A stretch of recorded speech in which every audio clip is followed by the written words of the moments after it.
Podium Audio presents There's Something Wrong with the Cats, Book 1 of Mousebane and Red Mist, written by C.J. Powell, performed by Kevin Kemp.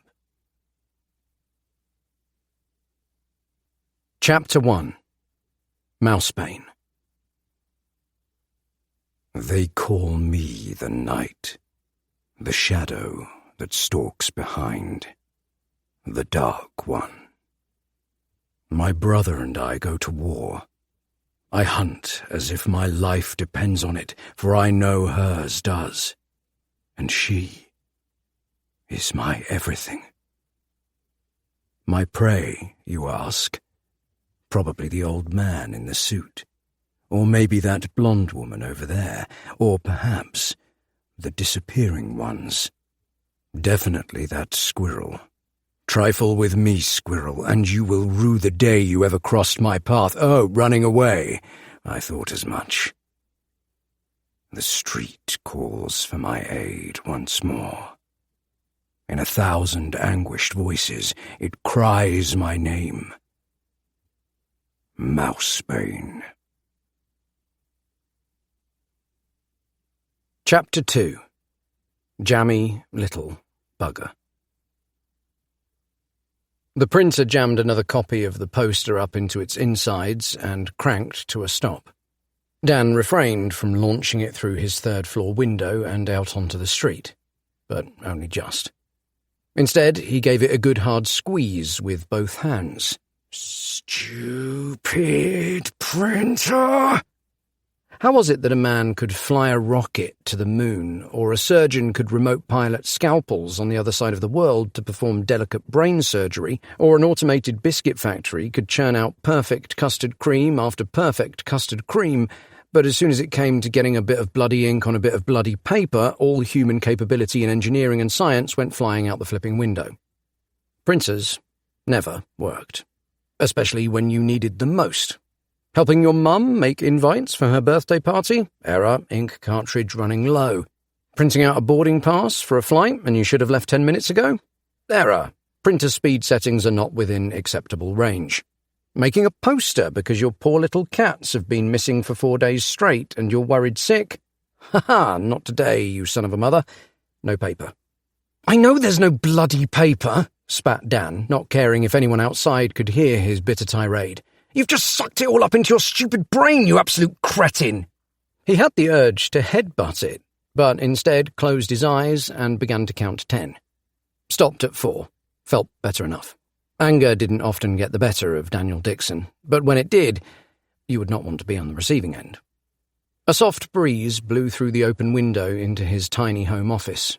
The net curtain, with its concentric swirls of lace, danced slowly as the room filled with the sweet musky air of the cool autumn day that was beginning outside. He took a deep breath, held it in. 2 huge cardboard boxes, one labelled Old Band Stuff, sat stacked beneath the window. He leant both his forearms on the top one and gazed out at the street. Pigeons cooed hypnotically on the roof opposite. Crisp husks of leaves swept by on the pavement below. He breathed out, looked at the picture of the cats on his desk. Where were the little buggers? It wasn't like them to go missing. Catman had spent maybe 2 nights outside before now, roaming around the block, culling the local rodent and bird populations and causing general havoc, no doubt.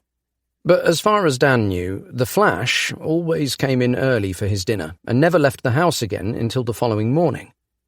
He looked up and down the road, hoping to see them waltzing up the pavement. Nothing. Last week, the street had been all go. The couple from across the road, the ones who'd lent him that strimmer he still had in the shed, had moved out, and an older gent had moved in. Lorries and removal men had busied themselves outside all day. Perfect procrastination fodder. He'd passed the new neighbour on the street a few times since. A funny old fella, always wearing an expensive-looking suit and a large, wide-brimmed hat, like some 1920s gangster. He and Amy had nicknamed the man Gatsby. Dan didn't know his real name. Small talk wasn't his forte, especially with old people, so he didn't go out to introduce himself. Didn't want to get caught in a conversation about the war or cricket in the 1930s or something. But since moving day, the street had been dead. Now, instead of seeing his cats, he saw a lanky man in a parka ambling confidently in the direction of his house. Feet aimed in almost opposite directions as he walked, as if he were about to plie. Didn't look the ballet type, though. More like he was about to belt out Wonderwall to a packed pub, punch a granny, and down another carling.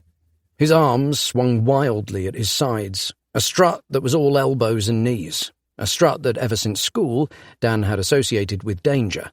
If someone walked towards you like that on the playground, you were about to get decked. Parka Man was familiar. The parka gave him away, as did the gaudy walk. He'd been loitering on the road outside their house a few weeks ago. Dan always noticed a loiterer, but rarely remembered one unless he saw them again. That time, Parka Man had taken something from his pocket and placed it next to their garden path. The guy had no idea Dan had been spying on him from behind his net curtain. When he'd moved on, Dan had crept out to take a look and found a small pile of little stones stacked neatly against the wall. At the time, he'd thought it strange, but had soon forgotten. This time, Parka Man walked straight past without stopping, maybe just the faintest of glances up. "No creepy little stone piles to dispense today, huh?" Dan whispered to the empty room. "You still look super shady, matey boy. What are you up to? Some sort of drug deal? Looking for cars to steal? I've got my eye on you." An eye which he narrowed in judgment. Parka Man threw odd, jerky glances over his shoulders as if he were about to surprise the road by crossing it, and continued on his way. Dan took a deep breath. He was getting himself worked up. His heart had begun to dance to rapid drum and bass in his chest. He gave his head a little shake. Amy would have said, "You're just being overly creative again." His wife liked the term overly creative for his imaginings. She'd picked it up from his mother.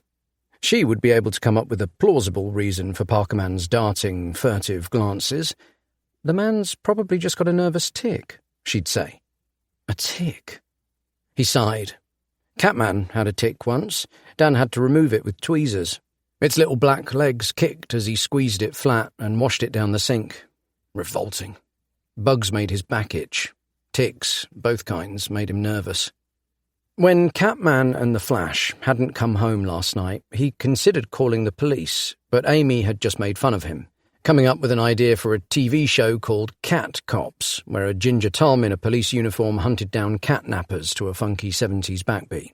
She'd strutted around the living room, strumming an imaginary guitar, singing, "Cat Cops, chicka wow wow."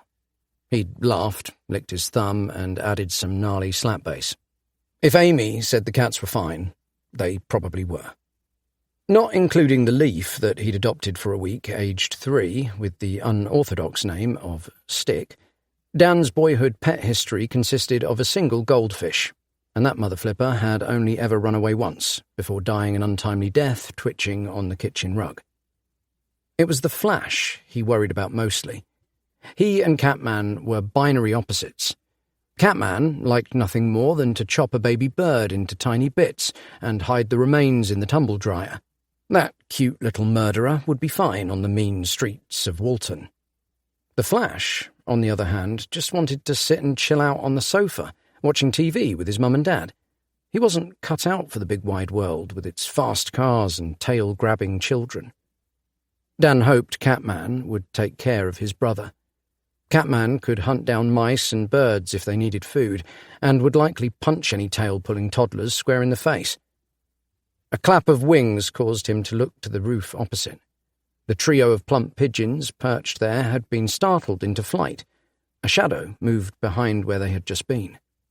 Catman and the Flash darted out from behind the brick chimney and across the tiles like four-legged ninjas on a covert mission across the rooftops of a Japanese stronghold. They moved quickly. Catman's pitch-black coat almost hidden against the dark slate. The Flash, as ginger as a fluffy orange, stood out like a flamingo at a funeral. He edged closer to the glass to get a better look, careful not to twitch the curtain. Although technically he was one, it would be his worst nightmare to get a reputation as a curtain twitcher.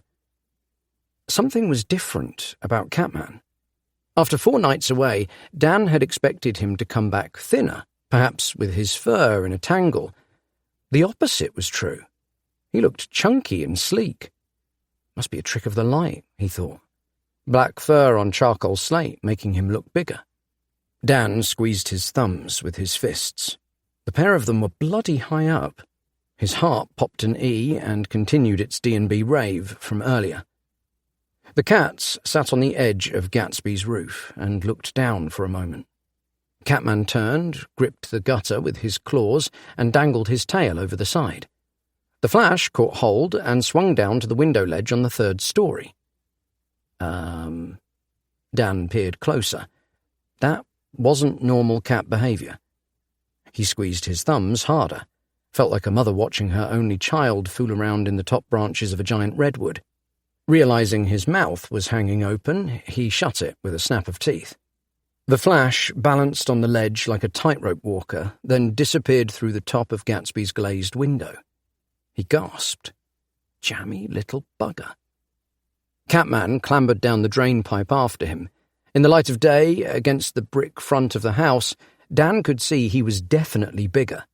Not fatter, but more muscular, like he'd been getting Beachbody ready for the summer.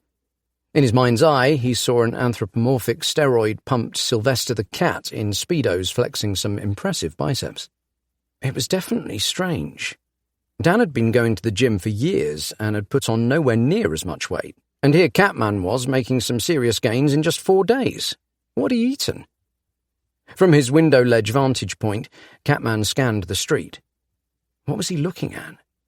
Parkerman had moved on. The place was deserted. Dan leant closer to the window. What are you up to? Chapter 3. Gatsby. Dan pressed his laptop lid closed and hurried downstairs, flapped his arms into his hoodie like a panicked bird. Although it was usually his prerogative to avoid social interaction whenever possible, Gatsby might be in, and he had no way to tell what the old man might do if he caught uninvited cats in his house. Might have a heart attack or something. He slipped his socked feet into flip-flops, a bold look, deeply shunned by everyone of his generation, but strangely held in high esteem by the kids of today, and, in his mind's eye, ninjas. Then shuffled up the garden path. By the time he arrived at his rusting garden gate, Catman had disappeared too. Gatsby's bathroom window was now wide open. He stretched up on tiptoes, trying to see the ground beneath the window, hoping Catman hadn't been knocked from the ledge to his death, but his garden hedge was a little too high to see over. They say cats always land on their feet. Not so comforting if they fall from such a height that their legs shatter on impact. What was the terminal velocity of a cat? He opened his creaky garden gate, flecks of black paint embedding in his palm as he gripped it. I must remember to repaint and oil that, he thought. Amy had mentioned it in passing several thousand times, and he'd said he'd do it several thousand times. He started to cross the road, picking tiny pieces of rusted metal from his hand. He wouldn't remember. He'd been so lost in thought that he hadn't noticed Parkerman back already and standing just outside Gatsby's gate. Gatsby was on his doorstep, clutching a newspaper to his chest. "What are you going to do about it, you old fuck?" Parkerman spat, whilst violently shaking a finger at the old man. He hadn't noticed Dan. Dan stopped in the middle of the road, wondering gallantly whether or not it would be best to just creep back home and maybe come back later, considering that at the present time Gatsby appeared a little busy.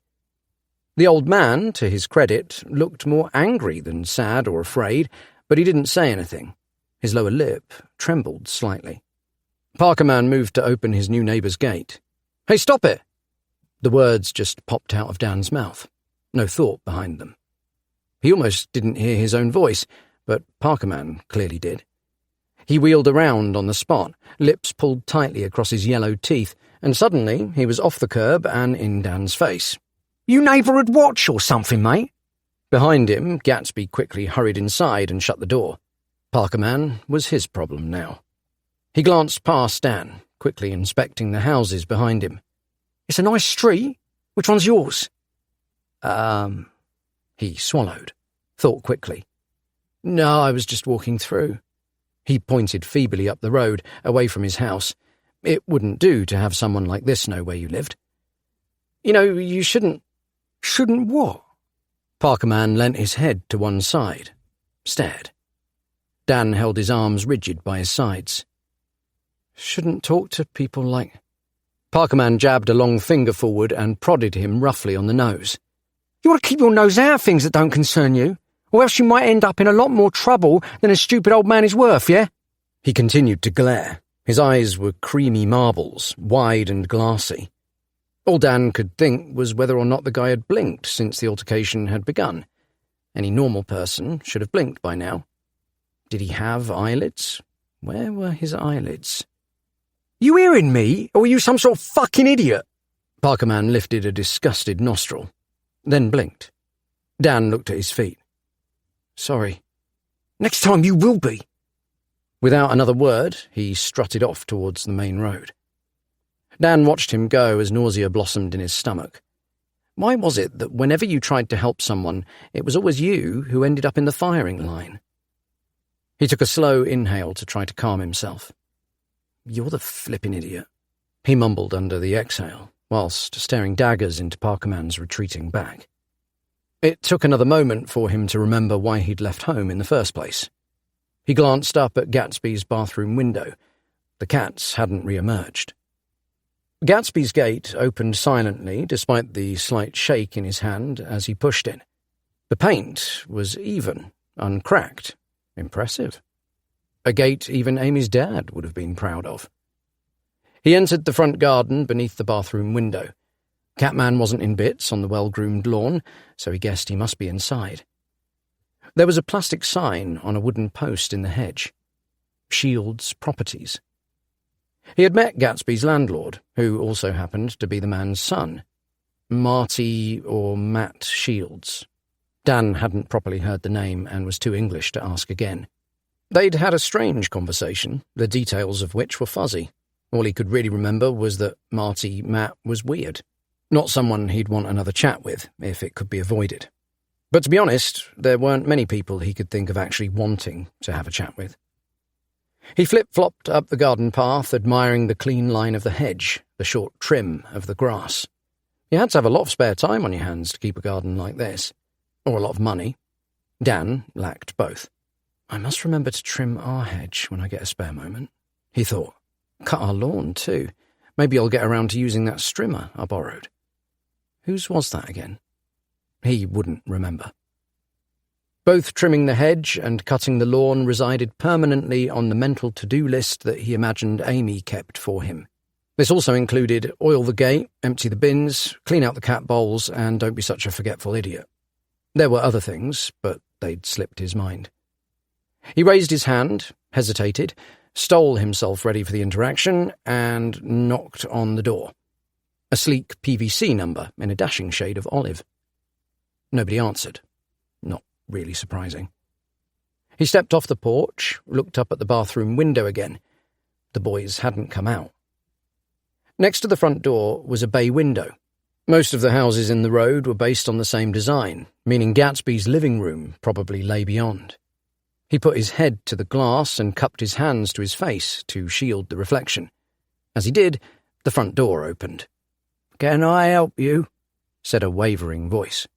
Gatsby had a slight Cornish accent which made Dan, having grown up in the Surrey suburbs, think unfairly of farms. He jolted away from the window and ummed while he figured out what to say. Gatsby stood on the porch dressed in a navy pinstripe suit. Atop his head sat a matching fedora. A speckled feather was held in place by a white band that ran around the outside. He was tall and thin and old, but not the sort of cuddly old that you associate with a nice Werther's Original wielding grandad. More the old of someone who has found a very serious problem with little girls taking up football and boys ballet. He cleared his throat and raised an impatient eyebrow. "Are you okay?" asked Dan. "Yes, why wouldn't I be?" His lined face trembled slightly. "Sorry about that guy. Not everyone round here is like that. We're actually all pretty nice." He scratched his chin. "You don't know him, do you?" No, of course not." Gatsby frowned. Don't worry about me. I can handle myself." He moved to shut the door. Dan put a hand out. "Sorry, that's not the reason I'm calling by." "What then?" I think my cats have snuck in through your upstairs window." He pointed upward. Gatsby looked him up and down, clearly a little suspicious. "I live across the road," he continued, jabbing a thumb back towards his house, his other hand resting on his hip. Realizing he looked rather like a little teapot, he folded his arms. Gatsby glanced past him and frowned, no doubt at the lumpy hedgerow that surrounded Dan's overgrown garden. "It's not much, but it's home." He cleared his throat, not sure what to say next. With a flash of inspiration, he spread his arms wide and smiled. "Welcome to the neighbourhood." "Some welcome." Gatsby squinted with one eye, a bushy grey eyebrow lifted, nearly disappearing under the brim of his hat. He twiddled his wire-thin moustache. "I ain't seen you around." The word "I" came out more like "oi." "I don't get out much," said Dan, who had a bad habit of taking on other people's accents. He crammed a few more teeth into what he hoped was a winning smile, praying Gatsby hadn't noticed. Gatsby's eyes darted to and fro as if he were trying to remember something. His eyebrows sunk together into a frown. "Well, there aren't any cats here." Behind him, Dan saw a blur of orange zip across the landing, followed by a large bolt of black. "There they are!" He pointed over the old man's shoulder, almost jumping up and down. Gatsby looked behind him, coattails swinging with the motion, then turned back, resting his hand on the wall for support. He gave his head a little shake. "I didn't see nothing." He leant backwards, putting some distance between them. His gaze travelled down the undulating hills of his nose, making Dan feel as if he were impaled on a spear of ice. "They are upstairs." Dan stepped forward and pointed again. Gatsby retreated through the doorway and coughed into his gloved hand. "Afraid I shan't be having any visitors today." "Oh, but—" Gatsby slammed the door, the olive PVC narrowly missing Dan's nose. "What about my cats?" Dan's body sagged. Wow, that was some thanks for putting his life on the line with Parkerman. He scratched his head and looked back up at the window. Well, at least they were alive. Amy would be pleased. They were just hanging out at someone else's house. They were fine. Catman had grown, and the Flash was weirdly good at climbing, but they were fine. His brief moment of relief turned to anger. Slamming the door in his face had been a tad rude. He considered knocking again, became anxious at the thought of the resulting confrontation, and instead decided to stomp back home. But not before throwing open Gatsby's infuriatingly silent gate and then shutting and latching it with all the mumbling rage he could muster. "If they want to be in that crotchety old man's house," he huffed, "then let them. And next time any Parker-wearing oiks come calling, he can deal with them himself." Crossing the road, he recalled an urban legend of a duo of crooks that preyed on OAPs. One would stand at the front door pretending to sell double glazing or do some kind of survey, while the other snuck in the back and stole anything they could. His shifting river of emotion turned to a trickling of guilt. Did Gatsby think he was trying something on? That maybe he and Parkerman had been in cahoots? The old, "Oh, my cats are in your house" ruse. Likely story. He stopped, turned to face Gatsby's house, and watched for a twitching curtain. He could picture poor old fragile Gatsby checking his back door, hoping that no one had snuck in. But there was no going back to apologize. That would seem even more suspect. He fanned his T-shirt. He'd suddenly got a bit hot in the pits. A car beeped at him, still standing in the middle of the road. He waved and continued onto the pavement. Opened his front door and entered, rubbing his face to try to remove the shame. He trumped upstairs and dropped into his desk chair. A heavy lethargy gripped his limbs. There was nothing he hated more than hurting or worrying people, especially the older ones.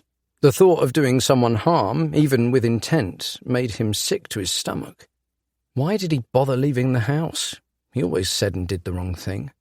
There was that time, aged 19, when he'd snuck next door to his parents' neighbour's house in the middle of the night, armed with a metal trampoline leg because he'd heard screaming in their garden and thought someone was being attacked. Turned out the neighbours had just been having a bit of alfresco fun and gotten carried away. He'd come very close to hurting someone that night, really hurting them. It was always best not to get involved in other people's business. Unable to clear his head, he leant forward and rested it on the cool wooden desk. But that wasn't getting any work done, so he sat up and opened his laptop, ready to stare at his unopened emails for a bit. Something outside caught his attention once more. A shadow moving on the other side of the street. He stood to get a better view of Gatsby's house. Catman clambered out of the old man's window and perched on the ledge. The flash followed, but as he exited, Dan could swear he did something stranger than using his brother to abseil. He pressed the window closed behind him. As Catman scaled the drain pipe, the flash took hold of his tail once more. Then, when Catman had safely reached the roof and was gripping the tiles for support, he swung out, using the tail as some sort of feline belay, and climbed up behind him. Dan rubbed his face. What exactly was he seeing? They skirted up the tiles and disappeared over the peak of the roof. That was all pretty weird, right? Cats didn't do that sort of thing. He imagined himself clinging to the roof of their house while Amy climbed up his own leg. The image ended with him screaming, "I can't hold on!" and them plummeting to their deaths. The Flash was climbing using Catman as a rope, and Catman had put on some serious weight and strength. How could that happen? Dan's overly creative imagination jumped gears and sped off on its own. Protein shakes? Plastic surgery? Cat-inflating pump? Drugs? Steroids? Maybe they'd been at Gatsby's the last 4 nights, trapped while he fed them non-stop steroids and beef. The old man had slammed the door because he was guilty of drugging Dan's cats. That had to probably be it. His nervous guilt dropped away. If there was even a remote chance that Gatsby was drugging them, then he had to find out. The old man would have gotten away with it too, if it hadn't been for Dan working from home. He scratched his chin, contemplating for the tiniest of seconds the ridiculousness of an old man beefing up cats with steroids, but he'd seen crazier headlines. Those magazines you got in the vet waiting room were full of them, and everyone knew those were all based on cold, hard fact. He could see the cover now, a picture of him looking miffed, squashed beneath a Catman the size of a small lion. My neighbour drugged my cat to create a super army of cat henchmen, and now I can't afford to feed him. He'd have to tell someone. The RSPCA, the police, but they'd want proof. And he knew the devious old man would never let him inside his house. If only he could see through the cat's eyes. He lifted the lid of his laptop and Googled "camera for your cat." The results showed an array of baffled-looking pets with cameras strapped to their heads. After some research, he ordered 2 collar cams from Amazon, along with a signal booster. Each camera would transmit over Bluetooth, uploading to the cloud when they were close enough, or saving the files to an SD card when out of reach. It was more money than they could currently afford, but it'd be cheaper than the vet bills if the cats got sick. Delivery was the next day, so as long as the cats returned home tonight, he'd soon get his answers. He'd have to tell Amy. She'd think him mad unless he explained what he was doing. He would certainly think her nuts if she did the same thing. He would tell her about Catman and the Flash going into Gatsby's house. She would get on side, keen to find out why they were there too, but he would leave out any mention of drugs for now. She'd only brand him overly creative again. He rubbed a hand over his stubble and squinted thoughtfully at Gatsby's house. He'd get to the bottom of this. Chapter 4. Mousebane. The old man was clean. We will return to our fortress. The power that grows within me is like nothing I have experienced. It begs to be fed. Then the hunt must continue. Chapter 5. It might sound crazy, but... "Look who's decided to come home," said Amy as the cats followed her through the front door that evening. "You can't just swan in like nothing's happened. Daddy's been very worried." Dan looked up from the sofa where he was snuggled with his laptop, a blanket pulled tight over his lap. She stood in the hall with her backpack still on, a finger wagging close to Catman's face. Catman blanked her and sauntered into the kitchen. "I was just about to tidy up," Dan said, his usual greeting. "Sure you were." Hers. He threw his laptop away and chased Catman into the kitchen. A pile of washing up left over from lunch sat soaking in the sink. Amy followed him in, her bag thudded on the kitchen table. "Better late than never, I suppose." She patted his head. The cats yowled at their food bowls, chanting the incantations that would, as if by magic, fill them with mystery meat. Amy pulled 2 pouches from the cupboard and filled each bowl. She had to jerk quickly back as Catman wrestled her out of the way. The Flash watched for a moment before joining. He looks well fed, doesn't he?" she said, turning her head sideways to look at Catman. "Must have caught something big out there." "What, like a water buffalo?" Dan said, finally getting a good look at their black cat. "He's not just well fed. Check out those lats." Catman's back muscles rippled as he ate. "I've been working out in the gym 4 times a week for the last 1,000,000 years, and I've nothing on him." "We both know you're a hard gainer, honey." She gave him a knowing smile. "Or at least that's what you told me." "Yes, I'm an ectomorph. It's a thing. It was a thing."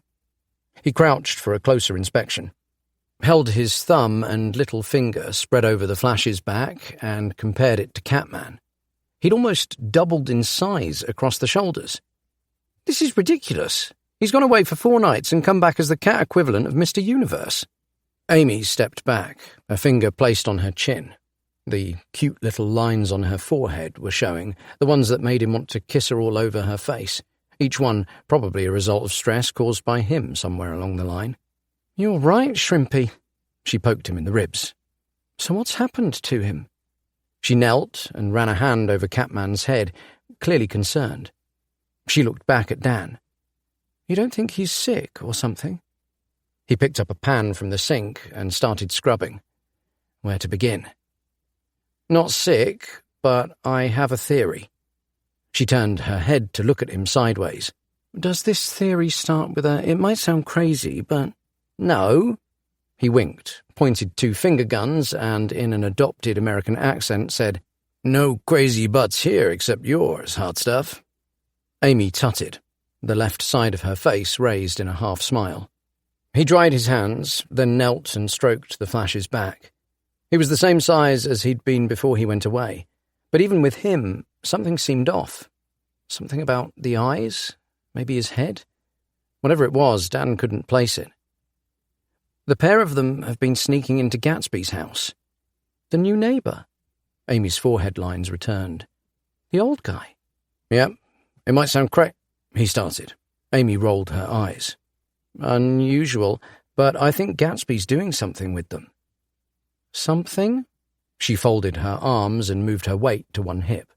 "Feeding them up or something. No steroid conspiracy theories here. I saw them climb through his bathroom window earlier today. I went over to ask. He didn't like me bothering him, shut the door in my face." "You didn't still have your dressing gown on, did you?" She held the back of her hand to her forehead in mock embarrassment. "Oh, God, I know how you like to work in your PJs." "Of course not." He blew up his cheeks and wiggled his head from side to side. "I was just in my pants." Amy mimicked his movement and stuck her tongue out. "Of course I was properly dressed," he confirmed. "He dresses very smartly, so even if you were wearing your best, I'm sure he'd have still thought you crawled out of a nearby drain." She cocked her head with a proud grin that was both infuriating and sweet. "Whatever, Trevor," he said, pretending not to be deeply scarred by her megadiss. "You'll need to keep an eye on them." She began to unpack her bag onto the kitchen table. "We don't want to be overfeeding them. Maybe tomorrow you could go over and have a word with him about it. He shouldn't be giving them treats." Dan's stomach flipped. He would not be having another awkward bout of human interaction. "I think I've got it covered," he said in a way he hoped would fill her with confidence. He didn't say anything to elaborate. "You could always lock the cat flap. Keep them in with you. Amy chewed the corner of her mouth. Keep an eye on the old man, too. See if you catch him with anyone else's cats. Chapter 6. Smash Flap. The next morning, when Dan came down to the kitchen, Catman and the Flash were already sitting patiently by the back door, waiting to be let out. He ignored them both, grabbed a box of Weetabix, and shook out a trio. They began to yowl. "Shh," he said, as he turned the kettle on for Amy's coffee. Their cacophony intensified. "You're not going out today," he said, then began milking his Bix. A loud bang came from the back door. He turned, startled, poured coconut milk all over the kitchen top. "Oh, heck," he said, reaching out for a tea towel and throwing it atop the spillage. His immediate thought was that the bang had been someone kicking the door, but Catman was standing up, looking through the cat flap with one paw resting on the wooden doorframe. He glanced back at Dan. The look said, "You're not the boss of me," then brought the other paw back and pounded it straight through the clear plastic. The cat flap exploded outwards. "Whoa!" Dan dropped the carton. Its contents chugged out onto the floor. He grabbed Catman up. He was like a lead weight. "What are you doing?" He turned him around. "How did you do that?" Those green, emotionless eyes stared back at him, the pupils needle-thin slits at the centre. The little hairs on the back of Dan's neck prickled. "What's happening to you?" he whispered. Beneath his fingers, Catman's body was covered in large pads of hard muscle that Dan was sure hadn't been there before, and he seemed to have grown again overnight, absurdly so, almost too big to hold. He scanned the kitchen floor for the Flash. For a moment, he thought he had escaped through the broken flap until he spotted that ginger tail curling out from under the kitchen table. He ducked and lifted the tablecloth with one hand, struggling to balance Catman in the crook of his arm. The Flash was crouched low, letting out short yowls like he was trying to speak. Yow, yow, yow. His eyes were wide, staring directly into Dan's. "Look what you've done, Catman. You've scared your brother." He wrestled the beefcake under his arm and tried to reach out to the Flash. "Come on, little man." At that moment, Catman chose to squirm so violently that Dan lost his grip. The second the black cat's feet touched the floor, he catapulted towards the broken cat flap and squeezed out, and before Dan could stop him, the Flash followed. He went to stand, banging his head on the underside of the table, before racing for the door. But by the time he had the key in the lock, they had already clambered over the back fence. He let out an exasperated sigh and planted his hands on his hips. So much for keeping them in today. Chapter 7. Mousebane. Despite the jester's best efforts, we have escaped. He knows not my strength. The maimed man has taken her, I am sure of it. We must free her before she is taken to the pit. Mousebane must not fail. Chapter 8. Camera 1, Camera 2. The cameras arrived by the time the cats returned home that evening. Dan filled the Flash's bowl first and cornered him there, removed his red collar and swapped it for the new one with integrated camera. Surprisingly, he didn't put up any sort of fight. His large, intelligent eyes watched as Dan turned the camera on. The circular lens lay flat on his chest, giving him the look of Rose from the Titanic wearing that blue diamond while Leo drew her like one of his French girls. The bulky, long-life battery pack ran flush around the outside of the collar. Cumbersome, but the Flash looked like he could handle it. Dan left him in peace with his food and installed the app that came with the camera onto his phone. He logged in and synced it. When near enough, the video capture would come straight to his phone over Bluetooth or Wi-Fi. Currently, the app showed a close-up of glistening, meaty chunks in jelly as the Flash ate. Catman was harder to pin down. He was definitely in the house somewhere. The cat flap barricade Dan had constructed with duct tape and cardboard once they'd both come in for dinner still stood. He checked the black cat's usual haunts, top of the sofa, top of the washing machine, and last, top of the stairs, where two green eyes peered out of the darkness. He tried enticing him down with a felt mouse attached to a piece of fishing line, his own invention, and usually a firm favourite, but today Catman wasn't into it. That's the mouse I deserve, but not the mouse I need right now. Dan pretended to ignore him, busied himself by setting up the Bluetooth boost box at the front of the house. Wanted to cover as much of the road as possible, especially Gatsby's house. In the end, Catman came of his own accord while he and Amy sat on the sofa watching TV. He hadn't been paying much attention to what was on, was more interested in the flash show on his phone. It was strangely addictive, seeing everything from a cat's view. Moments before Catman had entered the room, the flash had visited him at the top of the stairs. It looked like they had been having quite a serious conversation. Catman hopped up onto the sofa between them and rested a paw on Dan's leg as if to say, "I am ready." He attached the camera collar, the black lens camouflaged against his chest. "You're getting big," he said, as he wrapped a thumb and forefinger around Catman's thigh. They no longer touched. "What have you been up to today?" He ran a hand over his silky fur, wondering how it was possible for a cat to grow so large in such a small amount of time. Smoothing back the fluff on his cheeks, he stared into those mesmerizing emerald eyes. A tiny tooth poked down over his bottom lip, making him look like a vampire or a puma ready to pounce. Amy paused the TV. "What are you doing?" "Look." He opened the app on his phone, passed it to her. He waved into Catman's camera. "Cool, eh?" Amy looked down at the screen, down at the cat, then down on Dan. "How much were those?" Is this what you meant when you said you had it covered?" She leant her head to the side. "How else am I going to find out what's going on over there? Our cats' lives might be at stake." She said, taking another look at the shot of the side of Dan's face, which Catman had expertly captured. "Have you thought about just asking him?" Dan blew a long and annoying raspberry to indicate that he hadn't and wouldn't. "That'd just be weird." She wiped her face with her sleeve. "You know, I always thought when I married a wannabe rock star that you'd actually enjoy talking to people." "Quite the opposite. We musicians sit in our rooms and practice on our own for years. We work only at night. We get jobs making so much noise we can't hear anyone." He grinned. "For me, it's perfect." "You can't go through life avoiding people, Dan." "I can try." She looked again at the view on his phone, then rolled her eyes. "Well, if this is how you want to wind up in jail, don't come running to me when someone knocks on the door accusing you of being a peeping Tom." He laughed again. "Peeping Tom. Good one." "What?"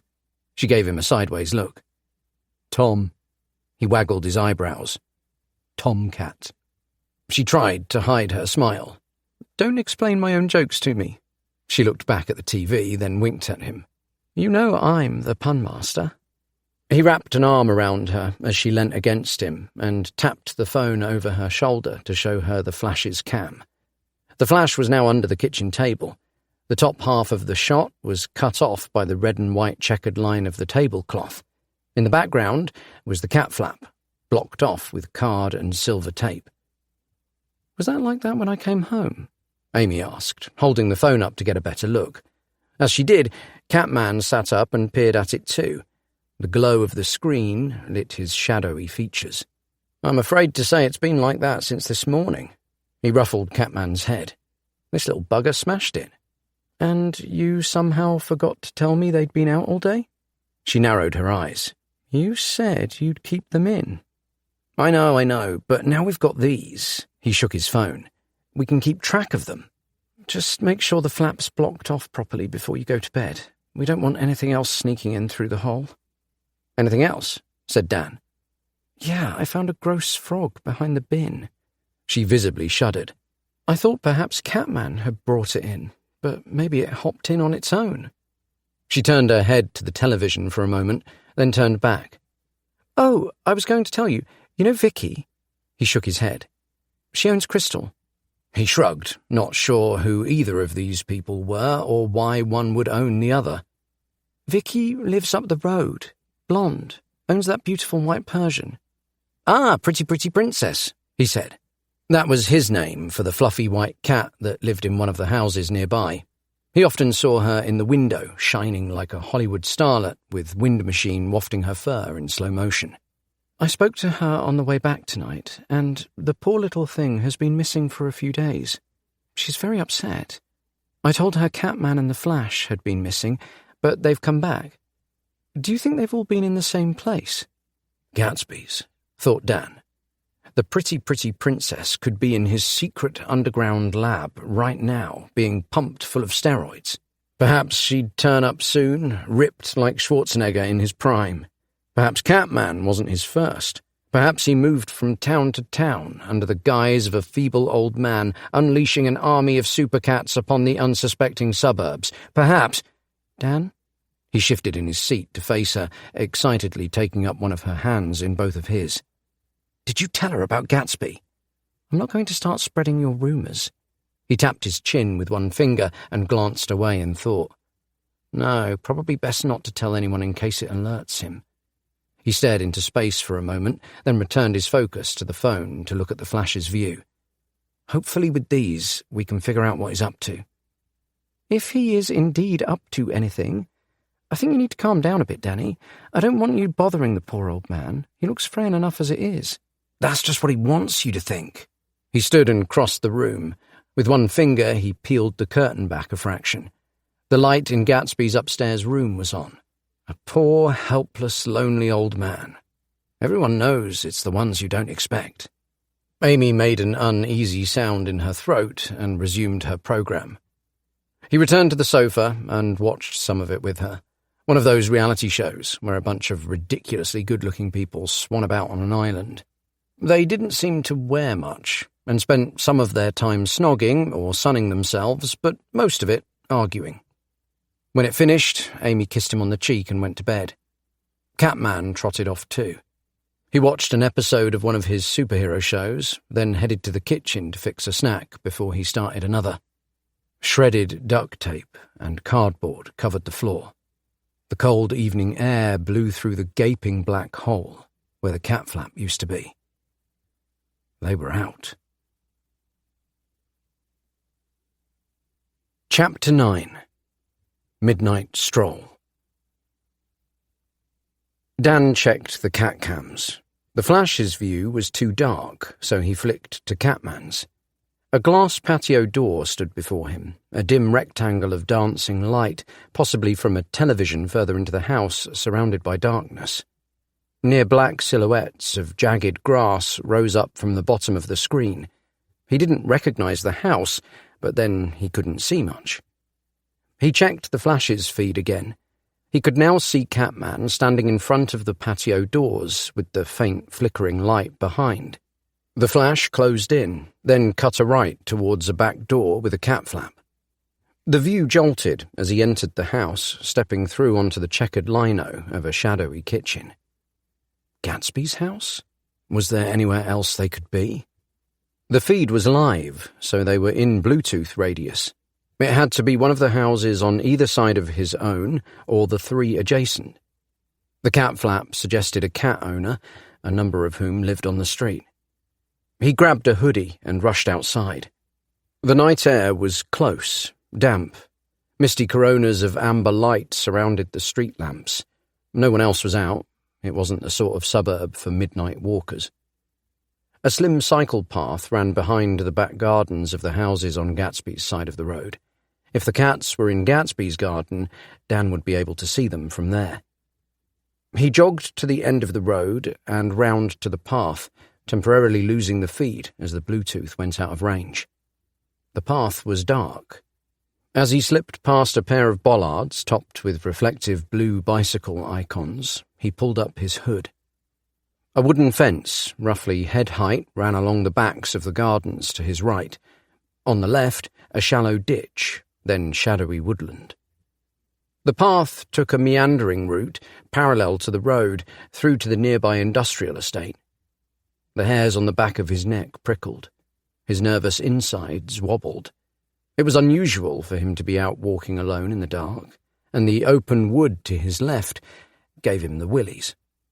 As he followed the path, he realized that he himself, scurrying in the shadows with a hood over his head, could be quite willy-giving. He was probably the scariest thing on the back alley tonight, which definitely said something about the lack of scary things.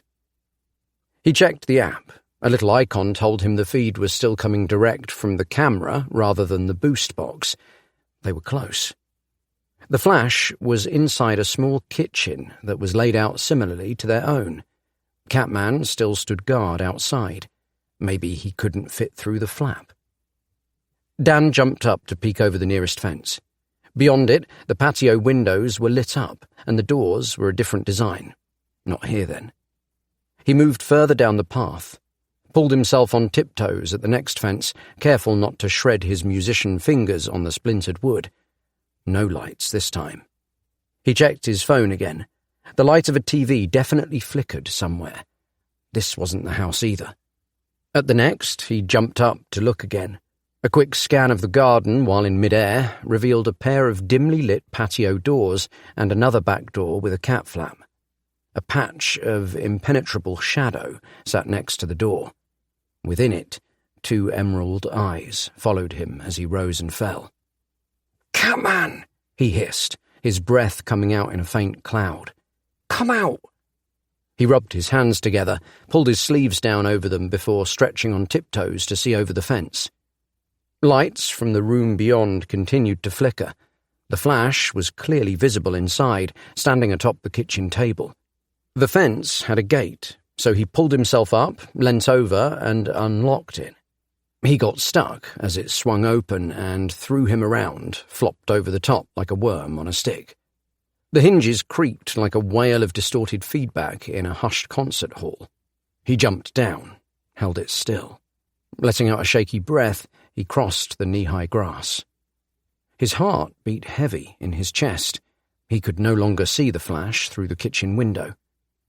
Suddenly, a bright light flashed on above.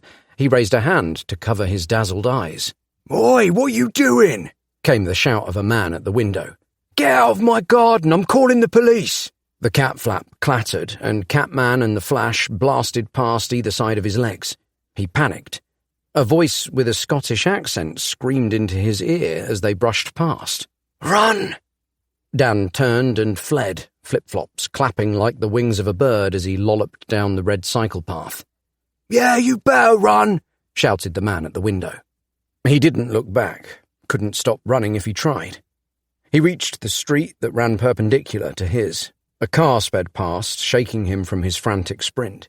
He skidded to a halt, looked left and right. There weren't many cars on the main road. He took a deep breath as his heart slowed. "Idiot," he growled and shook his head. The voice he'd heard hadn't been Gatsby's. It must have been someone else's house. He had to get back home quickly. If whoever it was phoned the police, it wouldn't be long before they pulled up. He didn't want to be walking the streets when they arrived, but getting home could be difficult.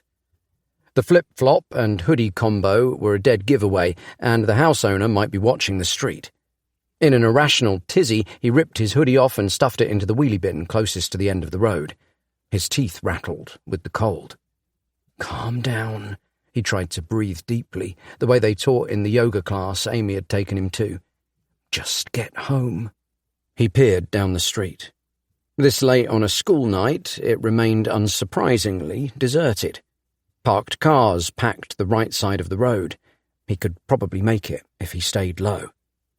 He crossed the road, steadied himself on the first car in a low crouch, and with a half-waddle, half-crawl, headed home.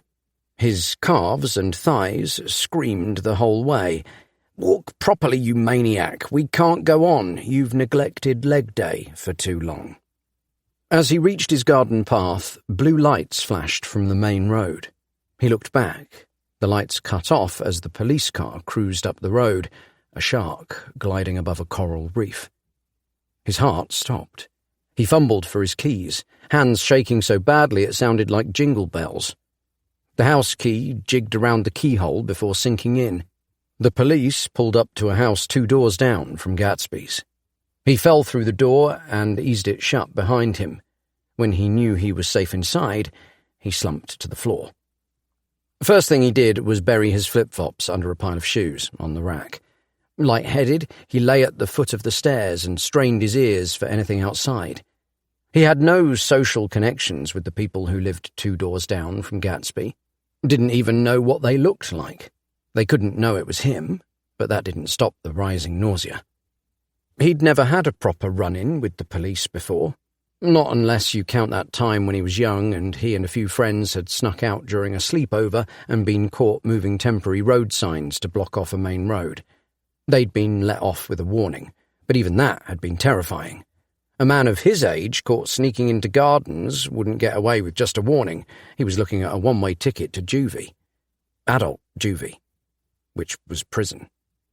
It would be fine. He would just tell them the truth. His cats were in some guy's house. He had footage to prove it. If anything, that guy had some explaining to do. Yeah, what was he doing attracting cats?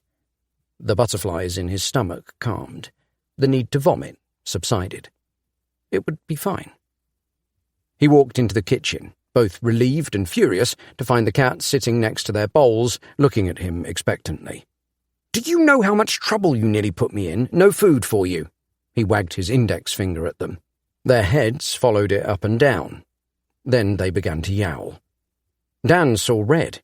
He grabbed the duct tape from the breakfast bar and, mumbling expletives, wrapped the whole roll vertically around the entire back door. "Let's see you get out of that." He left the kitchen. When he passed the front door, he listened once again for voices outside. It took all of his willpower not to peek through the curtains. It would be fine. He'd laugh about it in the morning, although, very privately, Amy was never to know. Not wanting to wake her, he changed on the landing, left his clothes on the radiator, tiptoed into the bedroom, paused for a moment to listen for her breath. Just knowing she was there calmed his nerves. He slipped under the sheet. The bed was warm. It was a king-size. Amy had bought the biggest she could find, her idea being that when he got home late from gigs, he could slide in without waking her.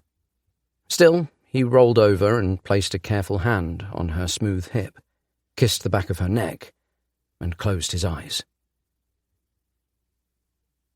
The knock came just as he'd begun to drift off. For a moment, he ignored it, the sound blending into his dream. Amy sat up rigid and shook him. "Was that the door? What time is it?" Instantly awake, as if someone had punched him out of sleep, he looked at his phone. 12:35 a.m. He'd been down less than 10 minutes. "Wait here." It was a struggle to get the words out. "Dan?" she asked as he left the room. He pretended not to hear her, grabbed his trousers and t-shirt, fumbled them on as he stumbled down the stairs. Another knock came, and he almost fell to his death.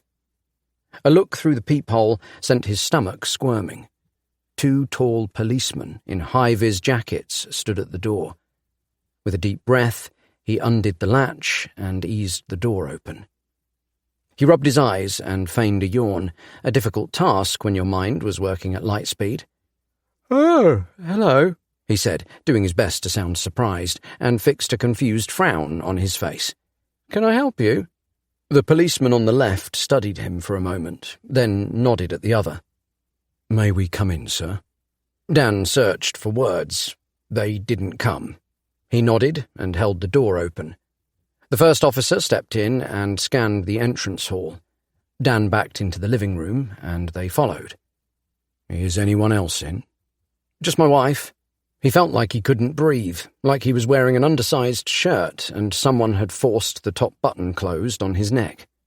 "She's asleep."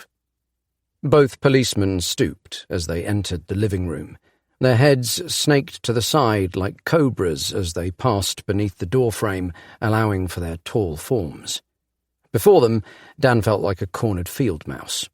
The second officer brought out a piece of black material. "This yours?" His hoodie. Someone must have seen him dump it, but how did they know it was his? He was long past the days of having his name sewn in the collar. "Uh-huh." He moved his tongue over the top of his mouth. The dryness released a click. "And this?" The other policeman handed over his wallet. It must have been in the hoodie pocket. His address was on his driving licence. I can explain. Which he did. The whole truth. They didn't look overly impressed. And where are the cameras now? Still on the cats, still out there somewhere. He hoped that was a lie, hoped they were hidden somewhere safe in the house, but he didn't want the cameras confiscated. He needed to continue his investigations. As soon as they come back, you are to remove the cameras and cease all use of them outside your home. He nodded. I'm sure you're aware there's been a spat of missing pets in this area. The police officer looked at him with hard eyes. So we have to make sure we follow up every suspicious event. And the way you've behaved tonight is suspicious, to say the least. He nodded again and looked between them. Their faces remained stern. He'd never had many telling-offs as a child, so he didn't know how to react. Where his mother could be bought with sweet apologies, the police just presented a united front of cold indifference. For some reason, he felt the need to make a joke, like he needed to be funny to survive this excruciating moment. Lucky for him, the police weren't like the superheroes on TV, who would likely just punch you until you stopped committing crimes. But in a way, the weariness in their expressions was almost worse. It said, "You aren't special. We see idiots like you all the time." And he expected they did. One studied his notepad before folding it away into a top pocket. He rubbed his face, clearly exhausted. I expect what you've told us is the truth. You'd have to be stupid to rob someone who lived on your own road, but we're going to be keeping an eye on you. I'm sorry, I didn't mean to scare anyone. The officers headed for the door. He held it open, apologising profusely. Shut it as soon as he possibly could without seeming rude.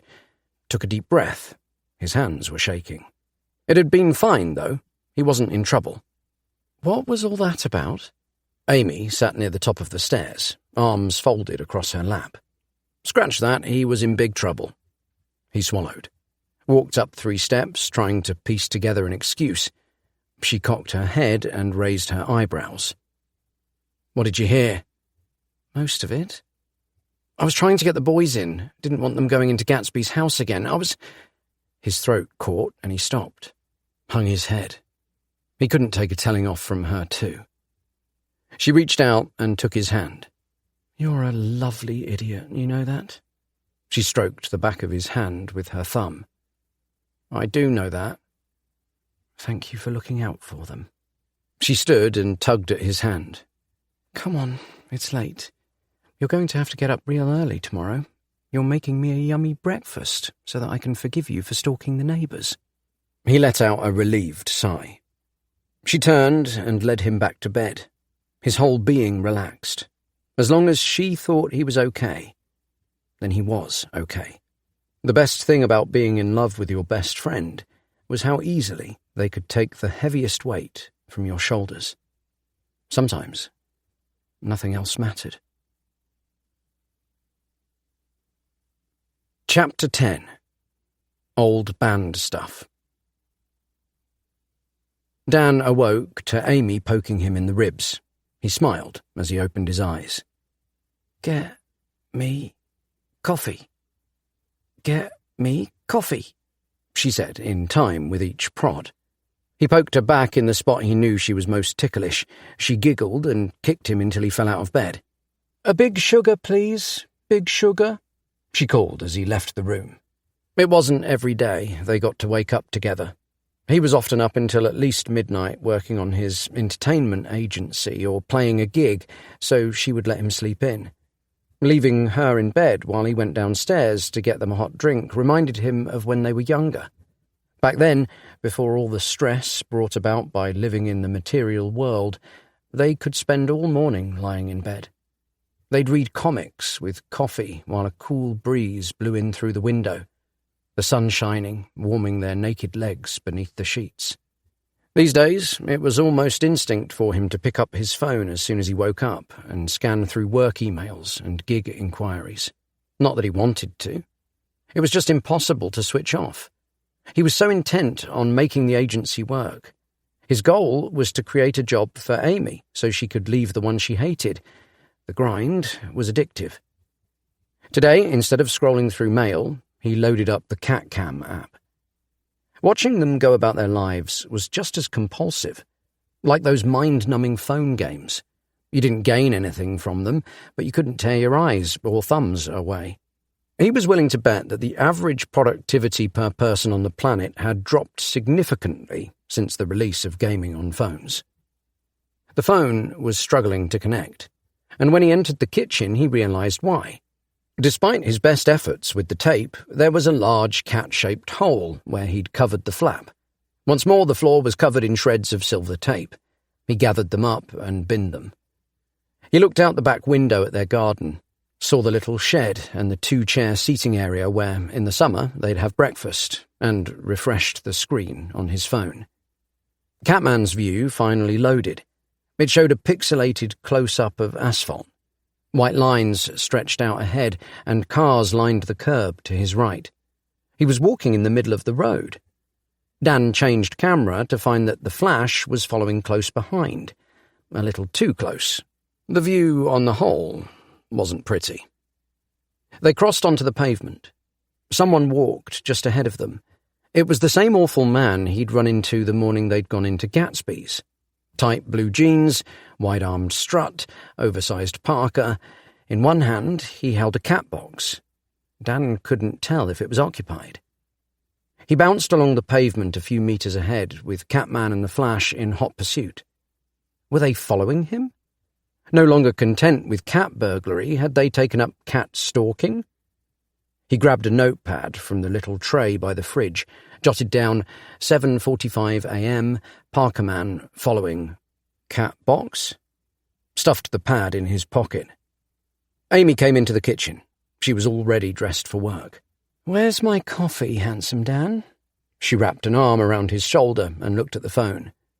"Misbehaving again?" "I'm not. Oh, you mean the cats? They escaped." He pointed to the back door. "Blimey, you wrapped the whole thing." She walked over with her hands on her hips to inspect the tape-covered door. "What a mess. I got a little overwhelmed last night." She narrowed her eyes. "Were you mad at them?" He held his thumb and forefinger a centimetre apart. "I may have been a little annoyed." She checked the cat flap. "They must have really wanted to get out. Not in someone else's house, are they?" "No, but—" He pointed out the man just ahead of them on the phone screen. "I think they are following this guy. Do you recognise him?" She peered closely at the phone. "I might have seen him around." She looked up. "Are you sure you aren't being a little overly creative?" Dan silently pondered the possibility that he was, whilst at the same time, just as silently, quashed the little prick of annoyance at his mother's words coming out of his wife's mouth. Parkerman stopped, held a phone to his ear and looked around. The Flash's front paw shot out and pulled Catman away, presumably into cover. The screen was filled with a close-up of white painted brick. "Are they hiding?" he asked, surprised. Amy filled her flask with what was left in the coffee pot, tucked it into her bag. "Oh, you aren't going now, are you?" He glanced up at the wall clock. "I thought we could read comics or something." "I thought, seeing as I was up, I could go now and get my work done for tomorrow. Then I can have a half day and we could go out for dinner." "I'm in," he said, hiding his disappointment with a smile. "I can't wait until the agency is paying enough so you can quit. Then we can get off whenever we want." She smiled at him, though it didn't quite meet her eyes. "Yeah, sure. Me too." What did that look mean? She moved to kiss his cheek. He turned, caught her off guard, let his lips brush hers. She laughed, then headed for the front door. "Don't spend all day watching the cats," she called back. "Love you." The front door closed behind her. He moved to the breakfast bar with his Weetabix and propped the phone up against a vase filled with drooping flowers. The cats were still watching Parkerman. Perhaps they could smell something nice in his box. Parkerman gesticulated wildly as he spoke on the phone. The cat box was on the floor by his feet. He kicked it in frustration. Dan remembered Amy's words about Pretty Princess going missing. Perhaps there really was a conspiracy afoot. Not one involving an old man drugging cats in a secret laboratory beneath his house, but something more realistic, like chavs in parkas stealing cats away in the night. Had Catman and the Flash uncovered something? His spoon hovered inches from his mouth as his mind raced. He wasn't being overly creative at all. Yes, he often grasped concepts that weren't exactly tangible and then ran with them. Hey, he was a musician. He'd spent his whole life chasing a dream that was statistically never going to happen. But you couldn't be awesome without being a little creative. Did Mrs. Einstein ever chastise Albert for being too much? Doubtful. No one ever discovered anything without taking their imagination for a spin. He was onto something. Catman and the Flash were following this guy for a reason. He rubbed his forehead with the back of the hand still holding the spoon. Soggy cereal splattered down his t-shirt. Oops. He pulled the cloth to his mouth and sucked it before it stained, only managing to make it worse. Parkerman picked up the cat box and resumed walking. The cats crept out from their hiding place and continued to follow. The screen started to go blocky and judder, then cut out completely. They were out of range. Bugger. CatCam had just been getting interesting. He opened the mail app on his phone. 22 unread mails. This was a good thing, but today was going to be busy. He had to stop procrastinating. He microwaved his coffee and jogged up the stairs 2 at a time. He glanced through his window. Gatsby was in his front garden, fully suited and booted and hatted, and was shaking a brown paper bag. The old man looked up and down the road, his face sullen. Every few seconds he would open his mouth and say something, but from here, on the 3rd floor, Dan couldn't hear. With one last sad shake, Gatsby headed back to his door, head down, shoulders slumped and tottering from side to side. He looked over his shoulder, then disappeared inside. Dan's heart sank. The poor guy looked so lonely. Maybe he was just looking for a friend. He took a sip from his coffee, opened his laptop, and checked his emails. There was an inquiry for his band for a wedding in Cannes, which looked exciting. One of the nice parts about his job was being able to visit places you wouldn't otherwise. Dan could imagine the glamour. He looked around his bland spare-room office with a rising bubble of jealousy. Back in his early teens, long before his parents' divorce, the family had gone on holiday to Fuerteventura. Whilst lounging by the pool in the hot sun, he'd spotted a young, beautiful woman not far into her 20s. A goddess in his eyes. She had been rubbing sun cream into the hairy back of a man older than his dad. He hadn't been able to take his eyes off her, and that night, much to his embarrassment, his dad had brought it up over dinner. "Saw you looking at that girl with the old geezer today," he'd said, pointing his fork at him, almost in accusation. "You know who he is, right?" It turned out he was some pop star from the 80s, some guy whose name Dan hadn't known and even now couldn't remember. "He's got all the money in the world to pay for a woman like that," continued Dad. At that, his mother had quite rightfully given his father a good hard flick on the ear and accused him of having drunk one too many cervezas. "How?" he'd said, covering his head with his hands. "I didn't mean she's a prostitute, and there's no problem in that if I did. I mean, like, she'll have needs other women don't." Mum hadn't looked impressed, yet Dad kept digging his own grave. "She'll want jewellery, yachts. I'm just saying a woman like that wants nice things. If you want a woman like her, you'll need the money to pay for those things." And there, deeply buried in his father's self-limiting belief, was one of the main reasons why Mum had left him. Before that particular conversation, Dan had always dreamed of becoming a detective, sniffing out clues, unearthing facts, stopping the bad guys. But as a result of being young and impressionable and deciding he did in fact want a woman like that, he had grabbed a bass and, without reading the fine print in the contract he was about to make with the four-stringed devil, signed up for a lifetime of unattainable dreams and increasingly crushing disappointments. Despite what he had been led to believe in his teens and early 20s, the life of a musician was not glamorous. It was not sex, nor was it drugs, and rock and roll, if you wanted to pay the bills, was far from the equation. The life of a musician was fending off microsleeps on a late-night drive, lugging heavy equipment until your back ached, and getting changed into a creased suit in a drizzly car park before fighting off drunken wedding guests whose primary aim in life seemed to be to get you to play Mr. Brightside so they could passionately scream the wrong words into the faces of their friends whilst simultaneously covering them in over-enthusiastic sprays of spit. It wasn't a bad job. It was often joyous and beautiful. Playing wedding after wedding taught you a lot about people, like how at a basic level, everyone was pretty much the same. They all loved their kids and their friends. They all wanted to be happy and to feel safe. They all went nuts for jangly indie songs about jealousy. He reached out and stroked the strings of his favourite bass, which sat on a stand in the corner, sadly collecting dust. A Gibson Thunderbird. It looked absolutely killer, but the neck was a little heavy, so he'd stopped performing with it when he'd started playing weddings. Standing there for the hour-long sets with a heavy block of wood around his neck had been wrecking his back.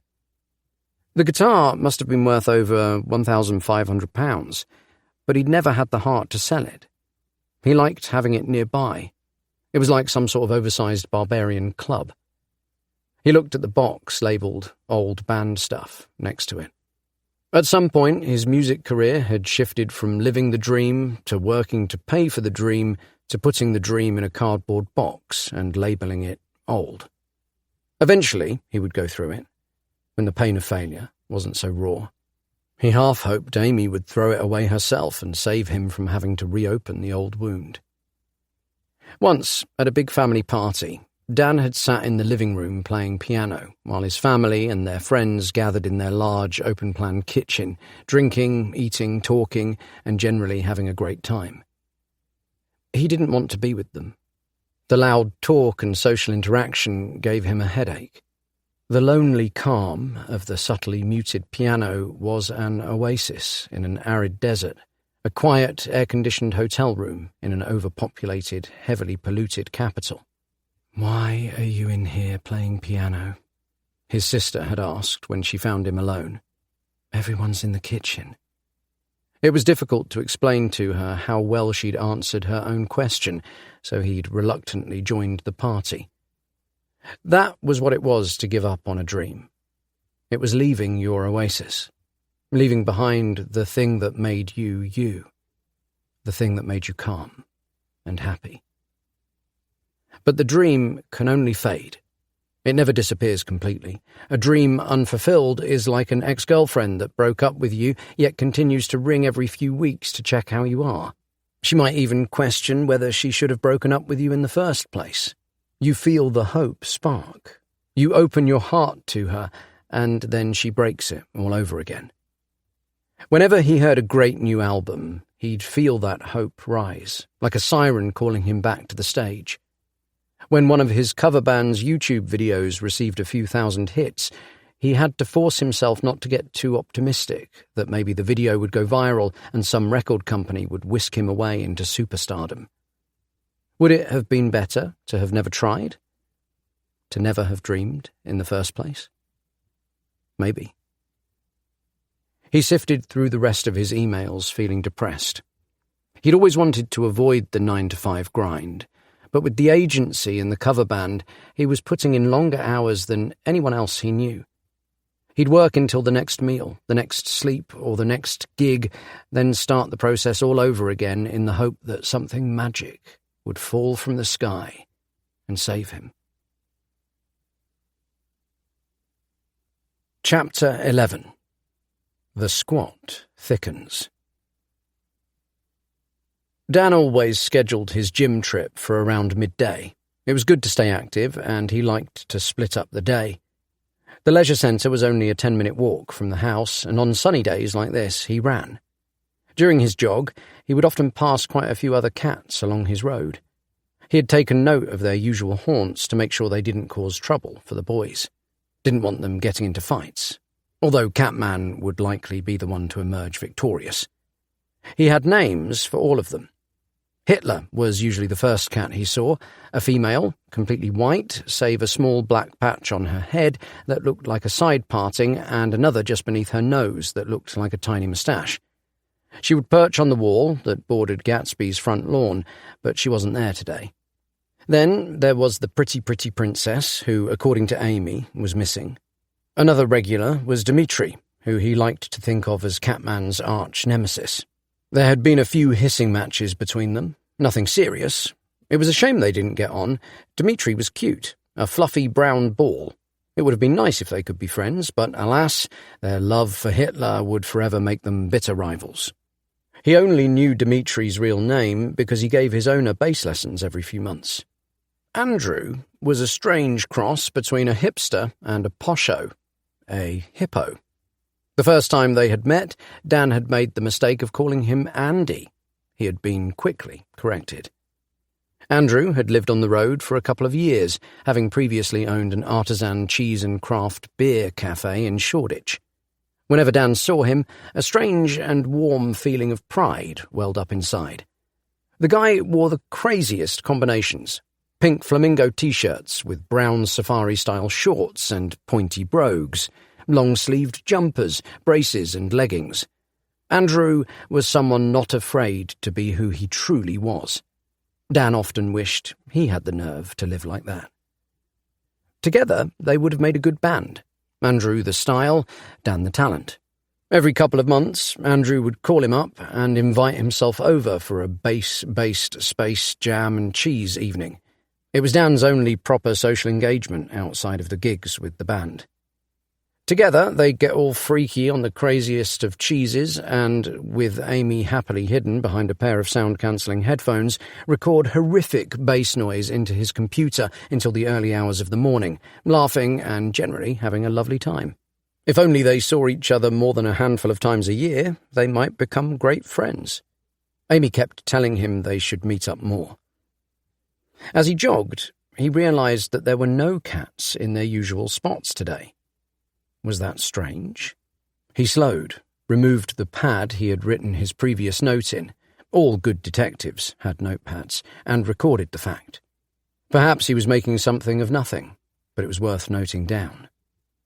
He stuffed the pad back into his pocket and looked up just in time to stop himself from walking crotch first into the head of a woman bent at a right angle on the pavement. She had her eye to the viewfinder of a Canon SLR camera and was pointing it directly at the floor. He stumbled to the side to avoid tripping over her and mumbled something like an apology. She squinted at him for a moment, then moved closer.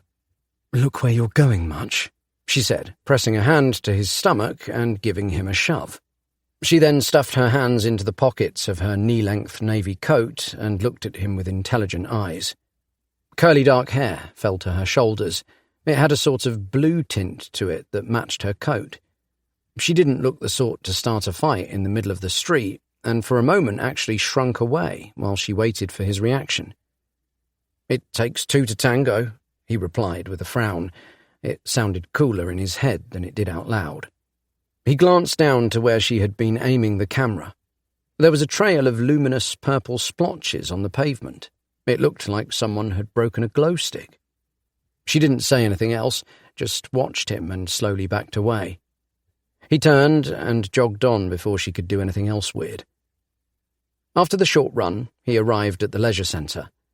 The gym wasn't one of those big chains. It was small and worn out, and its free weights section left a lot to be desired, but it was enough for a casual curler like him. He had enough equipment for a half-decent workout in his shed, but the gym was a welcome break from the monotony of sitting at home answering emails. It also acted as a safe space for some semblance of a social life. He would nod at the other tough guys in feigned social interaction as if they knew a secret no one else knew. That was enough fraternising for him outside of Amy and the band. The lunch rush was always busy, so he aimed to be out just before. More often than not, it was just him and the retirees. Stood in the weights section were 3 older ladies, each wearing fingerless gloves. He knew them by name. "Afternoon, ladies," he said with a friendly wave, then headed for the exercise bikes that lined one wall. "Afternoon, Dan," said Helen, who was spotting a squatting Sandra. Out of the 3, she'd been rocking the gym the longest and had envy-worthy calves. "Little late today?" "Busy morning. Enjoy." He gave her a nod. She returned it. We know the secret no one else knows. As he began his routine, he couldn't help but overhear the ladies' conversation over the inane pump of the gym radio pop. "Apparently, another one of hers has disappeared," said Sandra. "It was all she could talk about yesterday at the coffee morning." "Poor Deirdre," said Helen. "That's the third one in as many weeks. Wonder where they're getting to." "Serves her right for having so many. She can hardly look after herself, let alone 5 cats," said Mary, beginning a set of forward lunges. "Well, 2 now." Poor Deirdre, whoever Deirdre was.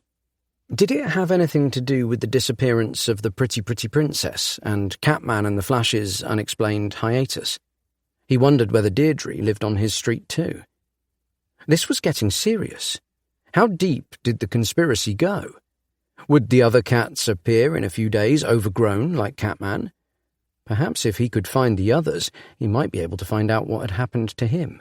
"But hers aren't the only ones," continued Mary, between gulps of air.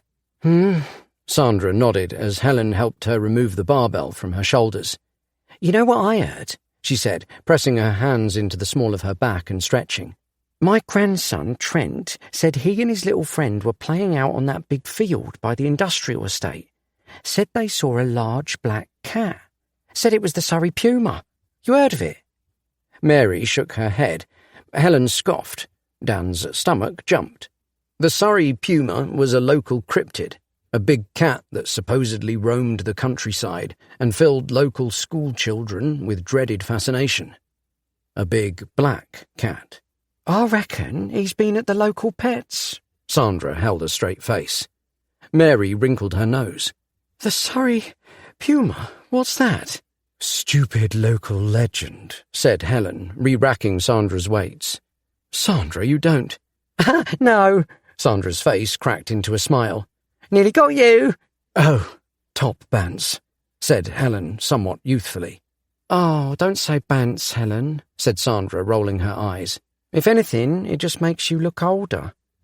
"Whatever." "Mega lols," added Mary.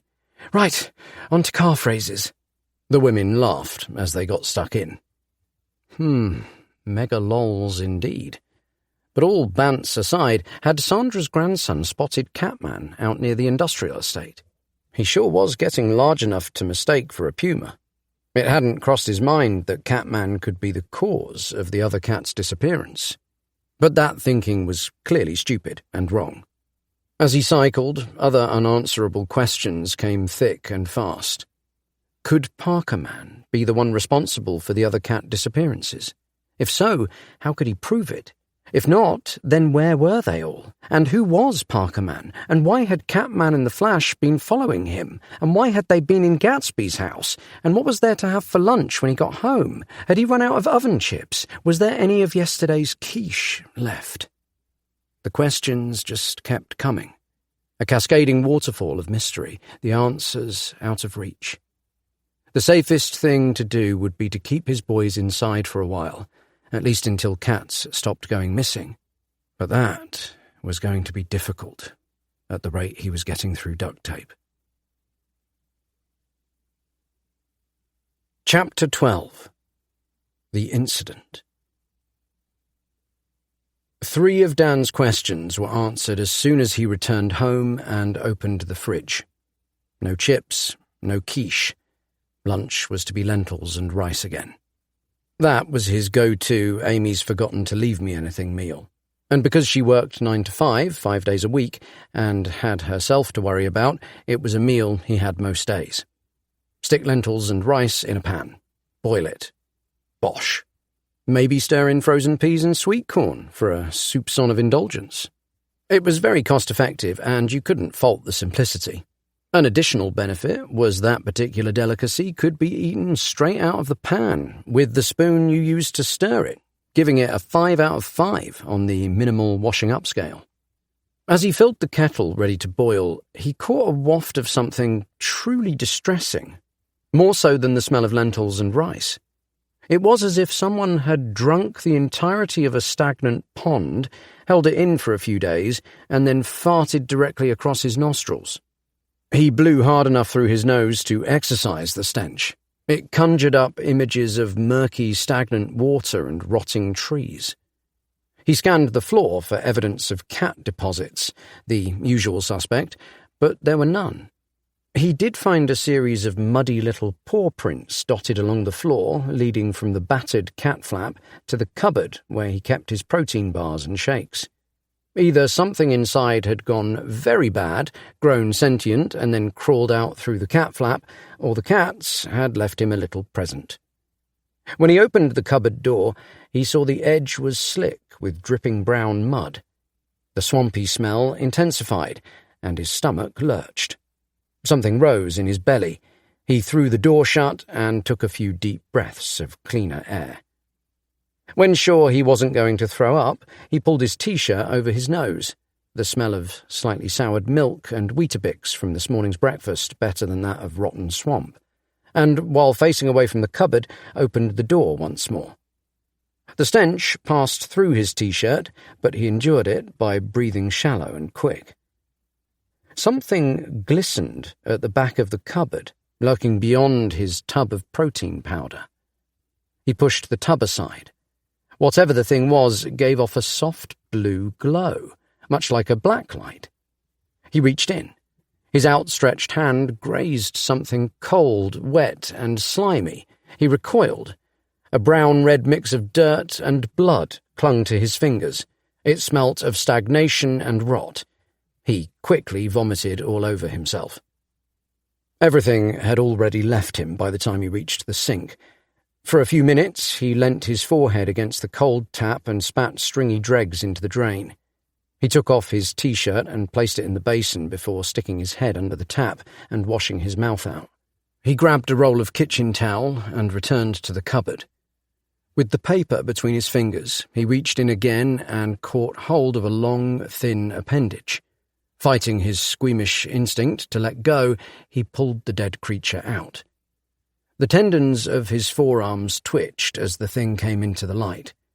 Dangling from one spindly leg between his fingers, a large bulb of a frog pirouetted like an upside-down ballet dancer. Black wrinkles, shaped like snakes, peppered its dark green skin. In a fit of disgust, and quite involuntarily, he flung it across the room. He retched as it splattered on the wall and slid down the white kitchen tiles, leaving a long brown skid. In a spasm of panic, he rubbed his fingers on his shorts, trying to grate away the feeling of slimy, bony frog. This wasn't the first gift the cats had left him, but it was definitely the worst. As it lay there sprawled on the laminate flooring, he noticed the glow again. He moved closer. It was some sort of bioluminescence, like a jellyfish or glowworm. He thought to take a picture, but in that moment couldn't find his phone. Probably best to just get rid of it. The smell was unbelievable, and he didn't want it to start permeating the rest of the house. He picked up an expendable tea towel, an old one covered in drawings of the pupils in his year at infant school, and scooped up the frog. Gave it a quick tester sniff. Retched again. Oh, God. With the towel held out in front of him, he ran to the back door, threw it open, and flung the whole disgusting package as hard as he could. The frog came away from the towel, clipped the top of the back fence, and went spinning off into no man's land beyond. He left the tea towel where it lay at the end of the garden. It was a write-off. There was no saving it. He took a quick look around at the houses that overlooked the garden. No one was in view at the windows, potentially watching him. No twitching curtains. Most people would likely be at work anyway. With several deep breaths of clean afternoon air, he headed back inside. His appetite for lentils gone entirely. Chapter 13. Timeline. Dan flicked through the video files that he'd just downloaded from the cloud. The old ladies in the gym had him worried. Cats seemed to be going missing every day, and if he had a lead, then it was his duty to do something about it. He nibbled a rice cake, about all he could manage after the incident, and started with a video timestamped as 6:55 a.m. These events had occurred before he'd seen the cat stalking Parkerman. He hit play on both their videos so he could see each viewpoint in unison. The two ran alongside a corrugated panel covered in peeling red paint. A wall stretched out of view above the camera. The image wasn't clear, but it looked like a warehouse or a shed. The ground was cracked grey tarmac, interspersed with patchy areas of powdery brown earth and unhealthy yellow grass. They turned a corner. Two 4x4s sat parked up ahead. A man was leaning against the nearest one, talking to someone through the window. It had to be somewhere in the nearby industrial estate. You could get there via the cycle path he had used yesterday. The jiggling motion of both screens as they ran made his stomach lurch. He tried not to think of slimy green frogs. They didn't spend long at the warehouse, just walked around it a few times, sometimes right up close, sometimes further away. Something about the old building seemed to interest them. But what? Perhaps they'd found something they liked to eat around there. Maybe it used to be a fish market. That would be a total pussy magnet. He picked up his pen, turned his notepad landscape and drew a line, placed a dot on the left-hand side and wrote 6:55 a.m. at warehouse. Next, he skipped forward to the part where they were following Parkerman. It was time-stamped 7:45 a.m. He put another dot roughly halfway along his timeline and noted this down too. He followed the videos, marked what he saw on the timeline. They left the warehouse at 7:15 a.m., first saw Parkerman at 7:26 a.m. When they spotted him, the cameras shook. They were moving fast. When the image finally steadied, they were behind a mound of brown leaves in the woods, still watching him. He was carrying his cat box along the red cycle path. The door of the box was open. Parkerman stopped at one garden, stretched on tiptoes and peered over the fence, just as Dan had the other night. Maybe the best time to peer over fences wasn't in the dark, when you thought no one could see you, but in the day, when everyone was at work.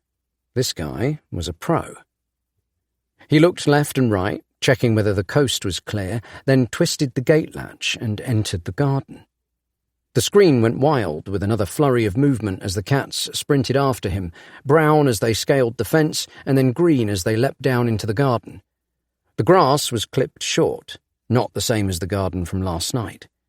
A wooden shed sat next to the fence on the right side. A side gate led around to the left. Parkerman had disappeared. Either the cats had scaled the wrong fence, or he'd used the side gate to come through to the road. With another burst of speed and a flash of red brick, they were on the roof with the whole of Walton stretched out before them. He had to pause the video, not believing what he'd just seen. They had scaled the drain pipe to the top of the house in a matter of seconds. They remained on the roof for several minutes. He skimmed the video forwards. Another flurry of movement, and they were in the middle of the road. The video met up with where he'd tuned in that morning when they were following Parkerman. The cat box he was carrying was now closed. He thought back to that morning when he'd seen Gatsby outside with cat treats. Did the video show Parkerman having just stolen Gatsby's cat? It was time to get the police involved. This was the evidence he needed. Parkerman was clearly the guy they were looking for. But what had he done to Catman to make him grow so large? He rang 999. When they answered, he told them about the footage. Maybe embellished it a little, but of course there was no denying it showed what Parkerman was up to. If you knew what was going on, it was plain to see. They agreed to send someone around to collect the files before the end of the day. The video files continued to run while he was on the phone. A car pulled up next to Parkerman and he got in. Dan skimmed the video forward again. The cats had returned to the warehouse. They were in a shady alley, presumably around the back of the building, framed by stacks of pallets and breeze blocks. To the right, overgrown trees pressed through the gaps in a chicken wire fence. He paused Catman's video and expanded the flash's footage to fill his screen. In it, he could see the flash enter the warehouse through a back door. The camera fought to expose the darkened interior. It was hard to see, with the only light coming from outside and behind the camera, but he could make out a short, slim room. a line of desks on one side and shelving on the other. The floor was dusty and covered in litter. At the far end of the room, a beam of light reflected from a crisscross of wires that looked like cages. The beam moved. A torch. Its illumination widened as its bearer came closer. 2 pinpricks became visible in the darkness behind the wire, but before he could make out what it was exactly, the flash had turned and fled. Dan held his breath. Knowing that this must have happened some hours ago, and that the cats were fine, as they had delivered him his froggy present since, did nothing to calm his nerves. He rewound the footage and paused it. The 2 shining objects, reflecting the light of the torch and locked behind a cage door, were cats' eyes. He checked Catman's footage to see if there was a better angle, but it showed something very different. He hadn't followed his brother. Instead, he'd moved closer to the fence. There was a woman there in a long navy coat. She looked familiar. She studied Catman from outside the fence. He moved closer. She reached out. In her hand was a small black circle. Her hand came towards his collar. The footage blurred momentarily, and when she took her hand away again, the circle was gone. She looked up. Catman followed her gaze to show the flash running out of the warehouse. A bright flash turned the screen white, and when Catman looked back towards the woods, the woman had disappeared. He paused the video, scanned the forest, scratched his brow. She should have been right there, but she was nowhere to be seen. Creepy. A loud bang from downstairs shook the house, causing an almost painful jolt of nerves to shoot through him. He calmed a little when he realized it was just the front door. It seemed a little too quick for the police to be here already. There were no deliveries coming, and Amy wouldn't be back for another few hours. No one ever visited in the day, except Jehovah's Witnesses and conservatory salesmen, and neither of them ever knocked so hard. What if it was the neighbour whose garden he had invaded? What if they'd come to give him a firm talking to? He could just pretend he wasn't in. But what if it was the police? He closed his laptop and jogged downstairs. The door banged again, rattling the chain. He opened it. A large man in a tight white t-shirt stood on the front step. His head was completely shaven, his arms covered in tattoos. Streaks of colour wrapped up from beneath the collar of his shirt and spiked up his neck. Probably not a Jehovah's Witness. "You live here?" The man's head cocked at a menacing angle, his enlarged pecs flexed under his shirt. Yes, I do," Dan stuttered. If this was a conservatory salesman, then Dan was about to spend a lot of money. Fascias, guttering a new front door, solarium spanning the entirety of the garden, the works. I live here. How can I help you?" "Got something for you," he snarled. His head was becoming more and more like a tomato. Large veins popped, embossing the skin under his tattoos.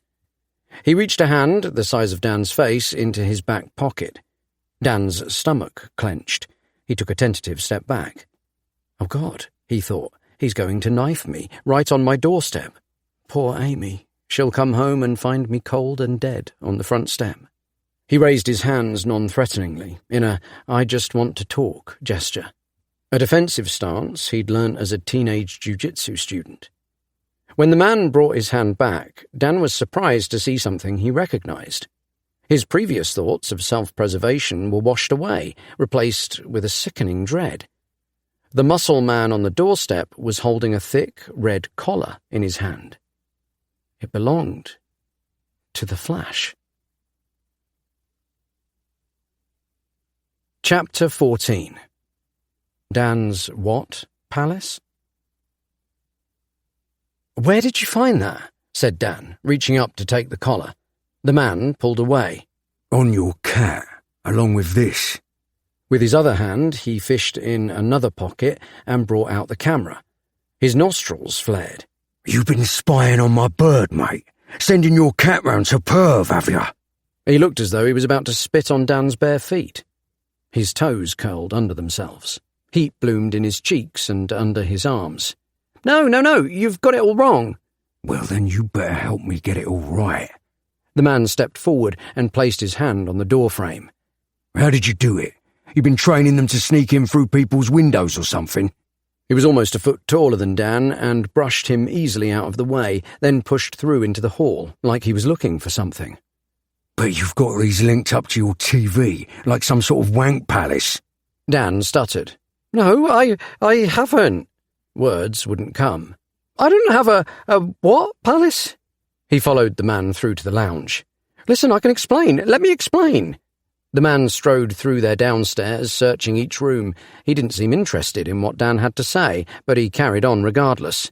My cats went into a neighbour's house the other day. You know the old guy who's just moved in? You spying on old men, too? Said the man, whirling round, nostrils expanding in disgust. You're weirder than I thought. He strode to the stairs, taking them two at a time. I didn't make them do it, they just did it. I was trying to monitor their movements, make sure they weren't getting into trouble. I promise, that's all. Unless you can prove it, I'm calling the police, or beating you to a pulp. He drummed his fingers on the wall. I ain't decided yet. He pointed an accusing finger down at Dan.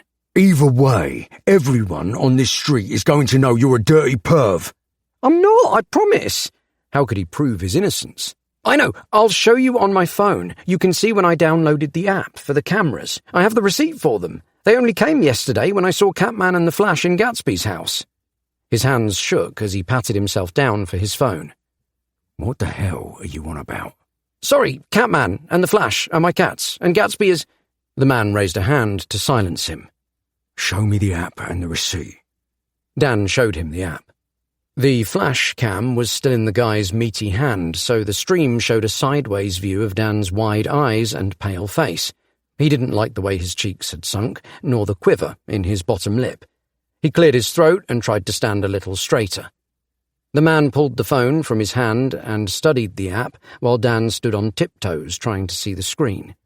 He tapped the app and flicked to Catman's camera. You've got another one. His cue-ball eyes fixed on Dan before turning back to the phone. The view showed Catman's paw stretched out in front of him on some sort of flowery fabric, a bedsheet. A blonde lady sat a foot or two away, dressed only in a towel. Ah, said Dan. The video didn't show the woman's full face, but it did show that the Flash was also there, curled up in her lap. She was absent-mindedly stroking his fur, but her attention was not on him. The angle of her chin suggested she was looking away from him at the floor. Lips parted. Was it Vicky? Amy's friend? Pretty Princess's owner? I'm so sorry, Dan began. You're going to delete everything. Where's that laptop? No, The man drew a head-sized fist back. Dan cowered against the wall. I'll get it. He passed the man, hunched like a whimpering Igor-shaped mess, and jogged up to the office, where he grabbed the laptop. He couldn't lose all his evidence, not now he was so close. He quickly scrolled to the folder to try to make a copy of the files, but the man had followed him to the third floor. What are you doing? The man shoved him aside and snatched the laptop away. The videos were still open, and the folder containing everything was all there on view. You creepy little bastard. He selected every single file in the folder and hit delete, then opened the recycle bin and removed them for good. With a violent snap, he clapped the laptop closed and threw it back at Dan, then held up a fist. If you saw anything... I swear I didn't, and anyway, I couldn't have trained them to sneak into your house even if I wanted to. The man's jaw tightened, eyes glared. Which I don't. I haven't tried. I've only just got the cameras because of the other cats going missing. I wanted to keep them safe. Let me show you the receipt, please. Go on. The man's shoulders relaxed slightly. He held Dan's phone back towards him, though he still kept it tight in his grip. Reaching up on tiptoes, Dan flicked to the Amazon email. See, I've only just got them. I haven't been spying, honest. The man turned the phone back around to inspect. All right. He waved a hand and pushed past Dan to get back downstairs. His anger seemed to have shifted to impatient annoyance. Dan hurried after him, his curiosity getting the better of him. Have they been in your house before today? The man glanced back. I bloody hope not. he said, then stepped out through the open front door. "Hey, my phone!" The man turned and flung the phone back through the open doorway like a frisbee. Surprisingly, Dan caught it. "I'd better not catch them in my house again," the man said, poking a rigid finger into Dan's chest. "Or they'll be coming back through your letterbox. If the wife didn't love cats so bloody much, they'd already be on their way first class." He dropped the flash's camera and, without taking his eyes from Dan's, crushed it into the garden path with his heavy Doc Marten boot. He raised a middle finger and stomped away without another word. Dan collected up the pieces of camera from the floor, trying to process what had just happened. He pressed his cold fingertips to his burning cheeks. His stomach was bloated. He felt like he was going to throw up again. His first thought was of Amy, and that "I told you so" that he knew was waiting in the wings. She would be so embarrassed. Surely people would talk about him after this. He'd be branded a pervert up and down the street, up and down Walton, up and down the country. Mothers would hurry their kids past him on the street. "Don't talk to him, sweetheart. He trains his cats to spy on naked ladies and old men." In this Surrey suburb, gossip spread like the plague. The muscle man had known exactly which house to come to. That alone said something. At least 2 homes on the road already knew of his garden invasion. The people at the end of the street, the ones who'd found his wallet in their bin, they would know what he looked like. You can always trust people to have a good nose through a wallet. Despite the long hair on his driving licence, he was easily recognisable. And then the police would have taken the wallet to the guy whose garden he'd invaded. He suspected they'd all had a good rummage around through Dan's private wallet stuff. Was he now the resident psycho? The Boo Radley dining on raw cat? He sat down on the porch step and rubbed his face. He had to prove to everyone that it was Parker Man. Parker Man had taken the cats. Dan was just trying to stop him. At the light clicking sound of claws on the garden path, he looked up. "Oh, so you do know where you live then?" Catman ran past him without acknowledging his existence. The flash stopped for a moment. His head moved from side to side, almost as if he had never seen Dan before. Then he continued after his brother. He shut the door and followed them through to the kitchen, fists clenched. Catman sat by his empty bowl, the flash by the cupboard where Dan had found the frog. He looked at Dan expectantly, his little orange chest puffed out in pride. The anger washed away. "Stop being so ruddy adorable, you." He walked over and patted the flash on the head. "So it was you who left me that lovely green surprise. I'm sure you guys love them, but I'm not going to lie, frog isn't really my cup of tea."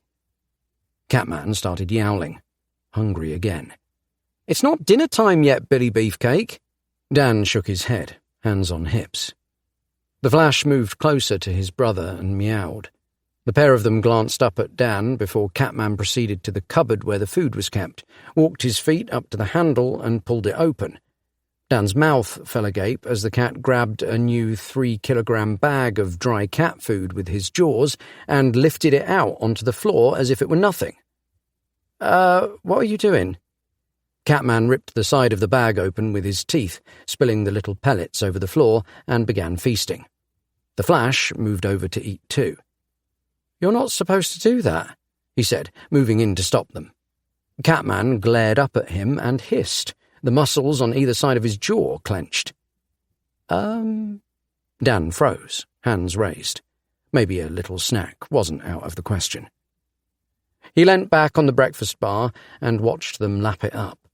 They were really going at it, like starved lions feasting on a carcass.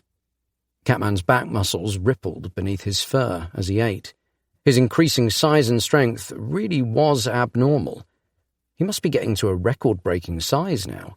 It couldn't just be the amount of food he was eating. This was something unnatural.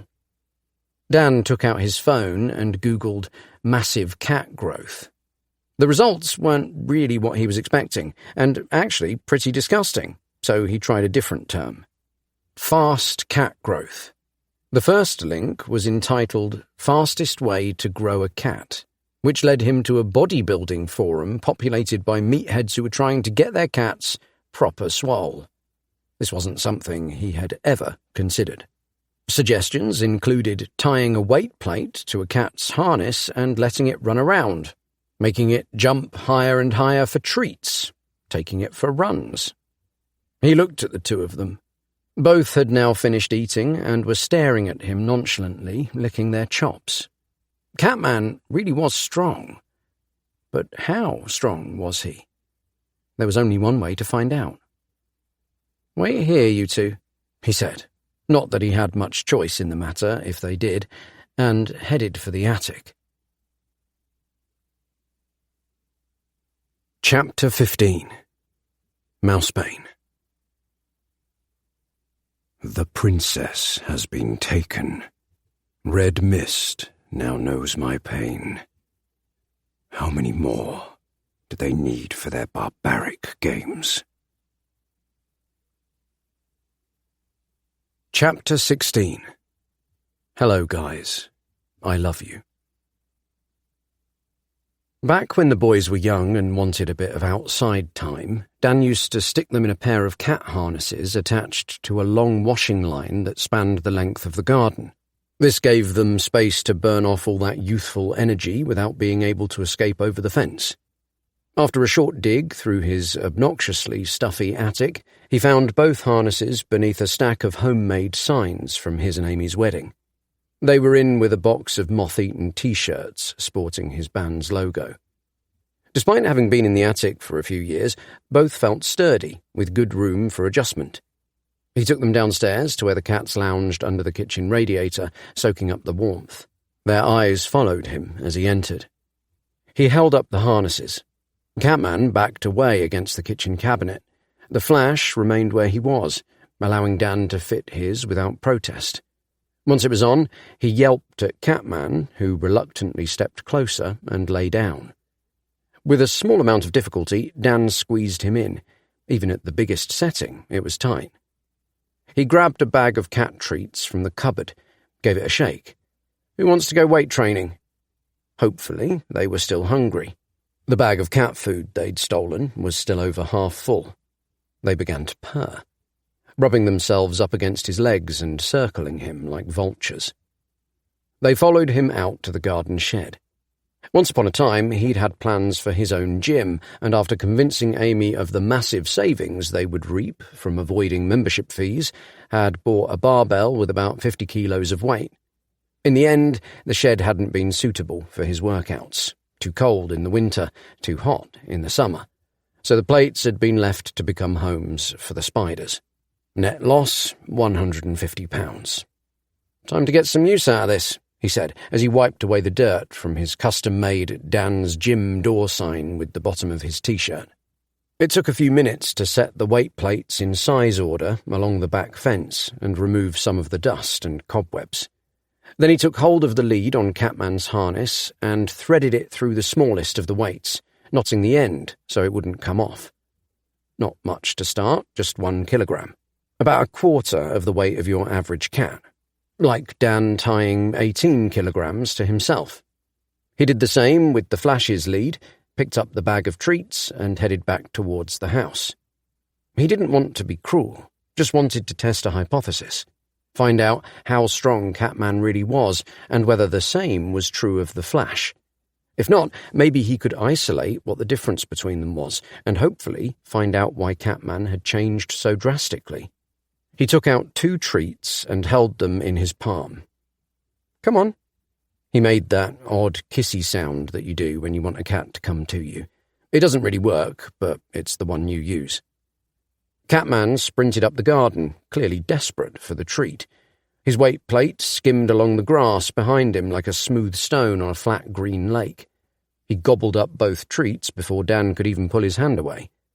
The Flash remained motionless. He shook out 2 more treats onto his palm, closed his fist as Catman dived for them. "These are for you, Flashy. Quick, before Catman gets them." The Flash didn't twitch.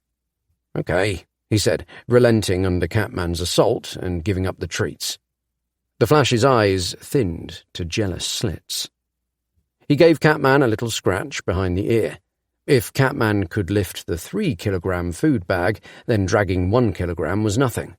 That seemed a little too easy. Do you want to take it up a notch?" Catman bounded back down to the end of the garden, having seemingly understood and appearing happy to try. Dan raised an eyebrow. "Okay," then followed. He untied the first plate and replaced it with a 5 before returning to the house. As he was walking back, Catman overtook him, with the Flash trotting behind. He expected to see that both plates had come loose, but instead, Catman had somehow tangled himself up in both leads, dragging his weight and the one tied to the Flash. Dan untangled them from the leads and handed them both some treats. He couldn't help but laugh. He had been right. Catman was strong and fast. But how?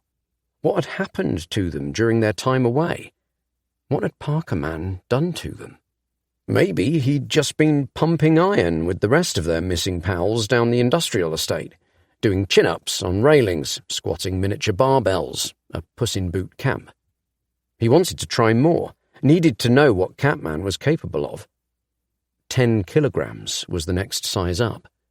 Assuring himself that he couldn't hurt them, that they wouldn't pull the weight if they didn't want to, he added it to the leash, making the total 15. If it was too heavy, they would just have to lie down instead. That's what cats did best. He took out his phone, hit record. Maybe he would upload it to the band's YouTube page. Finally get some hits. Catman could be a record breaker or something. World's strongest cat. He could be a viral YouTube sensation. "Here we have both my cats," he commented. "The black one on the left is attached to 15 kilograms of weight." He filmed the weight plates up close for proof. "He weighs roughly 5. He paused. If the average house cat weighed 5 kilos, then Catman must weigh much more by now. "Roughly 9 kilos. Let's see what he can do." He returned to the house and poured out a pile of treats. Catman began to jog towards them, but as the lead pulled taut, the Flash yelped. Dan stepped forward, anxious that something had gone wrong and that the Flash was hurt, but no. Catman stopped and returned to his starting position. With a jerk of his head, the Flash lifted his own lead in his mouth and threw it around Catman's neck. Dan stared, then frowned, then smiled. "Wow." Then once again Catman began to jog towards the pile of treats. The leash tightened, lines of sinew stood out on his legs, and his shoulders bulged through the harness. Dan had never seen anything like it, like a lion or tiger in the wild. A horrific image flashed through his mind, one of Catman straining so hard on his lead that his skeleton came shooting out of his mouth, leaving an empty bag of furry skin behind, like something out of an Itchy and Scratchy cartoon. Each of the plates, including the Flash's, slipped along the grass as Catman pulled. They clanked together as the cats trotted up the garden side by side. Catman pulled all of it. The Flash merely walked with him. Dan wasn't sure who he was more impressed with, the Flash for giving Catman his weight to pull, or Catman for pulling nearly double his body weight. "Well done, boys." His voice shook ever so slightly. As they fed on the treats, he gave them both a tentative scratch behind the ears.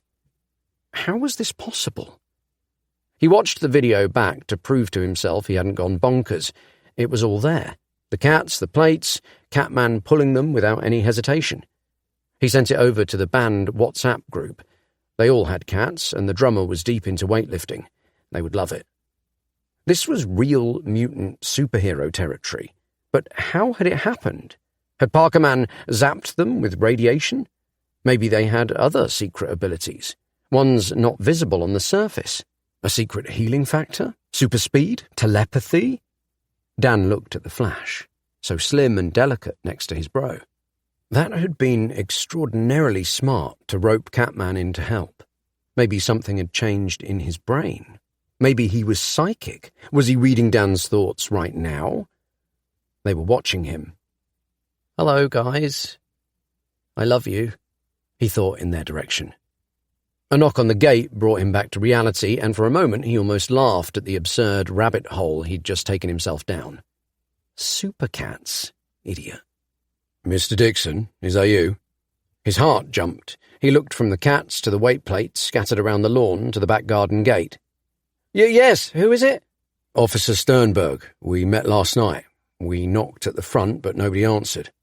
Hold on! He scanned the garden. There was no way he could hide what he was doing, and Catman still had the camera around his neck.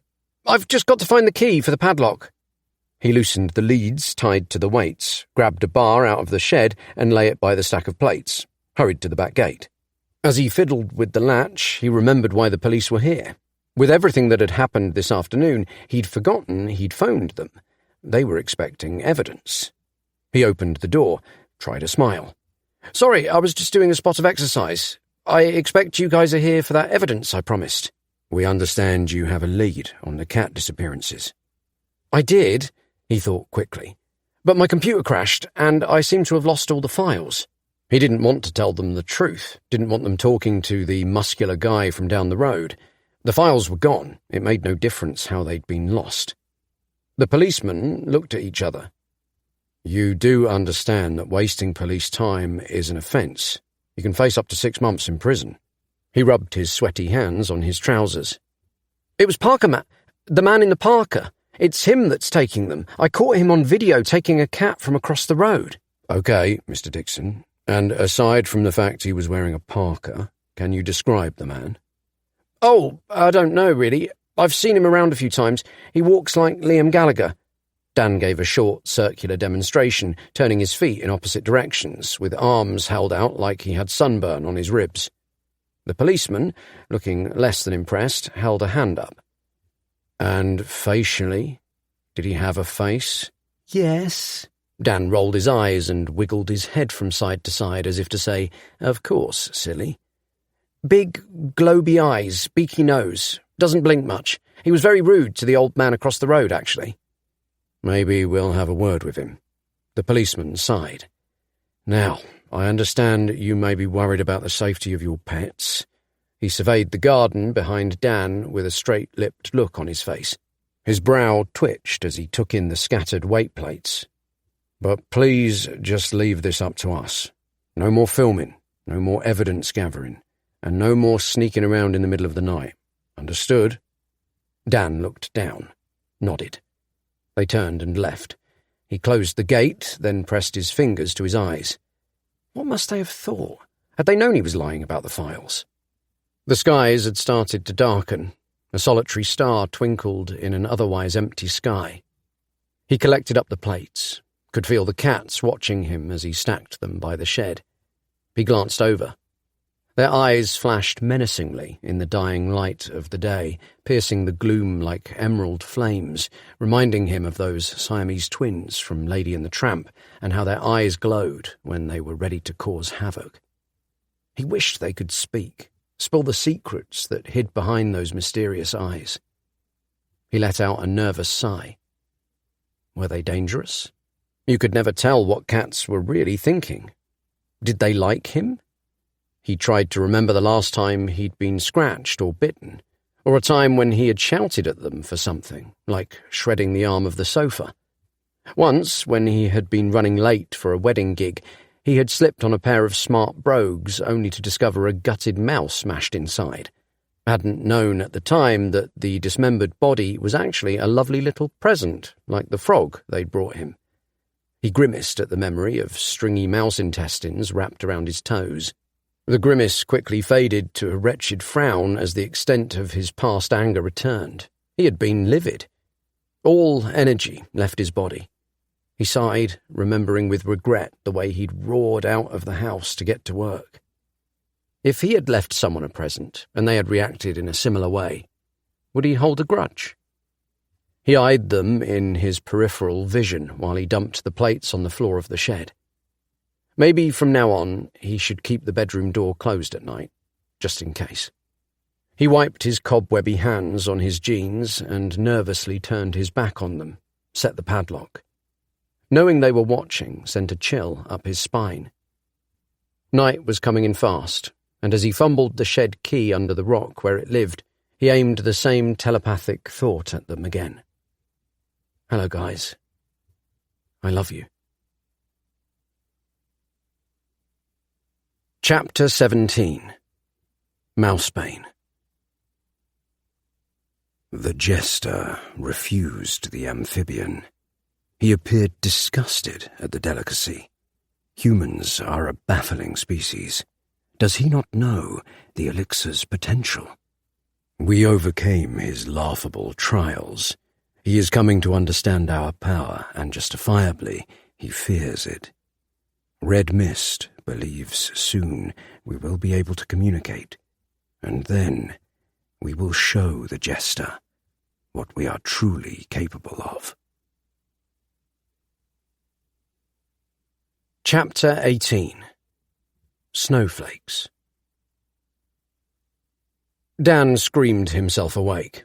The Flash, who had been perched atop his head, leapt off, sprinted across the bed, and dove through the open bedroom door. He rubbed his face irritably, the tickle of hairs still itching his nose. They weren't supposed to come onto the bed. They hadn't done it in years, and hadn't he shut the door last night? His temples throbbed. Remnants of the dream still clung to him. He'd been trapped inside a cage or box, his vision greatly restricted. He couldn't really recall any specifics. It was the feeling that lingered. A sickening mix of fearful anticipation and confusion, a strange paradox of emotion, a desire to be free and home safe with Amy, but also the fear of being released. Hungry beasts growled outside the prison, and through the small opening in the box he could see their silhouettes moving with bright light behind. He didn't want the door to be opened. In the strange way you do with dreams, he knew that meant death. He pulled the cover up to his chin. Bad dreams weren't a rare occurrence. Once every few months, he'd wake in the middle of the night moaning or screaming, body coated in sweat. It had been the same since childhood. His mother had put it down to that overly creative side. He put it down to watching The Exorcist when he was 11. Google put it down to stress, but what did Google know? Amy always knew how to save him from the nightmares. A calming hug, a whispered, there, in the dark. But today she was no longer in bed. He checked the clock. 9:10 a.m. She would have already left for work. He looked up from his pillow. The memories of the faded dream left a residue of bad vibes, like dried white rings of sweat salt on a black T-shirt. A coffee mug sat on the bedside table with a post-it note stuck to the side. Be home at 2. Be ready to go out. A. Kiss, kiss, kiss. He smiled. Even though she wasn't there, Amy always knew how to save him. It was one of those personalised mugs. Beneath the post-it was a picture of them a few years ago on her birthday. Dan had surprised her with a short trip to Disneyland Paris. She'd always wanted to go. In the picture, they were wearing the Mickey and Minnie ears he'd made out of card and black hairbands. He took a sip. Already cold, but no less welcome. Going out that evening was a good idea. He owed her a good time. She'd been so understanding the other night when the police had come, and she'd been working hard too, really hard. He already had an idea of what she might like. Nothing too fancy. He typed out a to-do list on his phone. Didn't want to forget anything. Shirt, flowers, book restaurant, wine, taxi, ice cream, bath things, face mask, bomb. That done, he checked his mail to see how much work he had to get through. His thumb hovered for a moment over the CatCam app. It took a great deal of willpower not to look. Over breakfast, his resolve waned, and he found himself checking in on the boys. Catman's feed showed both him and the Flash scampering around another person's home. He had no idea whose. He and Amy had kept themselves to themselves since they had moved in, so they didn't really know the neighbours. Must be within Bluetooth range, though. Still, it wasn't his problem. The police were on it. He left the house and headed for his van, a big white Ford permanently filled with band gear. "All right, man," came a watery voice as he stepped out into the road. Dan blew air through his teeth. He wasn't really prepared for talking to people this morning. "Hello, Andrew." "How are you doing?" Andrew's well-groomed beard parted around a wide yawn, revealing his previously hidden mouth. Andrew was slim, like Dan, but sporting a rocking Viking-style beard that made Dan's facial failure look prepubescent in comparison.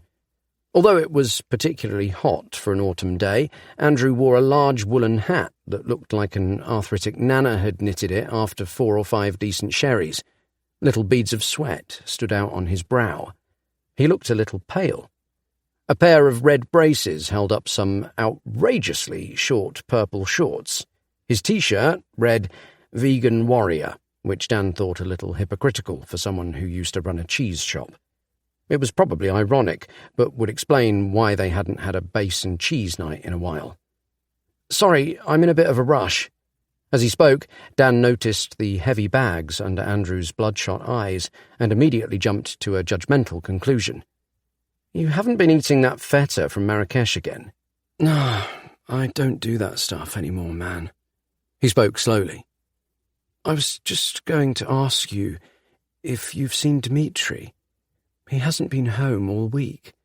I'm starting to get really worried." Dan's stomach fluttered. Another one?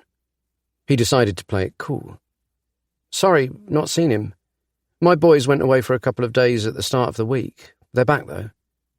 "It's not like him to stay out overnight. He's been gone since Monday. I did put up a post about it on Facebook. Not had anything back, so thought I'd venture into the real world." He opened up the satchel on his hip and handed Dan a flyer. "Maybe if you see anyone, you could show them this?" Missing cat was stenciled in funky, eye-catching graphics that made Dan feel a little embarrassed about the violation of graphic design he still had jamming up his printer. Beneath this was a black and white photo of Dmitri wearing a bow tie, and beneath this it said, "Can be a bit scratchy." "Will do," he said, looking past Andrew. Every single lamppost up the street had a flyer taped to it. Some had 2. "You've been busy." He folded the flyer and stuck it in his pocket. "Have you asked around the road?" "Yeah, I saw a few people this morning. Don't know if you know that big tattooed guy who lives just up there." Andrew pointed, but didn't take his eyes from Dan's. Was there something in that look? He nodded, jaw tense. "We've met." Andrew cleared his throat. "Frank's his name. His girlfriend is Vicky. Her cat went missing last week as well." Amy mentioned it. Was he implying something? A door banged and Dan looked across the road towards the noise. A light shaking sound and someone saying, "Come on, come on." He peered through the windows of his van to the other side of the road.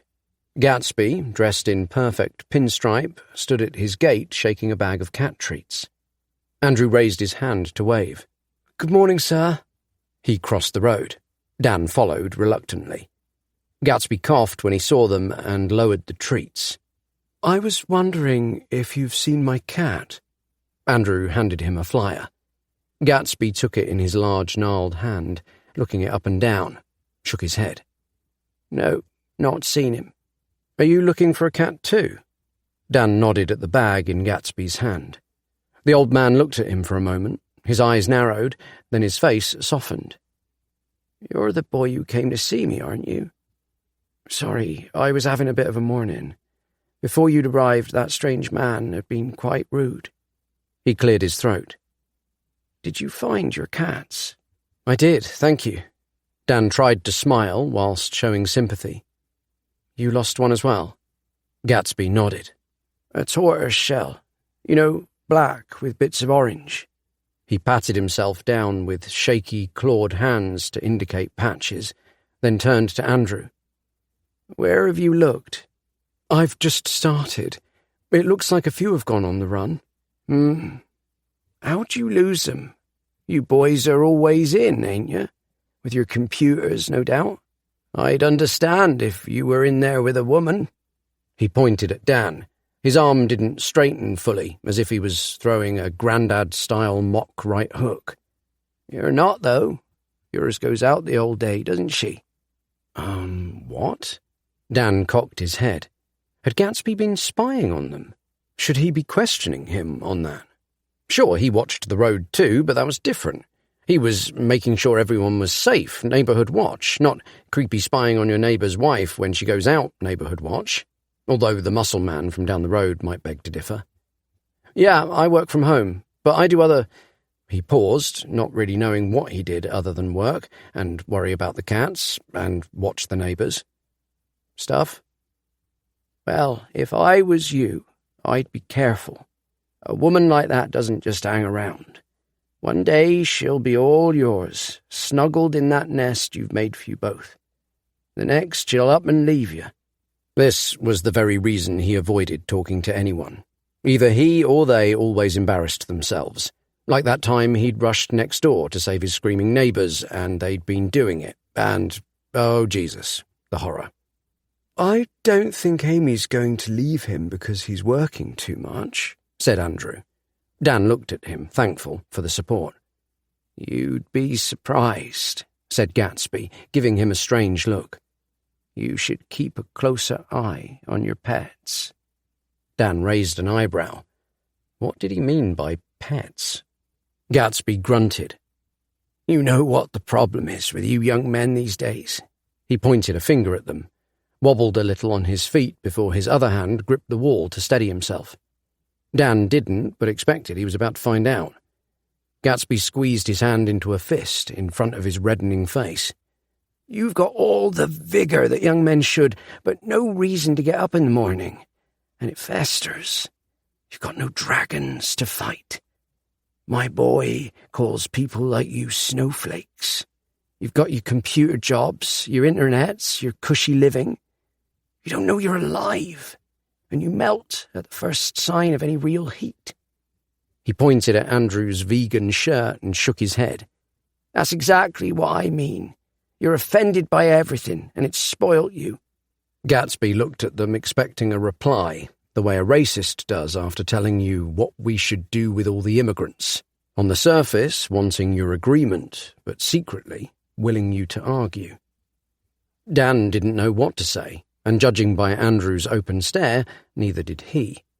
They shared a glance, but their attention snapped back to Gatsby as he started up again, like next door's lawnmower at 7 a.m. on a Sunday. My father's dragon was the Nazis. My son. At this he looked down at the ground, almost sad. He has his own. And me? My wife left me with a young son when I was working full-time. That quickly made a man out of me. Back in my day, we were carted off to fight before we'd even left school, and before that we'd work our backs sore in the fields. What was going on? A minute ago, they all had a commonality. Cat lovers worried for the safety of their feline friends, but somehow things had turned, and Gatsby had gone off like old milk. Dan started, hoping to calm the situation, but Gatsby didn't stop. We got a taste for life that you kids will never understand. If I was your age, I'd be out there looking. But you're not going to do that, are you? Not going to get your pretty snowy hands dirty. For a moment, there was silence. Dan wished the ground would swallow him. Why did he ever leave the house again? But I've got flyers, said Andrew, holding one up. Gatsby snorted. You boys will always be boys until you find your dragon to fight, no matter how old you get. His rheumy eyes caught Dan's, and he chuckled. There wasn't much humour in the sound. And with that, using his white-knuckled grip on his garden wall, he turned and headed back up the path to his house. "Bloody hell," said Andrew, his cheeks a blossoming red above his beard. "Some people." He raised an eyebrow and looked at Dan for agreement. "If anything, he's the snowflake. All I asked was, have you seen my cat? And then he started kicking off on me because I'm a vegan. Carnist dinosaur, they're all the same." Andrew seemed to need affirmation, so Dan nodded. And what was he on about dragons?" "I think he was being metaphorical." Despite Gatsby's delivery and his growing dislike for the man, Dan couldn't help but feel he was onto something. It was true. Sometimes he had no reason to get out of bed in the morning. He had the agency, but it wasn't like he was busting his nuts to make it work. He had no big goal. No dragons to fight. Not since the band had stopped writing their own music. This wasn't news to him. Gatsby's words had only peeled away a blindfold that he liked to hide behind. He needed a purpose, something exciting to galvanize him, something to achieve. Maybe now he had one. He made a snap decision. "Andrew, I'm going to show you something, but please don't judge me until I've explained." Before he could say anything, Dan had taken out his phone and held it up. It showed someone's living room. A TV and a pair of bright red sofas were clearly visible in the shot. Andrew craned his neck to see. His eyebrows lowered. His lips drew so tightly together that his mouth was fully hidden by his bushy mustache. He looked at Dan, a trace of anger there. "Why the hell is my living room on your phone?" Chapter 19. Better Than Not Being Talked About. Dan explained about the camera, and Andrew's expression softened. He looked away, nodding as if he was coming to an unknown realization. "Do you think they know where Dimitri is?" he asked. "They might, but there's not much battery on Catman's cam. We should hurry." Andrew held his hat down as he broke into a run. Dan followed, answers beginning to knit together. His cats had visited Gatsby, Vicky and Frank, and now Andrew, all of whom were cat owners themselves, and all of whom hadn't seen their cats in a few days. Were Catman and the Flash on the hunt for the missing cats? Inside Andrew's home, the air was thick with the smoky cinnamon smell of incense. "Catman!" Dan called out as they entered the lounge. The house was spotless, with minimal decoration. On the mantelpiece sat a picture of Dimitri in a silver frame. There were 2 red sofas arranged in an L shape, facing a retro-looking black and white television. Behind them, the living room opened straight into the kitchen. Dan felt a slight tingle behind his eyes when he spotted a full cat bowl on the laminate floor there. "Dimitri!" called Andrew. Dan checked his phone. Catman's camera had died. The light pitter-patter of tiny feet crossed the ceiling. His eyes met Andrew's, and they hurried to the stairs. "Sounds like they're in my room." Dan had to muffle a gasp as they entered.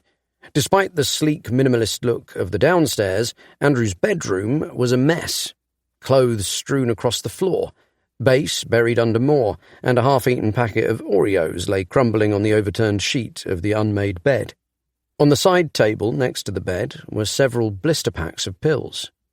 The room had a fusty stench, which would have been much worse had the window not been open. The centre 2 slats of the blind were bent in a cat shape. He crossed the room and drew them up, looked out to the street. The cats weren't to be seen. Through the jungle of dummy chimneys and television aerials, he could see the industrial estate. Beyond that, the motorway. "Are they there?" Andrew's voice was light, eyes wide, hopeful. "No," he said. The shortness of the word, a muffled gunshot. He wanted to say more to make Andrew feel better, but couldn't think of anything. Andrew's shoulders sunk. "The battery on Catman's camera is dead. We won't find them."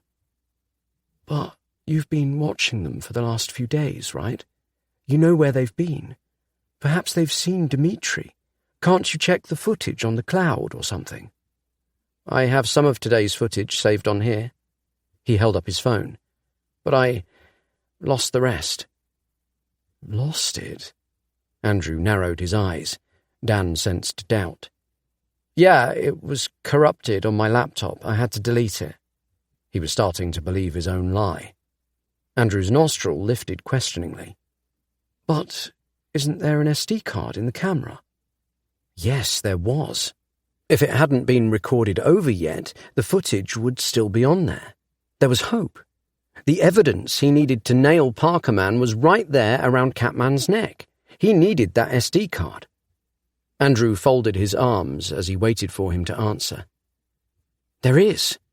He moved to leave, but Andrew sidestepped to stand across the doorway. "Where else have they been?" Dan didn't want to tell him, didn't want Andrew and Frank talking about him. "A few other houses on the street."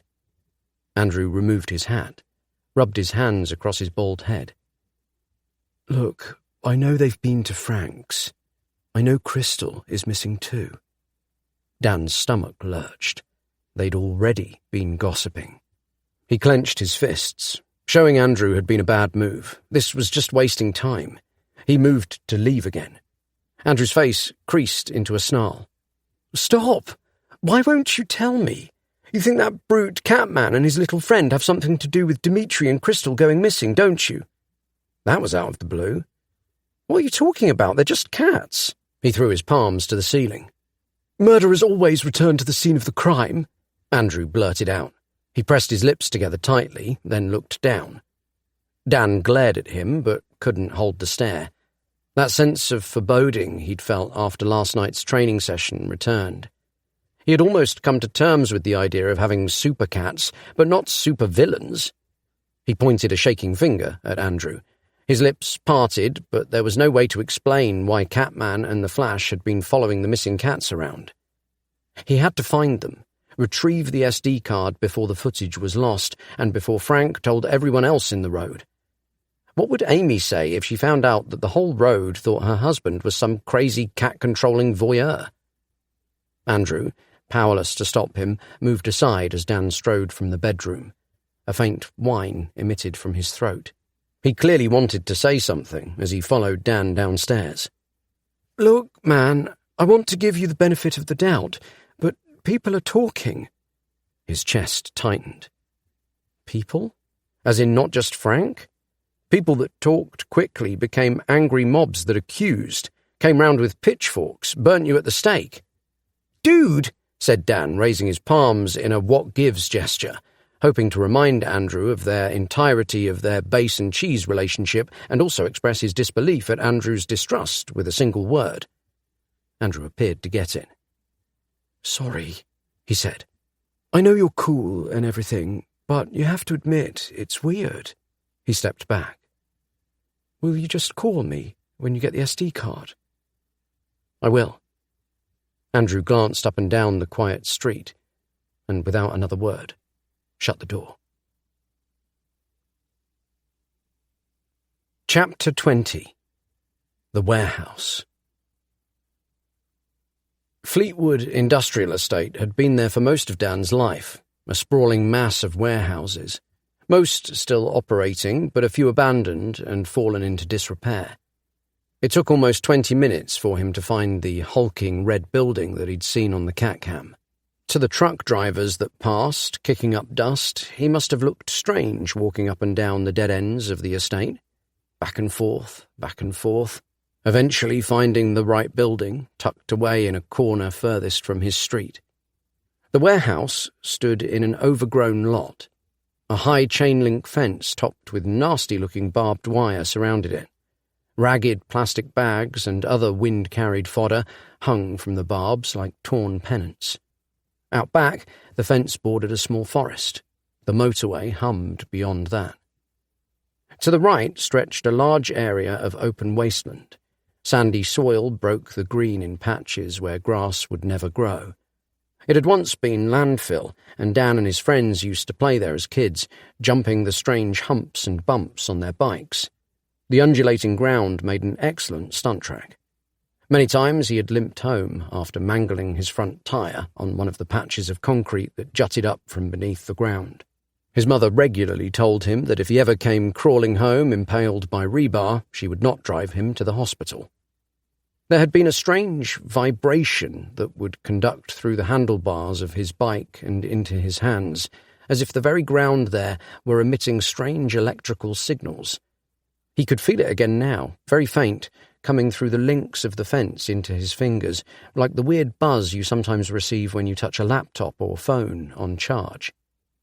He could remember this warehouse then, but the building had clearly been unoccupied for several years. Many of the windows that circled the roof were smashed, and the cracked red paint had peeled back, revealing dirty grey corrugation beneath. Most of the industrial traffic would never come around this way, so the warehouse was secluded and quiet. The drone of the motorway added to the eerie, isolated atmosphere. A plastic bag drifted like tumbleweed across the lot. A cold shiver ran up his spine. Inside, tyre tracks crisscrossed the dirt, originating from a large gate that rolled open on a small worn-out tyre. The tracks suggested the place wasn't as abandoned as it looked. The gate sat parallel to the long wall of the warehouse and perpendicular to the fence where he stood. It was chained shut with a padlock. From here, he couldn't see any other way of getting through without bolt cutters. He scanned the perimeter. Maybe there was somewhere the fence had broken or been cut by someone else. He skirted around towards the field, lifting different parts of the fence to see if there were any gaps at the bottom. All the while, the strange buzz from the metal tingled his fingers. Out of the corner of his eye, he spotted movement. At first, he thought it a large black bin bag blowing in the wind, but as it moved again, its shape became more apparent. Catman, his black coat terrible camouflage against the red warehouse, crept towards a closed door. Even from this distance, Dan could see he had grown again, coming closer to the size of a puma. He spotted the Flash skulking a little further ahead, almost invisible against the red paint. He looked like a kitten compared to his brother. "Hey!" He shook the fence. They stopped dead, like creepy animatronics, their heads swiveled towards him. Even in the daylight, their green eyes glowed. Catman hissed. "Hey!" Dan repeated, shoulders drooping. "Come on, guys." Neither moved. He shook the fence again to see if it came away at the bottom. Despite its age, it still looked very secure. "I've got food!" That usually got them running. "Chicken!" He didn't, but they didn't know that. Or did they? "I've definitely got chicken," he beamed telepathically. A few awkward seconds passed. It looked almost as if they thought he'd forget they were there and leave if they just stayed still long enough. "I can see you," he wiggled his fingers through the fence. "I'm not going anywhere until you come out." Before they could respond, a door flew open at the side of the warehouse. It crashed against the wall. A man wearing a black tracksuit with the hood up lunged through and looked around. The cats scattered. They moved so fast, Dan lost track of them completely. "Oi, mate!" he shouted when he spotted Dan, then strutted over briskly with arms flapping at his side. He had a wobbly, chunky look about him, like sand stuffed into a misshapen sock. He pointed 2 fingers at Dan as if they were a gun, his arm held high, and made his way closer to the fence, stopping just on the other side. "Oi, mate," he said again, his red face screwed into a grimace. "Who you calling a chicken, you mug?" He glared through the fence. Sorry?" Dan replied, his voice coming out uncontrollably high and uncharacteristically plummy. His mouth dried as he tried to speak. "Sorry, I saw my cat on the other side of the fence. I was trying to get him over here." Hoodie Man shook his head, snorted and spat something thick into the dust at Dan's feet. He retched, couldn't help it. Hoodie Man turned to inspect the warehouse, then gripped his side of the fence. The warm, chip-fat smell of greasy body odour crossed the threshold. "No cats in here, mate." Hoodie Man's bottom lip drew tightly over his teeth. "Got that?" Dan nodded. "That is got." Then his mouth ran away with itself. "Well, no, actually, my cats were in there." He pointed tentatively, wrinkling his nose. "Just by the warehouse a second ago. Would I be able to come in and get them? Maybe, perhaps, possibly, please?" Hoodie Man turned towards the warehouse again. When he finally looked back, his face had softened into a smile. "Wait there," he said with a wink. "I'll come round and we can both look for them together." "Great. Finally some luck." Hoodie Man paused for a moment, one hand gripping the fence. "Actually, mate, come and meet me by the gate. I'll get it open." He made his way towards the gate through the centre of the lot, and Dan followed around the outside. Hoodie Man took out a mobile phone, tapped the screen, and held it to his ear. He spoke, but from where he stood several feet away from the fence, Dan couldn't hear the words. Something about this was off. He started to sweat. Hoodie Man noticed him slow, gave a thumbs up, pointed once more at the gate, and made a walking motion with his 2 fingers to indicate Dan keep going. "I'll get the chain off for you, mate." His voice echoed across the lot. In the distance, Dan could hear a truck shifting gear and moving away. He drew closer as Hoodie Man unlocked the padlock and unravelled the heavy chain, then wrenched the gate open with a screech. The warehouse door opened again. Another man exited and headed towards the gate. He was slimmer, Wiry, wore tight blue jeans, a grey and pink striped polo neck shirt, a peaked cap. He looked familiar. They both stepped through the gate and headed in Dan's direction. "You know what? I've changed my mind," he said, recognising the man in the polo shirt. He looked different without his trademark parka. This wasn't a good idea. Caught inside a barbed wire fence with these two was not the way he wanted to spend his afternoon. "I'll just wait for them at home. Don't you worry yourselves." The dirt crunched beneath their feet as they broke into a run. He turned and ran, sprinting away across the cracked tarmac towards the open field. Despite all his efforts at the gym, he had never been a fast runner, and Parker Man, with his long legs, was gaining. The only hope was to get to the forest, lose them there. Dense vegetation covered the ground. He'd spent long summer holidays in amongst those trees playing manhunt with friends. There was always somewhere to hide. He skirted the corner of the fence, sprinted past the spot where he had stood shouting at the cats moments before. He was moving too fast over the uneven ground to risk a look back to see if the men were giving chase. The flat tarmac ended, giving way to the hazardous moguls of earth that marked the start of the landfill, and he nearly lost his balance. His ankle bent awkwardly in a small ditch, shooting pain up his shin. He pushed off the fence, managing to keep himself upright, stole another glimpse back. Parker Man had already turned the corner. His knees quivered as he raced across the hard, bumpy ground. His ankle ached. He'd twisted it. How could he outrun them now? He launched into the wood where soft mulch muffled his footsteps. Branches whipped across his face. "Oi, stop!" Unsurprisingly, he did not. A glance back told him they still hadn't entered the woods. He abruptly changed course, threw himself into a bramble bush, landing on his back hard, narrowly missing a faded polythene bag filled with old broken beer bottles and cans. His bottom lip caught between his teeth as he landed, and his mouth filled with the warm taste of blood. At least he was hidden. His heart thumped as if a living thing was burrowing out of him. He held his breath to try to slow it and to hear what was going on around him. Thorns dug deeply into his skin through his t-shirt. Why did he have to pick this particular bush to hide in? Every nerve was on fire, torn between flight or fight. Fight was looking all too probable. He'd never been in a real fight before. Sparring in jiu-jitsu when he was younger didn't count. He accepted the fact that he was going to get hurt. Pictured Amy's face. Would they be lenient if he gave himself up? If he told them he had a wife? Someone to miss him if he didn't turn up later? They might let him go. This certainly hadn't been on his to-do list for the day, next to ice cream and wine. If he survived, he'd give her the best night out she'd ever had. Fallen leaves rustled, and sticks snapped as one of the men entered the forest. They stopped, and it went quiet. Dan couldn't see him, but he could picture him surveying the woods, locking eyes directly on the bush where he lay, perhaps seeing a scrap of clothing or a shoe still on show.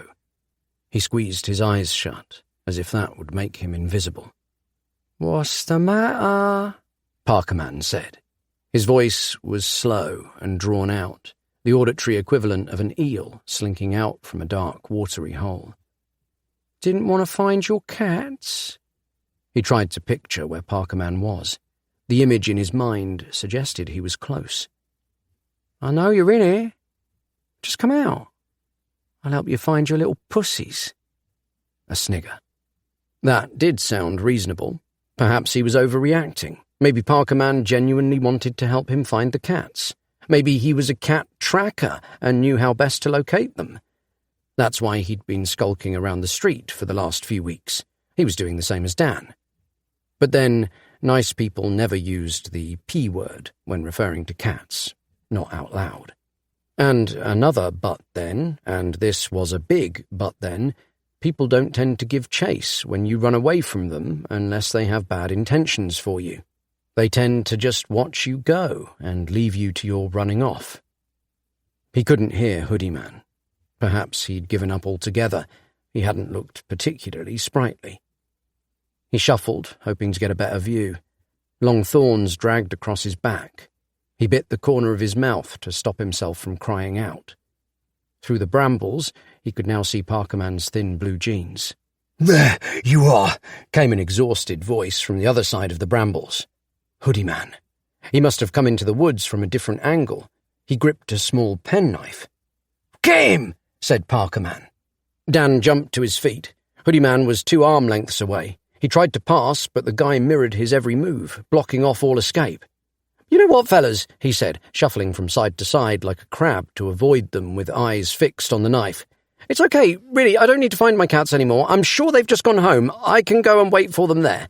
He pretended to look at his watch, jabbed a thumb over his shoulder back towards home. "Actually, my wife is probably waiting for me. She knows I'm here by this warehouse for, jogging reasons. She'll be expecting me back." Parker Man shook his head. "No?" A cold smile crept onto his gaunt, almost yellow face.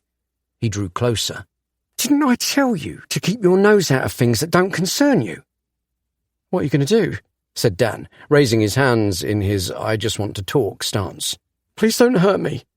Parker Man grabbed his raised fist and turned him around to face Hoodie Man, pinning his arm behind his back. Splinters of pain flared in his shoulder. Hoodie Man tucked his little knife in at his side, ready to thrust it forward. It glinted like a mirror in the light through the trees. Somehow, it being so small made it all the more threatening. A knife like that took a while to kill you. He held his breath, didn't want to close his eyes, looked everywhere, breathing fast, frantic for a way out. His knees buckled beneath him, but Parker Man held him up as Hoodie Man crept closer with that knife. A harsh hiss came from somewhere close by, followed by another deeper one that was more like a growl. Hoodie Man hesitated and looked around the thigh-high vegetation that surrounded them. Parker Man's grip loosened on his arms. "What's that? A snake?" said Hoodie Man. "I fucking hate snakes." "No, you don't get snakes in this country." Parker Man tightened his grip once more. "Just do him! He saw us with the cats! Mine'll—" A silent black shadow suddenly flew from the bushes to their left and knocked Hoodie Man to the ground. The shape disappeared, back into the undergrowth. Parker Man let go of his arm. "What the hell was that?" Hoodie Man groaned as he got up. "Looked like a—" The shape re-emerged, slipping quickly through the ferns that surrounded them, lunging for Parker Man before Dan lost sight of it again. "Could it be—" Parker Man gasped and went down with an audible thump. "Leroy!" Hoodie Man's voice rose. "My leg!" shrieked Parker Man. He sat up and raised a blood-covered hand. What little colour he had in his cheeks drained fully. Dan took his chance and bolted. "Stop him!" he heard Hoodie Man shout, but he was already gone.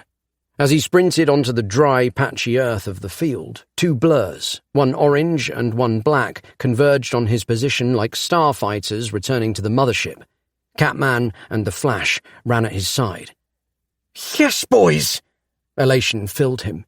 He punched the air like a cheesy 80s rock star, the fear completely blown away with the cool air rushing past his face. The cats pulled ahead of him, but only slightly, as they bound with ease across the uneven ground. It was clear that they could have run faster.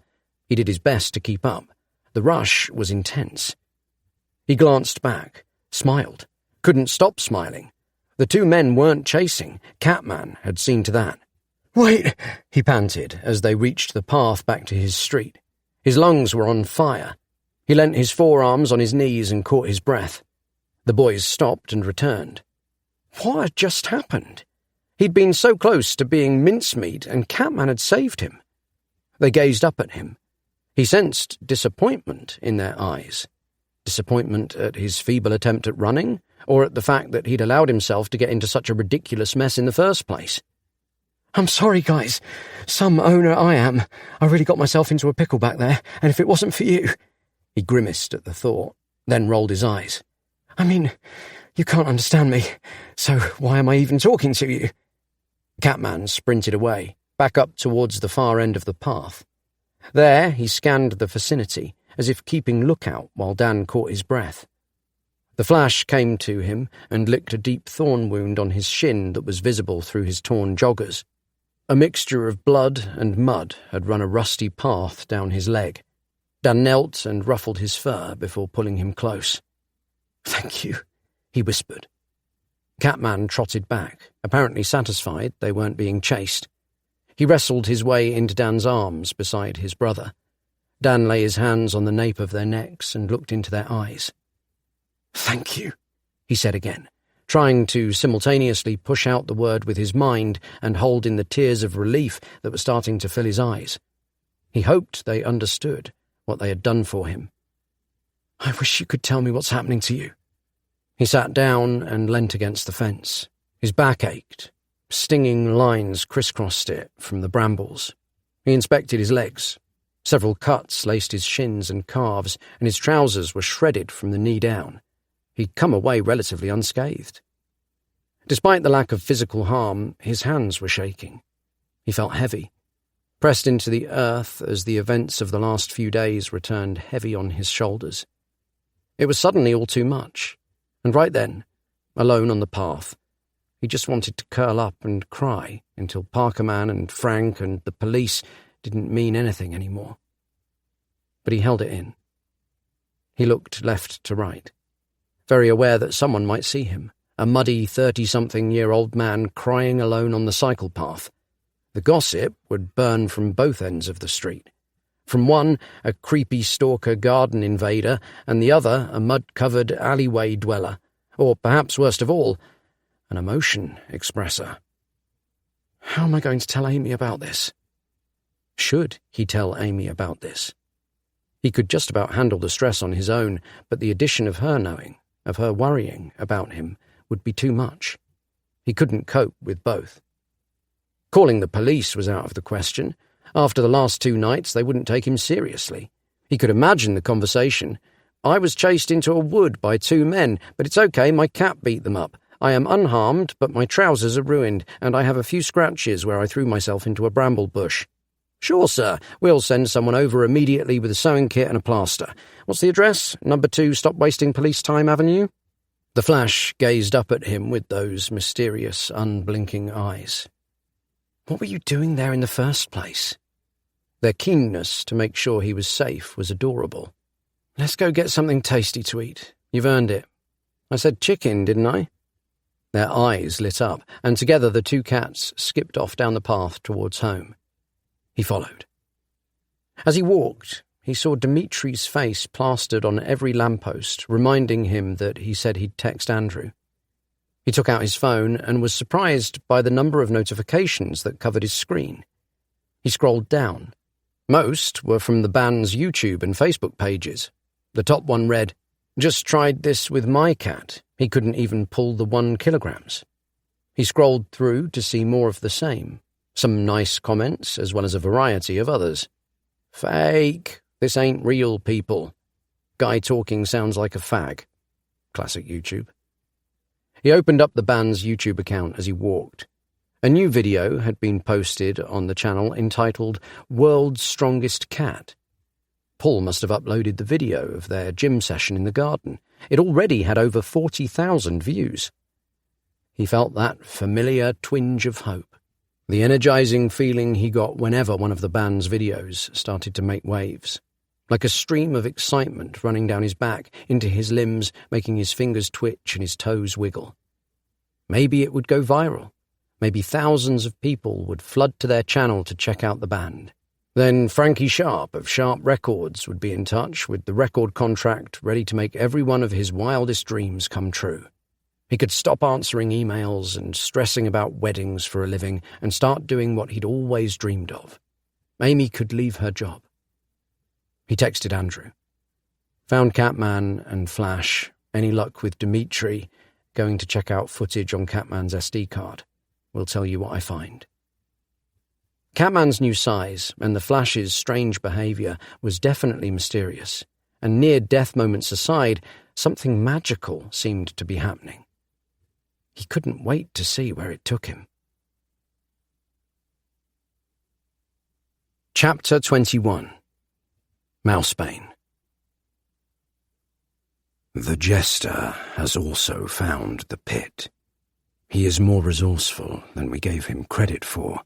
Granted, he was nearly killed, but perhaps he may be of some use. Tonight, we return. Tonight, we fight. Chapter 22. Memories. Dan didn't let himself get comfortable at home. Knew that if he stopped for a minute, the gravity of the situation he'd barely escaped would hit him and he wouldn't be able to do anything. He kept thinking of Amy, of her reaction if he'd... He swallowed. It didn't bear thinking about. It was stupid, but the events at the warehouse made him all the more determined to show her a good time. They had each other. That was all that mattered, and she deserved better than what he'd been giving her. He grabbed his keys and headed to Tesco. She was due back in a couple of hours. Time was running out. The security guard gave his ripped and mud-stained trousers a long once-over as Dan collected a basket. He felt jittery, not just because he'd nearly been stabbed. He'd pressed those almost tectonic jitters down deep beneath his crust, where perhaps one day they would erupt as some volcanic mental breakdown. The current anxiety was caused by the shops. He was always worried he might spot someone he knew and have to talk. He knew he looked bad, so readied an excuse. Trousers ripped, blood clotting on his leg, hair like a bird's nest, obviously a gardening accident. It was never a good idea to enter a supermarket without prepped small talk, just in case he bumped into someone he half knew, so he had his 3 favourites ready. That weather, hey? How's, insert relative name here, doing? Default to your mum. Have you seen the price of, insert nearby product that seems expensive here? One of his deepest fears was seeing someone and then having to have that awful, "we need to stop meeting like this" conversation as they repeatedly crossed paths up and down the aisles. Usually, when he saw someone he knew, he'd hide, or pretend he was too interested in whatever was in front of him to notice them, hoping that they would do the right thing and jog on. Once home, supermarket, and near murder survived, he showered. Stinging points all across his back lit up like fires as the hot water washed away the blood and mud. His thighs burned from the run, but he felt somewhat renewed. As he dried off, he inspected his T-shirt. The back was covered in little tears and smears of blood. He put his PJs back on to give his wounds time to heal, not wanting to stain his smart clothes before dinner. He hacked the cooked chicken he'd bought in half and split it between the 2 cat bowls. Once again, Catman lunged in, shoving him out of the way. While Catman ate, Dan removed the camera from his collar. He was getting a little big for the collar, so Dan adjusted it as far as it went. He set his laptop up on the counter and opened the SD slot in the back of the camera. Empty. The memory card was gone. He let his head drop to the worktop and banged his fist so hard that the vase of wilted flowers jumped at the other end. He'd nearly died, and what did he have to show for it? Could it have fallen out? Did Frank have it? Would he have taken it and left Catman's camera around his neck? He glanced down at the cats, who had already finished eating, rubbed his fingers over his tired eyes, and decided to try something both impossible and stupid.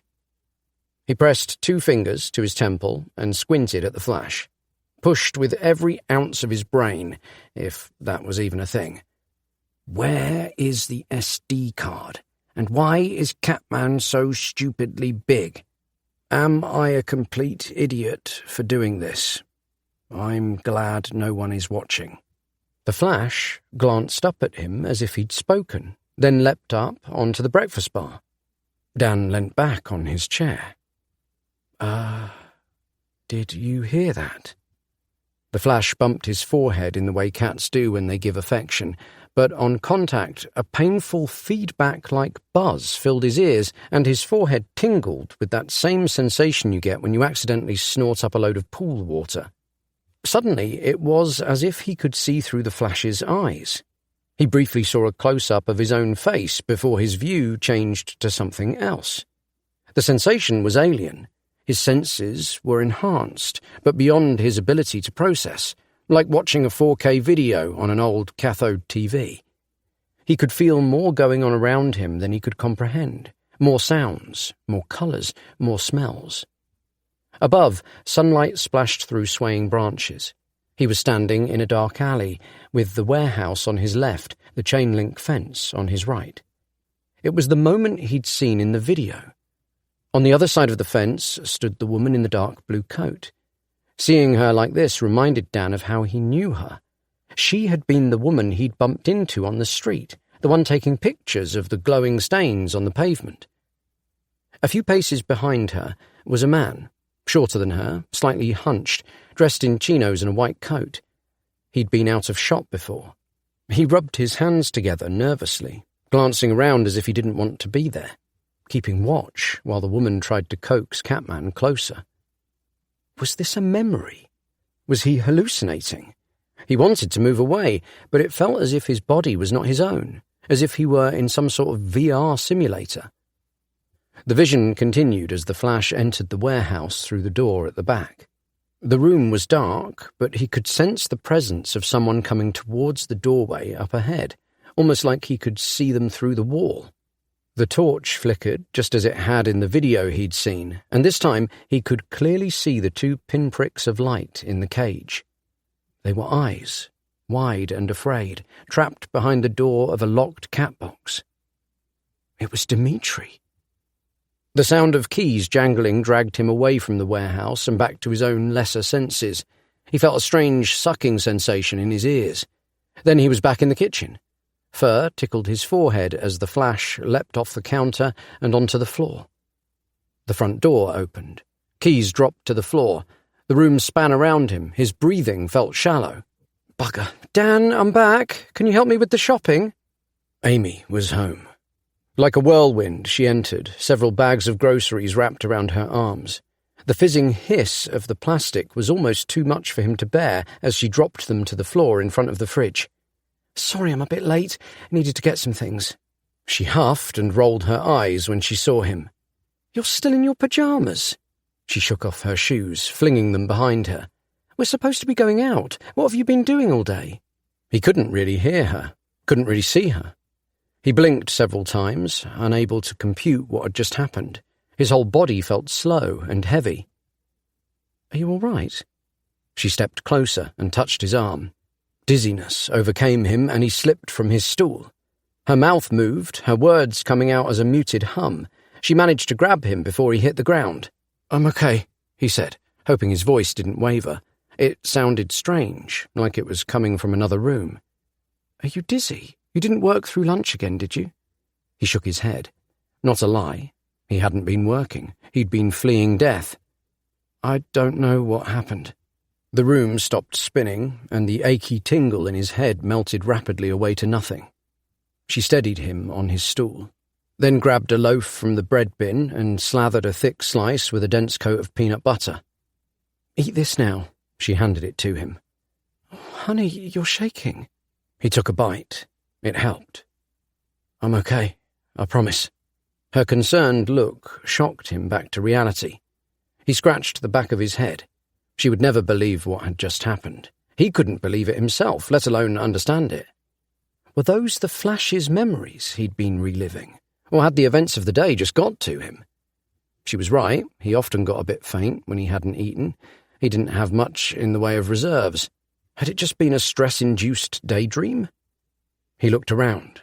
Catman and the Flash were watching him and Amy from the other side of the room, curious expressions on their little faces. Amy followed his gaze. He cleared his throat, trying to appear normal. Any explanations could wait until he'd had time to process. I've booked a table for 7 at Truffles. I was going to run you a bath, but... We can't go out with you like this. She paused. You don't look yourself. I wouldn't miss taking you out for the world. This has sorted me right out. He shook the slice of bread at her sincerely. She watched the crumbs fall and shifted her weight onto one hip. He pulled a guilty face and scooped the crumbs from the breakfast bar into his hand. I bought wine. Before she could protest, he'd unscrewed the cap and gathered up 2 glasses from the cupboard. It's good stuff. I Googled it. He poured a glass, handed it to her. As long as you promise you're all right. She took his empty glass before he could pour himself one and placed it down along with her own. I'm worried about you. He waved a hand. Just a dizzy spell, a little daydream. Okay, she nodded, rubbed her hands together. Go get that bath started. I'll put the shopping away. Chapter 23. Promises. The mirror behind the bar made the restaurant look bigger than it was. Resting upon the shelf above and twirled around a row of dust-covered wine bottles, soft yellow fairy lights radiated a warm glow.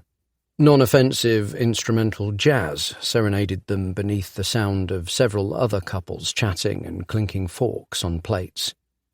Truffles held a special place in their story. It was where he'd brought her before he'd taken the knee and proposed. It should have been a place where he could forget about the day's events, but he was finding it difficult to stay present.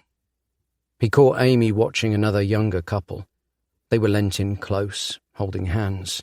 The flickering orange light of the candle on the table cast shadows on their features.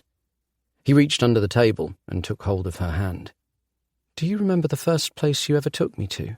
she said. "Yeah, sorry about that." Their first date had been at a gig venue around the corner that had since been shut down due to more than a few health code violations. She smiled and gave his hand a squeeze. "It was okay. I never really needed anything flashy, just you and me. It's coming up to 10 years since we played there last." He poked at his gnocchi. Didn't have much appetite for it.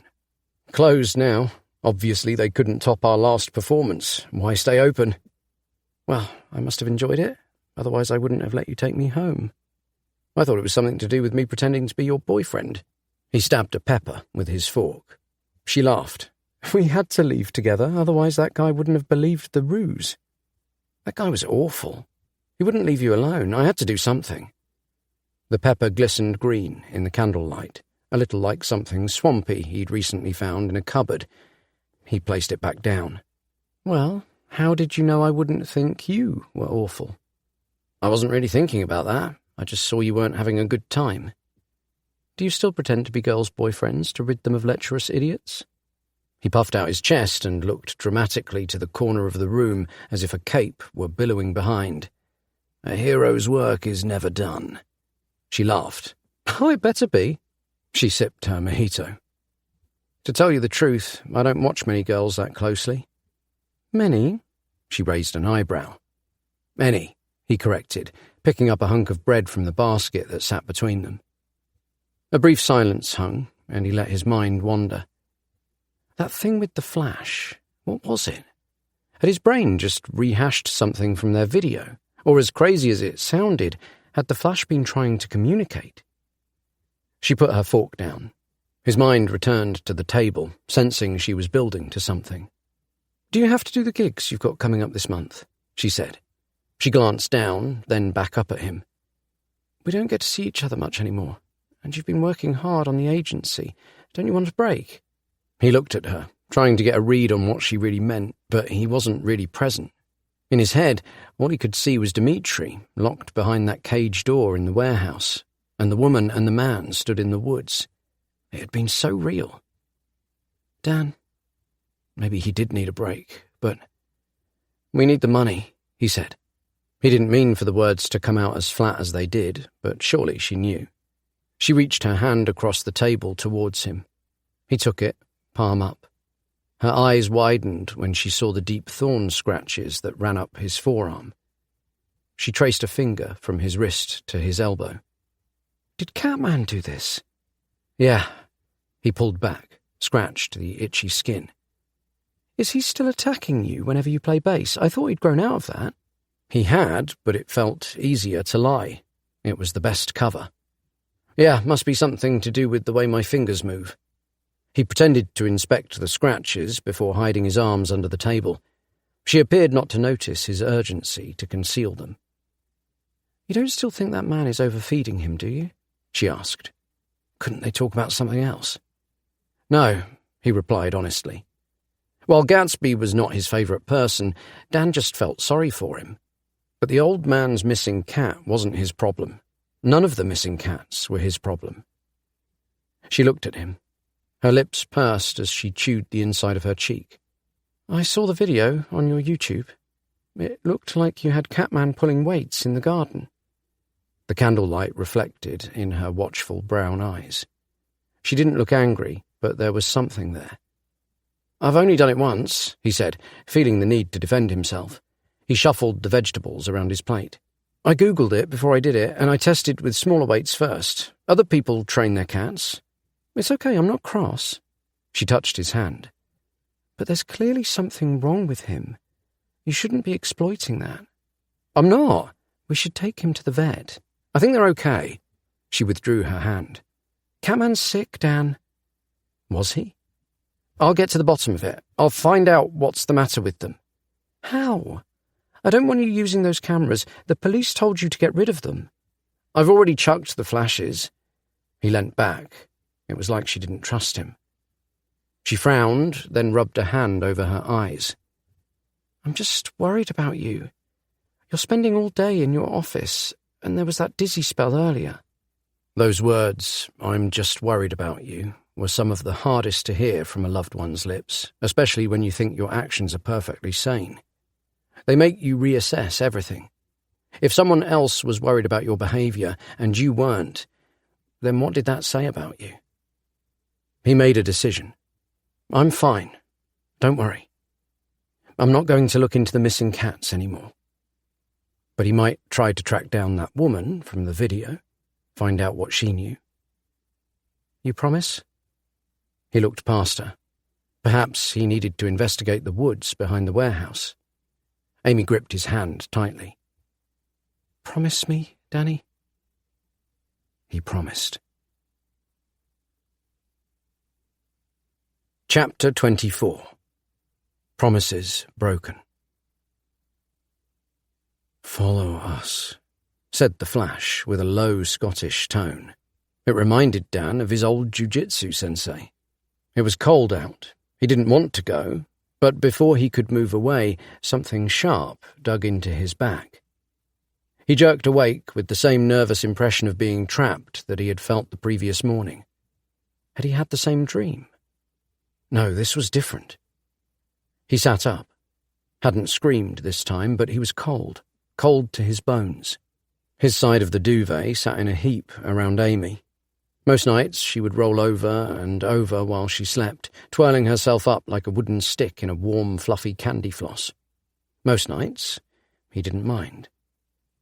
An amber line cut across the bedroom floor from the streetlight outside. He looked at his phone. Just after 1. He waited and listened. Amy's breath maintained its soft and steady repetition. He hadn't woken her. A sudden sting under his right shoulder blade caused him to gasp. He eased his hand up his back. His finger caught something embedded in his flesh, something sharp, something foreign. Pain forked across his skin. He bit the inside corner of his mouth, forcing the hurt out through his nose as a silent breath. Stiff from the earlier chase, he stood. His legs were iron rods. He limped across the hallway to the bathroom, closed the door, tugged the light pull over the medicine counter mirror. His wan skin glowed milk white in the pale fluorescent light. He looked ill. He turned, his eyes watering as he strained to see his back in the mirror. It was a mess. Shallow red gouges of various lengths covered it. At the top, in the place he felt the pain, was a black mark that looked like a hole. He eased his fingers up his back and plucked out a long spike, a thorn. He turned on the cold tap, washed it, and the spatter of blood that came with it away. Everything was suddenly too much. He dropped onto the closed toilet lid, buried his face in his hands, and let out a long sigh. His face creased into a sob, but he suppressed it, pushed it down into his stomach. He had been lucky today. What would they have done to him if Catman hadn't been there? Killed him? Buried him in that forest, never to be seen again? How would Amy have coped if he'd just disappeared? He knew he would go mad looking for her if she went missing. His mouth filled with salty saliva. He swallowed, fighting back the panic-induced nausea that rose in his stomach like a balloon filled with putrid air. He dropped to his knees and lifted the toilet lid, closed his eyes, willed the sickness to subside.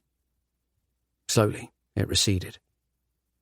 Once he had regained control, he slid to a seated position, bare back against the bath, legs stretched out in front of him.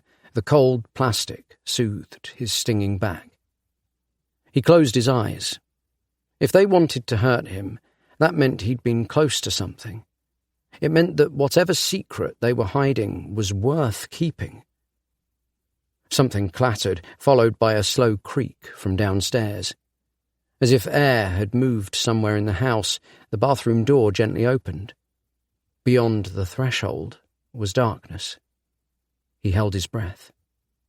The creak had sounded like the front door. He froze in place, trying to concentrate on every sound in the house. Was someone inside? He was sure he'd locked the front door, but he'd been slightly buzzed from the 2 or 3 glasses of wine he'd had over dinner. Was it the men again? Were they here? He grabbed a pair of nail scissors from where they sat next to the toothbrush cup on the windowsill, then slid his index and middle fingers through the loops and held them blade out like a vicious knuckle duster. He wouldn't use them, but they might discourage a would-be attacker. He turned off the light and stood for a moment in the darkness so his eyes could adjust. No other noises came from downstairs. He edged open the bathroom door, hoping it wouldn't creak. The landing was still, quiet. A ghostly blue glow rose up the stairs. He crouched low to see as much of the ground floor as possible through the banister. At the foot of the stairs, the front door was ajar. Squeezing his fist tightly around the scissors, he descended. When he reached halfway, he crouched again, taking shallow breaths so he could listen better.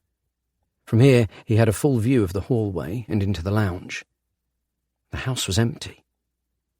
A flash of orange flitted across the wooden boards of the hallway floor and out through the front door, making it swing further open. He readied himself for whoever may be there, but the doorway was empty. The flash sat in the middle of the garden path.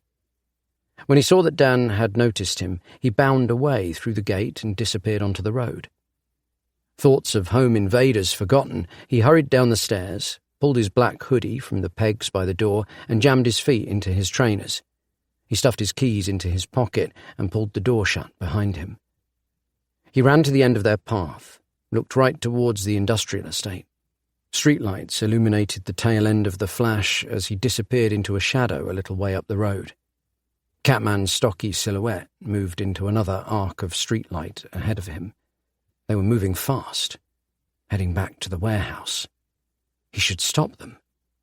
Squashing the backs of his shoes with his heels, he shuffled along in hot pursuit. "Hey!" came a hissed whisper from above. "What are you doing?" He looked up. Andrew sat with both feet hanging out of his bedroom window. He held a cracker in one hand and a plate in the other. "I just saw your cats run past. Where?" "I know," Dan hissed back as he hoofed past like a duck in stilettos. "I'm getting them back." He quickly reached the path that led back to the industrial estate. At the far end, in the monochrome orange of the estate road, the flash paused, watching him, before moving off once again. Were they trying to lead him back to the warehouse? He took a deep breath and began to walk the path. "Where are they, then?" came a voice from behind. Dan's frayed nerves blew sky high, and as a reflex his fists flew up. A ghost stood behind him in the darkness, a billowing white sheet glowing in the pale light of the moon. Andrew stood before him in socks, sandals, and what appeared to be a long white nightgown. He looked like a funky Jesus. Andrew jumped back at Dan's sudden movement. "Sorry, I didn't mean to frighten you." "You didn't." His arms dropped to his sides. "Where are they?" "They've gone to one of those warehouses in the industrial estate." "Is it just me, or was Catman massive?" "Yeah, he's, had a growth spurt. You should stay at home. This might be dangerous." "Dangerous?" Andrew folded his arms and stiffened like a child who doesn't want to leave the park. "Do you think Dimitri will be there? Because if he is, I'm coming." He wanted to tell him that Dimitri wasn't there, and that this had nothing to do with his cat, just to get him to go away, but he couldn't. Dimitri was trapped behind the bars of that cage. Andrew's eyes widened as he noticed the glint of bright moonlight on the nail scissors held in Dan's fist. "What's going on?" His voice wobbled. He clasped his hands in front of his chest and scratched an index finger with the thumb of the other hand. "I'll fill you in on the way." He started to walk, but Andrew held back. Dan didn't stop. "Come if you're coming, just be quiet." After a moment's pause, Andrew caught up. Dan increased his pace, and Andrew matched it. As they jogged, Dan filled him in on the events of the day since they'd parted.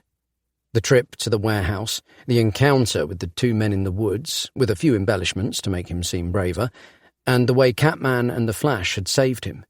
To Andrew's credit, he didn't turn back and run when Dan told him about Parker Man and Hoodie Man, though his features seemed to have sunk, and his face was the same pale orange as his robe under the radiance of the streetlights. Andrew now knew more than Amy, but Dan still left out the telepathic image share that he'd had with the Flash. That was perhaps a step too far, even for a cheesehead like Andrew. Concluding that a skinny guy in his PJs and a funky Jesus on a late-night stroll through the industrial estate might look somewhat out of place, he led Andrew along a cycle path and directly onto the landfill field behind the warehouse. Funky Jesus and PJ Boy positioned themselves behind a particularly lumpy mound in the shape of a large toad. It squatted roughly 20 metres from the back fence of the warehouse. The mound was covered in tall grass that felt dry and dead to the touch. He lay down to try to scope out the lot, avoiding the worn blocks of concrete that erupted from beneath the soil. The field behind was a large, open mouth at their backs, ready to swallow them whole. Anyone could have been out there, hidden in the darkness, watching. The muscles in his back twitched, and his skin prickled as if someone was delicately plucking his neck hair like a harp. A few 100 metres behind where they lay, the motorway roared with the occasional stream of white or red light. Between the sound of each car or lorry, the buzz of a crowd could be heard on the still night air, like hissing static between radio stations. It came from the warehouse. The line of broken windows that circled the top of the building was illuminated from within by a strong white light. Crouching low, they moved closer until they were at the fence within the tree line of the forest. The sounds from within became clearer, cheering and shouting, coupled with the occasional harsh bark. A high, almost inaudible whine came from Andrew's throat. It seemed to clear the way before he began to speak. "What's going on in there?" He nodded towards the warehouse. "I don't know." Dan placed his fingers through the chain-link fence. The strange vibration he'd felt earlier buzzed through his hands. He pulled away, rubbed his palms on his trousers to try to alleviate the sensation. Andrew looked up. Something had caught his eye. He pointed to the roof. "Look!" A broad black silhouette stood on top of the building, watching them from above. At first, Dan thought the warehouse had a gargoyle, like some old cathedral, but then its eyes flashed green. Catman. The Flash stood behind him just as still. A harsh series of barks, followed by a squeal, broke the night's silence. What was happening in there? Above, the cats turned back towards the roof. They crouched low and crept towards the line of shattered windows. They were going in. Without a sound, Catman crawled through, followed by the Flash. Dan didn't want to follow, but his curiosity had the better of him. His cats were special, and more than anything, he wanted to find out why. Chapter 25. The Pit. Careful not to rattle the chain links, Dan edged along the fence further into the forest. Andrew followed close behind. To cut him off earlier, Hoodie Man must have left the compound directly into the woods. The exit had to be back here. He felt a soft tug on his elbow. "We can't go in there." The beads of sweat on Andrew's brow glinted in the moonlight. "What about Dimitri?" The hard metal scissor dug into Dan's knuckles as he squeezed his fist. What if he's in there right now, waiting for them to experiment on him like they did Catman? "You're crazy." Dan shook his head. He wasn't, was he? He was going inside. Andrew had to either stay here and be quiet, or go with him and be quiet. "We'll just have a look to see what's going on, see if Dimitri's there. There's a back way in somewhere here." His arm shifted to point deeper into the forest. "If anyone spots us, we'll make a break for it through the woods, but we'll make sure we don't get spotted." "Okay." Andrew's mouth, almost hidden behind his beard, drew into a tight line. "For Dimitri." "First, though, are you wearing anything underneath that robe? You're hardly camouflaged in that." Without a word, Andrew untied the rope around his middle and pulled the robe over his head. Beneath, he was wearing a white vest and linen trousers. He folded the material and gently placed it over a tree branch. Dan raised his eyebrows. "It's vintage," said Andrew, hugging himself and rubbing his arms. "It'll crease." They found a gap where the metal fence had rusted and snapped. He pulled it aside and helped Andrew through before crawling after him. Sharp slivers of glass from the smashed windows above littered the tattered tarmac. Fragments bit into his hands, but tetanus was the least of his worries. They reached the narrow alley that ran behind the warehouse. It was strange seeing it in real life, like when you finally meet someone you've only ever spoken to on the internet. Broken pallets, breeze blocks, and retired goods trolleys had been left to rot. They followed the alley to the door through which the Flash had entered in the video. He passed Andrew the nail scissors, steadied his shaky hands, and showed him how to hold it in the knuckle-duster position, blade out. "What's this for?" Dan picked up an old wooden broom that was leaning against the wall, stood on the brush head and gave it a twist and a pull. The handle broke free. The wood felt comforting in his hands, heavy enough to do some damage if it came to it. Please God, he thought, don't let it come to it. Maybe all those seemingly pointless kettlebell swings he'd grimaced through at the gym would finally come in handy. "You said we'd run if anyone spotted us." Andrew cast a wary eye over the broom handle. "Yes, we will, but—" Dan gave the broom a tester swing. "Just in case." The window in the door ahead was not glowing like those above. He remembered the video.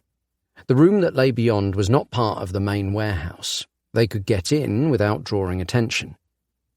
Readying himself, he pulled the door open sharply. It squeaked like a fork on a plate, and he could feel the sharp electric taste of panic on his tongue. He held his breath and listened to the sound inside. It was strange. It sounded like cheering. The thin room stretched along the width of the building. Above them, the ceiling opened up to the eaves.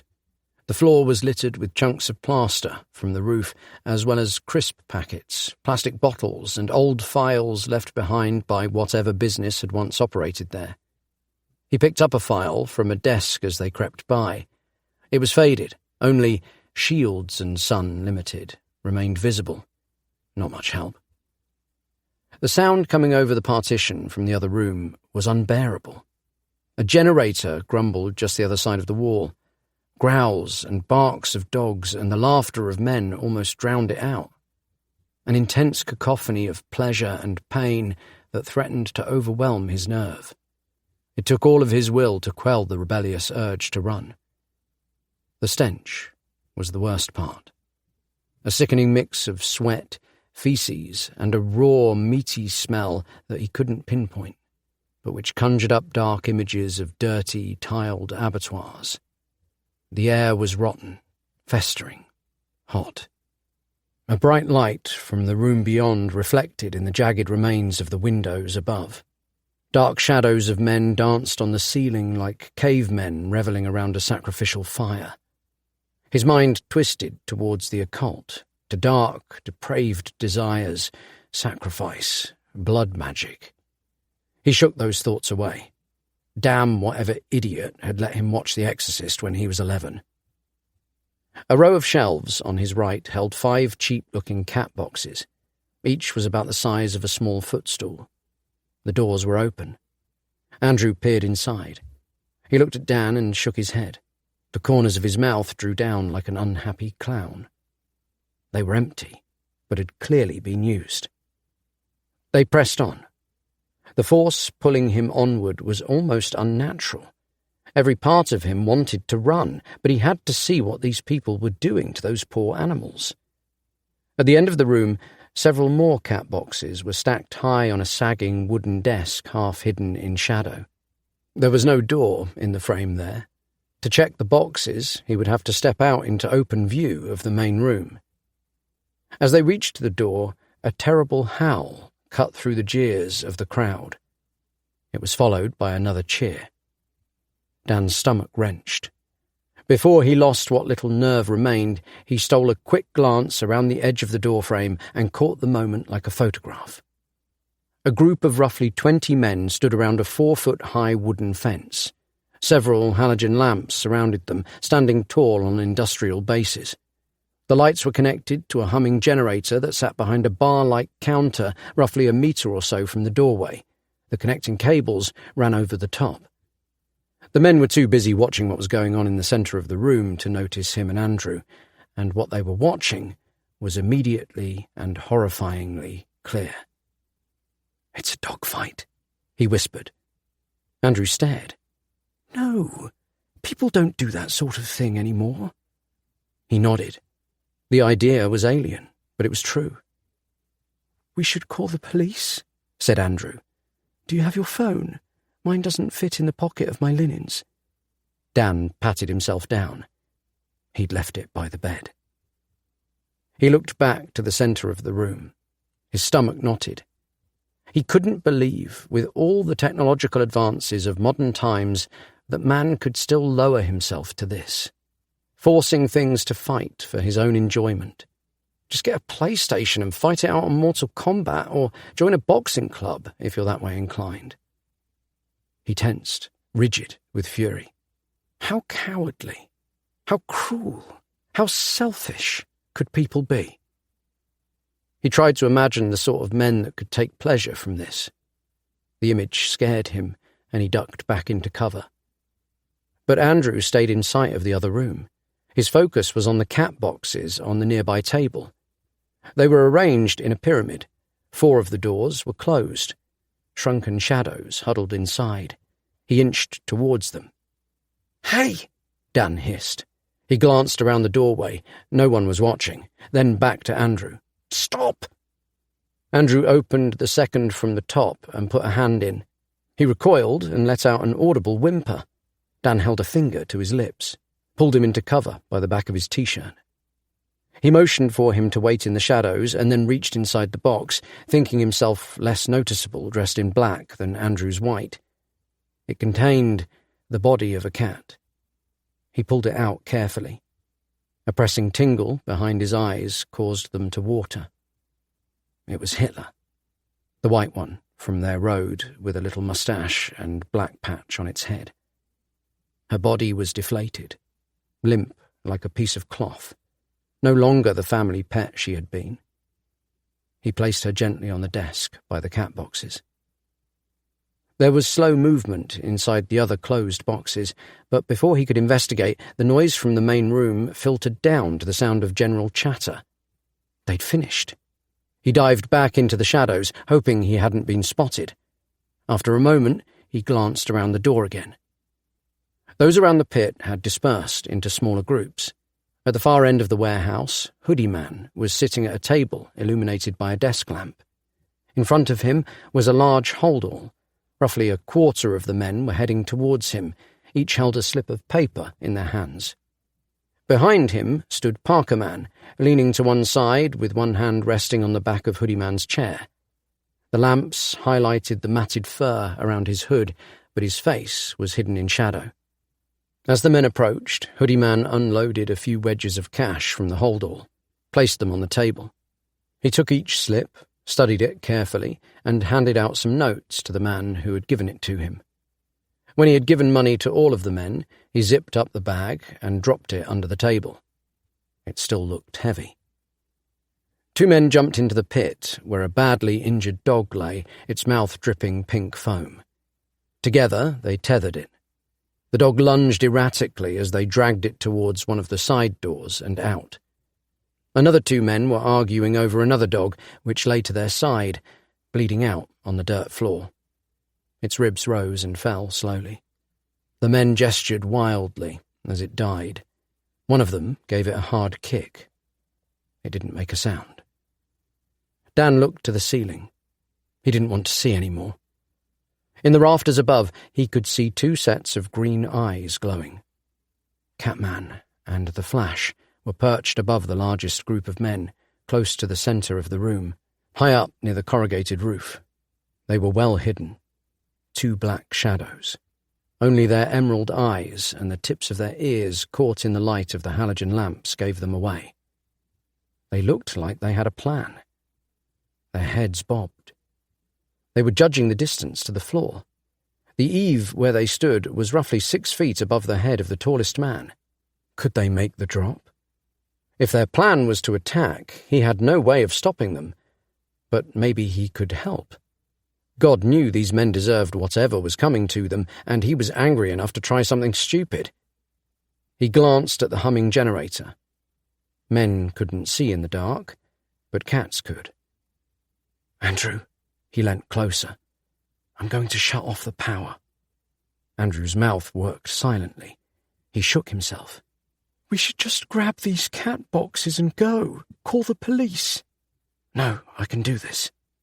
Andrew backed away. Dan let him go. He didn't blame him. It wasn't stupid to be afraid. He turned his attention back to the generator. For the first time in his life, he prayed. "Please, let my confidence in my pets not be totally misjudged." He took a deep breath, hurried through the doorway, and dropped behind the counter where the generator rumbled. In his haste, he almost knocked over 2 large jerry cans. They reeked of petrol. He paused for a moment to listen to the room. No noise to indicate he'd been spotted. He placed the broom handle on the shelf in the back of the counter and investigated the generator. He'd never used one before. Heavy fumes piped out as it rumbled on. After a brief search, he found the off switch. He raised his hand, hesitated, his finger hovering like a hummingbird at the mouth of a flower. If Catman and the Flash didn't do anything when he turned it off, then one of the men would just come over, beat him to a pulp, and turn it back on. Or it would be his turn in the pit. There would be no escape.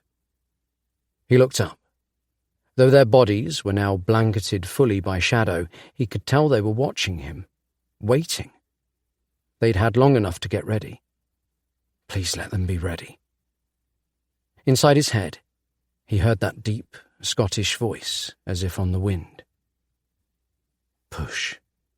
A wave of confidence washed over him, accompanied by a feeling of strength and of purpose. This was the right thing to do. This would work. Just push the button. He closed his eyes, took a deep breath, and without another thought, jabbed his finger forwards. It was like someone had pulled a bag over his head. The sound of the generator choked off, and the whole room went black. The talk and laughter stopped dead. "Whoa," said one of the men. "Spooky." Some laughed. Most didn't. The low rumble of their merriment hit Dan like a punch in the gut. "One of you mugs go get the Jenny back on. I'm trying to count here. If we're out of petrol again, Leroy, you can say bye-bye to your pay tonight." "I'll get it." Someone began to shuffle blindly towards the counter. The scraping sound of their feet as they edged closer cut through him like knives. He couldn't breathe, each intake of air shallow and uneven. Come on, boys. Now's your chance. It dawned on him that maybe he'd put too much faith in them. They were cats. They were never going to do anything. He'd been a fool to think they had some kind of telepathic link. And now he was going to pay for it. Chapter 26. The Surrey Puma. Dan tensed. He retrieved the broom handle from the shelf, squeezed it tightly with both hands. Shards of the wood dug into his sweating palm, but he didn't feel it. He crawled towards the end of the counter as those scraping footsteps edged closer. There was no chance of escape before whoever it was came and cut him off. They were nearly at the far end of the counter now. They'd spot him if he tried to slip out. He closed his eyes as his mind raced. There was only one option. He'd have to hit them hard and run. Something thumped in the centre of the room, and the quiet air was split by a throaty scream. Then another. "What the hell was that? Something's got Carl! My ear!" The voice faltered, then cut off with a gargle and a thud. For a fractured moment, the room went silent, save the hushed breathing of the men as they tried to listen. "Carl?" came a whisper. Another scream. "Jesus Christ, it's a puma!" Panicked movement exploded in the room as the men tried to flee from the unknown horror attacking them from the shadows. Scream after scream sounded as Catman cut through the crowd. Dan crawled to the end of the counter, glanced out from behind it, his head almost coming into contact with the knee of the man who had come to fix the generator. He looked up, but the man had turned back to watch the madness, his hands clasping tufts of hair on either side of his head. He twitched from side to side, clearly unsure whether to stay or run. Dan rose up behind him, watching the room over his shoulder. Frantic, shadowy movements filled the space beyond like some sort of postmodern dance piece. Silver moonlight shone down through the windows above like spotlights on the heads of the men running to escape. "Someone get the generator back on, now!" The man turned. He smelt of sweat and dirt, and despite having the strong build of someone who regularly partook in manual labour, he jumped back when he saw Dan. His black eyes widened, clearly startled to see someone standing face to face with him in the dark. An angry scowl spread across his face as he realised it wasn't a friend. He raised his hands and stepped forward, aiming for Dan's throat. With little more than reflex, Dan swung the broom handle like a baseball bat and caught the man across the head. He stumbled, dazed, and Dan hit him again, this time bringing the broom down katana-style on top of his head. The old wood juddered in his hand. Dan was surprised it didn't snap. The man fell to the ground, where he stayed. A primal and exhilarating wave of satisfaction, the likes of which he had never felt before, washed over him, coupled with the desire to dive forward and start wildly swinging at others. The feeling reminded him of the hungry confidence that comes after 2 beers, but was quickly replaced with the sickening taint of regret, like when you've had 7. He looked down at his fallen enemy. Don't let him be dead. Engines roared to life outside, the screech of rubber in the dirt. A few men continued to circle the pit, either too stupid to run or too scared to move. Before anyone spotted him, Dan ducked back to floor level, where he was hidden in shadow. He searched the man on the floor, patting his pockets until he found a phone, then crawled back behind the counter. He hit the button to make an emergency call. Like Batman or Daredevil, he'd done his part and it was time to call in the authorities to bag 'em and tag 'em.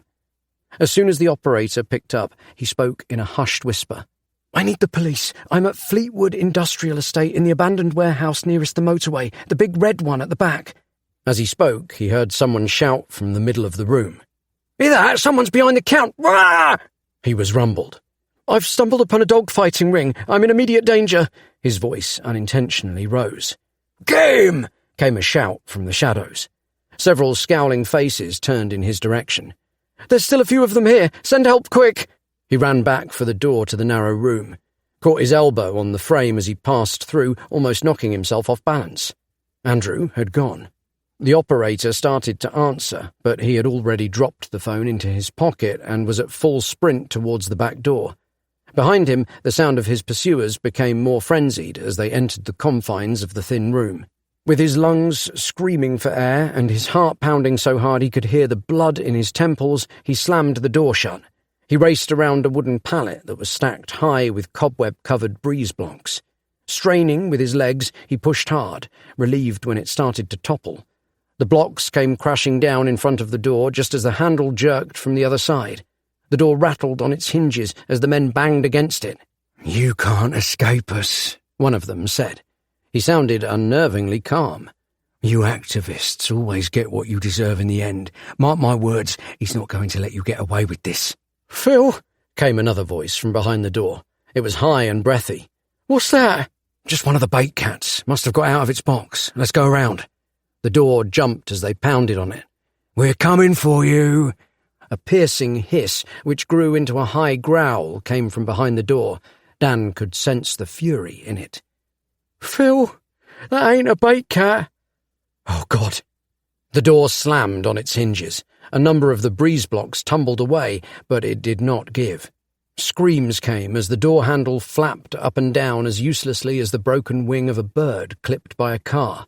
"Let me out! Please let me out!" Instinctively, Dan began throwing breeze blocks aside. It couldn't be Catman and the Flash in there. He imagined terrible cat-like beasts with all-seeing headlamp eyes, jaws sopping with blood, tearing the men apart. He had to help them.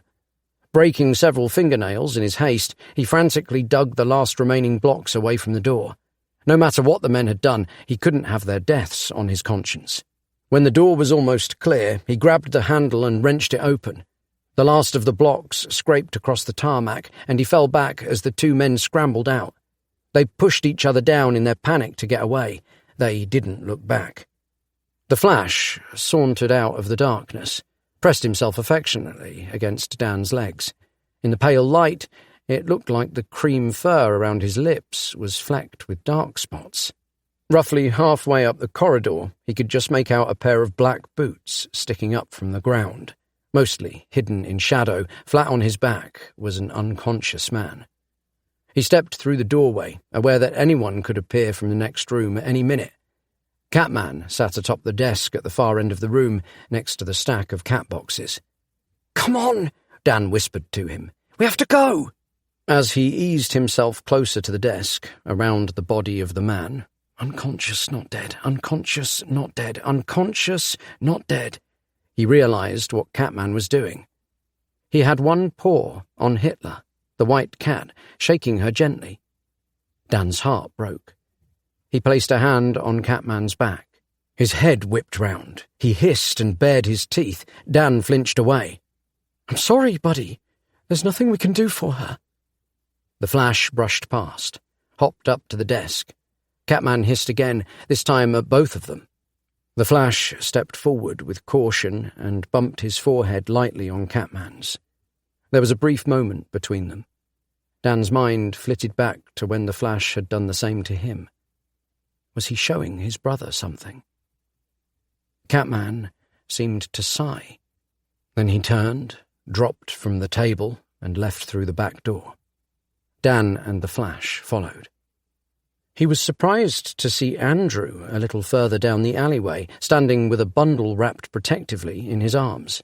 At his feet, watching Dan from behind Andrew's skinny legs, was Pretty Princess and two other cats he didn't recognize. "Sorry I left," said Andrew. His voice sounded small. "You rescued them?" "Yes. I checked the other cat boxes while you distracted those men." Andrew stroked the thing in his arms.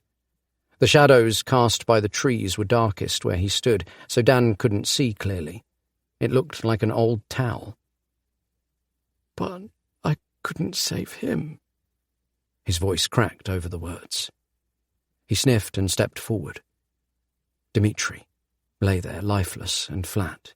His paws hung limply over Andrew's hands. "He's still breathing, but I don't know what to do." His face creased up on the last word. He sniffed again and let out a blubbery breath. "I think he's going to die." The Flash bounced towards Andrew's feet. He stood on his hind legs and leaned against Andrew's thigh. Then he motioned with his paw. "I think he wants to look at Dmitri," said Dan. With a slight frown, Andrew obliged, leaning over to hold the cat closer. The Flash's nose wiggled. A slight rise and fall in Dmitri's chest, slow and unsteady, showed he still clung to life. The Flash turned to face Catman, who sat next to the back fence. There seemed to be a moment's communication between them. A look, or something more, something in their thoughts. Catman slunk out of the darkness. His large paws crunched on the broken tarmac as he passed Dan and Andrew, then through the gap in the fence into the wood. From there, he looked back, clearly wanting them to follow. In the distance, the sound of sirens grew steadily louder. "I think they want us to go with them," said Dan, as he moved to do so. "Shouldn't we wait for the police? They'll know what to do." Andrew held Dmitri out as if Dan hadn't already seen how hurt he was. "Maybe they can help Dimmy." Pretty Pretty Princess and the two other cats followed Catman and the Flash through the fence. "We should follow them," he said decisively, then moved to the gap in the fence. Something curious was afoot in the woods. In Gatsby's words, a dragon to fight, or at least one to discover. "No!" Andrew stamped his foot. "This is ridiculous. I'm not going to follow your stupid cats into a dark forest." Dan stepped closer and placed his hand on Andrew's shoulder. The poor guy flinched as if he were about to be struck. "My stupid cats just took down a dog-fighting ring. My stupid cats just found Dimitri for you. My stupid cats know something we don't." He looked over Andrew's shoulder into the black of the wood. "There's something in there. Something we don't understand. It might help." The telltale flash of blue and red lit up the field as police cars approached the warehouse. Andrew hugged Dimitri closer to his chest. His eyes glazed over. "And if we stay here and we get seen, what do you think those men from the warehouse are going to do to us for spoiling their evening once they get out of prison?" He looked back. "Do you go to prison for watching dogfighting?" "That is, if they even get sent down. If we go out there and show our faces now, they'll know it was us who called the police. We'll go straight to the top of Walton's most wanted's most wanted." Andrew stared at him. His lip shook. He didn't speak. "Aren't you curious to see where the Flash is going? They might be able to help Dimitri." He applied a slight pressure to Andrew's shoulder, moving him towards the gap in the fence. "Come on, vegan warrior. Let's try it." Andrew nodded. His head wobbled slightly, as if it were too heavy for his neck. He followed Dan as Catman and the Flash led them into the heart of the wood, stroking Dimitri all the while. Comfort for himself, more than anything. Chapter 27. The Forest. The overgrown vegetation was almost impenetrable in the dark. It made the going tough, but Dan was too afraid to turn on the torch of the phone he'd taken, aware that men from the warehouse could be lurking back here. Though if they were, it would be to their detriment. Catman didn't look in the mood for an ambush. The going got tougher as they moved further into the wooded gloom. All shapes became one. Arm-like branches clothes-lined at head height, and thick ferns and brambles covered the forest floor, stabbing through his pyjama bottoms and clawing at his legs. He held his arms in front of his face as he moved, conscious of how Andrew was faring, clutching Dimitri in both hands behind. He tried to be extra careful not to let any branches ping back and whip across his face. The night air was cool and still, a mellow juxtaposition to the sweaty brutality of the warehouse. The only interruption of the calming silence was the low rumble of lonely cars passing on the nearby motorway and the odd angry shout from back at the warehouse. The sirens had ceased blaring, and when he looked back, he could no longer see the red and blue light at all. As they proceeded through the all-encompassing black, a strange glow appeared in the centre of his vision. He blinked hard, but it didn't go away. Perhaps a trick caused by his tired eyes adjusting to the darkness. A few more steps, and he realized the murky glow was outlined by finger-like branches. It wasn't a trick of the dark at all. Somehow it was getting lighter as they progressed deeper into the undergrowth. The light came from behind a large group of firs that blocked the path up ahead. The trees stood like monolithic doormen guarding the entrance to some eerie nightclub.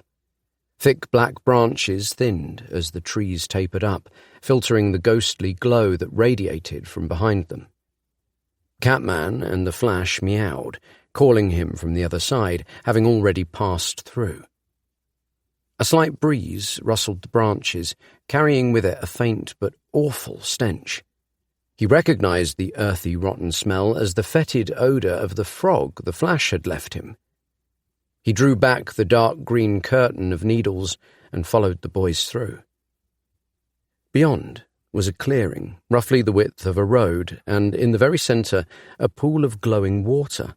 A soft blue light radiated from its depths. He moved closer, stumbling slightly as the soft, fudge-like mud around the pool's edge gave beneath his feet. The water looked somehow thicker than it should, like a giant luminescent jellyfish had dropped from the sky and burrowed into the ground, lighting up the surrounding trees with its pale light. He knelt and tried to wave away the fine mist that hung over the pool. The source of the light was not the water itself, but a great swathe of frog spawn writhing beneath the surface.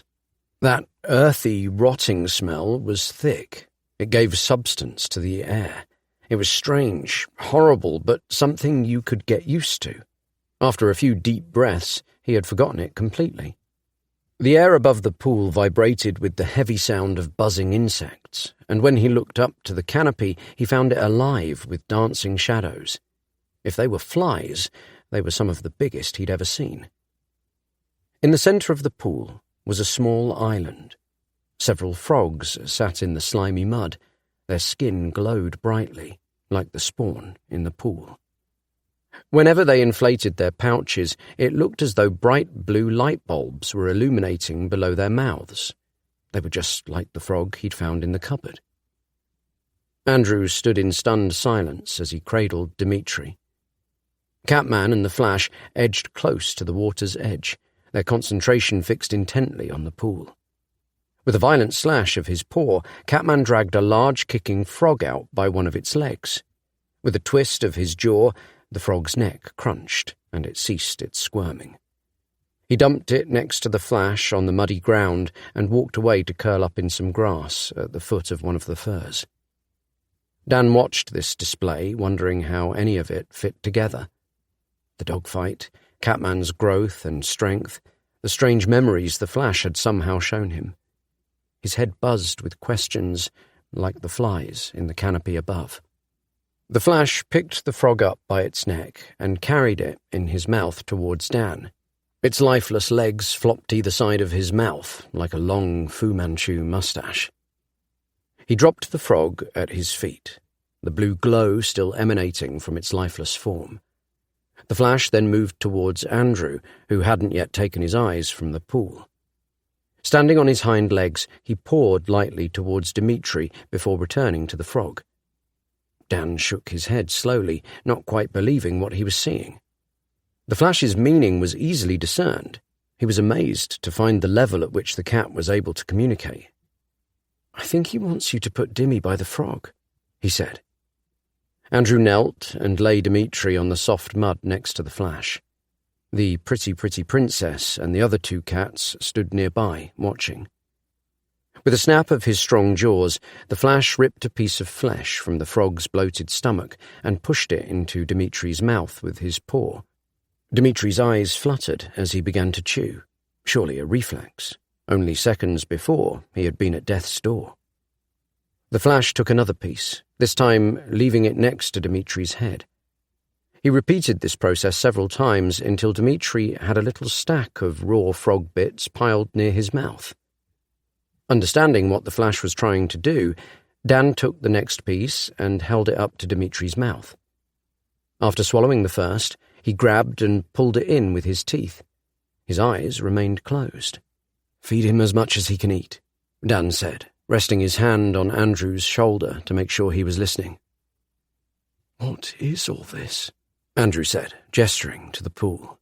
He picked up Dimitri with one hand and scooped up some of the frog pieces in the other. Already the cat's breathing had steadied, and he was chewing more voraciously. "I have no idea. I'll have a look around. Wait here for me."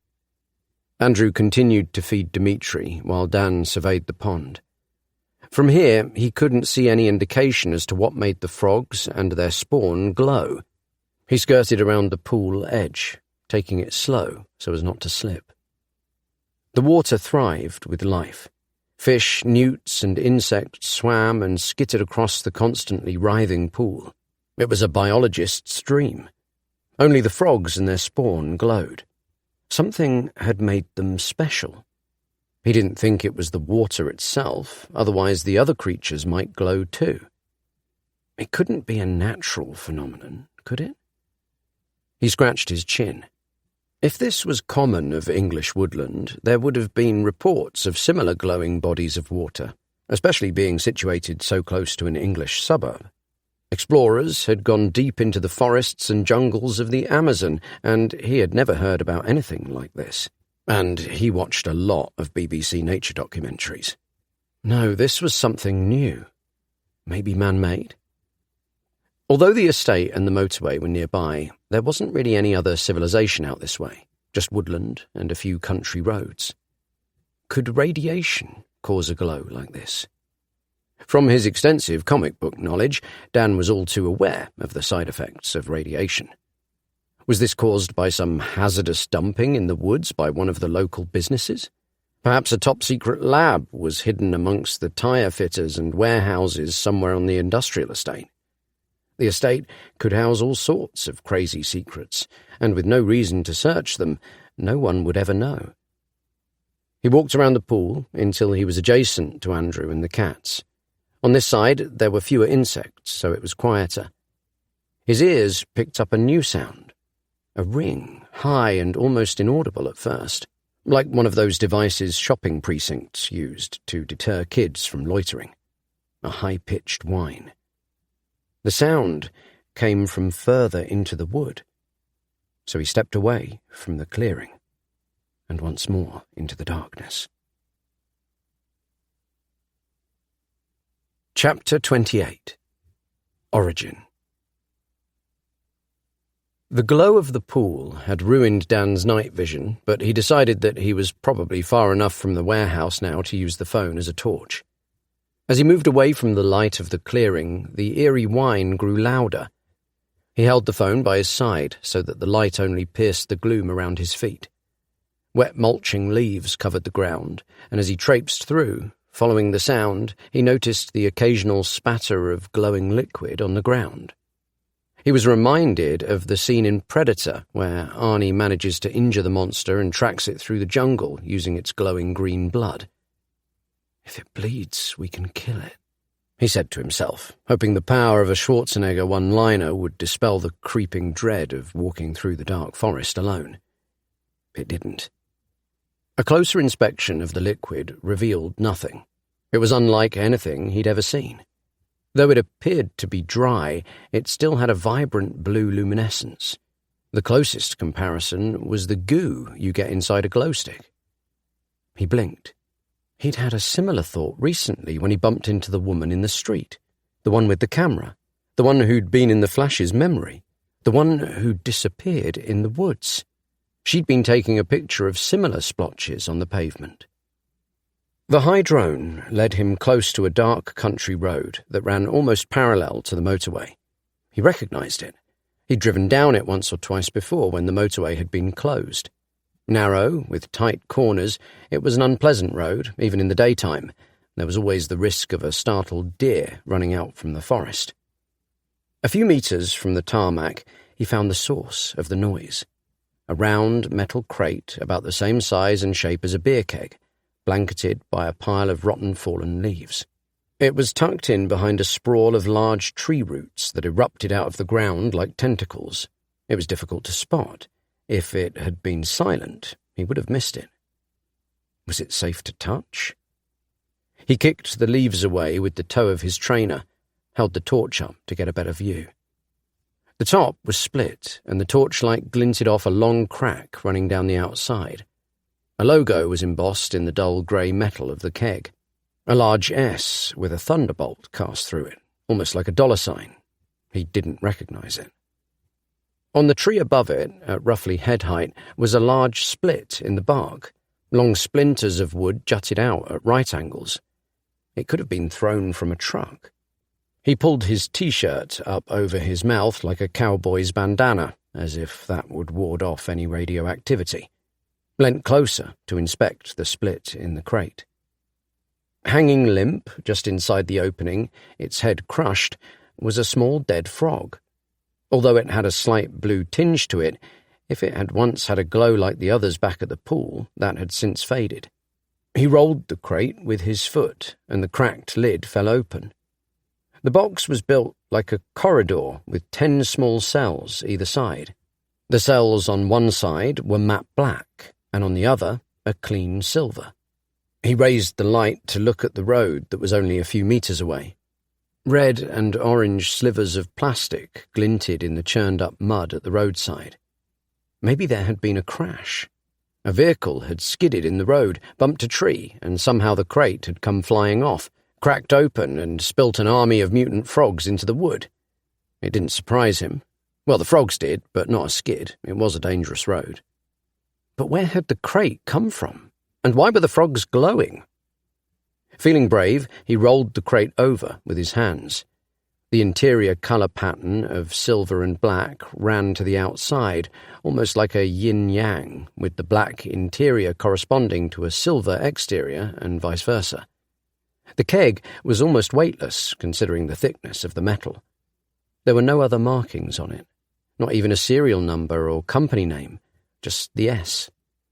He kicked it closer to the tree, behind the roots, and threw some leaves over it. He wasn't going to get any more answers now. Best to come back and have a look in the day. He turned his hands over as he returned to the pool. An almost unnoticeable glow covered his fingers where he had touched the crate. He rubbed them on his trousers. When arriving back at the clearing, Dimitri was up and on his feet. All of the cats except Catman were chasing each other around the pool.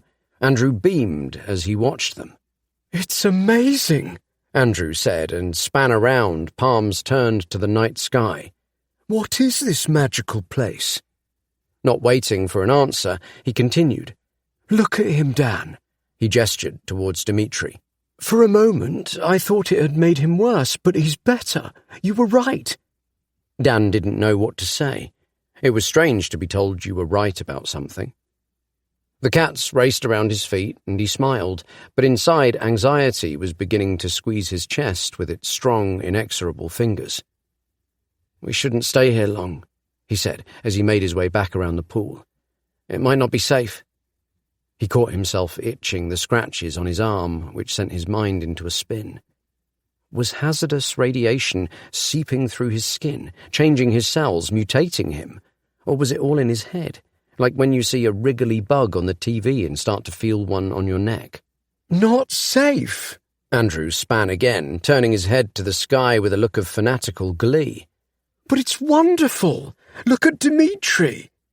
Dimitri, the Flash, and the rescued cats were now cuddled up in an adorable carpet of orange, white, and brown fur. "We need to tell everyone about this place. Think of what it could do for people." "We'll talk about it tomorrow. We'll make sure some good can come of it, but let's not make any rash decisions. It's late, and we've had a bit of a night." "Too right." Andrew leant back with a giddy sort of wobble. Catman led the way home. Dan made sure to stay just far enough ahead so that Andrew couldn't engage with him. Fawning over Dimitri kept him preoccupied anyway. He felt uneasy, and not just because of the obvious reasons. It crossed his mind that if Catman and the Flash had been affected by the presence of the frogs, then what of other wildlife? Could they have been contaminated? If contaminated was the right word. If the frogs had been there some time, and judging by the state of the crate they had, there was no way to guess what other animals in the forest had also been exposed. He didn't see any other animal life as they walked, and except for the noise he and Andrew made as they battled through the undergrowth, the forest remained eerily quiet. No birds, no deer. A legion of super-strength squirrels could be watching them silently from the treetops, and he would never know. He looked up, unable to see much of anything in the dark, and shivered. Ahead, the Flash and the Pretty Princess walked side by side, with the other two rescued cats just behind. Neither was like the cat Gatsby had described. Perhaps that poor little one was already gone, like Hitler. Catman, barely visible ahead of them, travelled alone. Dan's heart felt like a cold stone in his chest. He sighed, blinked. His eyes began to tingle again. The whole night had been a rescue attempt. For Catman, the attempt had failed. When they reached the industrial estate, he made sure they gave the warehouse a wide berth. Police officers still worked the lot. Red and blue lights whirled, and several heavy-duty floodlights had been set up to illuminate the building as they moved in and out. He and Andrew returned down the path to their street. As they passed Frank and Vicky's house, the pretty princess broke off from the group and dashed home. The Flash followed her before returning to the pavement a few seconds later. Though not fully, Dan smiled. "I'm sorry I accused you," said Andrew when they arrived at his house. He stroked Dmitri, who had fallen asleep in his arms. "That's okay," he said, towing a piece of gravel back onto Andrew's path. "I was acting weird, I get it." "What are we going to do about the pool?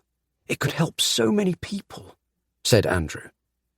Dan stepped closer and looked him in the eye, wanting to make sure he understood what he was about to say.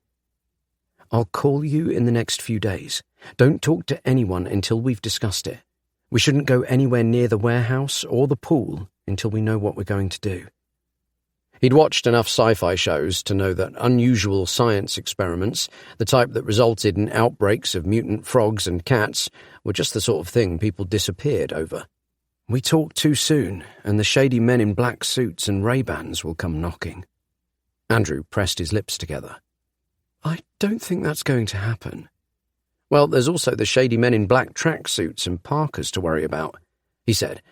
Andrew's Adam's apple bounced as he swallowed. "We can't be seen to have been anywhere near the warehouse tonight. We should wait until the heat's off." "I suppose that makes sense." Andrew nodded. "Night, Dan." "Night." Dan led Catman and the Flash home. The other two rescued cats came too. He felt sorry for them. They were probably nowhere near home, lost and scared. Perhaps they belonged to the woman he'd heard about at the gym. If they let him, he'd try and give them some food and somewhere safe to sleep tonight and look into getting them home tomorrow. Once back, he put out another 2 bowls on the plastic mat in the kitchen and filled them all with as much food as he could. He also filled a few bowls with water. The 2 newcomers were very thin and appeared happy to be there. They dived in. His hand shook as he poured himself a glass of water and raised it to his lips. Before he spilt it everywhere, he put it down. He leant his elbows on the kitchen worktop and held his head in his hands. In the cool quiet of the kitchen, the events of the night flooded back like a cinematic montage. "Why did you go?" he whispered, although he wasn't sure if he was talking to himself or Catman and the Flash. Looking back, he'd been stupid. That's twice in one day he could have been killed, 3 times if you include the possible radiation poisoning. He didn't want to think about what might happen if someone found out they'd been there. He couldn't tell anyone, not even Amy. They'd never had any secrets before, but now the skeletons in his closet were mounting up. He wouldn't be able to keep this all from her for long. She was too smart. She always aired her grievances, always confided her worries and fears, but he just couldn't tell her the things that worried him. While doing so might ease some of his burden, it would only give it to her, and she didn't deserve that. This would scare her as much as it scared him. He had to keep it inside, handle it alone. He slid into bed next to her, pulled himself close, let his hand rest on her hip. Hearing her breath in the darkness and feeling her warmth was always a comfort. His taut muscles relaxed. He closed his eyes. The collection of tears that had built up but hadn't yet spilled over rolled down his face. He didn't sleep. Chapter 29. Mousebane. I failed. Chapter 30. Danny Dixon and the News. Once more, by the time he'd woken, Amy had left for work. He felt like he hadn't seen her at all lately. He ventured downstairs to see what sort of mess the 4 cats had left the house in, but the kitchen door was slightly ajar, and the 2 newcomers had gone, clearly keen to find their own way home. Wrapped in Amy's fluffy blanket, he planted himself on the couch. Catman and the Flash perched behind on the sofa back, although Catman no longer really fit. The previous night's events kept returning to him in flashes and strobes. The memories had twisted themselves into nightmare scenes of blood and screams. He tried to work, really wanted to just plough on and forget it all, pretend it had never happened, but it had. He couldn't think, couldn't concentrate. It was like he had an ugly black balloon tied around his neck, which floated behind him wherever he went. If he really focused on something and moved quickly, he could forget it for a moment, but stop long enough and eventually it would creep back into his periphery. The same question kept cropping up. Had he been seen? The guy he'd hit could have seen his face. Would he remember? Had he, or the ones Dan had freed from behind the door, been able to get a good enough look at him in the dark? By that evening, the media had a hold of the story. It was the local news headliner. He tried to watch it whilst Amy talked to him about her day, pretending that his eyes were not completely glued to the screen. The report on the raid included some shoddy overhead footage of the warehouse taken from a drone earlier that morning. The police, in their luminous jackets, moved in and out of the building. Seeing them working the scene with such purpose helped calm the butterflies in his stomach. After Amy had gone to bed, he sat with Catman and the Flash on the sofa and scoured the internet for any mentions of the story. Facebook had one or two posts from local news sources. An old school friend had shared one and written, "Sickened by this. Can't believe it still goes on in this century. Sounds like they got what they deserved, though, bunch of scumbags.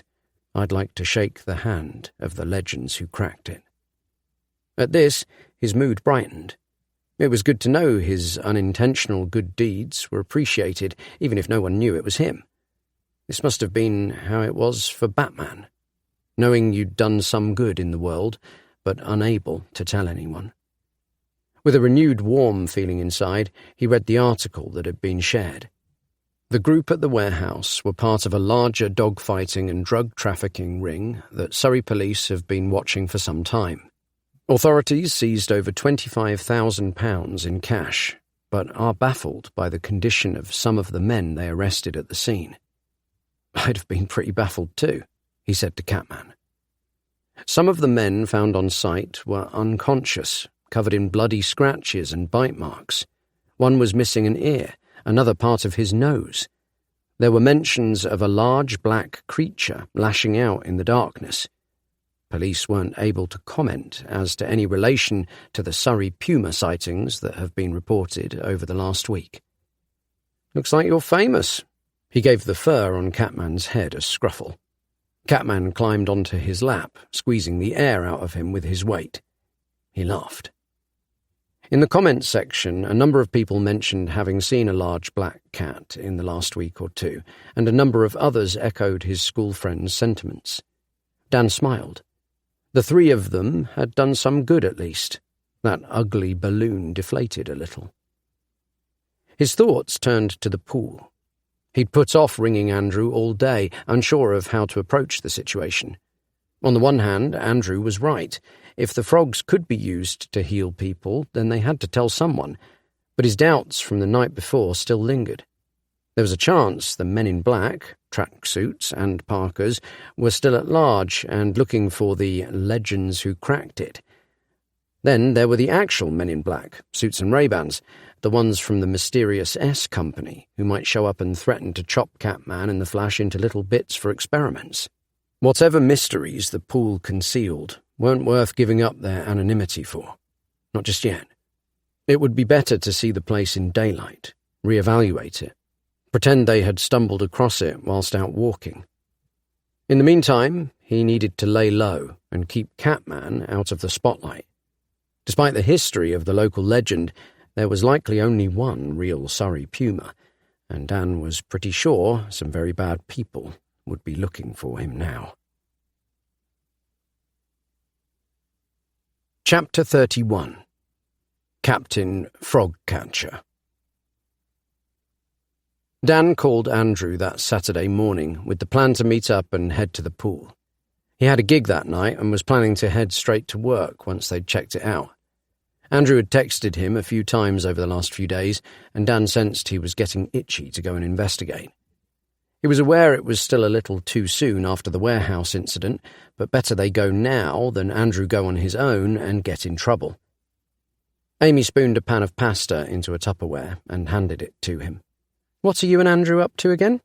She threw a pretend punch at his face and made an explosion sound with her mouth. "I wanted to spend some time with you this afternoon. Thought we could take Catman to the vet's, get him properly looked at." "Oh, very romantic." He dodged the blow. Andrew just wanted a bit of help with some scales. Returned with a slow-mo right hook.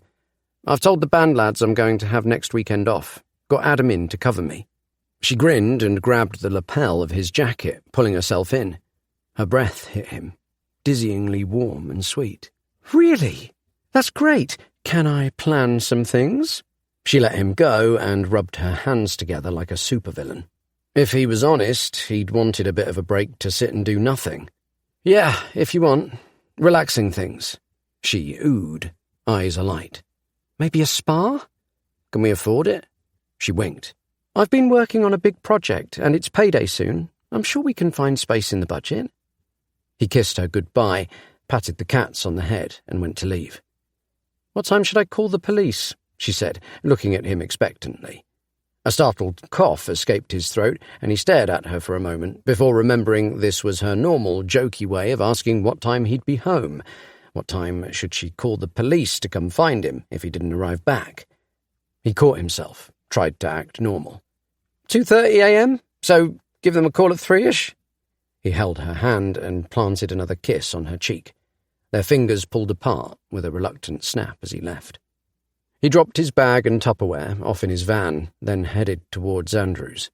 It was a little later than he'd hoped to start, and there wouldn't be much time for debriefing, but Andrew hadn't answered his phone until midday, and then he'd had to wait until Amy came home from coffee with friends so that she could watch Catman and the Flash while he was out. As he approached, he spotted Andrew staring out from behind the curtains. "What took you so long to text me back?" was the first thing Andrew said when he opened the door.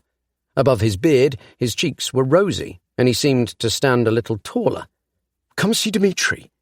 He stood back and let Dan enter. Dimitri sat on one of the red sofas, head held high like a miniature Aslan. His coat had a stunning, almost golden sheen to it, and he was a little stouter around the shoulders. "Wow," said Dan, concluding in certainty that it was something in the frogs that had changed both Catman and the Flash, and now Dimitri. "He looks amazing." A grin lit up Andrew's face. "He does, doesn't he? But he's not stopped eating." Behind him, in the kitchen, the drying rack by the sink was covered in empty and washed tins, both cat food and what looked like beans and soups. "I think they just eat a lot after... Whatever happens to them must take a lot of energy, you know?" "Yeah, I guess it does. We ran out of cat food twice." Andrew held 2 fingers up. "We're going back, right? To the pool." He rubbed his hands together. There was a Gollum-like tone to his voice. "My precious pond." "Now?" "If you want to." "We have to." Andrew's eyes were wide. "I was thinking of going myself, but I wanted to wait, like you said." He grabbed a long coat from the stand by the door. I wasn't sure I should go alone. You don't think those men from the warehouse saw us, do you?" Dan sighed through his nose. "I don't know. I think we need to be careful, though." Andrew grabbed a backpack from beneath the coat stand. It clinked with the sound of glass as he hefted it onto his back. "What's that?" "Kilner jars," Andrew said. "For samples." "And you had that ready by the door?" "I've been waiting for you." Andrew looked over Dan's shoulder. "Come on, Dimmy. It's adventure time." Dimitri jumped off the sofa and jogged towards them. Together they set off on the path that led around the back of the warehouse and onto the field. The sky was a smoky grey blanket, and the air held a fine mist which clung to Andrew's beard. Dan could barely make out the motorway and the back half of the field in the fog. He kept his eyes trained on the warehouse as they traversed the uneven ground, with Dimitri trotting just in front. There was no one on the lot, so they hiked past the fence and into the woods. "Oh man, my robe!" Andrew hurried towards the white robe that still hung from the tree branch. It looked floppy and damp, and when he picked it up, the bark had left a lengthy brown stain where it had been folded. He held it up and sadly studied the stain. "It's my favourite piece of leisure wear." He tucked it into his bag. The gap in the fence wasn't far, but Dan had no idea where to go from there. He stopped. The woods all looked the same. "Any idea where we went before?" he asked. "I was just following you." Andrew crouched down. "Do you know where it is, Dimitri?" Dimitri stepped further into the woods, then looked back. Andrew smiled. "This way." Together they skirted along the edge of the chain-link fence outside of the warehouse. Seeing it now, Dan still couldn't believe they'd made it out. The whole evening before they'd reached the pool was now a horrible, violent blur. They didn't speak much as they trudged through the misty wood. It was difficult going through the dense brush, and he was surprised they'd both made it in the dark without injury. But it wasn't long before he saw the familiar dark green shape of the fir trees. He sped up to a light jog and pressed through them, with Andrew close behind. Cool droplets of dew flicked off the branches and onto his face. The pool was still beyond. He was almost surprised to see it. Insects buzzed, frogs croaked, and the water fizzed with life. Said Andrew, his shoulders slumping slightly under his bag straps. "It's not as impressive in the day, is it?" He was right. In the dull light of the foggy afternoon, the glow wasn't as impactful as it had been. Andrew set his bag down on the bank and opened up one of the Kilner jars. Dipping it in the pond, he collected a sample of water, along with several wriggling tadpoles. "What are we going to do with these samples?" asked Dan. "I don't know." Andrew's attention remained on the jar in his hand, then he looked up. "Don't you have a friend at the university?" "Why would I have a friend at the university?" He stepped closer to the water and knelt at its edge to examine its murky depths. "And what university?" "I don't know."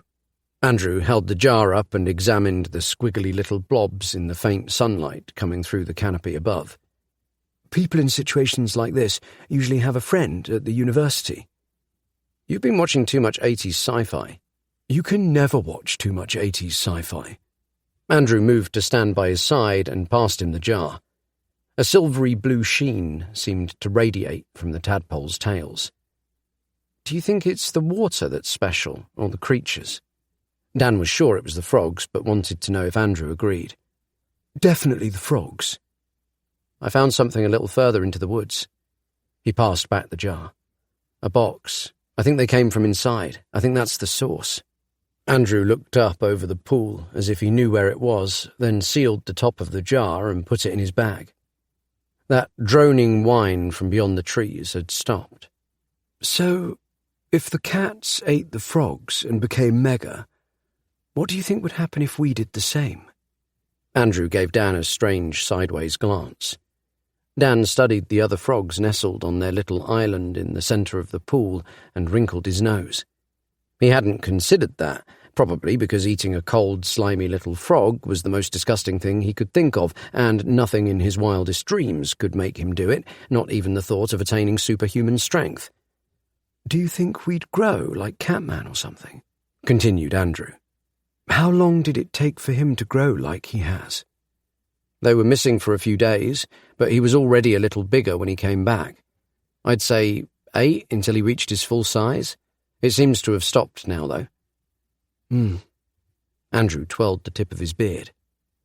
"So we're agreed the frogs have changed them in some way?" Andrew nodded. He motioned to Dimitri. "He was at death's door, and now he's looking stronger than I've ever seen him. And your boys took on a bunch of hardened criminals. It's not natural. It has to be some sort of magic, or... I don't know." "Magic? Like witches?" His thoughts turned to the mysterious woman from the Flash's memory, the one who'd pushed him on the street. "Oh, look!" Andrew's eyes lit up at something by Dan's feet. He pulled another jar from his bag and knelt. The half-eaten body of the frog that had saved Dimitri was touching Dan's right foot. He hadn't spotted it when he'd knelt down. The remains were covered in several unusually long and fat slugs. Dan gagged and bolted upright.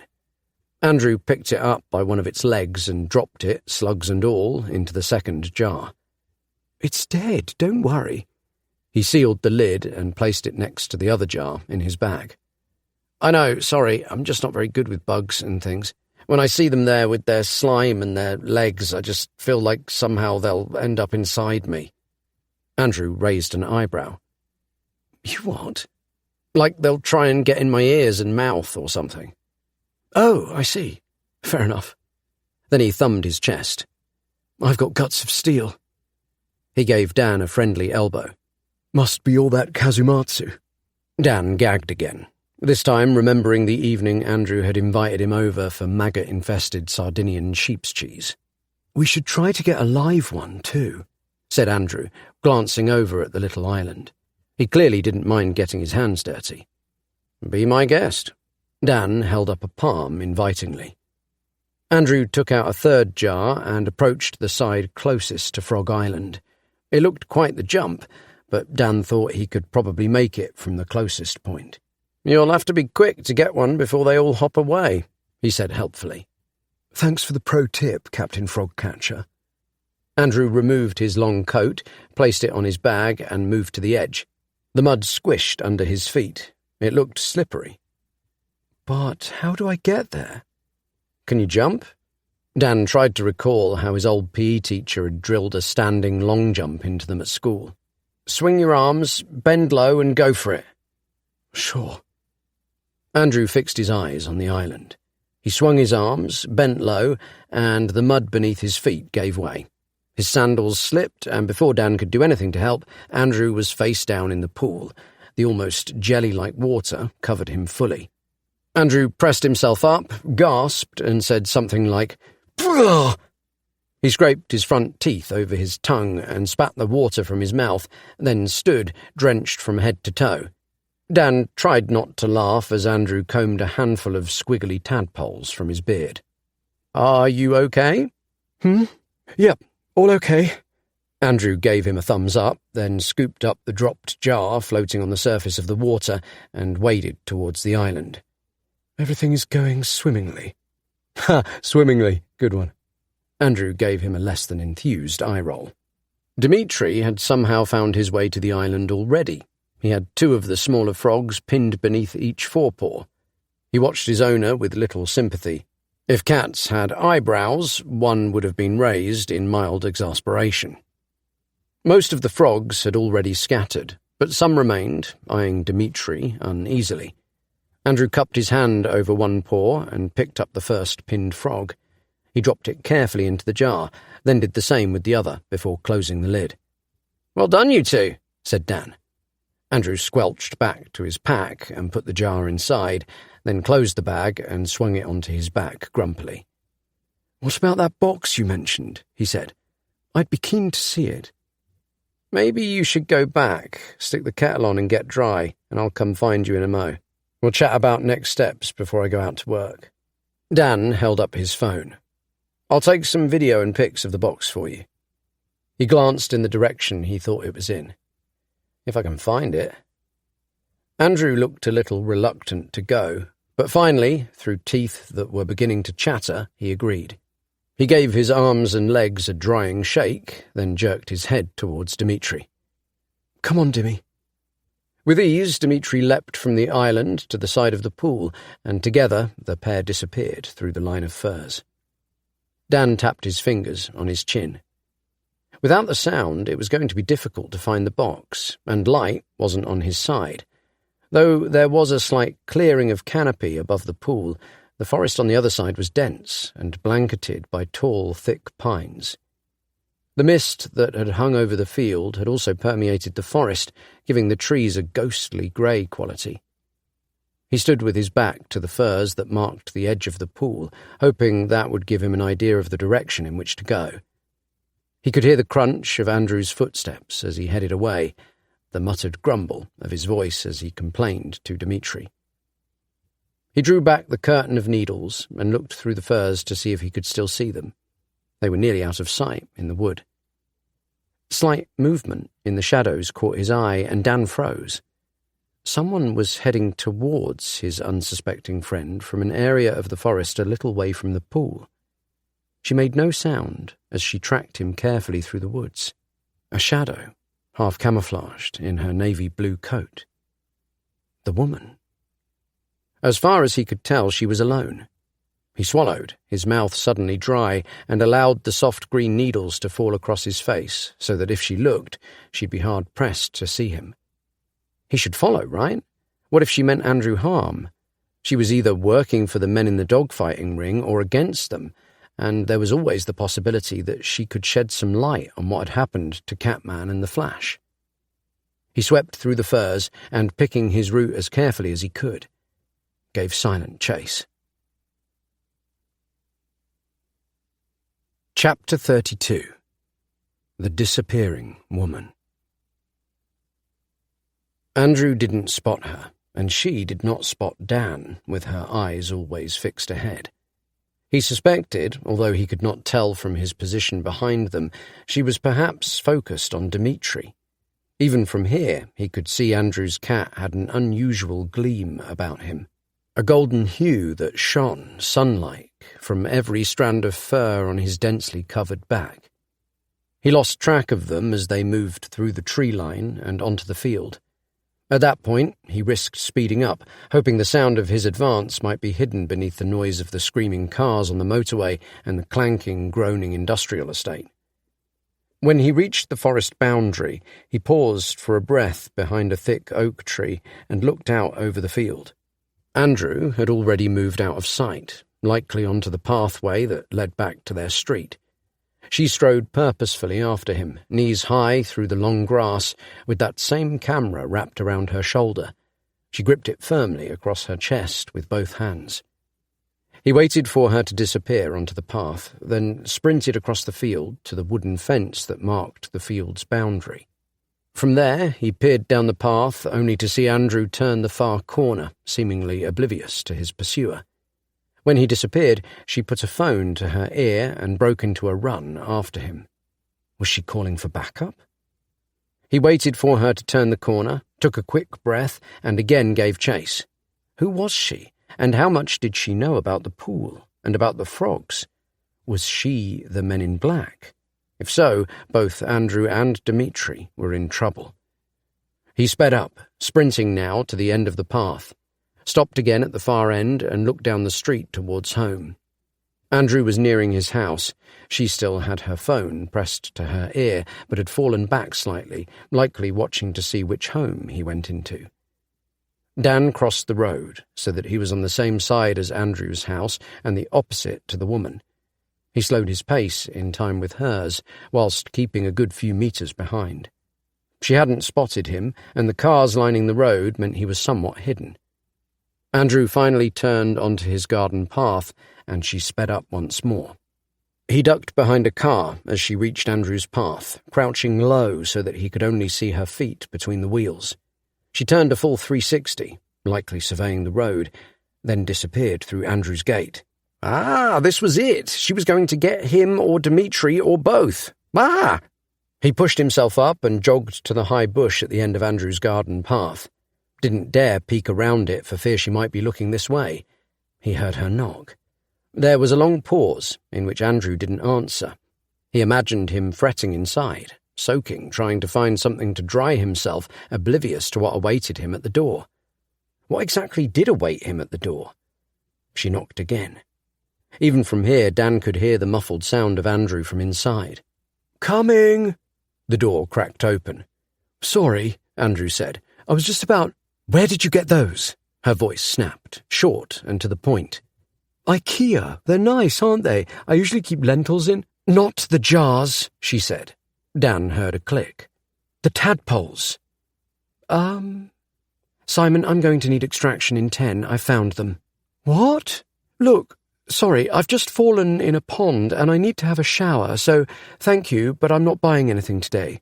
Me and one other. Teleportation radius 1 meter on my position." Another click, followed by a strange sound. Futung. Dan hazarded a brief look around the corner. Andrew stood just inside his house with another, this time brightly coloured robe wrapped around him. Something was sticking out of his chest, a silver dart of some sort. His eyes were wide. What? Andrew looked down at the dart, and his eyes drooped closed before he fell forward into the woman's arms. "Got him," she said, as she struggled with his lifeless form in her free arm. "Do it now." The ground beneath Dan's feet thrummed with that strange sensation he'd felt in the fence at the warehouse.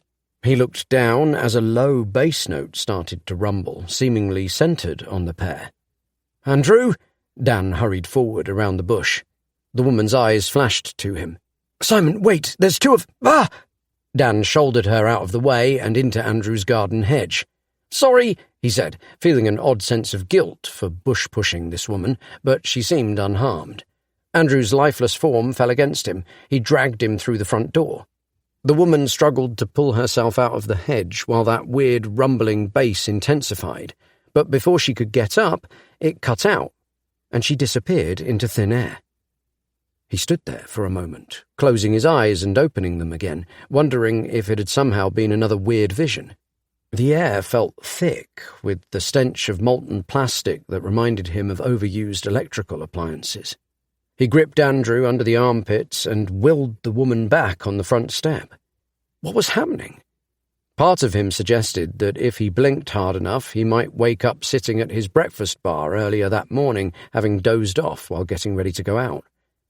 He lay Andrew down on the ground. A weird dart was still sticking out of his chest. He plucked it free and threw it away. "Andrew?" He gave his friend a gentle shake. "Andrew, I need you to wake up."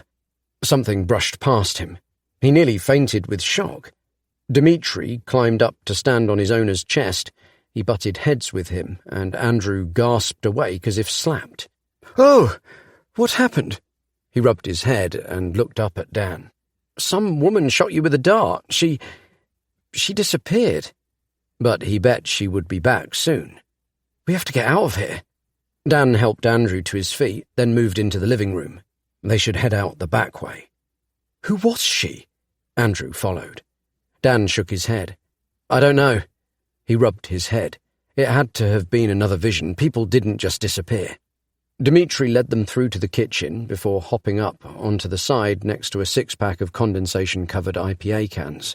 Andrew's bag sat on the floor, containing only the jar with the two frogs jumping about happily inside. He picked it up. "Where's the other— Oh." Assuming the beers had come from the fridge, Dan opened it. The top shelf was clear except for the jar containing the dead frog and slugs. Holding back a gag, he stuffed that in the bag too. A very small but primal part of him, some long-dormant survival instinct that had seemingly reared its ugly head the night he and Catman and the Flash had assailed the warehouse, told him, in its underused but aggressive little voice, that he shouldn't stay here, that he should get the hell out of Dodge. He threw the bag over his shoulder and hurried to Andrew's back door. "Come on." He paused with his hand on the handle. That same strange electric vibration buzzed from the metal into his palm, and suddenly he could feel that low bass hum start to build once more. It wasn't a sound that could be heard, more felt in the pit of his stomach. "Someone's coming," that primal part of him said. "You should leave." He pushed open the door as the hum cut dead, coupled with the sense of movement at Andrew's front door and the sound of someone trying to be quiet. Dmitri bolted past them and out into the back garden.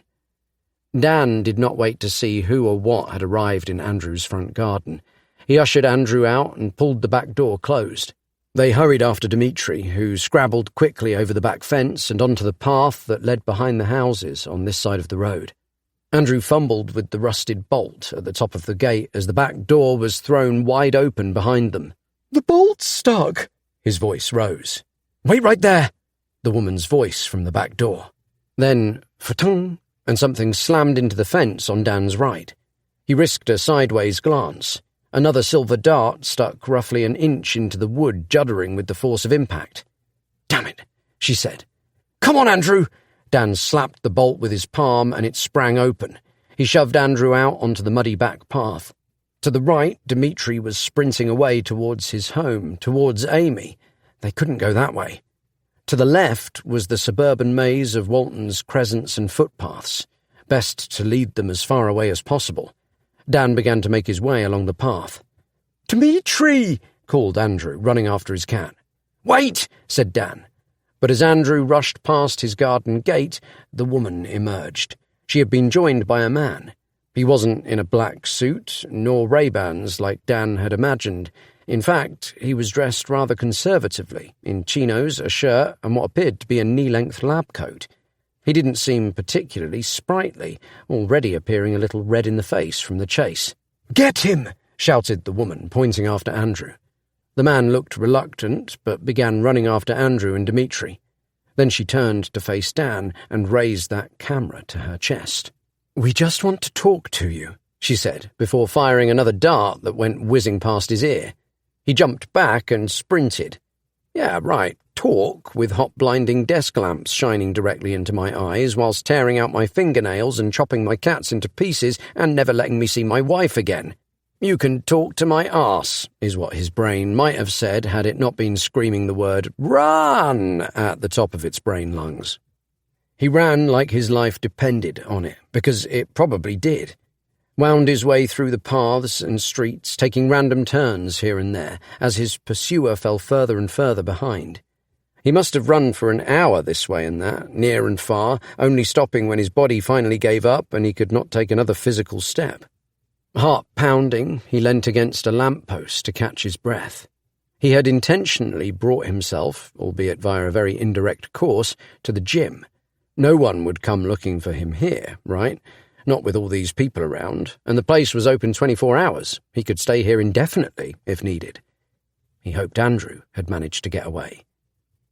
The jars in his backpack clinked together as he stepped briskly across the car park. He was briefly aware of the condition of the 2 living frogs still inside, but it sounded like the jars were at least in one piece. With a nod to the guy on the door, he beeped his gym card. His head felt numb and strangely silent. Like all the questions he should be asking had tried to force their way into his consciousness all at once and got wedged in the doorway. He pushed his way into the men's changing rooms and sat down in such an exhausted daze that he didn't think to remove the pack. The jars dug into his back, but still he didn't move. He replayed the moment the woman had disappeared again and again. Had she really vanished right in front of him? Had she really then appeared once more with someone else? What had she been planning to do with Andrew, with both of them? A small grating thought told him that things had grown increasingly strange ever since he'd dragged that first frog from his kitchen cupboard, that perhaps just touching it had somehow pierced his body with whatever radiation or magic that had infected his cats, and since then he'd been spinning further and further into brain-damaged delirium. A more likely story than cats attaining super-feline powers, him taking on a dog-fighting ring, and an unidentified woman evaporating into nothing before returning and chasing him and his cheese-loving neighbour through the back streets of Walton. The unsolicited sight of a recently showered penis entering the changing rooms snapped him out of his stupor before a towel fell to cover it. His eyes rose, following the intricate collection of tattoos and dense muscle, to meet the owner's. A beetroot red face, this time through heat and exertion rather than raw anger. Of course, it was Frank, the guy who'd accused him of spying using the cat cams. Of course it bloody was. Dan tried a smile, caught himself looking exceedingly deranged in one of the mirrors, stopped. Frank snarled and turned away to dry himself. "Just sitting staring at dicks in the men's changing rooms isn't doing much for that reputation of yours," he said after a moment's awkward silence. "Sorry," said Dan. He didn't know what to say, so pulled his bag from his back and pretended to be looking for something. "Forgotten my shorts."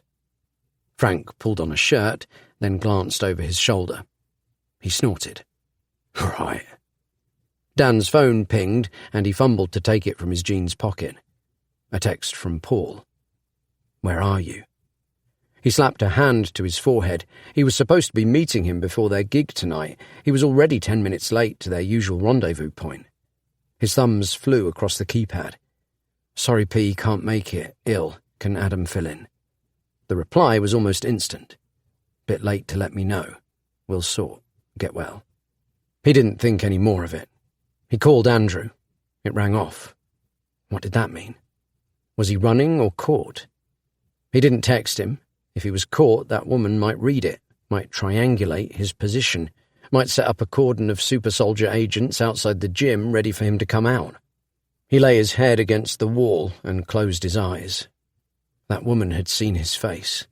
She knew what he looked like. Did she know where he lived, too? He guessed not. She'd have been over before now if she knew where he lived. Amy and the boys were safe for the moment, he hoped. But for how long? Frank finished dressing and left with another displeased grunt. Dan didn't even raise his head. He could probably stay here for another few hours, wait for the heat to die down. Amy would assume he was at work. She wasn't expecting him until gone too. He could wait here, but Frank was right. He couldn't just sit in the changing rooms like some crazy person. He popped to the gym's kiosk and bought a pair of swimming shorts, some goggles, and a towel. When you can't go home because spooky disappearing women with tranquilizer dart-firing cameras are after you, your friend and your mutant supercats because you found a bunch of weird radioactive magic frogs in the woods, you might as well try to get some lengths in while you wait for the coast and your head to clear. Plus there was a steam room. Chapter 33. Bad Call. The night air was still and calm. The street always so eerily quiet so early in the morning. No birds sang. The cars rattled past on the main road. Everything had a purple-orange tint. It could have been another world. Dan's fingers were prunes. His skin felt soft and his sinuses were clear. And while his body felt relaxed after his hours spent between pool, sauna, steam room, and gym, his mind had not quieted. He'd gone over his options 1,000 times and decided he was going to come fully clean to Amy. He would wake her up as soon as he returned and tell her exactly what had happened. Everything from dogfight to disappearing woman. She would know what to do. She always did. He felt lighter for the decision. As he passed Andrew's house, he considered whether or not he should knock. Instead, he crossed to the other side of the road and passed as quickly as he could. He cast a sideways glance. There was a faint light behind the curtains. He sensed a flicker of movement, a shadow. Something told him that the place wasn't empty, that the woman or her man were in there now, watching the road, waiting in the dark, waiting for him. Were they waiting for Andrew too? Or did they have him? He hurried past and crossed the road again. There was a light on the second floor of Gatsby's house. The old man was up. Dan pictured him tottering around the house alone. A sigh escaped him in a breath of mist. The gate shrieked as he opened it. "Oil," he mumbled, voice hoarse with a sudden nervous fatigue that dragged at his limbs. He trudged up the garden path. The house was silent, still, dark. Catman and the Flash would be asleep somewhere. Back when they were younger, they would bound up to him as soon as he came through the door after a gig. Now they were used to him returning at ungodly hours and were content to wait until the morning to say hi. He headed straight upstairs and pushed open the bedroom door, shutting it quietly behind him. He liked a bit of light in the room at night. Being able to see made him feel safe, but Amy insisted on heavy blackout curtains to block out the amber glow of the street. The room was pitch black, save a sliver of orange down the middle that divided the room in two. He closed his eyes and navigated his way along the wall to the bed, sat down on the edge and stretched. His muscles twitched. He was nervous to wake her, nervous to begin. It was a similar feeling to when he'd asked her to marry him. He was asking her to trust him, to be with him fully in all things, good and bad. "Amy," he said, whispering into the dark. She didn't stir. "Amy, I need to talk to you about something." "Nothing. She must be tired." He lay down on the bed and eased himself towards her, careful not to pull the cover from her. Best to wake her gently. He stretched his right arm over to her side of the bed to give her a light shake. "Amy?" His hand touched down on cold duvet. He stretched his arm further, suddenly aching to touch her warm, smooth skin. His fingers slid along the bedsheet until they curled around the far side of the empty mattress. He sat bolt upright, tearing the duvet away from the bed. "Amy?" No answer. He couldn't breathe. It felt like he was being squeezed. He stood up and smacked his hand against the wall, blindly groping for the light switch above the bed. Blinked as bright light filled the room. The bed was empty. He jumped up, hands at his temples. Was he forgetting something? Had she gone to her parents' tonight? She sometimes stayed there when he was out. But her car was outside, wasn't it? He sped to the window and ripped aside the curtains. There it was, her little mint-green Fiat, parked in its usual place in front of the house. The sight of it winded him. She should be here. He grabbed his phone from his pocket. She might have messaged him. Out of battery. His whole body tensed with frustration. His charger cable was in his bag in the van where he'd left it before going to Andrew's. He ran downstairs, turned on all the lights as he did. The house was exactly as it had been when he'd left. With shaking hands, he grabbed his van keys, threw open the front door, stepped out into the cold night air. Maybe her mum had picked her up. Maybe she'd hired a taxi. Maybe she was with a friend. But why couldn't he remember her mentioning it? He was liable to forget conversations, but in the 7 years they had lived together, he'd never forgotten whether or not Amy was going to be at home after a gig. He flung the van door open, rampaged through his bag until he found the cable and jammed it into the charge point in the dashboard, powered up the engine, patted his knees impatiently while he waited for his phone to turn on. Come on. The woman had come for him here, at home, and found Amy. That had to be it. She'd taken her just like she'd tried to take Andrew, and Catman and the Flash had been captured too. Were they being experimented on even now? Questioned? Tortured? No. Now was not the time to let his brain run off on its own. Now was the time to think logically. Amy was safe. She had to be safe. That woman couldn't know where they lived. There were no connections between Andrew and him. He banged his fists on the steering wheel, willing himself to remember if Amy had said anything. The phone finally lit up in his hand, and 2 texts arrived, both from her, both around 7 p.m. The first, a missed call notification. The second read, "Call me now." A huge weight descended on his chest. He felt like he'd been kicked by a horse. He rang her number. No answer. He tried to push the panic back. Tried to concentrate, tried to rack his brain for any clues as to where she could be. She'd gone to stay at her mum's before. She was probably asleep there now with her phone set to silent. But he checked the message again. Call me now. No kisses, no details, nothing. That wasn't right. She would have left an answer phone message or sent more information if plans had changed and she'd gone to stay somewhere else. He ignored the sting of stone on the soles of his socked feet as he ran up the pavement to her car and tried the passenger side door. Unlocked. He leant in. Aside from the general clutter of boiled sweets, scattered old CDs she'd never had the heart to throw out, and various make-up things, there was nothing. He backed out of the car and moved around to the driver's side. With his hand hooked on the door handle, he paused and looked up and down the road. Tried to imagine what she would have been doing. Maybe she'd popped to the shops, and when she arrived home, she would have gone around the back of the car to the boot. He stepped around to the back.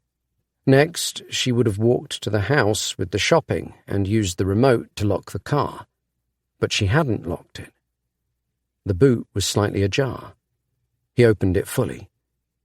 Several bags of groceries sat inside. His stomach churned. Something caught his eye in the gutter, a familiar object by the exhaust pipe. He bent and retrieved a bunch of keys from the mud by the drain. They were hers. The Lego R2-D2 that he had bought her hung from its little chain, its white body flecked brown with mud. He rubbed the grime off on his trousers and scanned the road, half hoping to see a neighbour watching from a window, someone who could help, someone with an insight. He tried her number again. While the phone rang on and on, he let his eyes travel up the road to Andrew's house. It wasn't overly creative to think the ones who'd chased them earlier had also come for Amy. It wasn't crazy at all. She could be in there now, or at least someone who knew where she was could be in there now. The phone clicked to answer phone, and he stuffed it into his pocket, his hands balled into fists. He ran back indoors and picked up Andrew's backpack. The live frogs inside the one jar were looking a little sluggish, but when he released the lid to let a little more air inside and tapped the glass, they seemed to perk up a bit. They really were gross little things, with the strange S-shapes covering their backs. He'd give them back to the disappearing woman, tell her all about the pool, and they'd have to bring Amy back, right? He hurried upstairs to his study. His base sat silhouetted in the light through the net curtain. He picked it up by the neck. The club-like weight felt comforting in his hands. If there was someone still in Andrew's house, he'd get them to listen to him, get them to give Amy back. He slung the base on his back and left the house. First, he approached his van and removed the jar containing the dead frog, leaving the live ones in the bag. He placed the bag in the driver's side footwell of the van, hidden by the pedals. The live frogs were his insurance. He locked the van and hid the keys under the tyre, then strode to Andrew's house. What would he do if no one was there? He'd cross that bridge when he came to it. For now, he had to not think. For now, he just had to act. His hand shook as he raised it to knock. And just like when he'd first knocked on Gatsby's door, and when he'd turned off the generator in the warehouse, he hesitated.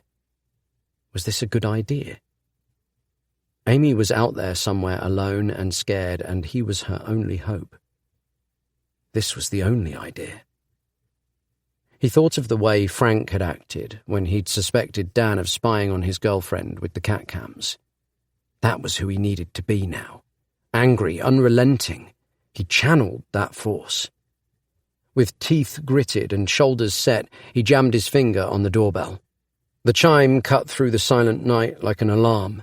He placed the frog jar at his feet, gripped his base in both hands, and stood back, ready. Muffled footsteps approached on the other side. One set? Or two? Who would answer? Some sort of suited Matrix-style Agent Smith? A super soldier pumped full of whatever Catman had running through his veins? He gritted his teeth and tensed. He didn't care. He'd whack 'em whoever it was. He'd take the moments following as they came.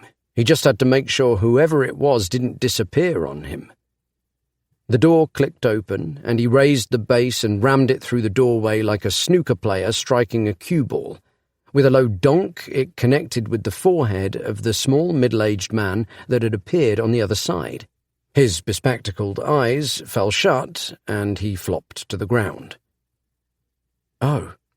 Dan raised a hand to his lips, unsure as to whether he'd just knocked out what could be Andrew's very normal-looking older brother. But then he recognized him. He'd removed his lab coat, but he was definitely the guy from the Flash's memory, the man who'd been in the woods behind the disappearing woman and who had chased him earlier.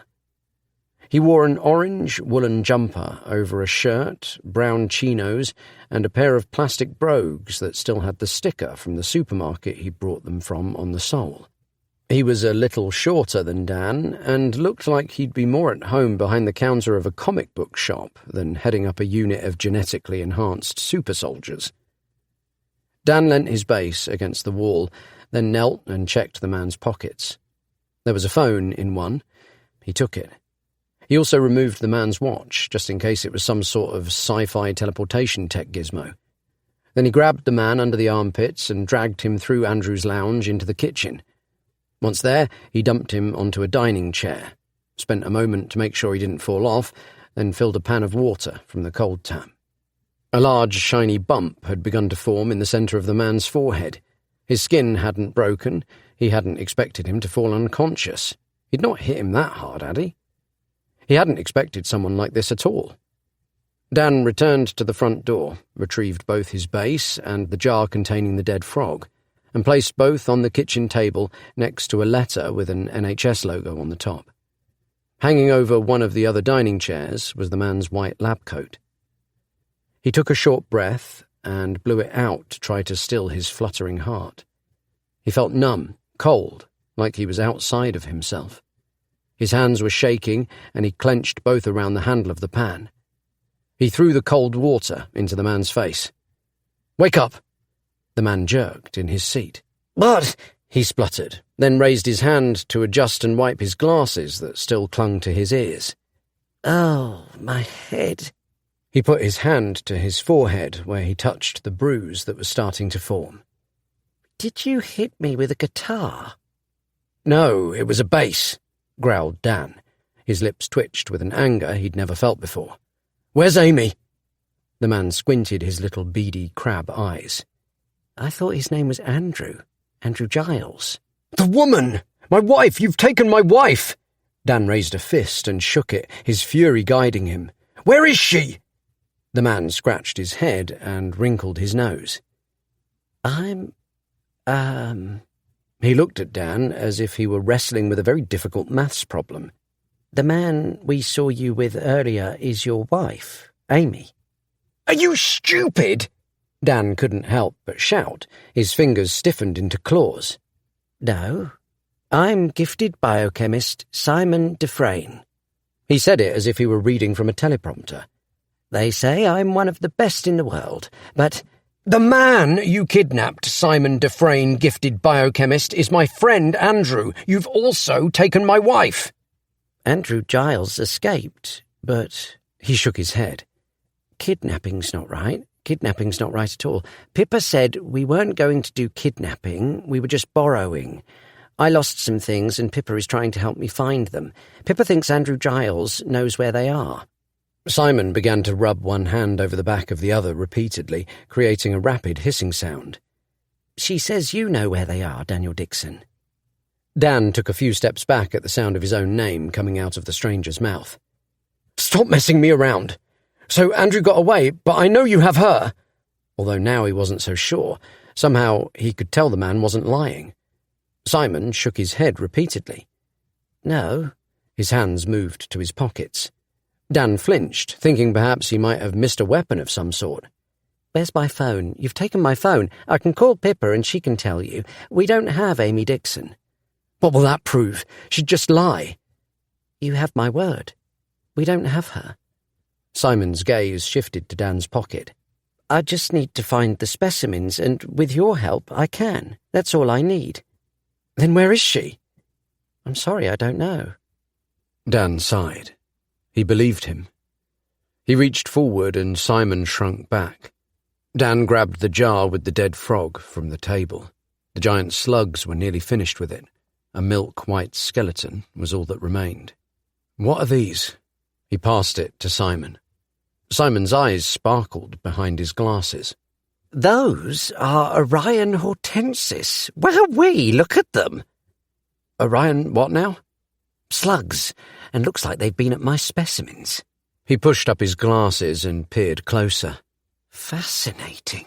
The effects of the serum have transferred. Never in my wildest dreams." His eyes flicked to Dan, and he stopped. "I shouldn't be telling you this." He paused, then with a curious turn of his head asked, "How did the cats assimilate the— They ate them." Simon's eyes widened. "Not the black ones, I hope. They wouldn't want to eat the black ones. That would be very, very bad." "Look, just shut up a minute." Dan took a deep breath. He could feel himself about to explode. "You said serum. What do those frogs contain?" Simon shook his head. "No, I shouldn't be telling you." Dan gripped his arm, felt Simon's pudgy flesh squeeze in his fist. "You're hurting me." "Tell me what they are." "You wouldn't understand." "Try me." He loosened his grip a little. "It doesn't have a proper name. I just call it Simon cleared his throat and lifted his head to look into his eyes. I just call it the reptile. What? Dan stepped back. A shiver ran up his leg. Then again. He put his hand to his pocket. His phone was vibrating. He took it out. Amy. Thank God. Relief flooded him. Wait here, we're not finished. He held up a finger to Simon and moved to Andrew's hallway. His shaking hands fumbled to answer as he held the phone to his ear. Amy? The voice that answered didn't have the sweet high timbre he'd loved from the moment he'd heard it. Instead, it was a male voice with a soft West Country twang. You owed us. Now we're even. It was smooth, almost calm, and despite having only said a few words, the malicious authority of it made him feel utterly inferior. Unless you can think of a better way to pay us back. What? He tried his best to hold back the quiver in his voice, but the words came out high and shaky. Who are you? Where is she? She's right here with us. Aren't you, Amy? There was a muffled whimper in the background. Whatever you want, you can have it. Just let her go. I can tell you where the frogs are. I can take you to the pool. We won't tell anyone. There was a pause on the line. The fuck you talking about? You lost me 25 grand with your little escapade. You injured my men, and you made me look bad. Dan suddenly felt like he'd been thrown from his own body, as if he was hovering above it, sickeningly high. The dogfight, the criminals from the warehouse. A soft moan escaped him. They'd found him. He half fell, half sat on the first of Andrew's stairs as his head span. And I can only think of 2 ways to get it back. Option A, you get it to me tonight, in cash. Or option B, I sell your little lady to a friend of mine. Another pause. You still there? He mumbled a reply as a familiar low bass note compressed the air. He pushed himself up and stumbled to the kitchen. Simon had gone, but that no longer mattered. He steadied himself on Andrew's red sofa as the man on the phone continued. I know which option you'd prefer, but this isn't about you. There's a little more in it for me with option B. I've sold far uglier English girls for 50, and our Amy has the best pair of legs I've seen in a while. He paused. His breath had a lecherous rasp that made Dan want to bite down on something. Whoever it was enjoying himself. Yes, I suppose option B would be my preference. His mind raced. £50,000 in 24 hours was impossible. He stuttered down the phone. No words came out. The man replied with a laugh that cut into him like a knife. Is there anything you can think of to swing my decision towards option A? I can get you 50,000. He said it without thinking and cringed with regret immediately. That's a lovely offer, but it'd be less hassle for me to just sell her. Someone laughed in the background. Dan was a puppet dancing at the fingertips of a cruel master. No loose ends if I do that. Except maybe one, but you shouldn't be too hard to snip. The glee was apparent in his voice. Please, I can't. 100,000. He didn't know what else to say. I can do it. He hoped the man couldn't hear the absolute lie. Hoped it would buy him more time to figure something out. That's more like it. Now I can tell you're really trying. 100 grand sounds fair to me. He paused, and Dan heard another whimper in the background. I suppose we ought to arrange a meet-up to get this little transaction sorted. You start the ball rolling on getting my money. Your offer is generous, so I'll give you a little extension. I'll call you in 24 with details. Dan grunted in response. It felt as though strong fingers were wrapped around his throat. He couldn't speak. I don't think you're stupid enough to get the police involved. That would make option B much, much more attractive. There was a pause. Trust me. I'll know. The phone cut off. He stumbled through Andrew's front door and out into the middle of the street. Had to get away in case Simon returned with reinforcements. He didn't have time for the frogs, whatever they were. He had to help Amy, had to get money. Money? Money, shit, what was he going to do? The streetlights span, his vision filled with streaks of orange as if he was revolving at warp speed. He was just a pair of eyes in a head. Everything else had shut down. His legs shook and he fell to his knees in the middle of the road. He crawled to the curb, if only to have somewhere to sit, torn in two as his thoughts raced between possibilities. Police. Money. The thought of never seeing Amy again was a blunt blade pressed hard into his forehead, threatening to split his skull. It blocked any sort of logic from getting through, but he gritted his teeth against the panic, tried to think. Where was he going to get £100,000? No one he knew had that kind of money. His and Amy's account had barely £15,000 in it. He'd have to hit cash machines all over town just to get that. The man must know there was no chance. He pulled himself up in the filthy gutter and threw up. As he clutched the chipped concrete curb with white-knuckled hands, his mind began to clear. He heard the light pitter-patter of feet from his left. He wiped his mouth with the back of his hand and turned to sit on the curb. The Flash clambered up and rested his paws on Dan's knees. "Hey, man." He looked up. Andrew stood on the pavement with Catman and Dimitri. He was still wearing that brightly coloured robe, but had the hood drawn up over his head. He looked like some sort of shaman. "Andrew, they've got Amy. The ones from the warehouse." Dan picked the Flash up and hugged him, unable to hold back the tears. The Flash's fur was soft and comforting. "The Flash told me," said Andrew. Dan blinked. "What?" He felt like he might collapse. Everything was going wrong, and what hadn't gone wrong had gone really weird. Andrew glanced around the empty street. "We should head to your house. Don't want to be out here if they come back. Those two were whack jobs." He held out a hand and dragged Dan to his feet. "And..." He looked him in the eye a moment, then took a quick, nervous breath. "And I have something I need to tell you." Chapter 34. What? Dan sat on the sofa surrounded by cats. He was numb, cold, tired. Andrew came through from the kitchen carrying 2 mugs of steaming tea.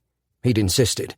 Said he needed a moment to gather his thoughts before he confessed whatever he needed to confess. "I wanted to tell you this earlier," said Andrew, handing him a cup. "But I didn't want to disappoint you." Dan let the heat of the mug warm his cold fingers, but didn't say anything. He eyed Andrew suspiciously and took a sip. Andrew positioned himself on the armchair opposite. He looked nervous. "I have cystic fibrosis," he said. It took Dan by surprise. He almost choked on his tea. He had been expecting something to do with the men that had taken Amy. "I'm sorry?" He didn't quite know what that meant. Should he ask? Was it rude to? Was it rude not to? "How could that have disappointed me?" he said.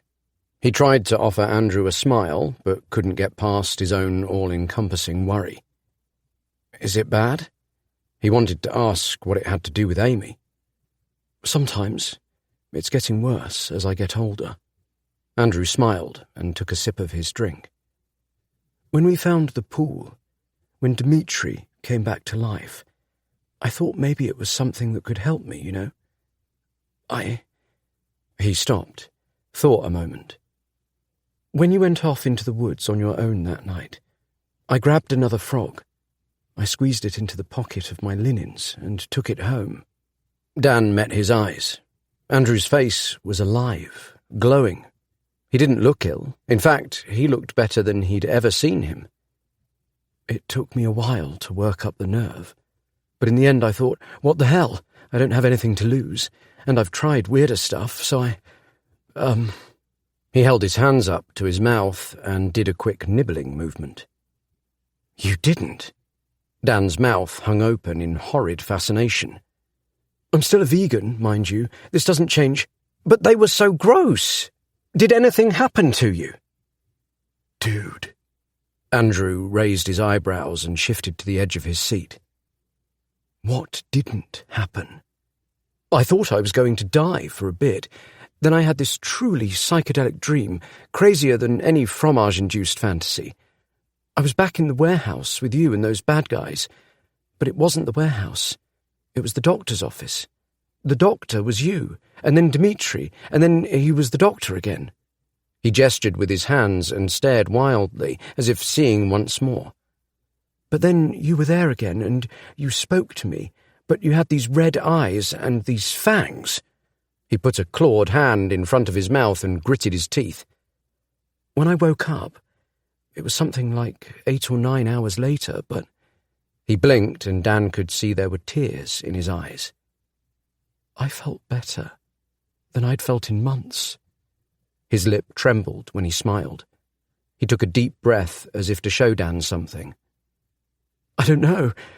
I don't want to get my hopes up, but I think I'm getting better. Dan sat up in his chair. Really? You think eating the frog cured you? It truly was great news, but he just couldn't process it properly, not right now. It didn't just cure me.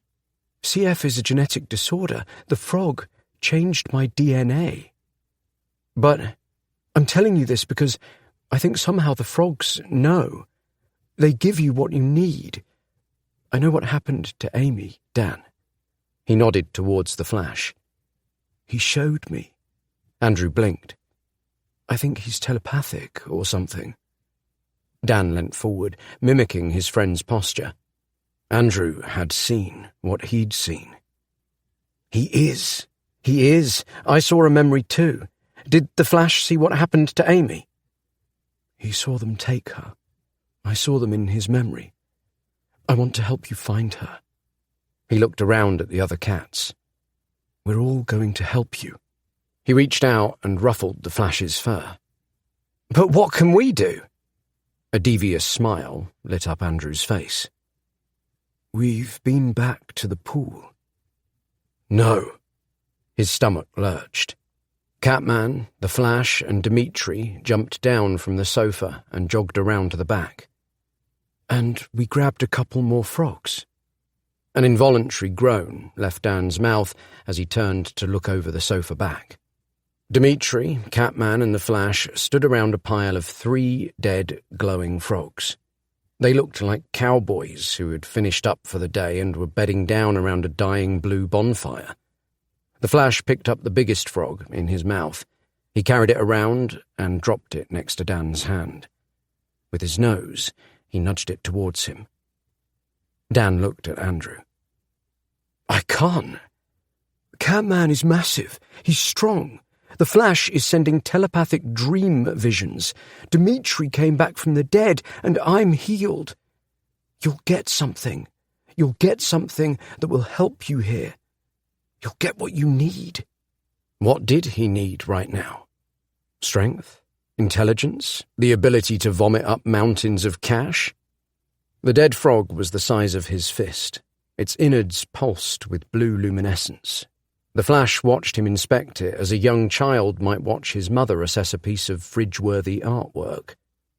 Dan picked it up. Just holding it in his hand kicked off squirming movements in his stomach. It was cold and wet and heavy, like a very well-used hanky. He swallowed, but his throat was dry. His gaze shifted between the frog and Dmitri. Andrew's cat should be dead, but by some kind of miracle, he was full of life. And Catman was bigger and stronger than he'd ever been. There was no way he was getting the money. to get Amy back, not in a million years. He pressed his lips together as anger bubbled up inside of him. He had one option. "You can do it," said Andrew. What had Simon said? A serum? What had he meant by that? What had he meant by the reptile? Did it matter? If there was a chance he could save her, he had to take it. Amy was alone and scared. He could only imagine what those men might be doing to her. The worst came to mind. The darkest images his brain could put forward, horrifying magnifications of slasher films he'd seen in the past. He looked at Andrew, who smiled and nodded. "It hurts for a bit, but I feel so much better now. Like, so much." As he was powerless to save her. He was going to lose her. He couldn't change the situation. It was he who had to change. He stood up quickly. The frog flopped with his movements. "I'm going to do it. I'm going to do it." He was going to do it. He began to pace, needed to move. Andrew jumped up next to him and matched his stride like some sort of running coach. "You can do it. You can do it." "Oh, I'm going to do it." He shook his head as he paced and repeated. "I'm going to do it. You can do it." Andrew bunched his fists. "Ah! Ah!" They screamed in unison. What in the hell was happening? Dan's face curled into a snarl. The frog crumpled in his hand as his grip tightened. His arm shook, and he could feel the bones inside the cold body crunch. There was a dull pop as the frog's guts, glowing like a black light, shot from its gaping mouth and hung on tendrils of flesh from its face. "Ah! Ah!" Amy needed him now. He pushed the head of the frog into his mouth. Cold entrails slapped wetly on his chin. He gagged, but kept chewing. Bit down, breaking bones between his teeth. He fought the urge to throw up. Another light pop as his molars cracked the skull and a bitter vinegar taste covered his tongue. He chewed as fast as he could. Within a few, what seemed like eternal seconds, it was gone. Choked down, ready to do whatever it would in the pit of his stomach. Andrew was staring at him, his eyes jumping from side to side as he studied Dan's face. Dan raised his fists above his head. He roared to the ceiling. The cold weight in his stomach started to shift and squirm. No going back now. This had to work. A cold tingle spread across his body, followed by a sharp kick from within his abdomen. Andrew caught him as he fell to his knees. His stomach felt hard and bloated. He looked down. He looked pregnant. Andrew helped him to the sofa. "I felt this. It will pass." He wanted to ask how Andrew could be so sure. He gasped as another stab came, so sudden and sharp that he was unable to scream. Spit clogged his lungs when he drew breath. He coughed hard and rolled onto his side, his head coming to a rest on the arm of the sofa. A cascade of tears streamed across his crumpled cheeks. Fur tickled his face, and he opened his eyes. The flash was close, leaning his forehead against his.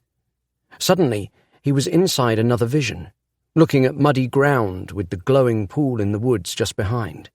Catman, thin and weak, lay next to him, the bloody remains of a half-eaten frog by his side. His eyes were screwed closed, his stomach distended. He whined in obvious pain. They had been through this too. The vision faded as the flash moved his head to lie on Dan's chest. "Don't worry, Dan." Andrew's voice was fading. His abs squeezed like a pump, but nothing came up. He couldn't vomit. It felt like something was blocking it. He tried to push himself up. There wasn't time for this. He had to save Amy. His arms gave way and he dropped back onto the sofa. The searing pain in his stomach sapped all of his strength. The flash's soft fur was the only comfort as his body was racked by stab after stab. He closed his eyes. A cold wind blew over him, and as if carried by the breeze, he was somewhere else. Chapter 35. You are in control. It was dark, and Dan was afraid. He'd always been afraid. Afraid of the forest that surrounded his parents' old home, afraid of the unseen ones that hid and watched through windows while he stood inside, vulnerable and visible in the light. The ones that waited for him to step out of the safe glow and into the night where they could reach him.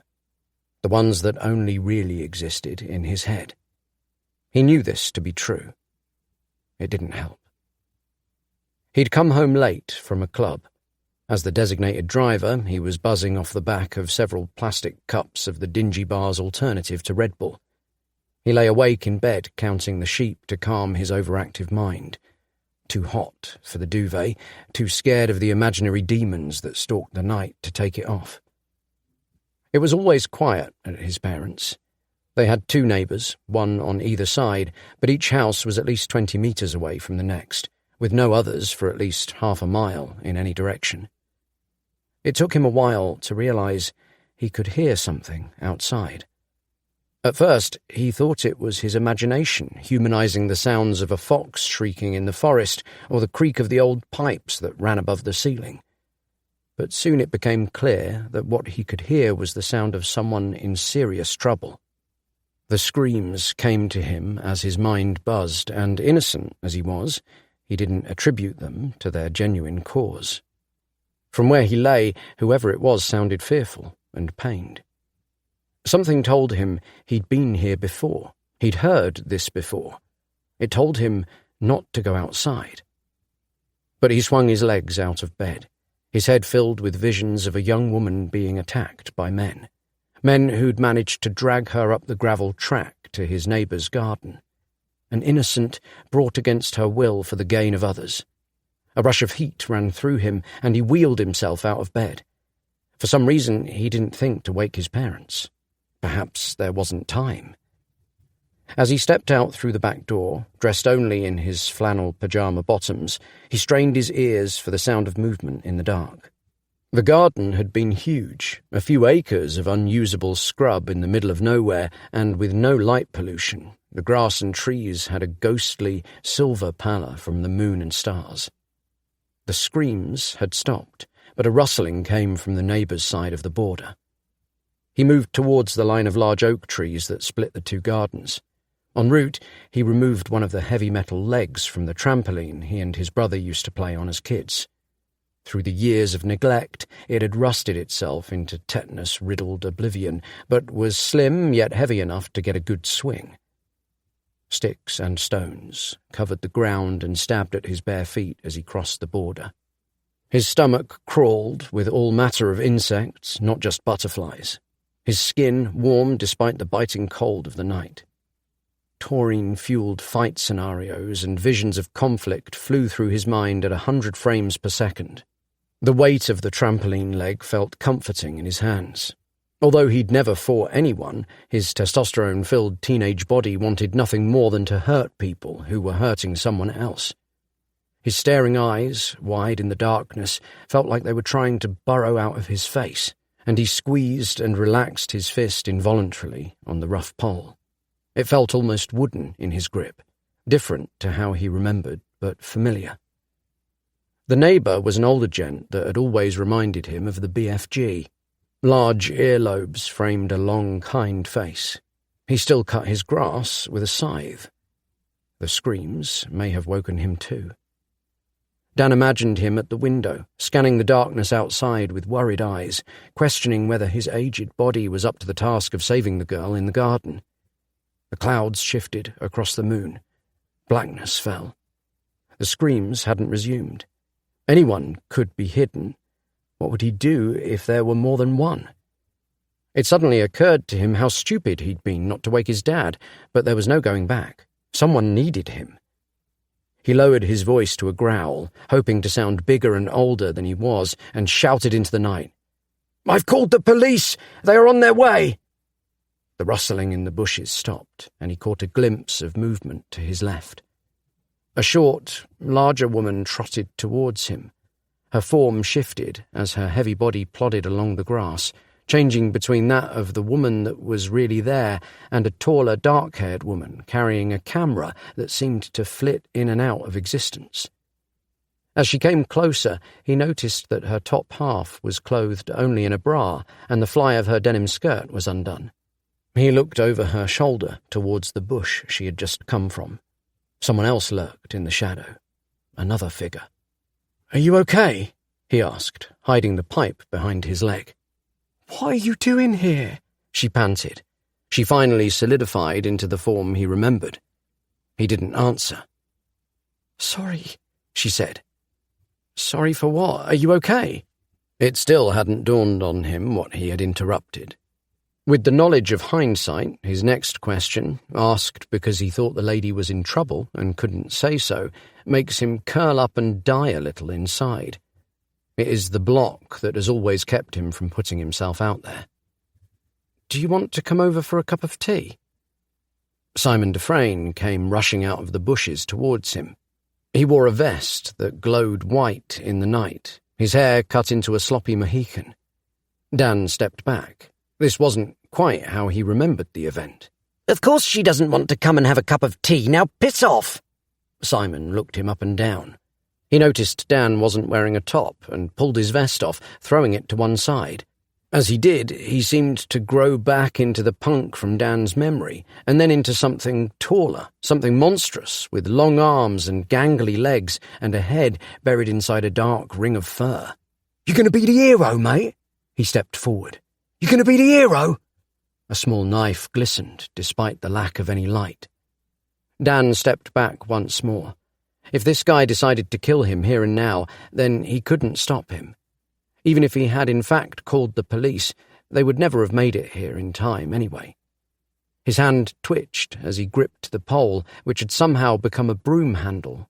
In the dark, the man couldn't have known he had it hidden. Someone spoke up inside his head. It wasn't his dad's voice, but it used his dad's words. "If you ever come up against someone bigger than you hurt them a lot, quickly, before they know it. Hurt them so they can't get back up again, otherwise it'll be you going down and they won't let you back up." Words passed down from Dixon father to Dixon son, from small-bodied man to small-bodied man for generations, an instruction manual to go with the genetics. Because for the men in Dan's family, someone bigger or stronger usually meant everyone. In this moment, at 19 years old, the meaning of the words became suddenly clear. If this thing in the parka came any closer, he would have no choice but to swing the pole and swing for its head. If he was caught, he was in trouble. "Don't come any closer!" A warning. A plea. "I'm okay, hon," said the woman, moving herself between them. The thing stopped its advance. "If you're sure." Dan touched her arm. It was cold and wet with sweat. He sucked in the night air through his nose and sighed as the pieces came together. What he'd interrupted had definitely been aggressive, but entirely consensual. Heat rose immediately in his cheeks. He shook his head and without a word walked away, back through the boundary dividing the gardens, and left the two of them to it. Luckily, he hadn't called the police. That would have been too embarrassing. He knocked on his parents' room instead of going back to bed. "Dad, can you come out here?" He waited a few moments until his dad's sleepy growl came from behind the door. "Everything okay?" The door opened slowly. His dad squinted in the light of the hall, his forehead wrinkled as he registered the broom handle gripped in Dan's hand. Hadn't it been something else? He stepped out immediately, wide awake. "What's going on?" His eyes flashed a momentary red. Dan told him. "Are you all right?" He shook his head. Couldn't answer with words. "Do you want to check everything's okay over there?" He nodded, relieved at his dad's ability to know what he was thinking even before he spoke. Father's intuition, he called it. More like telepathy. "Go put black on, and we'll go over." They stalked across the boundary together, hidden in the darkness. The light was now on in the neighbour's house, and the couple were arguing inside. "Stuart's on holiday," said Dad. "That guy's his nephew. He sometimes house-sits. Bit of a prick." Dad never minced his words. Dan dropped his head. his cheeks hot despite the cold night. Another moment in his life where it would have been better to have done nothing. A reassuring claw fell on his shoulder. It had talons, scales.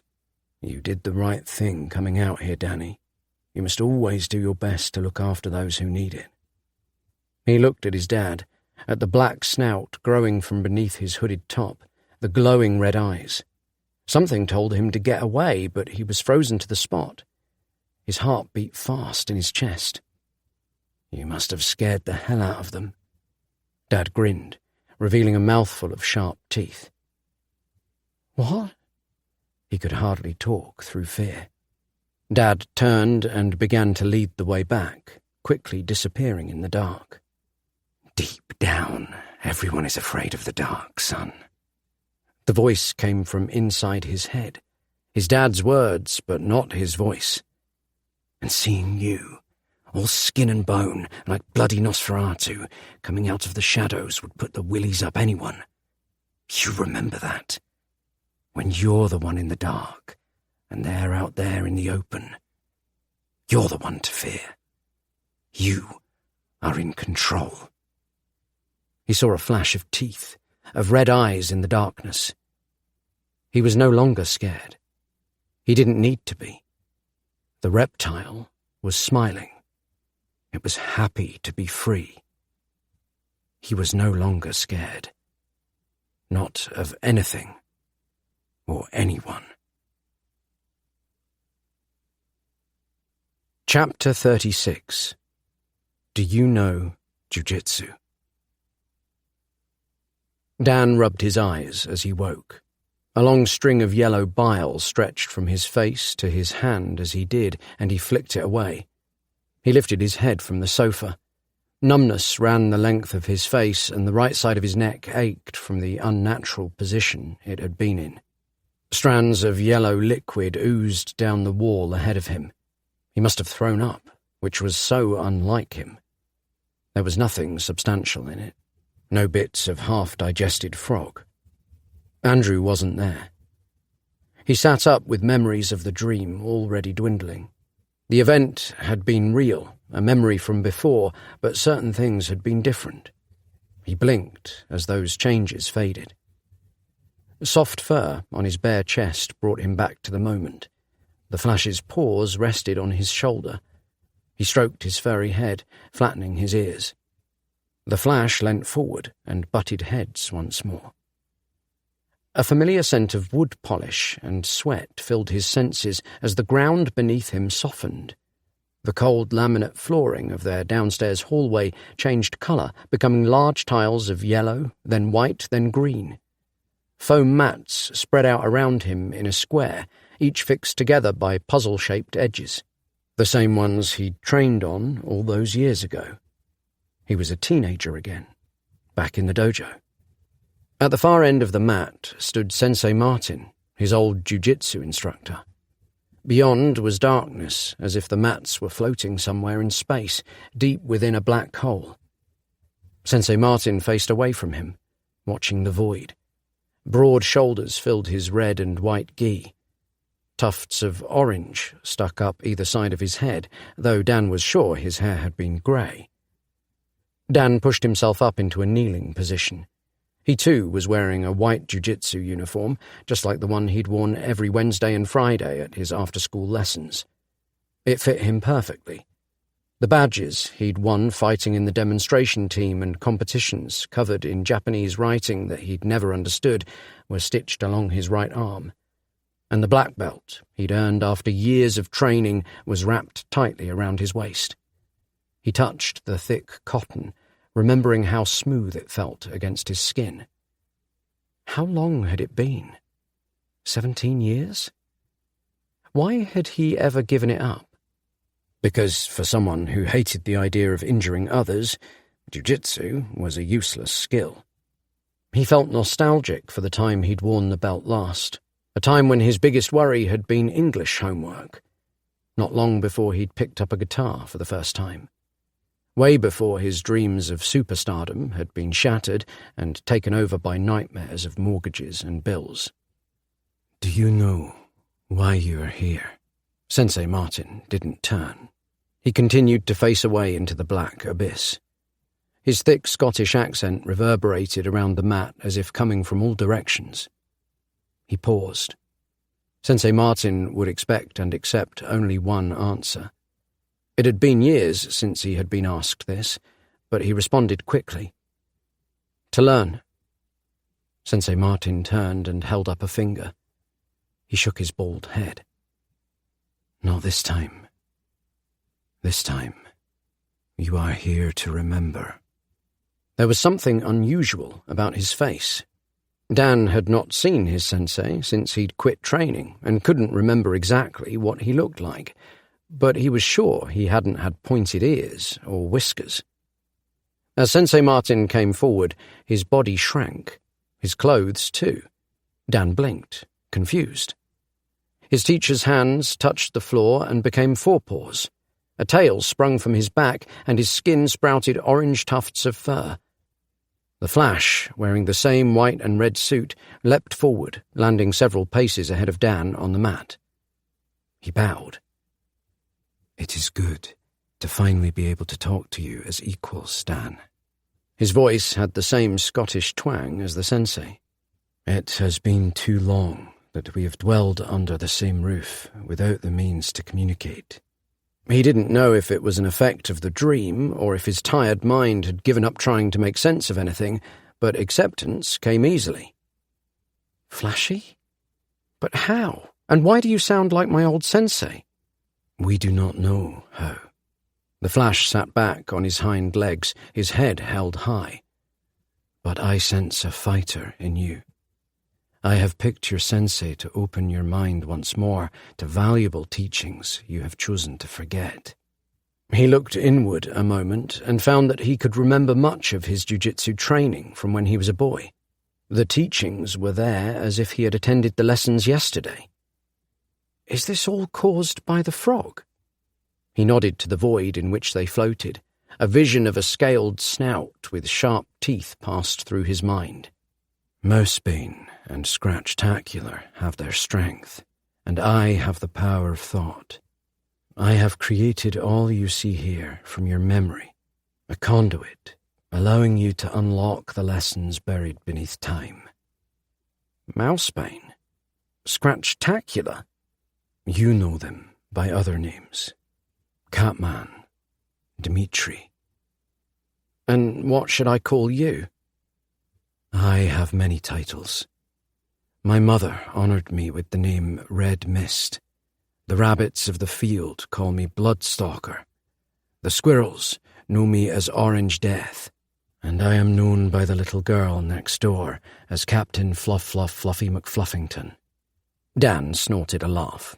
The Flash didn't seem to notice. You may continue to call me the Flash, but that is of little importance. The Master is in grave danger. Amy? He pushed himself to stand. Do you know where she is? There is no helping her until your transformation is complete. But do you know where she is?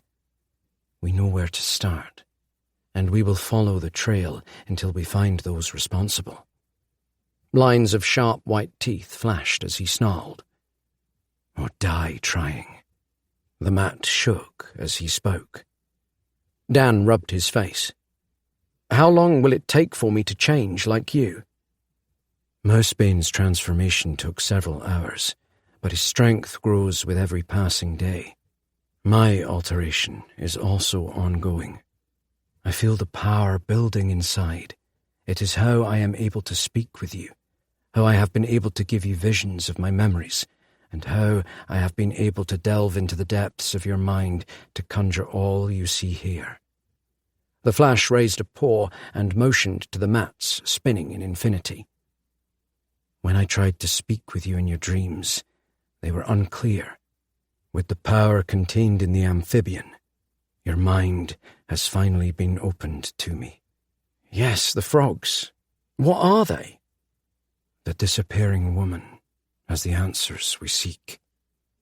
You call her that too? The one from the video? Yes. She is a ghost. She moves with light. I've seen. How had she just disappeared? The man that was with her said something about a reptile? Dan had so many questions. Asking them was like chopping heads off a hydra. Dealing with one only caused two more to rise in its place. A reptile? When my brother and I devoured the frogs, we were sent a vision. A creature spoke to me. It showed me a moment from my past, a moment of great challenge where I could have done better if I had been different. The Flash shook his head. I don't know what it means. We'll figure it out together, he said. What about Amy? How do we find her? She was taken by the one you call Parker Man. Dan's hands balled into fists. His knuckles cracked.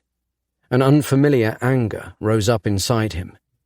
I am going to smash his slimy eel face in.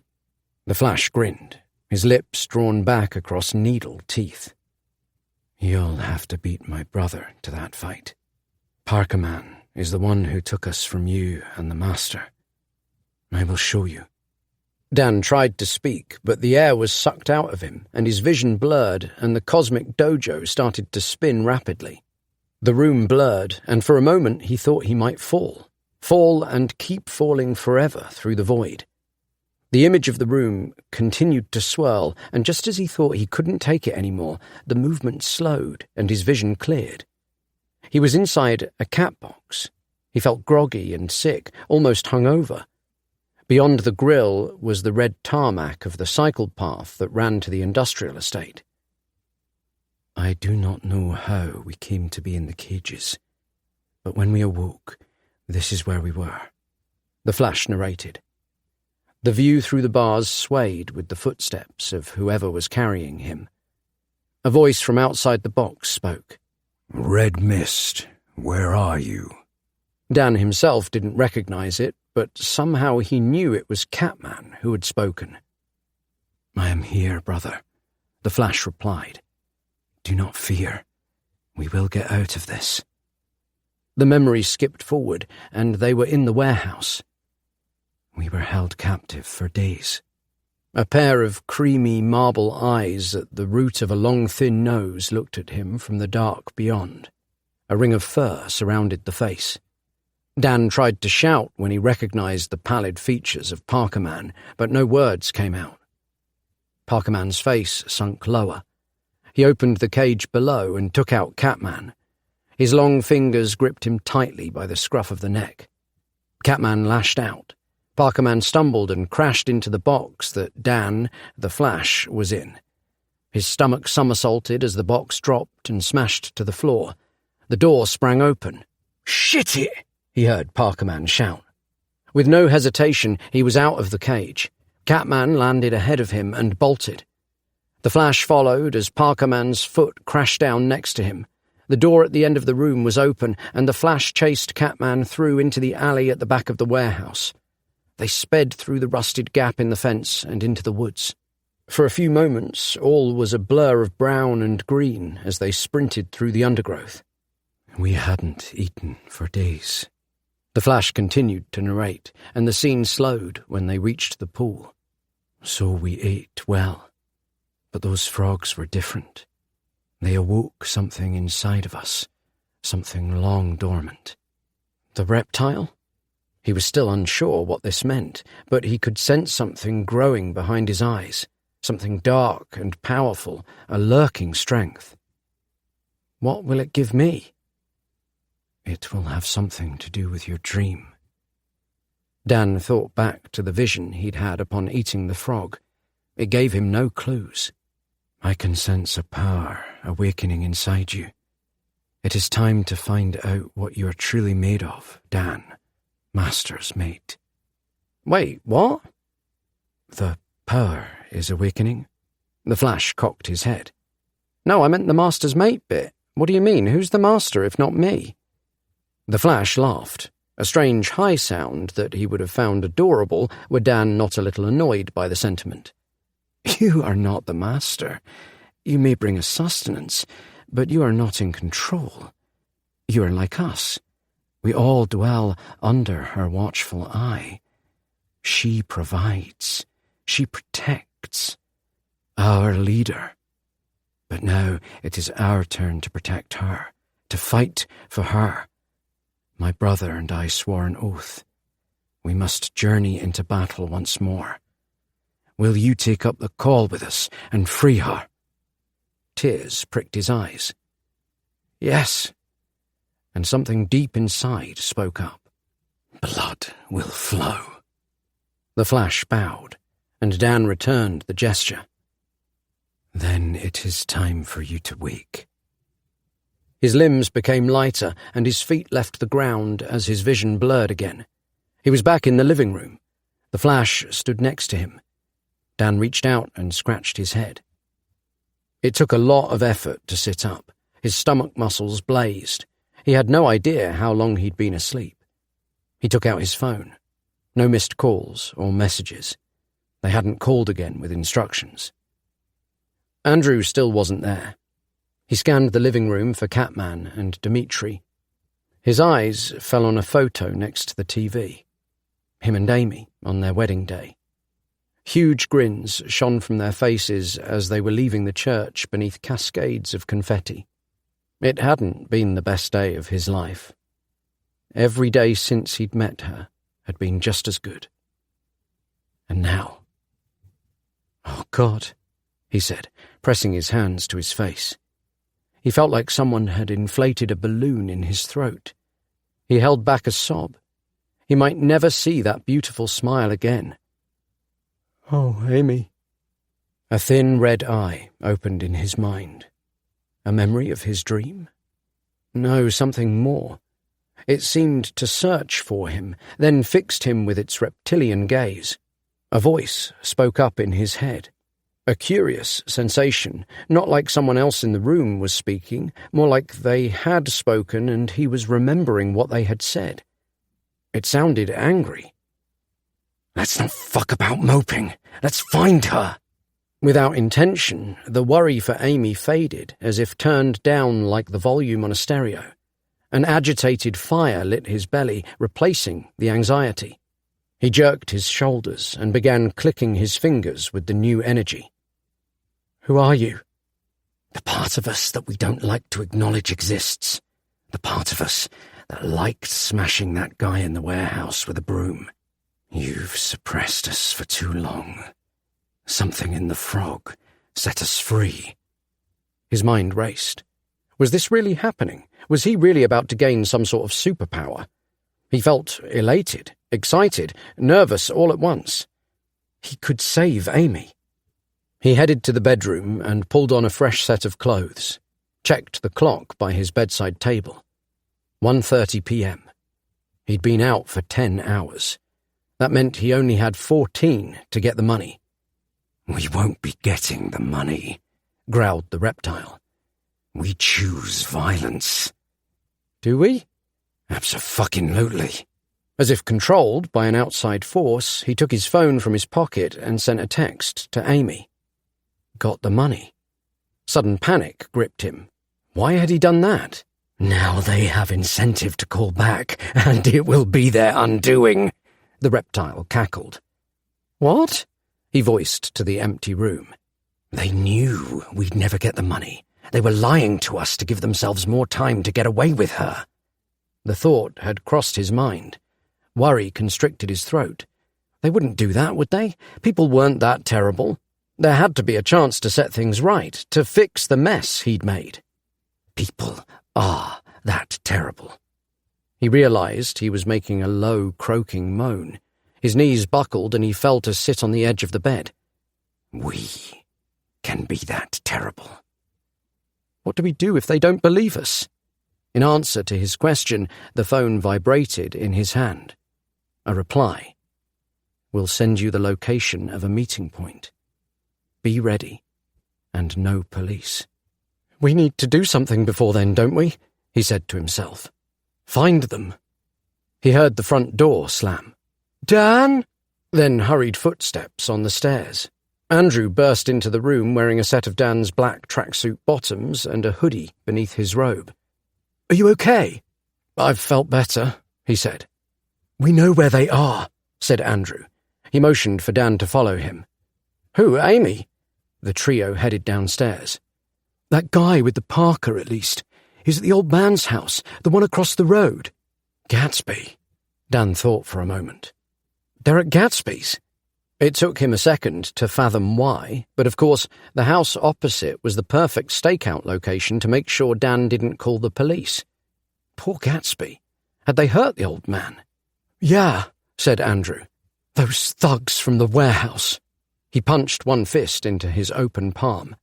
Coming from a small man wearing a flowery black robe and sandals, the move didn't look overly threatening, but Dan guessed it was the thought that counted. "And they'll know where to find her." "All right, we should come up with a plan." Dan tapped his chin. "No plan. Plans are for the weak," growled the reptile. "Wait, what?" "The weak." Dan felt his body forced to its feet, and the reptile spoke through him to Andrew.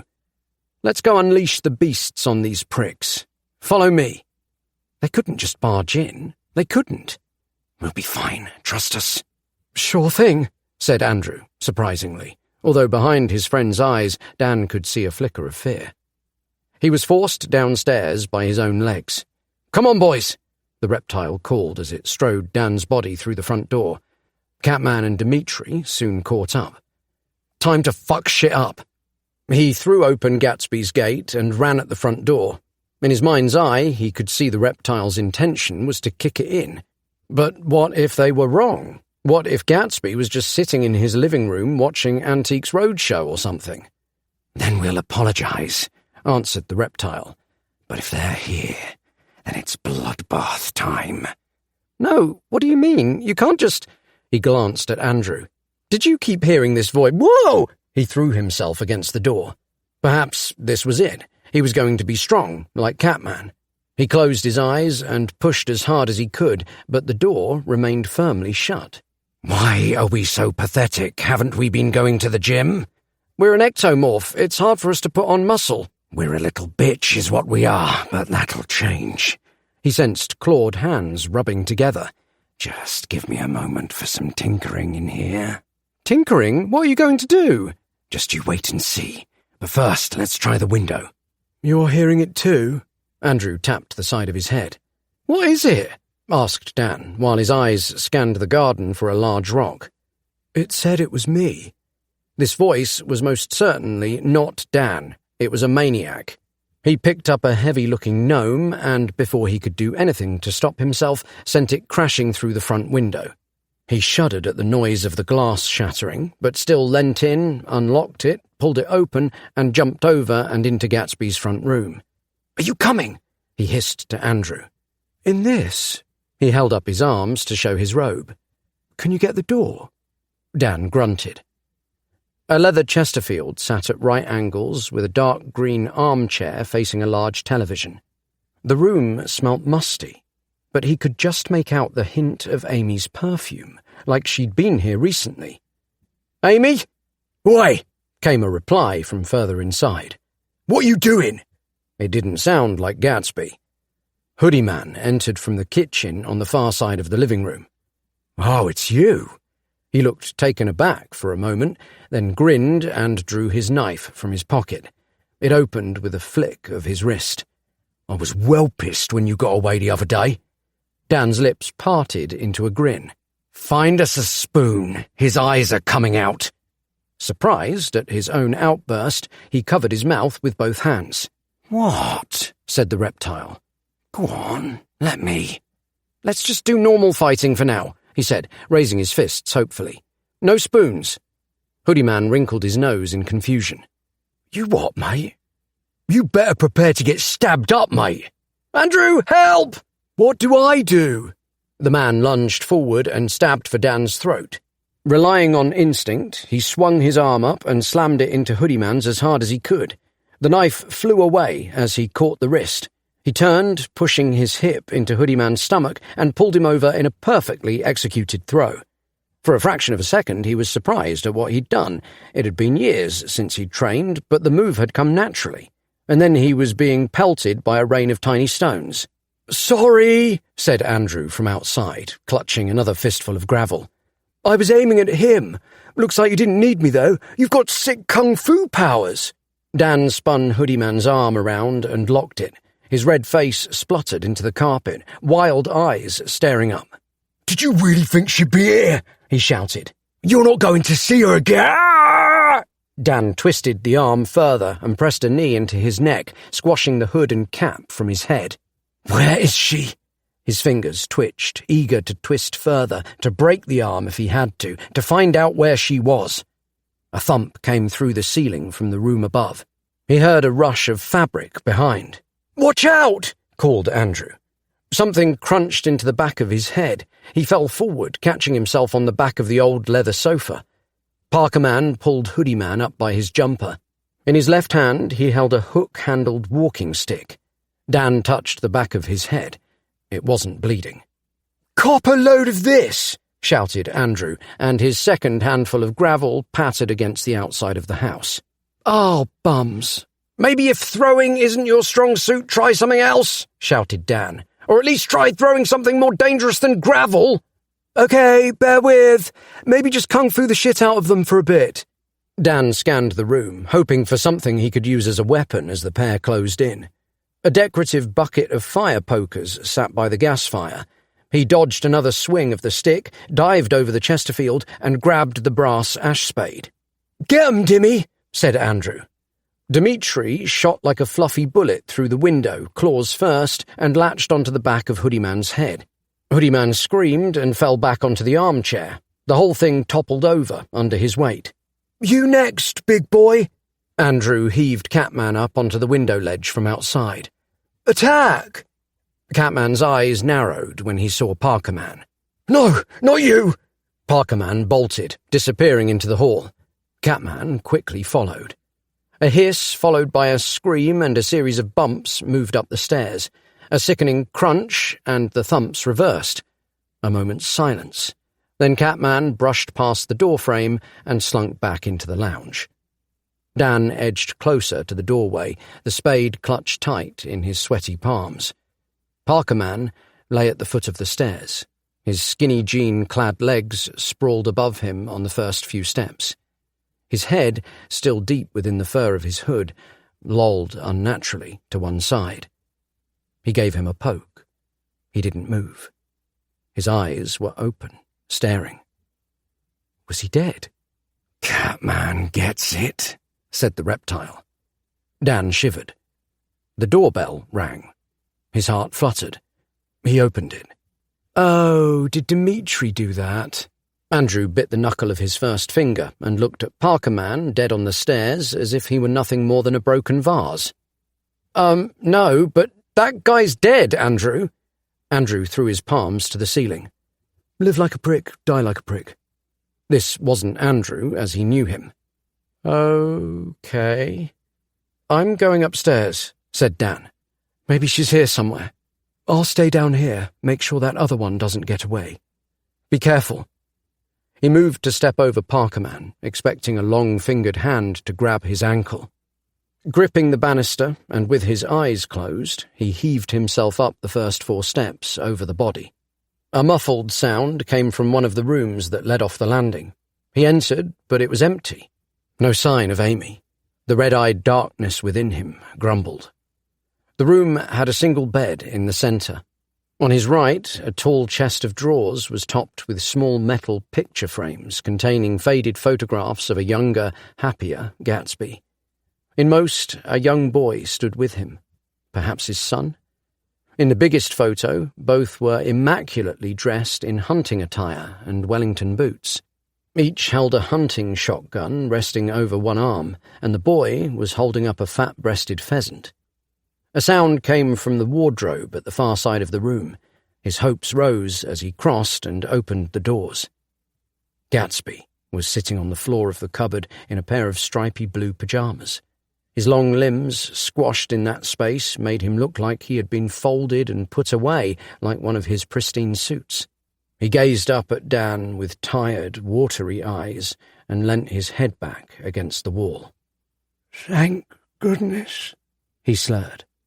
His mouth looked strange, and Dan quickly realised why. They'd smashed out all of his teeth. Chapter 37. Old Sport. Dan took Gatsby by the elbow and helped him stand. It surprised him how light he was, as if he were an origami model of a man. His eyes were continually drawn to the old man's mouth.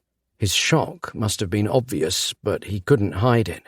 "The bastards," the reptile hissed. He agreed. Those complete and utter bastards. How could they do this to a frail old man? Gatsby rolled his eyes, not at all fazed by his injuries. "That's one tough son of a bitch."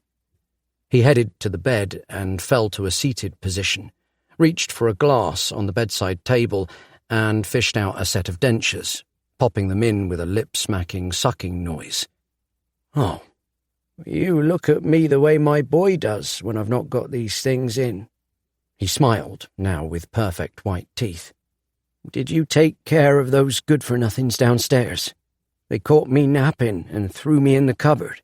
Been in there all bloody night." Gatsby's eyes flicked over Catman and the Flash as they crept into the room. "Did they hurt you?" He looked the old man over. He seemed all right, considering.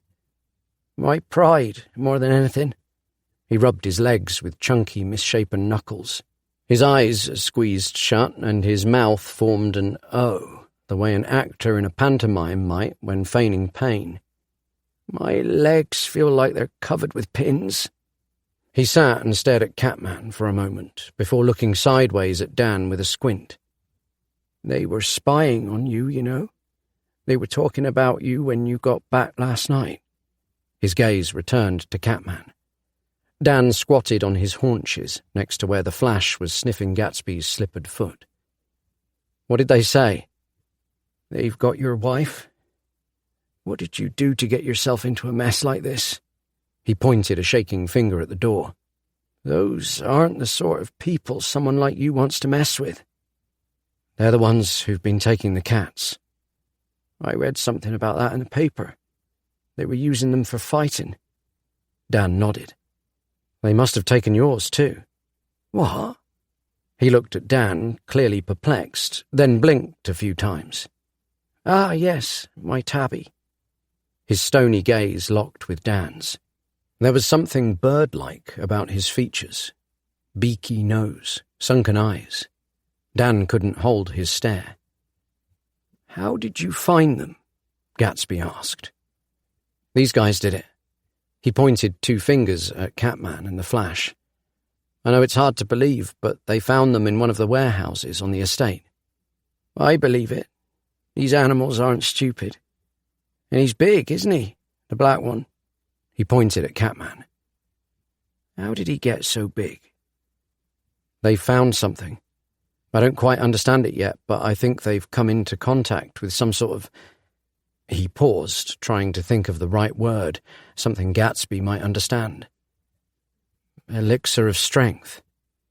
"Well, you can sign me up for that." Dan grunted. "If you're okay, I'm going to go now.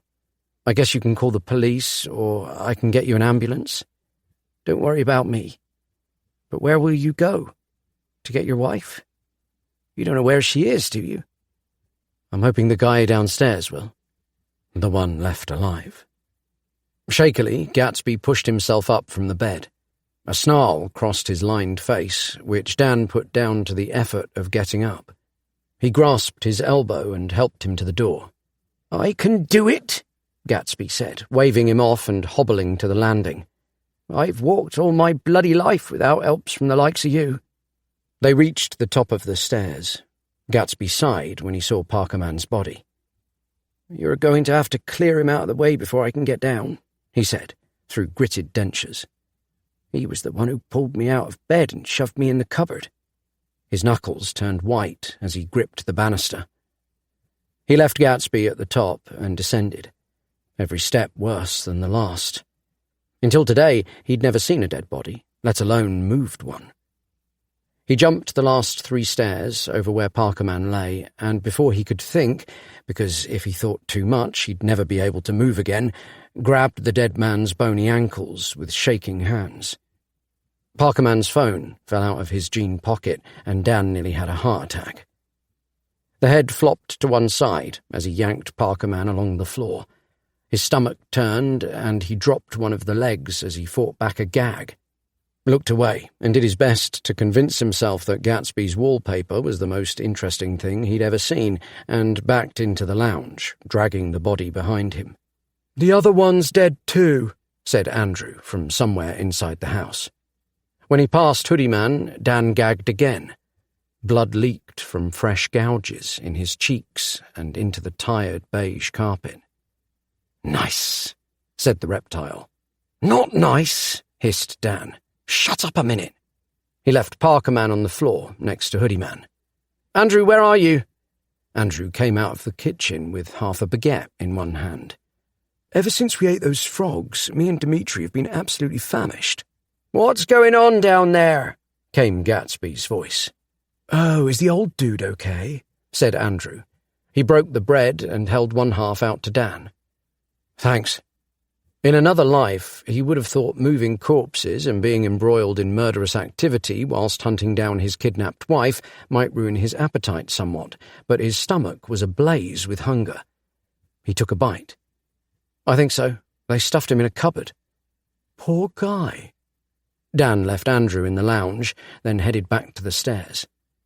He flitted around Gatsby as the older man descended, conscious of his pride in his independence, but also that he might not be at his best, having spent the night in the cupboard. "I don't think you're going to be getting any information out of them," the old man said when he saw the bodies in his lounge. "I've got a number I can call.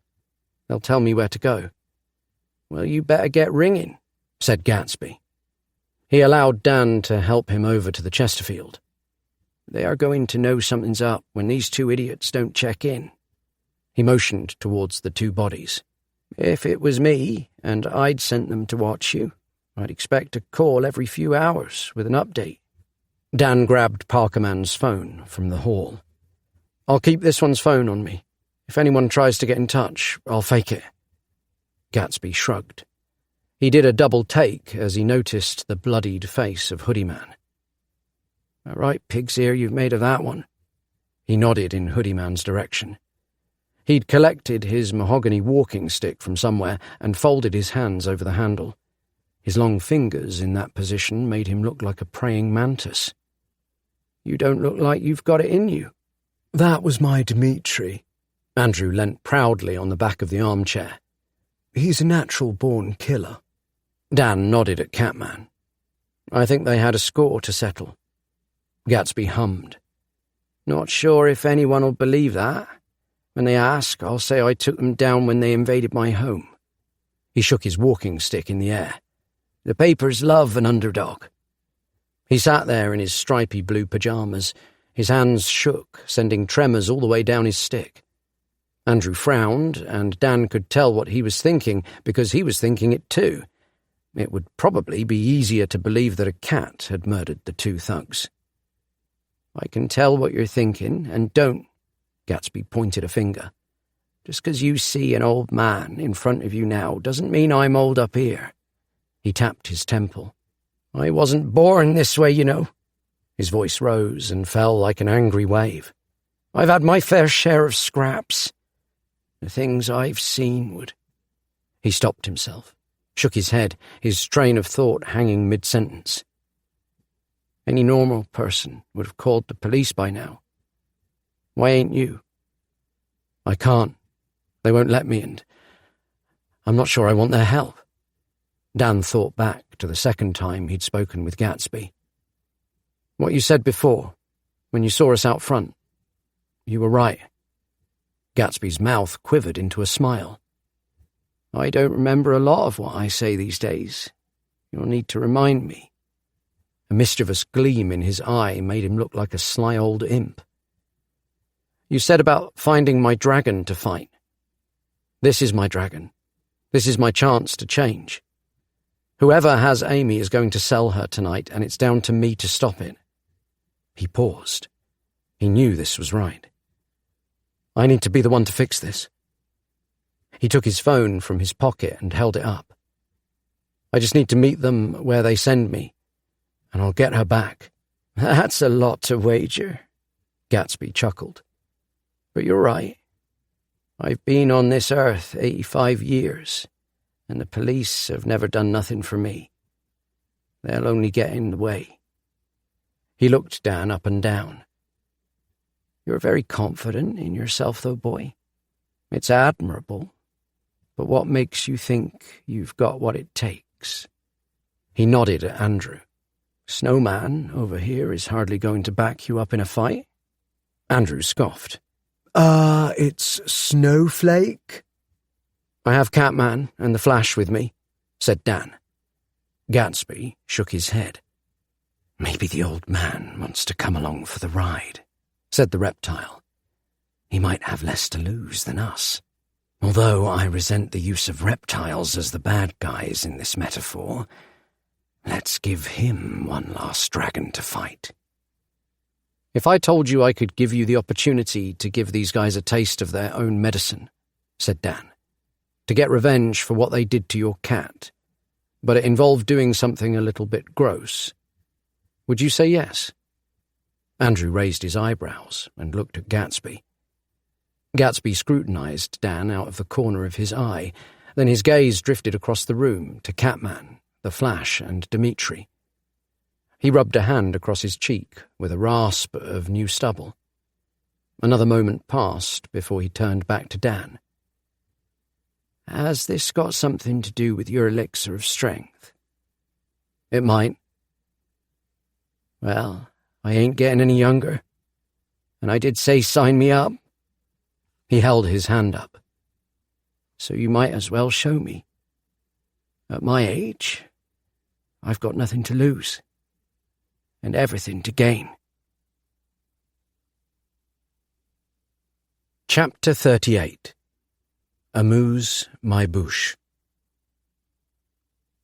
Dan returned home with Andrew to retrieve the frogs while Gatsby dressed. Now the three of them sat around Gatsby's kitchen table with the two frogs between them on the wipe-clean tablecloth. A damp brown ring of swampy water circled each. That natural, earthy smell filled the kitchen. Dan was starting to like it. Despite the frog's slight blue glow, Gatsby, whose name they soon learned was George, seemed a little reluctant to believe them. Which was fair enough. It was all a bit out there.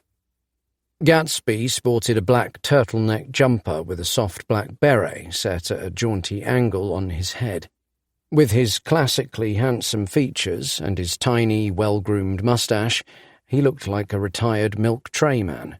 In his outfit of black hoodie, black tracksuit bottoms, and black trainers, Dan looked more chav than chick magnet. That reptile voice in his head had been quiet, but he could sense its presence as a background gnawing in his belly and brain, similar to the presence of a grain of sand in a wound. What had it said before? Tinkering.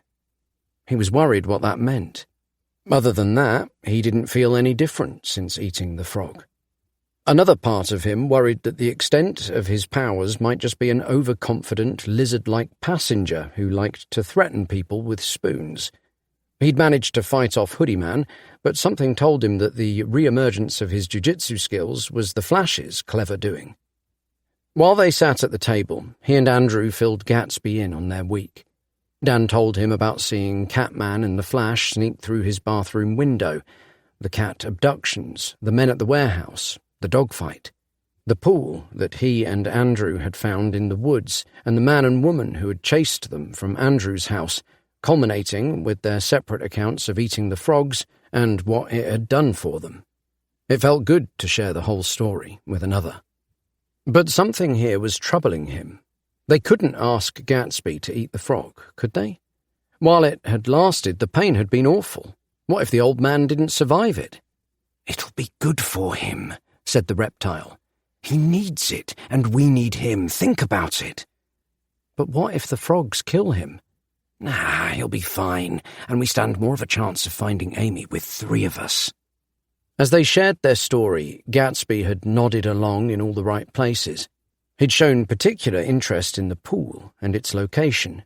He appeared to be taking it well, but Dan wondered if that was because he wasn't quite getting exactly what it all meant. "What is it? Some kind of drug?" he asked. "How do you know it's safe?" Dan opened his mouth to say that he didn't. "It's definitely safe," said the reptile through his lips before Dan could voice his concern. He tried to cover his mouth to stop himself from speaking. He couldn't just lie, but his fingers gripped the table and he couldn't lift his hand. "In fact, it's brilliant. Best thing I've ever done. 10 out of 10 would eat a frog again." Andrew coughed, then spluttered. "Yeah, George, you said it yourself. What do you have to lose?" He gave Dan a wide-eyed look, which suggested those weren't his own words either. Dan returned it. This wasn't good. The old man, not cottoning on to their shared look of horror, considered their words for a moment, his eyes fixed on the frogs. "At 85, and as frail as a wet paper bag, not much. How did the pair of you feel after eating it?" He glanced up. "I took mine a couple of days ago," said Andrew, and with the cheesy chuckle of a juice-cleanse diet influencer raised both thumbs and added, "I've never felt better." "And you?" Gatsby looked expectantly at Dan. He had to stop this, tried to fight it. "Not much different yet," he said. At least that was true. "Maybe they vary in the time they take to work. But I know something's changed. I have this voice inside my head. It's right about everything and very clever, and should be listened to on all accounts. And I've been able to talk to the Flash. He helped me remember my jiu-jitsu training from when I was a teenager. When I stopped that guy in the hoodie, it was like it all flooded back in that instant. I knew exactly what to do to take him down, and it's been years since I trained." His stomach rumbled. "I'm hungry, too, which I think is a sign. Of what, though, he couldn't say."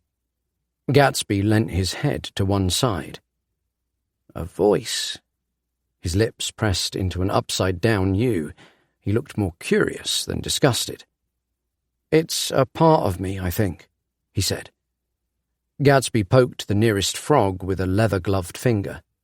"And you're telling me you just ate it, raw?" "I sautéed mine in olive oil." Andrew spun his wrist in quick circles, mimicking the stirring of a pan, with a delighted little frown of chef-like concentration on his brow. "Added a little fresh rosemary, salt, pepper. Wasn't bad." Dan's mouth fell open. "I didn't know that was an option." "I did wonder why you just ate it raw." Andrew wrinkled his nose and scratched his chin. "You had this look on your face. I didn't want to stop you." He clenched his fists and shimmied his shoulders. "You were kind of in the zone." "Still." "I'd planned scampi and chips for dinner last night." Gatsby leaned back a little in his chair. "But I've never been shy of trying new things. I've been around." He picked up the lighter-coloured of the two frogs and held it like a burger. He turned it over in his hands. Its colouring was similar to the one Dan had eaten, with white squiggles covering its back. It looked more appealing than the second, which was covered in darker markings, like someone had pressed a handful of minuscule black snakes into its back.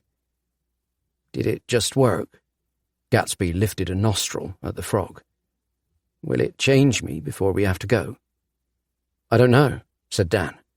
"I passed out for a few hours, but we have a bit of time before they call." Gatsby looked between them. "Will it make me young again?" He moved to place the frog back on the table, but didn't let it drop. "Whatever you need, it'll give you," the reptile said. Dan looked again at Andrew. Those had been his words. He bit his lip.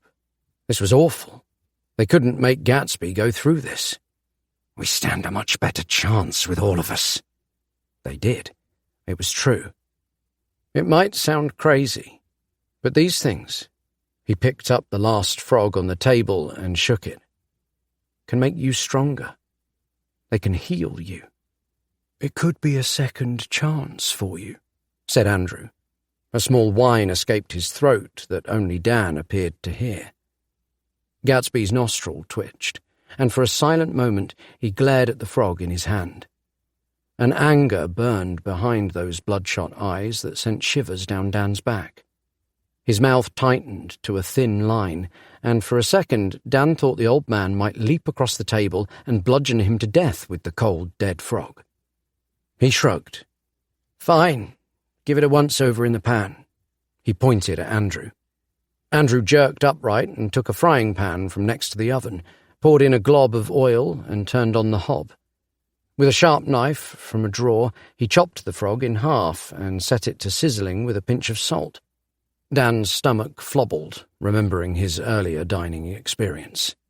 Andrew tapped his chin. "Have you got any garlic?" Gatsby snorted. "What do you think I am, Jamie Bloody Oliver? Just salt." It smelled something like chicken.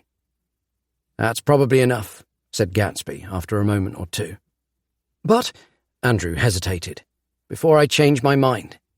Andrew scraped everything onto a plate and set it before Gatsby. The shriveled heap of meat and bone didn't take up much space. With most of the water cooked out, it was hardly anything. Gatsby picked up each half and placed them both in his mouth and, with a crunch of denture on bone, chewed them and swallowed. Then he opened his mouth. What had they done? "He's only gone and bloody done it," the reptile beamed. "It's all gone. So what happens next?" His words cut off as he doubled over and slammed a fist on the table with a hammering crash. The cutlery he had set out for the previous evening's dinner jumped off the table and clattered to the floor. His beret slid off his head. He turned his furious, accusing eyes towards Dan. "What the hell have you done to me?"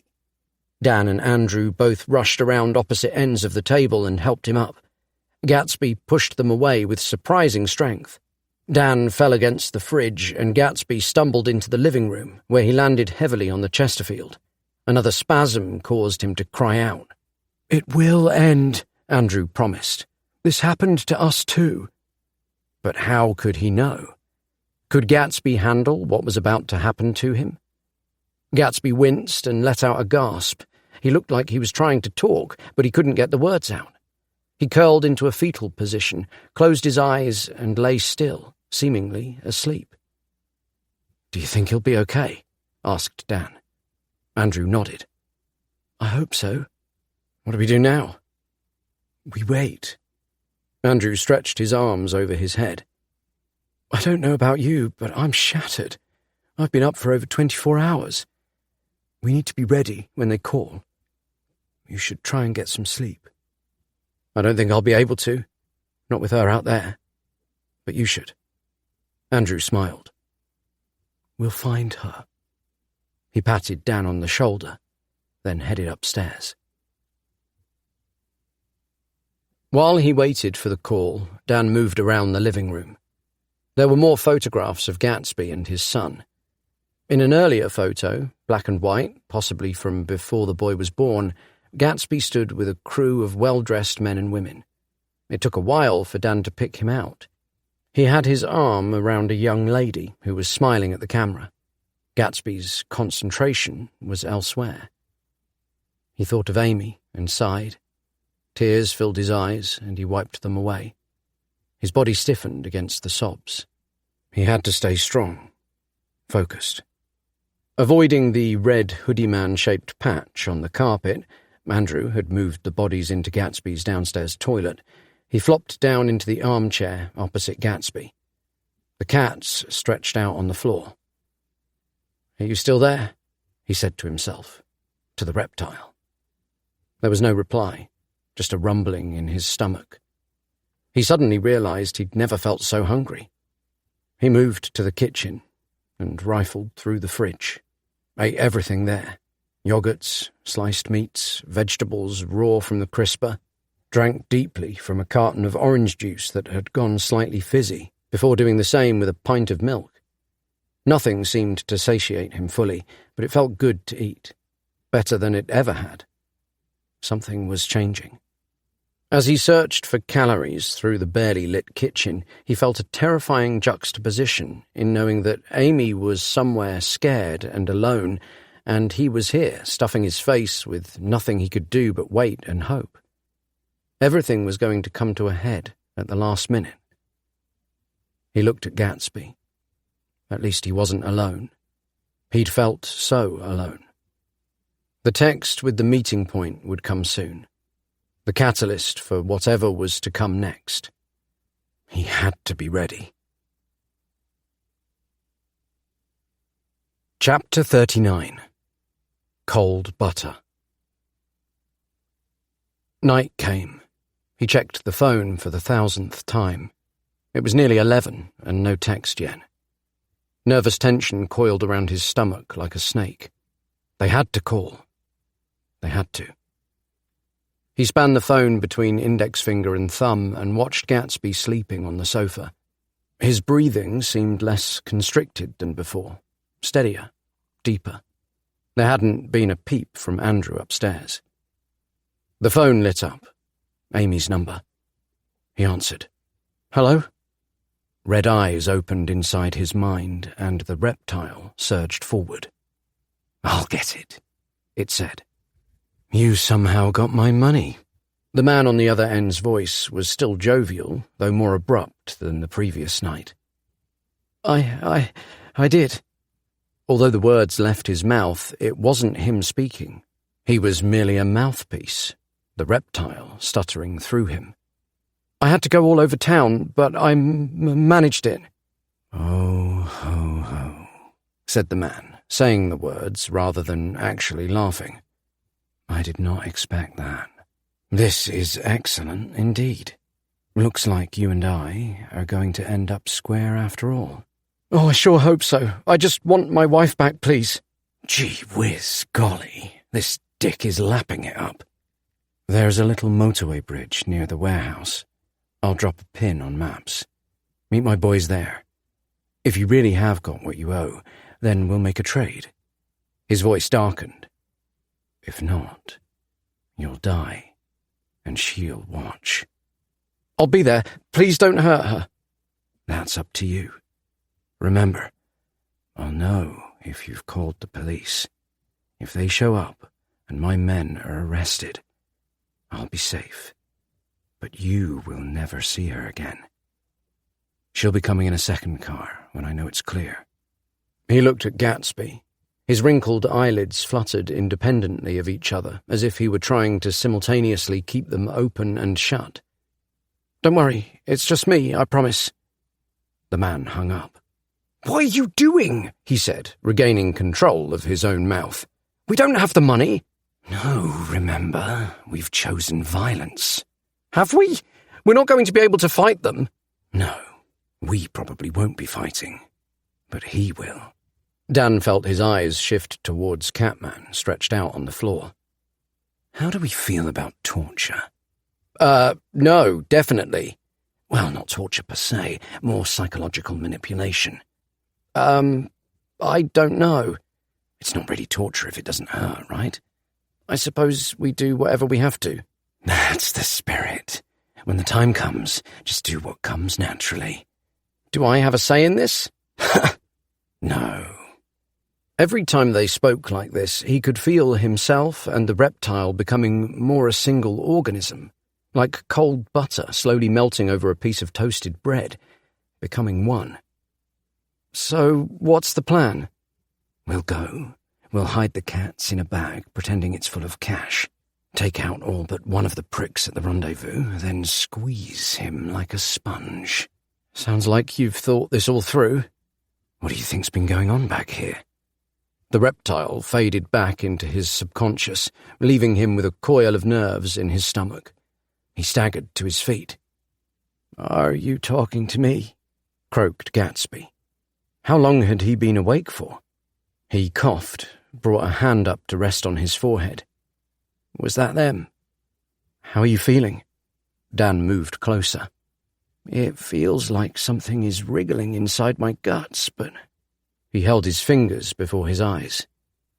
My hands aren't shaking. Not so much as a tremor. Dan picked up Parkerman's coat from the back of the Chesterfield. He had removed it earlier, with great difficulty and almost constant retching. Gatsby eased himself up. "And I can see. I've not been able to see without my glasses for nearly 30 years. He was steady on his feet, his trademark totter gone. "Sorry to force you to move so soon after waking, but we've got to go." Dan held out the parka. "You could wear this. Pretend you're the one they called Leroy. He was about your build." "He was." Gatsby slowly held a hand out to take it. "It'll make the perfect disguise." He took a deep breath, then slipped the coat on. "I'm more than ready for this," he said. "I feel—" He shook his head and paused for a moment. His eyes locked on Dan's. "I feel fantastic." "We have to meet them at the motorway bridge." His stomach and neck ached from tensing. "I'll get Andrew, then we'll go." "I need to call my son," said Gatsby. "I was supposed to be seeing him today, and if we're going on a mission, then I'll need to cancel." He then put a hand to his stomach and started walking towards the kitchen. "And I need a snack. Bloody starving." Chapter 40. Obligate Carnivore. Situated at the far side of the field bordering the industrial estate was the meeting point, a small motorway bridge that Dan knew well. He and his friends had discovered the hidden gem once while out exploring the Surrey wilderness, like an Aztec temple in the jungles of South America. A concrete archway, overgrown with brambles and weeds, and daubed with the spray-painted tags of long-forgotten teenage artists. It had been the perfect place to drink and make noise where no one could hear them. But now, this place stinks. Gatsby wrinkled his nose. "It does," added Andrew. He was wearing Hoodie Man's hooded top, with the hood pulled up and a cap from Gatsby's that left his face in shadow. He'd added a black scarf to the ensemble to hide his beard. With his robe bunched up beneath the hoodie, the disguise was actually quite accurate. The bridge wasn't quite how he remembered it. Instead of that secret hideaway, that temple to the gods of youthful merriment, it was a dank, mouldy hole in the woods. A strong stench of stale urine filled the air, along with burnt rubber and exhaust fumes. An abandoned shopping trolley lay on its side by one wall, covered in wet strips of paper and plastic that had blown in and caught in its grill. Thin stubby plants thrust out of the ground around the base of the concrete walls, resembling the fingers of the freshly resurrected dead. The walls themselves were covered in a crumbling layer of crusty silt, and every time a car rumbled overhead, a shower of muddy flakes would fall like brown snow. There was nowhere to hide, so they stood in the open and waited. After roughly 5 minutes, he turned to Gatsby. What if they were expecting a call from the guy in the parka? What if this is just a trick, and they were never going to bring Amy back? "They'll be here, boy," said Gatsby, his eyes not once leaving the far end of the tunnel. A rough dirt path snaked through the woods, just big enough for a vehicle. "If you said you had money, they'll come just to take it. They might kill you both and still keep the girl, but they'll come for the money." Dan and Andrew shared a worried look behind Gatsby's back. "Thanks for the reassurance," said Andrew. Headlights shone through the forest like a white sunrise, reflecting off the muddy puddles that covered the road. Gatsby pulled the furry hood over his head. "Here they are." Dan's heart sped up, and he stretched his shoulders back, tried to look confident despite feeling everything but. The large duffel bag that he carried suddenly felt too heavy, but he held it up. Though he'd never touched 100,000 pounds in his life, he hoped the bag felt like it weighed approximately the same. Dimitri and the Flash were waiting patiently inside. Catman, who hadn't fit, was lurking somewhere nearby. The car stopped just short of the tunnel. He shielded his eyes from the dazzle of the headlights. Next to him, Gatsby and Andrew kept their heads down. 3 men stepped out and strode forwards, silhouetted in the glare. He found himself thinking how strangely normal they looked. They weren't dressed in smart suits, nor black jackets and tight beanie hats, the clothes that all denizens of comic book criminal underworlds wore. They just looked normal, dressed like his dad. Clean-cut family men with a wife, 2 kids, and an uninspiring 9-to-5. Like someone you would pass on the street without a second thought. "All right, Leroy, Dean," said the man on the right to Gatsby and Andrew. "What are you doing here?" "Boss man told them to keep their eyes on this prick," said the man on the left, nodding at Dan. "Looks like they tailed him all the way here." Gatsby nodded. He and Andrew stood back a little so as not to give themselves away. "I've got the money," said Dan, hoping to divert their attention. The guy in the middle stepped forward, holding a hand out to Dan. "Hand it over, then." "Where's Amy?" He pulled the strap of the bag tight against his body. "The guy on the phone said she'd be here." "Oh, yeah, she'll be here any minute now." His face was a shadow. Dan couldn't see his eyes. He stepped forward and grabbed the bag from his shoulder. "Oh, nice and heavy. He will be pleased with you." Then returned to the car. The other 2 grabbed him by the arms, bending them behind his back. Out of the corner of his eye, he sensed Andrew move, but Gatsby motioned for him to stay where he was. The pair pressed Dan up against the wall of the tunnel. His brow hit the mossy brick, sending flakes of dirt into his eyes. Tears began to well as he tried to blink the dust away.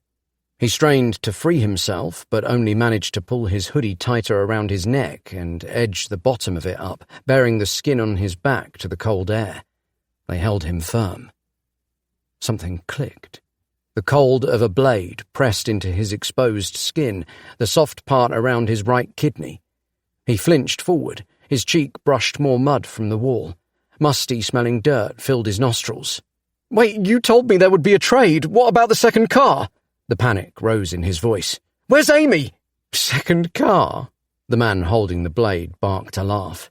Dan could feel the heat of his breath on his neck. He smelt a stale sweat and something like straw.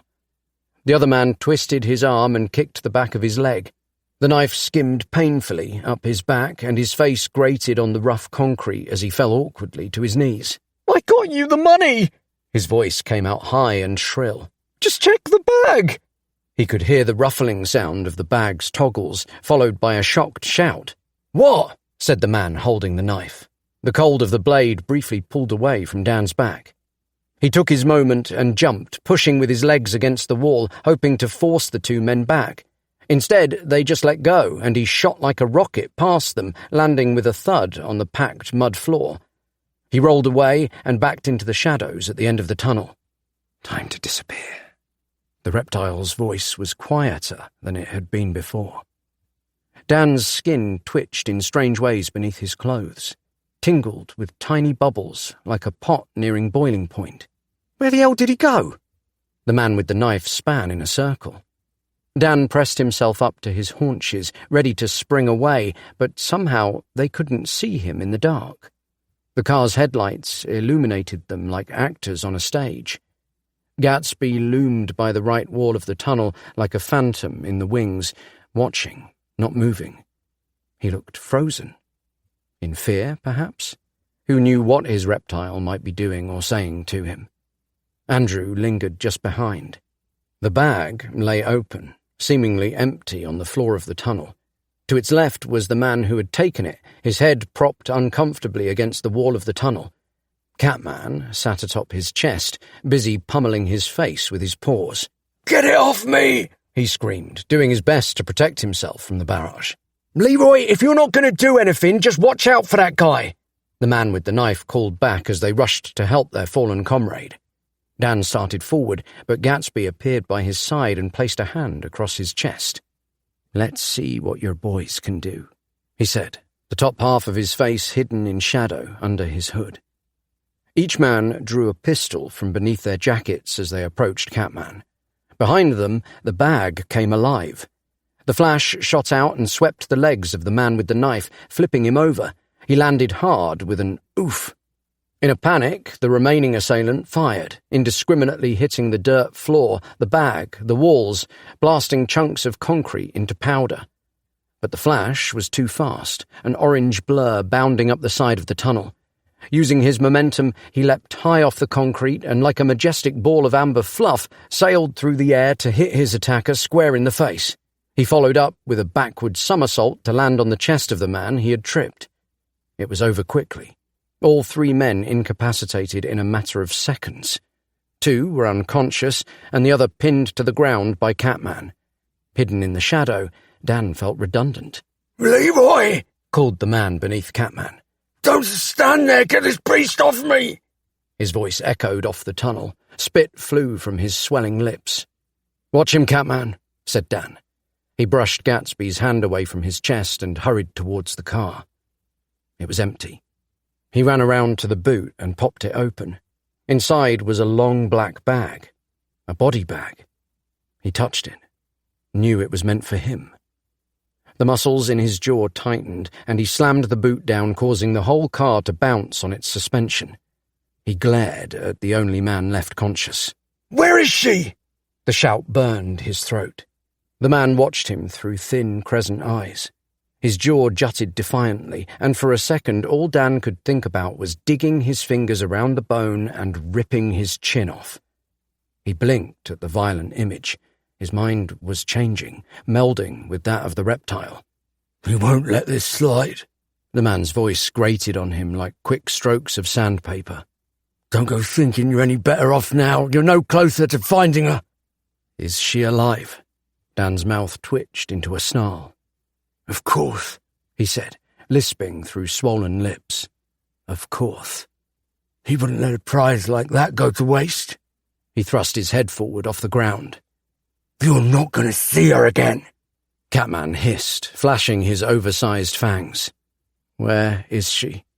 The man laughed. "I'm not telling you. Run and hide, little man, because he's going to come for you. You really screwed him at the warehouse, and he's not the forgiving Catman batted him hard across the face again. His jowls shook in that embarrassingly undignified way it does when someone is slapped mid-sentence. "Get this fucking cow off of me!" His swollen face was red with rage, but Dan could see the fight in him had gone. He shook his head. "Why would you people do this over money?" he said. "You can't just hurt people and expect to get away with it."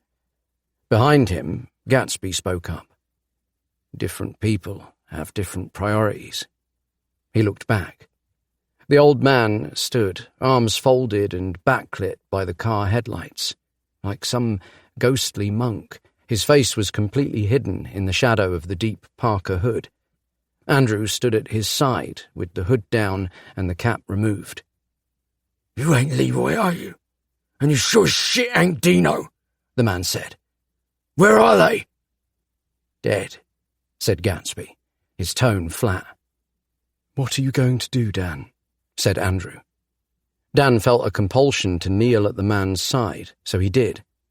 The reptile had something to say. "Do you own cats?" he asked the man. His voice came out low and clear, not the question he'd been expecting.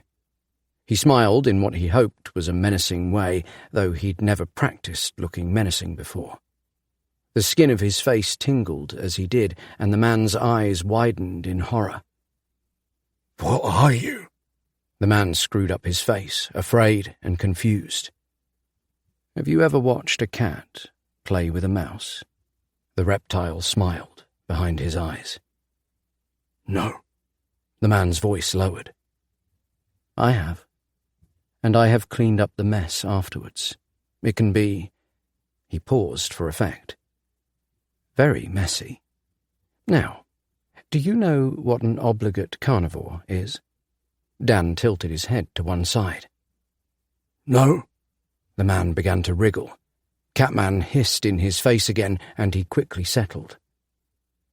An obligate carnivore is a creature that can only survive by eating the flesh of others. Catman, here, is an obligate carnivore. He stroked Catman's back. Flashy, over there, sitting on top of your unconscious friend, he's an obligate carnivore too. Most people forget that the domestic house cat, the cute little companion that lives in their house with them, is instinctively a killing machine. They forget that cats are sadistic little murderers, evolved to lack any sort of empathy for a creature they see as food. You can't reason with them. If they see you as a meal, that's all you are. He smiled again. And cats love to play with their food. Beads of sweat popped on the man's brow. He's putty in our hands. The reptile grinned, but the presence behind his eyes had almost faded completely.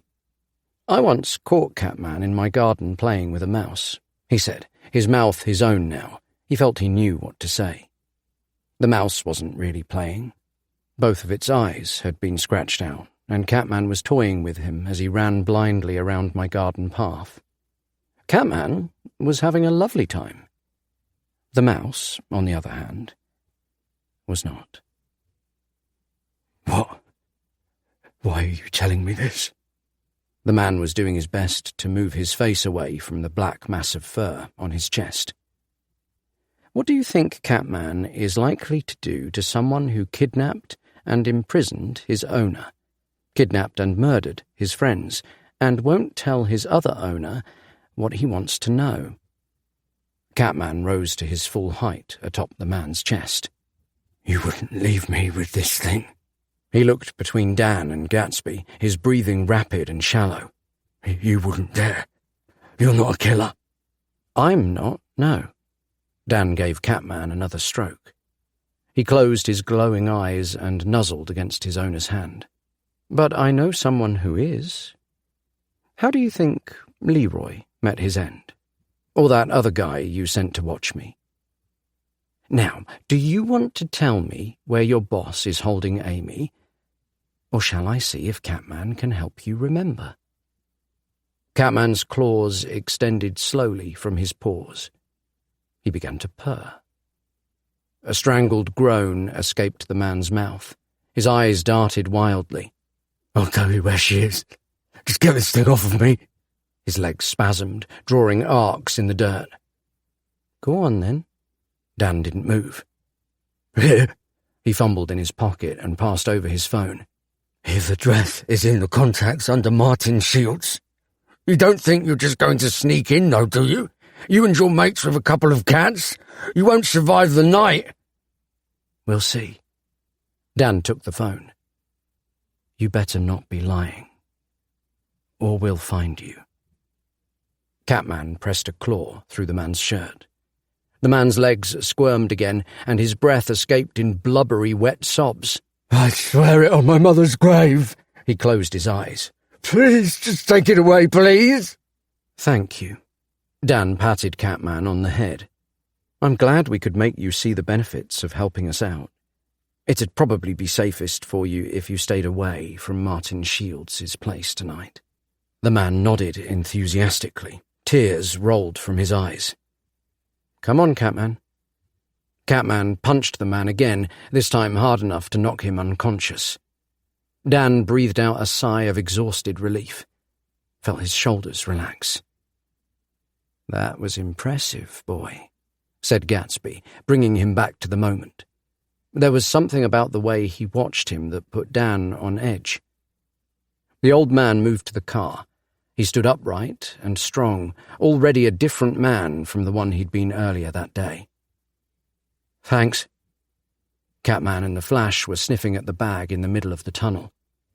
Come on, you two, he said. Wait, where's Dimitri? Asked Andrew. He hurried over to the bag, then fell to his knees beside it. Dimmy? Dan felt like he'd been kicked in the chest. The bag moved slowly. He rushed past Gatsby and knelt by Andrew's side as his friend peeled the cloth back. A rose of red had bloomed on the canvas. Blood. Dimitri's. He couldn't speak. With all the action, he'd forgotten. A large, bloody tear ran the length of Dimitri's side.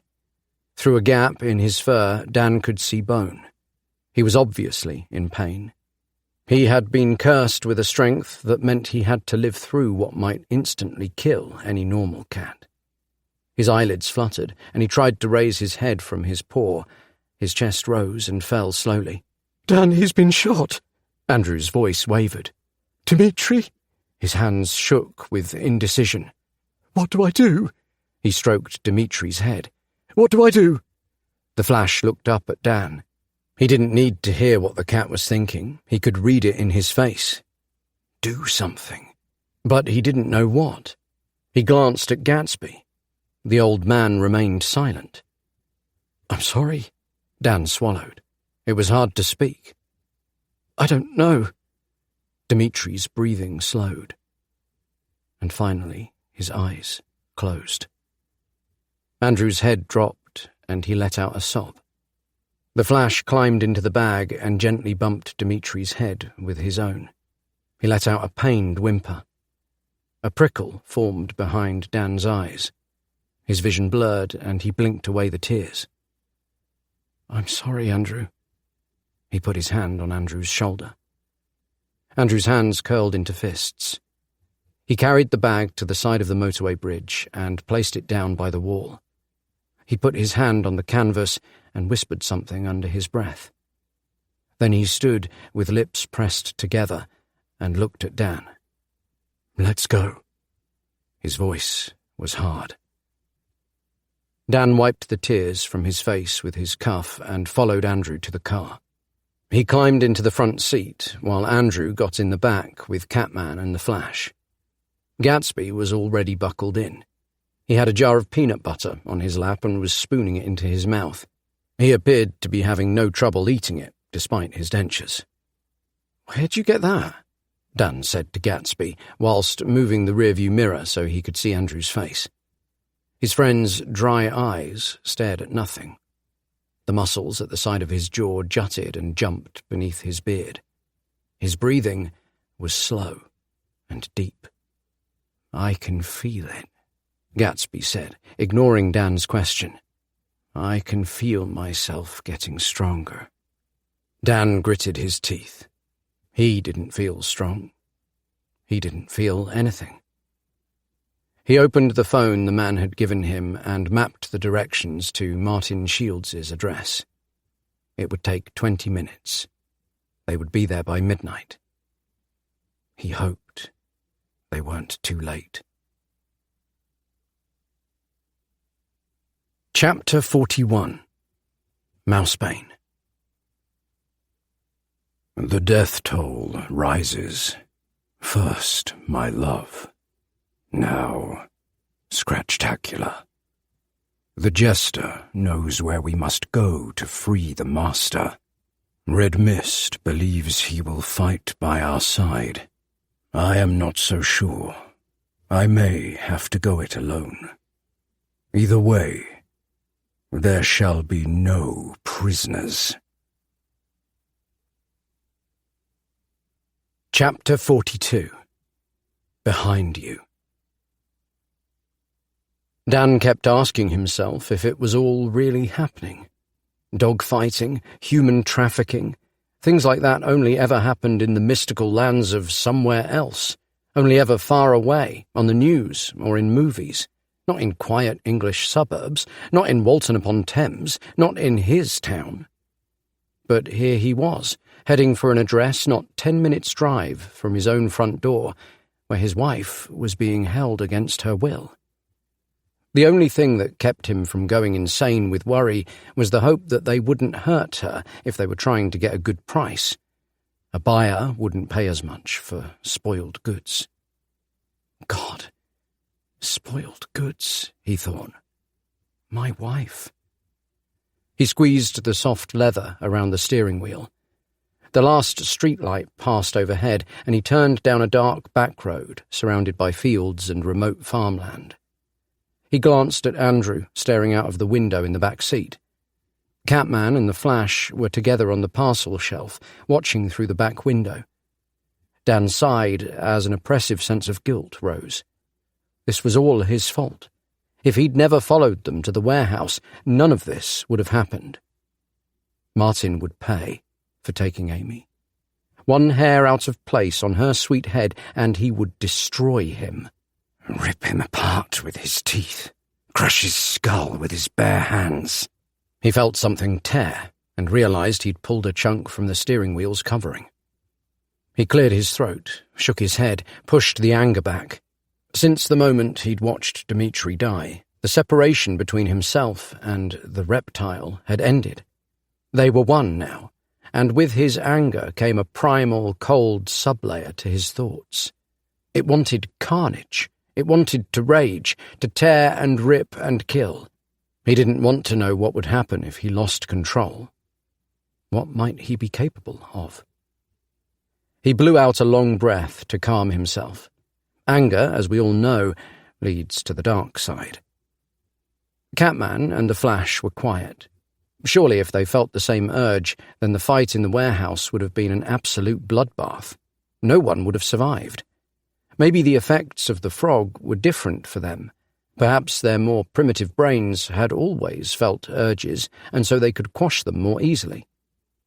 Next to him, Gatsby had finished the whole jar of peanut butter. His hood was up, and Dan couldn't see his face. Only his nose was visible. He'd been very quiet. What was his reptile telling him? What might be going on in his head? The sat-nav on the phone beeped to inform him the destination was coming up on the left. His stomach rolled. It wasn't nerves, as he'd expected, but anticipation. "We're here," he said, but there was no reply. He pulled up next to the high chain-link fence. No lights or buildings were visible inside the perimeter, which suggested a large estate beyond. Roughly 100 metres ahead, the fence dipped in where a short drive led up to a gate. "Bugger," he pointed. "There's a camera above the gate." "They'll recognise the car," said Gatsby in a cool monotone. As he spoke, his jaw jutted forward. It was more angular than he remembered. "Drive straight up. They'll open it." Dan pulled the sun visor down to cover his face and did as the old man said. They waited at the gate. The car engine rumbled. He looked at Gatsby. He didn't seem worried. Didn't seem worried at all. "Are you both still okay to do this?" Dan asked. "Uh-huh," said Gatsby. "Andrew?" Dan glanced in the rear view again. His friend looked up, catching Dan's eyes in the mirror. He nodded grimly. The gate didn't open. Nobody came out. He was just about to slam the car into reverse and begin a search for a different entrance when the gate jerked, then slid open. Casting furtive glances around to make sure no one was nearby, he drove through. A smooth tarmac drive meandered through the low-cut lawns towards a large white mansion in the centre of the gardens. Rabbits sprang away as the headlights caught them. The house reminded him of an old New Orleans plantation he'd seen in a textbook, with large pillars supporting a long balcony across the first floor.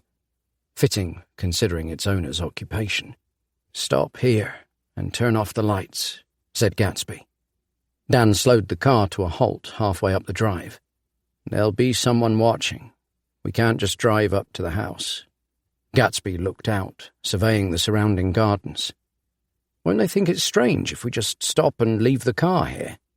"Yeah, but if we drive right up, they'll see it's not who they were expecting. We get out here, and we come at the house from two different sides."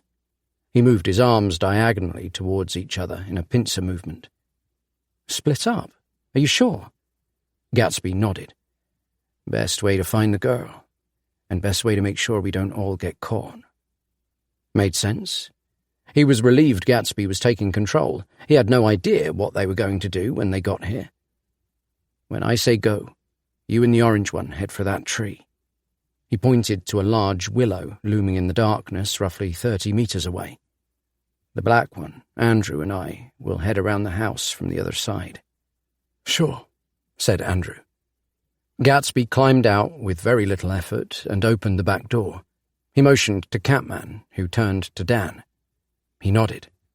"Go on, it's okay." He heard Gatsby mumble something to Andrew about the direction that they'd go.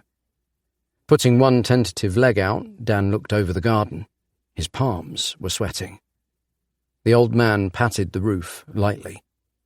"Okay, let's go." Dan ran as fast as he could straight for the willow. The Flash followed close behind. The soft grass muted each footstep. He ducked beneath the cover of the hanging branches and looked back. Gatsby, Andrew, and Catman had already disappeared. He watched the house from the cover of the leafy fronds. One or two of the windows in the large manor were lit.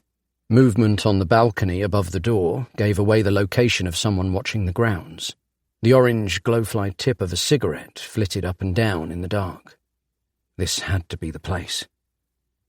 He felt a rapid tapping on his foot and looked down. The Flash was facing away from the house, instead looking towards a long wooden shed. What is it? He ducked down to the Flash's level to see beneath the willow branches. 2 men were making their way towards them from the near shed. If they were heading for the car, they were going to pass straight under the tree. The soft rumble of their voices carried through the night air. What's he parked there for? Probably drunk again. Idiot's going to get pulled over one of these days. Martin will be livid when he does. Dan backed towards the trunk of the tree and pressed himself up against the rough bark. The Flash snuck in behind his legs. His skin tingled once more. He looked down at his hands. It must have been a trick of the light, because they appeared to be no longer there.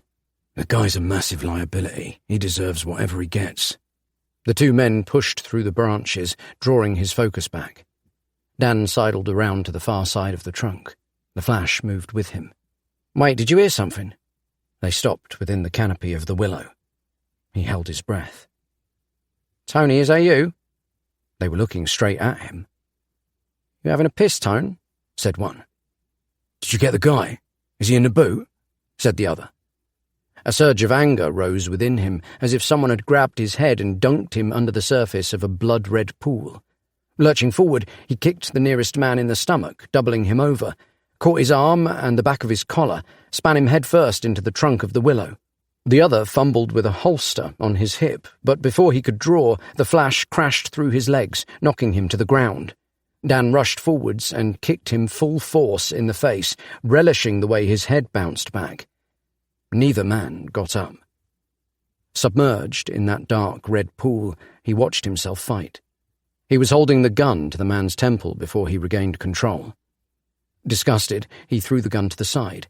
He didn't want to kill anyone. He just needed to rescue Amy and leave. But what then? The question came from out of the blue, a different voice in his head this time.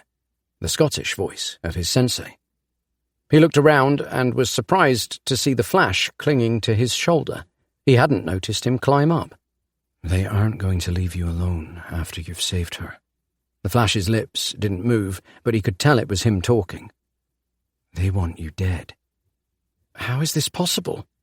He lifted the Flash down and placed his hand on his head. Do I need to touch you so you can speak with me?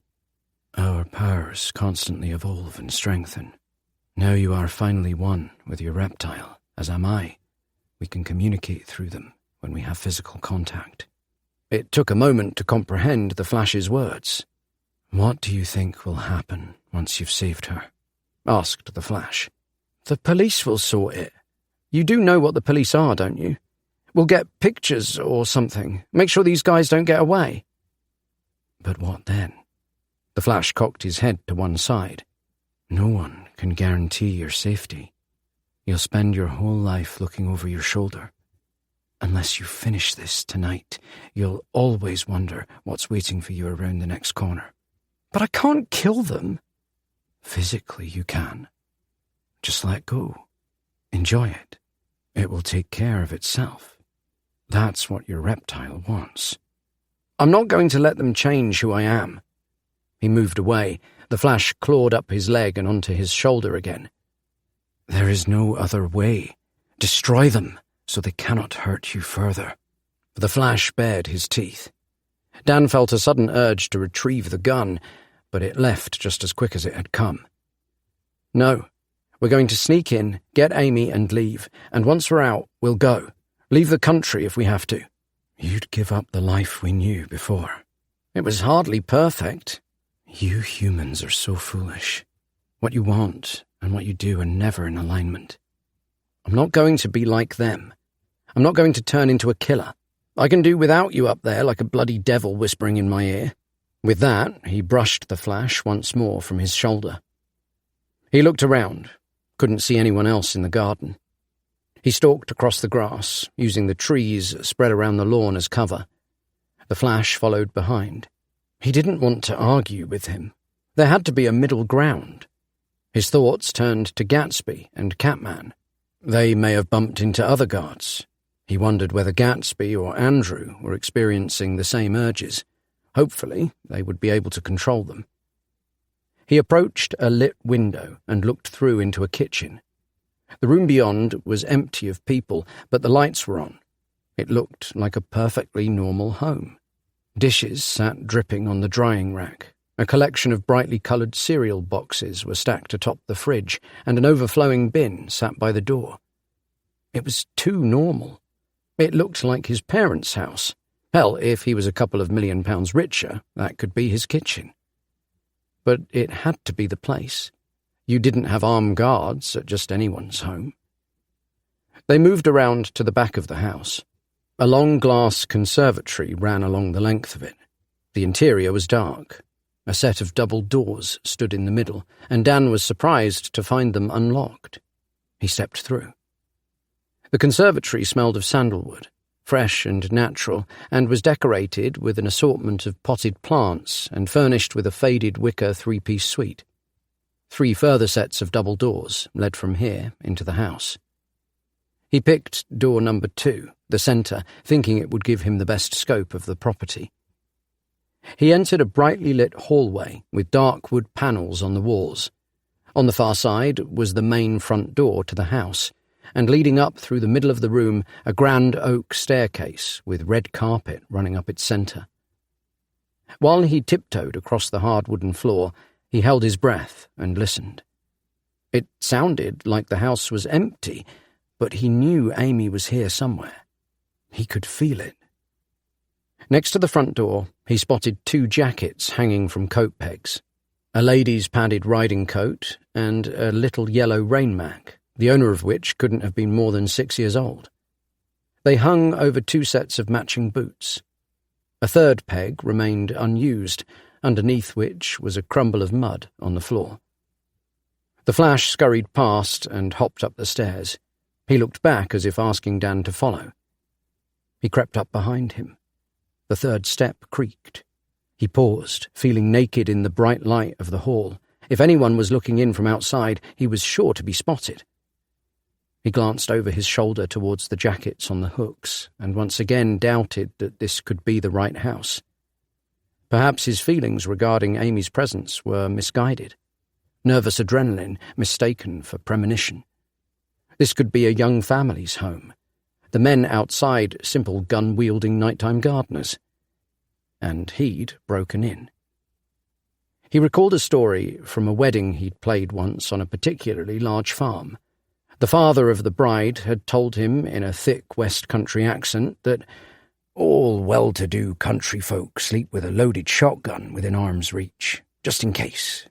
Was a wife nudging her husband awake in the master bedroom above? "Did you hear that?" she'd say. The third step creaked. The husband would come out with that under-pillow shotgun and, thinking Dan was nothing more than a burglar, blow his head off, no questions asked. The police would arrive and find him dead with the flash by his side. They'd tell stories of the weird burglar with a ginger tomcat and crazy octogenarian sidekick. Despite his hesitation, he climbed the stairs. No one appeared. The flash led him to a door. It was decorated with little wooden balloons that held letters. David's room. Before he could stop him, the flash jumped up and pulled the handle down. The door swung open, and he disappeared inside. The room ahead was dark. Dan waited on the threshold, not knowing how to proceed. A child's voice came from within. "A cat. Hello." There was a pause. "Daddy, is that you?"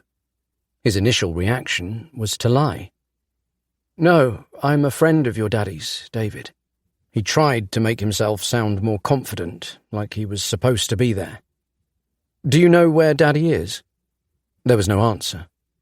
Dan pulled his hood down, conscious that his outline might be frightening. "Hello?"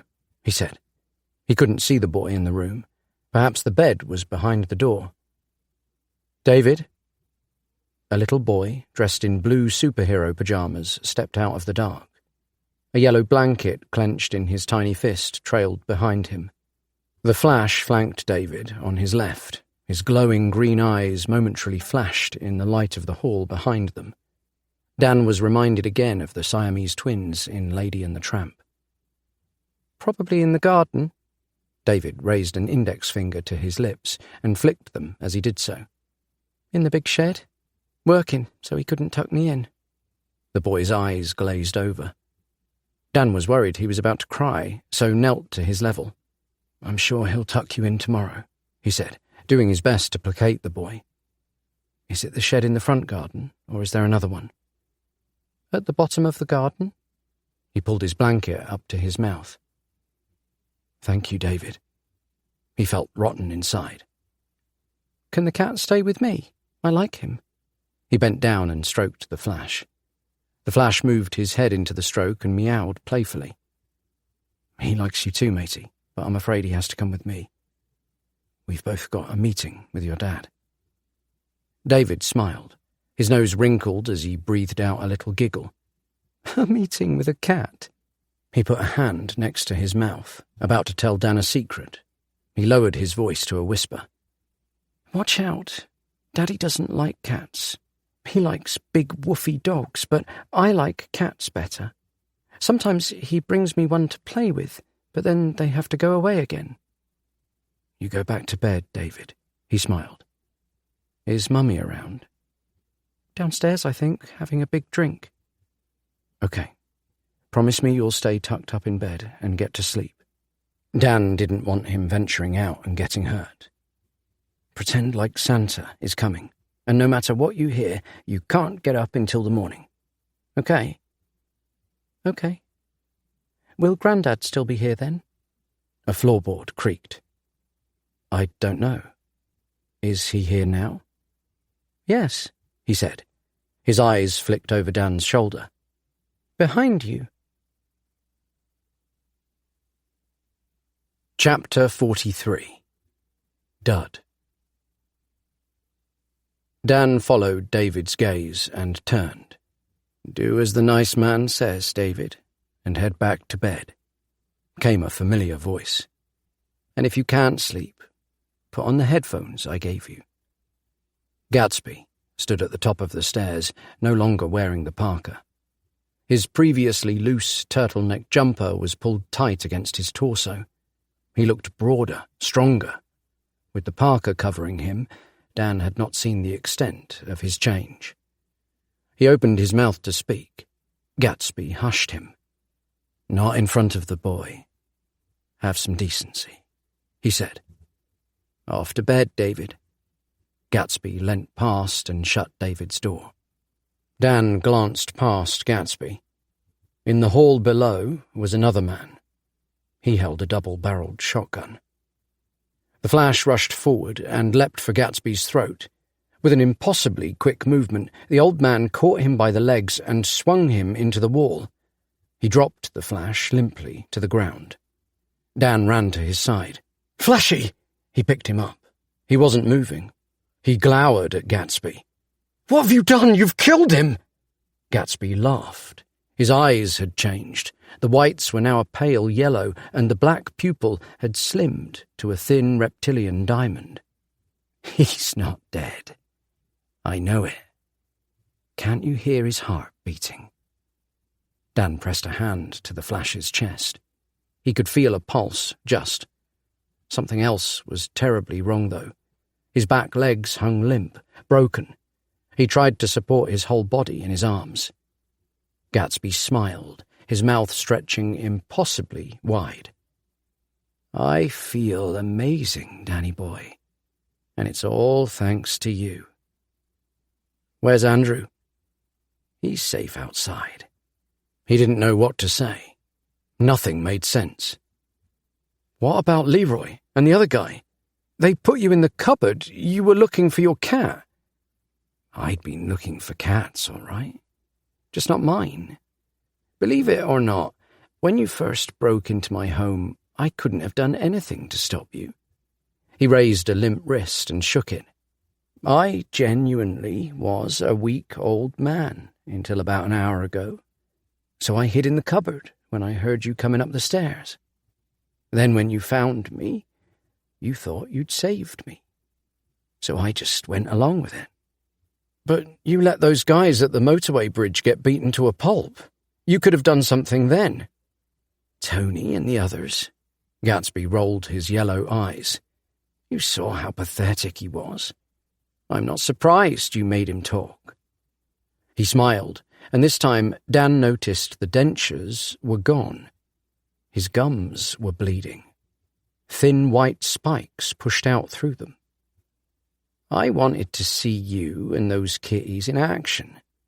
I wanted to know what made you tick." Gatsby grabbed the flash out of Dan's grip. "Please don't hurt him." "We'll see about that. I think it's time we reunited you with your lovely wife before she goes on her little trip." He narrowed his eyes. "And please come quietly. David is a fragile boy. I don't want him to hear me get angry."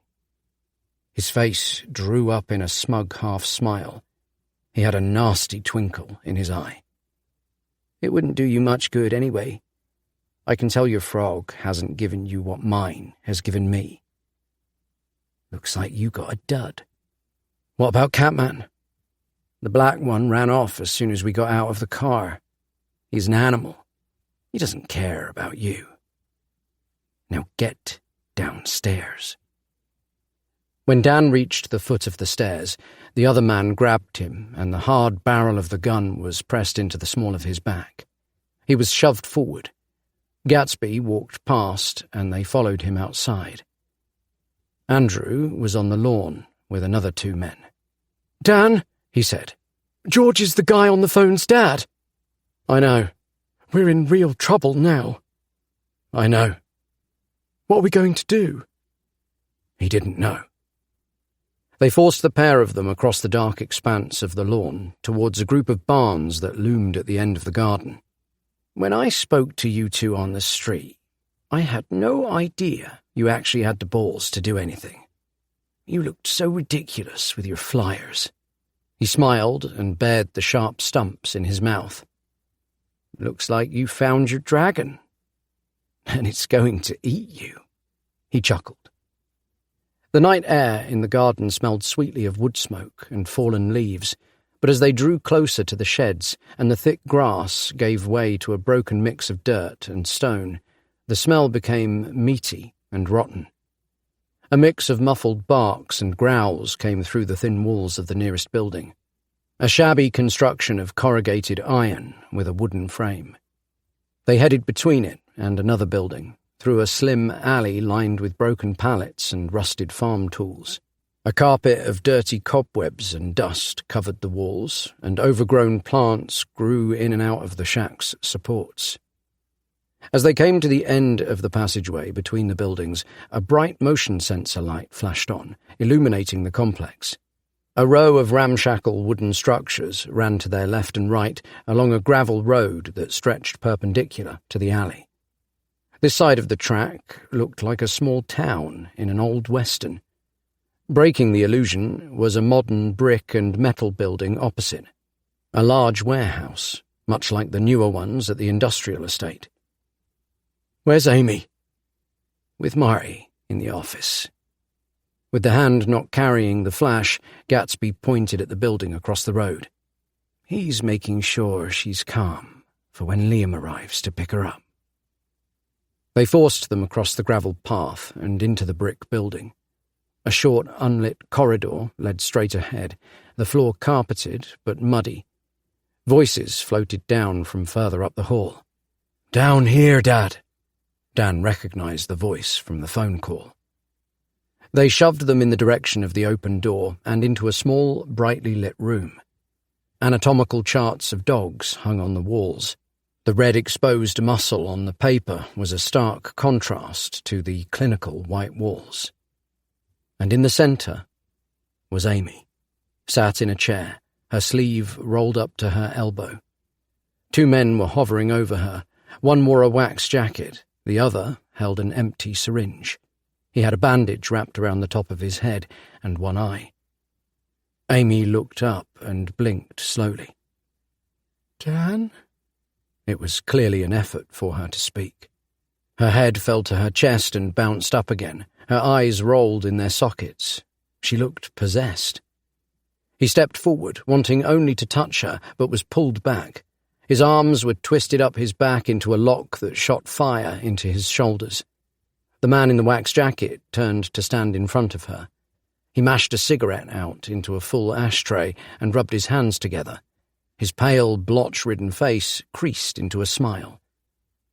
Dan had seen this man twice before, as a boy in the photos at Gatsby's, and on the street the day Gatsby had moved in. Martin, his son. "Father," he said, a frown curling across his brow. "You been working out in that little hideaway I put you up in? You look much fitter since you left the retirement home." "That I am, boy. I've got something to show you." He reached into his pocket. Martin cut him off with the practiced wave of an impatient hand. "Later," he said. His eyes caught Dan's. "You must be our man with the cats. I'm aware you've caused more trouble this evening." He glanced at Andrew. "And you've brought a friend." "What have you done to her?" Dan struggled. It was no use. His arms were locked in place. "Just a little sedation, so she's easier to deliver. I was wondering where Leroy had gotten with you, then Dad rung me to tell me to pick you up." Gatsby must have rung when he'd gone to get the frogs. The flash began to wake. Gatsby dropped him on a table next to a tray of sharp-looking instruments. He yowled in pain. Dan's heart cracked. "I see we've caught one of your little buggers. Where's the black one? He's really got some of my boys spooked."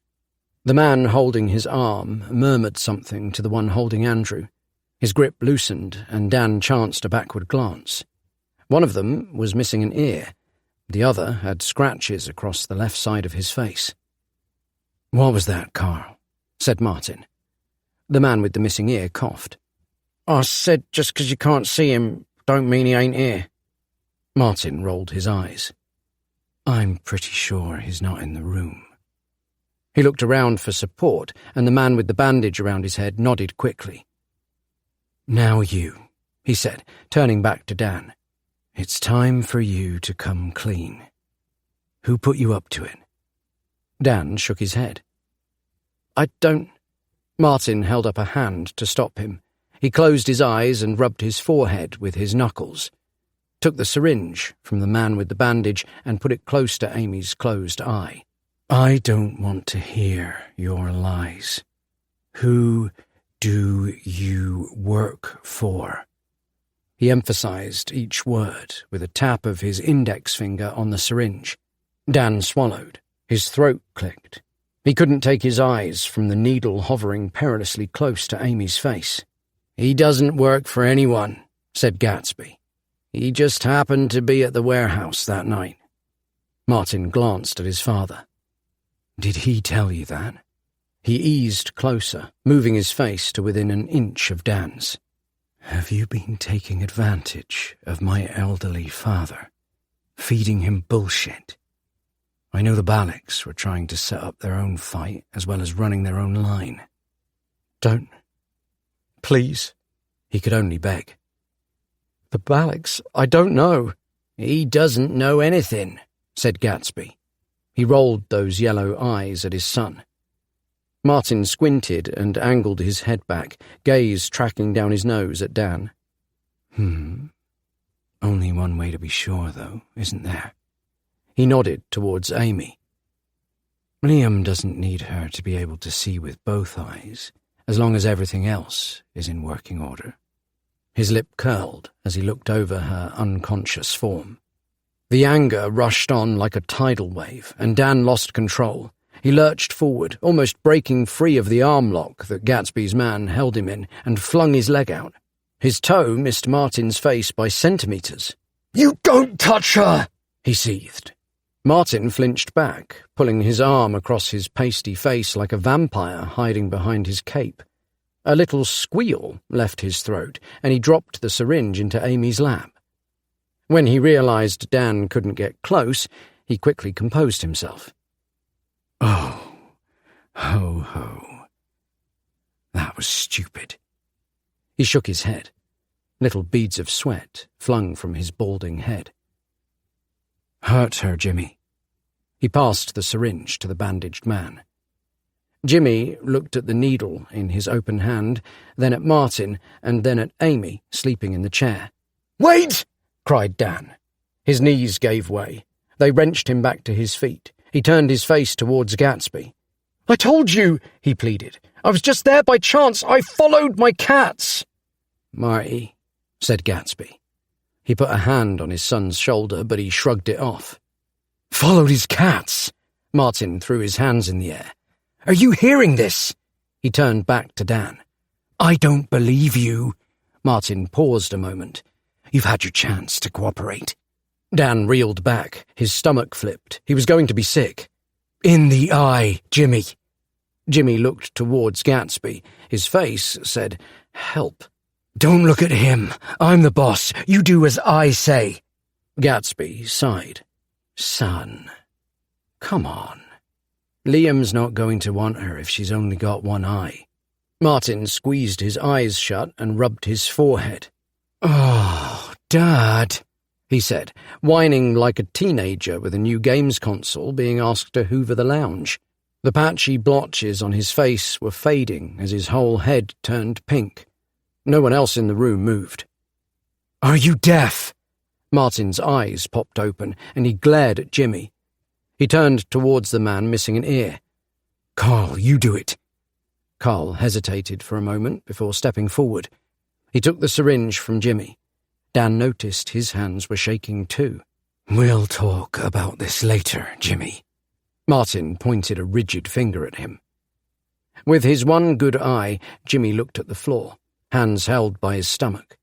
The man behind Dan took his free arm and held both locked. His shoulder creaked in protest. "I don't know the Ballocks!" he screamed. He cast his eyes around for anything that could stop them. The Flash was looking intently at him, and suddenly, in his mind's eye, Dan was back in the dojo, in a memory. He was 12 and watching a demonstration. Sensei Martin was in the same lock. He had taught them how to break free. A low growl built in his throat. His body shook as he tensed. He took hold of his own left wrist with his right and, with the force of both arms, pushed down, breaking the lock. He raised his right leg, slammed his shoe onto the man's foot, and followed up with an elbow to the face. He turned and stabbed his opponent's Adam's apple with the tips of his fingers. The man's hands flew up to clutch his neck as his face turned purple. He fell to his knees, choking. Using the back of the man he'd just throat-punched as a boost, Dan jumped up and threw an arm around Gatsby's neck, hoping the weight of his fall would pull him down. It didn't. Gatsby stumbled back, with Dan clinging on like a gibbon, slammed him into the wall. Gatsby's steel-like fingers gripped his forearm, slowly peeling the headlock away. His other arm shot back between Dan's legs, hoisted him up, then threw him down next to Carl and Amy. He followed up with a loafer to the chest, forcing the air out of his lungs. Dan wheezed. He couldn't breathe. His chest felt like it was crawling with hairy-legged spiders.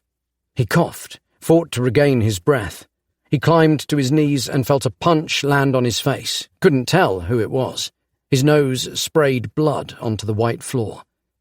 Gatsby's breath was hot on the back of his neck as he leant and whispered in his ear. "Maybe it's not the frog that's the dud, but you, boy." Martin gazed at his father in awe. "Father, what has gotten into you?" Gatsby gave his son a cocky half-smile. "I'll show you once we have this business taken care of." "I wasn't really going to let him do it, you know," Martin said to Dan. "Of course, Dad's right. It'll only devalue her." He rubbed his hands together and turned to Carl. "Now, about my message. We only need one of them for it. Just kill the snowflake. He flicked a hand towards Andrew. Andrew's face went deathly white, and he pressed himself backwards against the man that held him. "Wait, I didn't do anything!" Martin scrunched up his face. "You came somewhere you weren't invited." The man with the patch over his eye joined the man holding Andrew, and the pair bundled him out through the main door.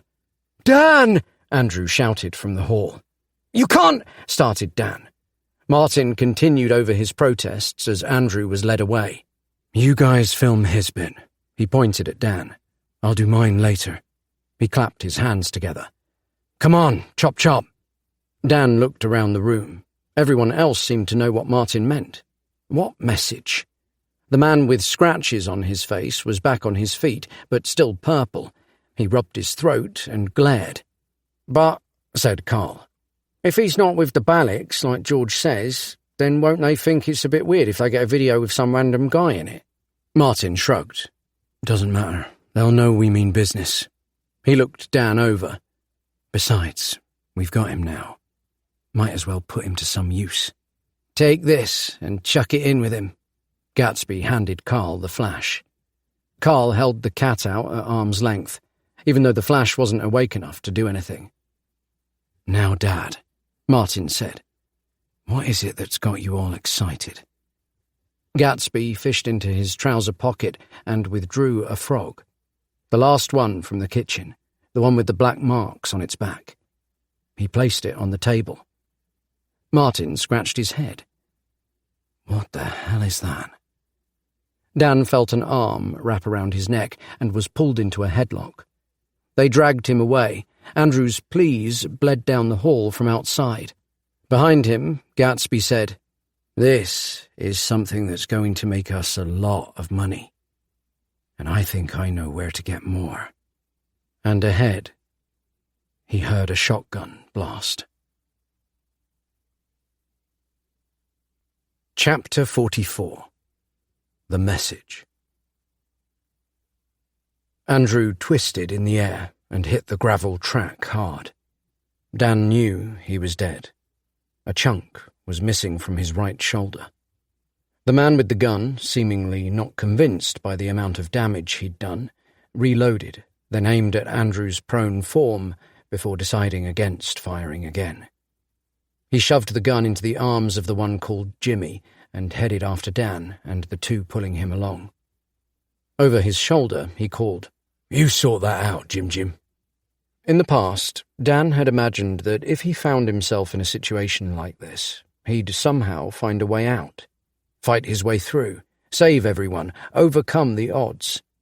He must have spent hours on long drives, sat at his desk, even in bed waiting for sleep, running through scenarios and fake fights.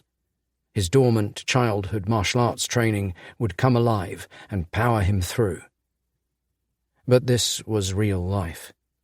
Until today, he had no idea what it was like to be hit so hard that all the air rushed out of your chest, hit so hard that your nose exploded. He could hardly breathe through the thick, bloody mucus that dripped from his swelling nostrils as the men dragged him across the gravel path away from his dead friend, towards a barn where the guttural sounds of barks and growls grew even louder. He tried to look back, but one of the men shoved his head forward. "Is the tripod still in there from last time?" asked Carl. The man with scratches on the side of his face, the one Dan had throat-punched, fished a Canon SLR out of a satchel he was wearing around his neck. He took off the lens cap and gazed through the viewfinder. He opened his mouth to speak. Cleared his throat. "I didn't move it," he croaked. He cleared his throat again and spat at Dan. "You've messed my voice up." Dan fought to steady his wobbling knees. Why had he thought they stood a chance? Like it was some sort of game he could win. There were no winners here. He'd been stupid to put all of his faith in something he had no idea would work. Insane if he thought he could do anything but lose in a situation like this. And now, Andrew was dead. Catman, probably the same. Amy was about to be shipped off to some hellhole, and the Flash was a crumpled version of his former self, broken beyond repair. Martin had said something about a message. What was his fate? The only thought that came to mind was some sort of Lovecraftian ritual sacrifice. Sharp blades, strange symbols carved in flesh, blood and fire, goat-headed priests chanting a dark god's name. The one with the camera pushed open the door to the nearest barn, and Carl shoved Dan through. A cacophony of barks and whines exploded as he entered, and for a moment his vision was filled with snapping jaws and foaming spit. The air was thick with the wretched stench of decaying meat, excrement and filth, a post-apocalyptic slaughterhouse. He gagged and fell to his knees.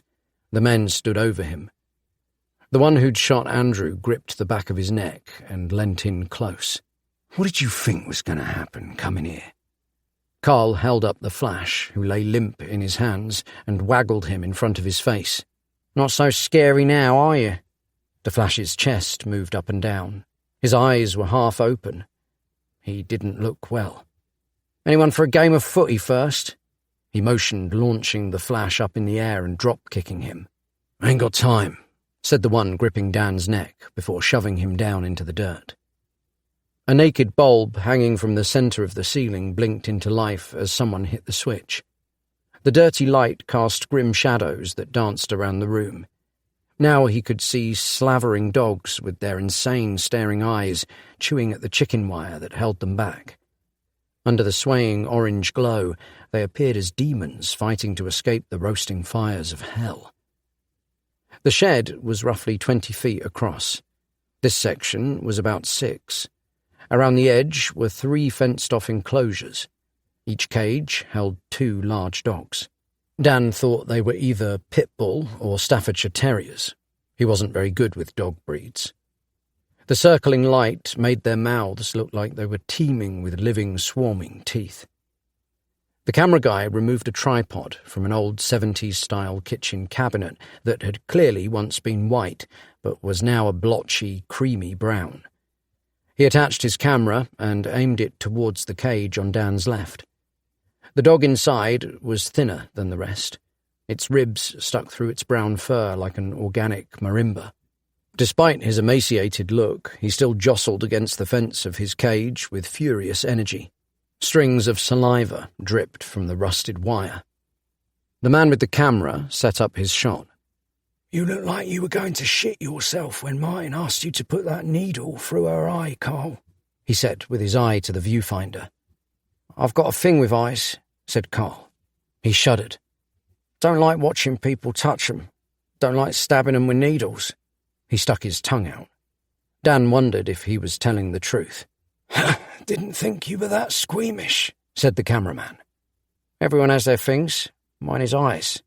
I don't really like noses, said the one who'd shot Andrew. You know, like getting something shoved right up your nose. He jabbed a finger towards his nostril. Yuck. Such pussies. The cameraman sighed, then flicked on another light. The glare turned the starving dog's wild eyes into yellow candle flames and illuminated the full enclosure behind it. A metal armchair stood in the centre of the cage. Each leg was padlocked to a metal rung that had been sunk into the concrete beneath it. The concrete was covered in rust-coloured splotches. A tacky liquid caked the seat. It was hard to discern exactly what it was in the gloom. It glistened in the roving light. Dan shivered. He brought his knees under him to stand, and something hard hit him in the back of the head. A sound like rushing water filled his ears, and he fell face first onto the packed earth. "Chuck us the tape," said Carl. Dan's hands were wrenched behind his back. He heard the rip of tape as they bound his wrists. Carl opened the cage door. He felt like he was floating as they lifted him up and in. He felt the vibration of the dog close by, barking into his left ear. It sounded far away, but the flecks of liquid hitting him on the cheek and the stench of hot, meaty breath brushing his face told him otherwise. They dumped him onto the chair. Another creak of tape as first his calves and then his arms were fastened to it. He didn't have the strength to struggle. He could hardly keep his head up. His face, once more, felt all tingly, like fizzing bubbles were popping against his skin. A small red light flashed under the gently swaying bulb. "That's weird. I can't see him on the camera." The voice was barely audible over the incessant barking from the other two enclosures. "It's like he's in a shadow or something." A sweaty finger prodded Dan's cheek. All the muscles in his body gave a reflex jerk, but he was stuck fast to the chair. The poke woke him enough so that his focus started to return. Carl was staring at him, mouth open, brow furrowed. Dan couldn't take his eyes off the ragged nub of flesh where his ear had once been. "What's going on with your face?" Carl curled his lip and poked him again, hard enough to hurt. He turned back and shouted to the others over the din of the dogs. "It's not the light. His skin's gone weird." Dan jerked his head away. What did he mean? "Whatever. Adam, turn on the light in there. Martin'll be pissed if you can't see what's going on." The third man flicked a switch, and another bright light came on above him. Dan squinted against it. His hands braced against the tape. He looked down to cut out the glare and spotted the flash, lying limp at his feet. He looked so small. "Got him now." He raised a thumb. "Come on out, Carl. And Adam, be ready to let Biffa go. He's ravenous. He'll go for anything," said Adam, who was fumbling with a rope tied to a peg outside of the cage. The other end was looped around the skinny dog's neck. Carl gave Dan's face one more poke. So weird. As he moved towards the cage exit, he jabbed a thumb towards the door of the shed and said, "Are you guys all right to do this without me? The wife's packed me off with spag bowl for dinner." He waved a hand towards Dan and the dog. "And this is all a bit close to home, if you know what I mean. Might put me off." "The intestines," said Adam with a wrinkled nose. Carl pointed a finger at him. "You got it." "Whatever," said the cameraman, waving a hand. Had they done something like this already? Dan peeled his legs away from the chair with a sticky click. Biffa suddenly jumped towards him, but thankfully the rope attached to his collar halted his progress, and he jerked to a stop roughly a foot away. When Carl shut and locked the cage door, Biffa came as far as his rope would allow, but didn't strain against it this time. He stood gazing at the floor, with sad, bloodshot eyes, and for a second, Dan almost felt sorry for him. "Hey," he said, leaning awkwardly in the chair in a bid to stay in Carl's peripheral vision as he walked out. "I'm scared now." He struggled at his bonds. The chair rocked to the side, and he had a mini heart attack as it rolled. The padlocks clanked and pulled it back to rest. "You can let me go. I've got the message. I won't tell anyone." Carl didn't look back. No one said anything. Adam, fiddling with the knot that held Biffa back, and the one operating the camera had stopped talking to each other, each too engrossed in their task to respond, or at least pretending to be. "Please just let us go. I've got the message, I promise. We can get you the money." His eyes shifted to both men in turn. "Over time we can pay you back." He paused. Despite the cold, sweat dripped into his eyes. "I won't tell anyone." He felt awful saying it, with Andrew dead. "I won't tell anyone about Andrew." They didn't care. He tried a different tack. "Why do you work for someone that makes you do these sort of things? Surely money can't be that important to you." The little red camera light started to flash again. The cameraman gave Dan a quick, indecipherable look. He pulled with all his strength on the tape. His eyes felt like they were going to fly out of his head with strain. Adam was having no luck with the rope that held Biffa back. The knot had been pulled tighter by the dog's struggle, and Dan could see the man's hands were shaking. "Please, Adam, is it? You can't be serious." He could hardly get the words out. "Shut up!" Adam didn't look up. Dan screamed, his voice rising half an octave. "You're going to feed me to this thing?" He slammed his whole body backwards and then forwards, forcing as much weight as he could into his bonds. They didn't budge. "That's inhuman! That's insane! Please just kill me now, like Andrew! Shoot me!" Where was the reptile? Where was Catman? Why had he thought he could achieve anything here? He rocked backwards again, desperate to rip the tape from his sweating hands. He wanted to scream, but his throat had finally given up. Adam sighed in annoyance. He turned and headed to the kitchen cabinet, where he pulled out a small hand axe. Dan's heart skipped. All he could see was the blade glinting in the various light sources around the room. For a moment, he thought the man was going to take him up on his plea. But no. Adam didn't look at him as he returned, just knelt by the rope and cut it through. Dan's heart sank. He closed his eyes, anticipating the flurry of teeth. When it didn't come, he opened them again. The dog just stood there. "Come on, boy, do your thing," said Adam. He lifted the rope attached to Biffa's collar and shook it before throwing it in so the dog could see it was no longer holding him back. The dog edged forward, but he wasn't looking at Dan. A strange noise was coming from Dan's feet, a constant yowl that didn't waver. He looked down. Still positioned on the floor and propped up by his head, the Flash had his eyes locked on Biffa's. The dog whined and stretched his body back, and in a strange moment of unrelated clarity, Dan realized where the yoga term downward dog originated. The other dogs started to settle, and gradually, as if someone was turning an overdriven amplifier that had been slammed up to 11 back down to 0, the room calmed. The contrast almost made time slow. "Biffa!" Adam put the axe down and rattled the cage with both hands.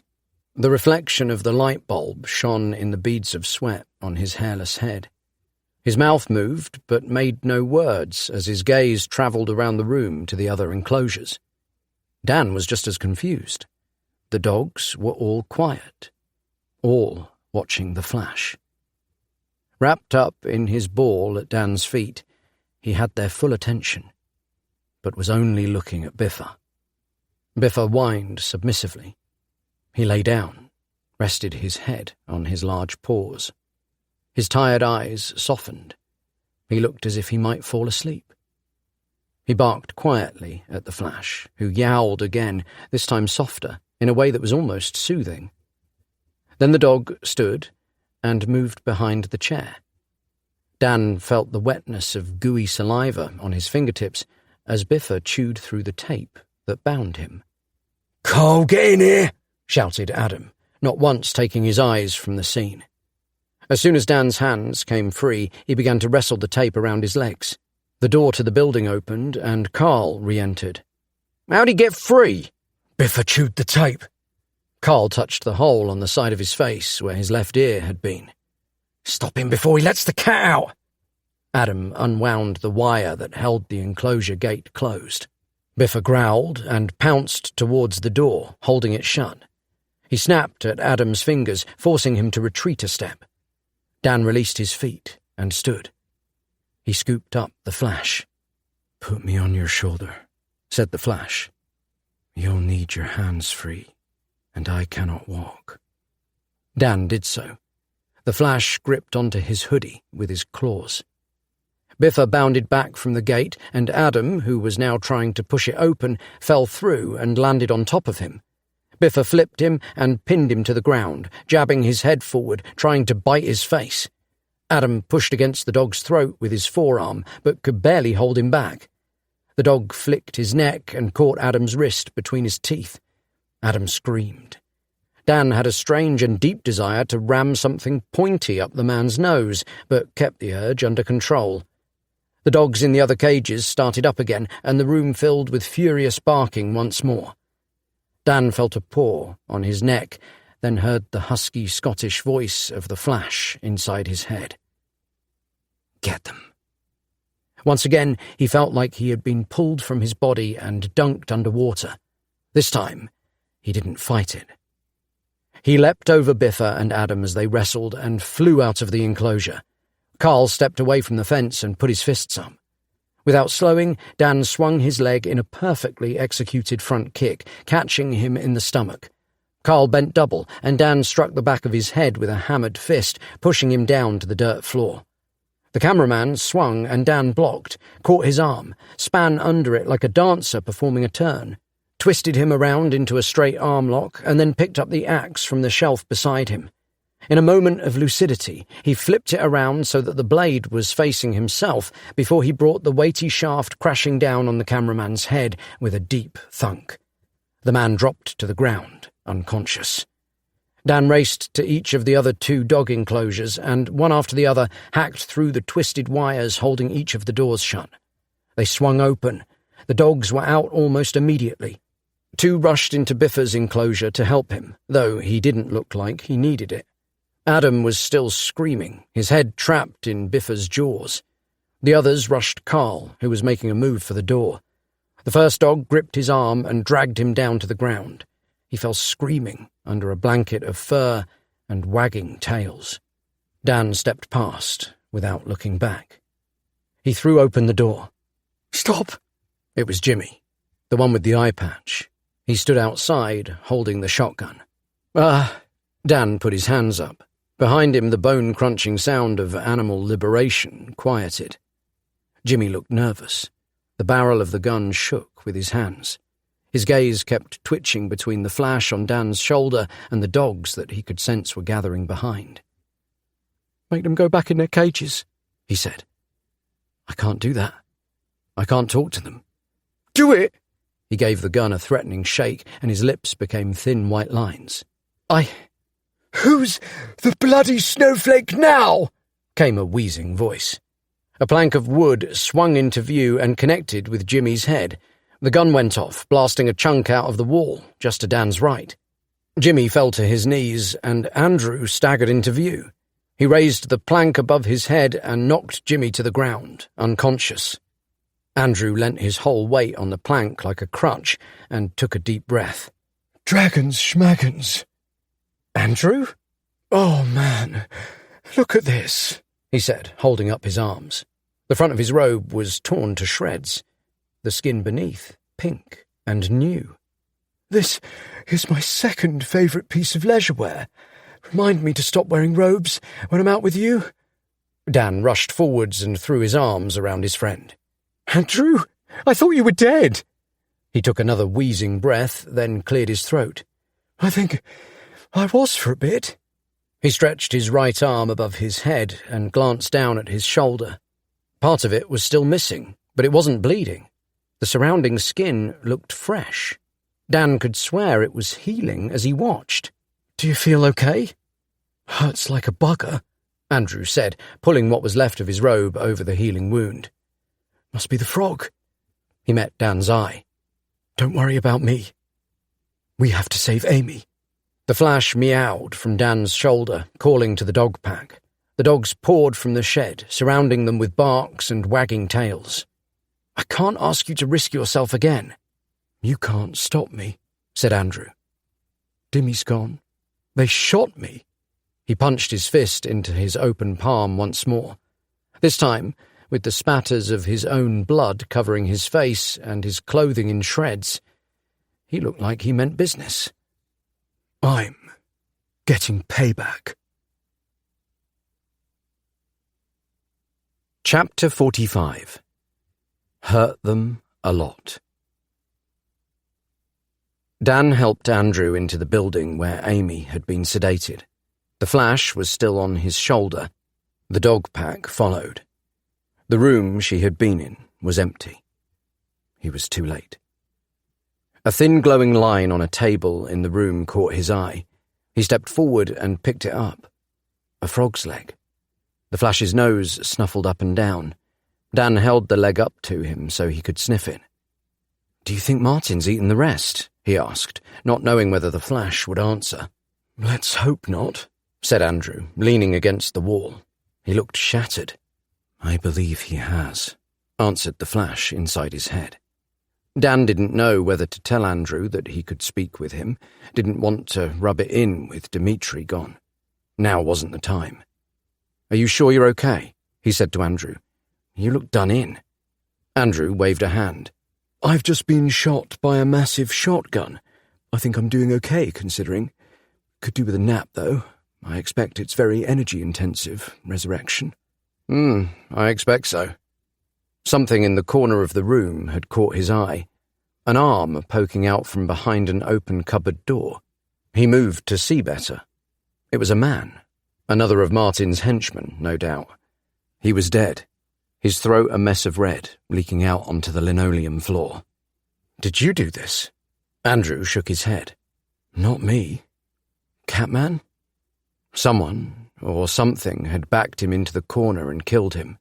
He looked so wretched and small, the way he was curled up on his side. Dan rubbed his face and groaned softly. He felt sick. Was this how it had to be? Was killing these people the only way to stop them? "These are bad people," said the Flash.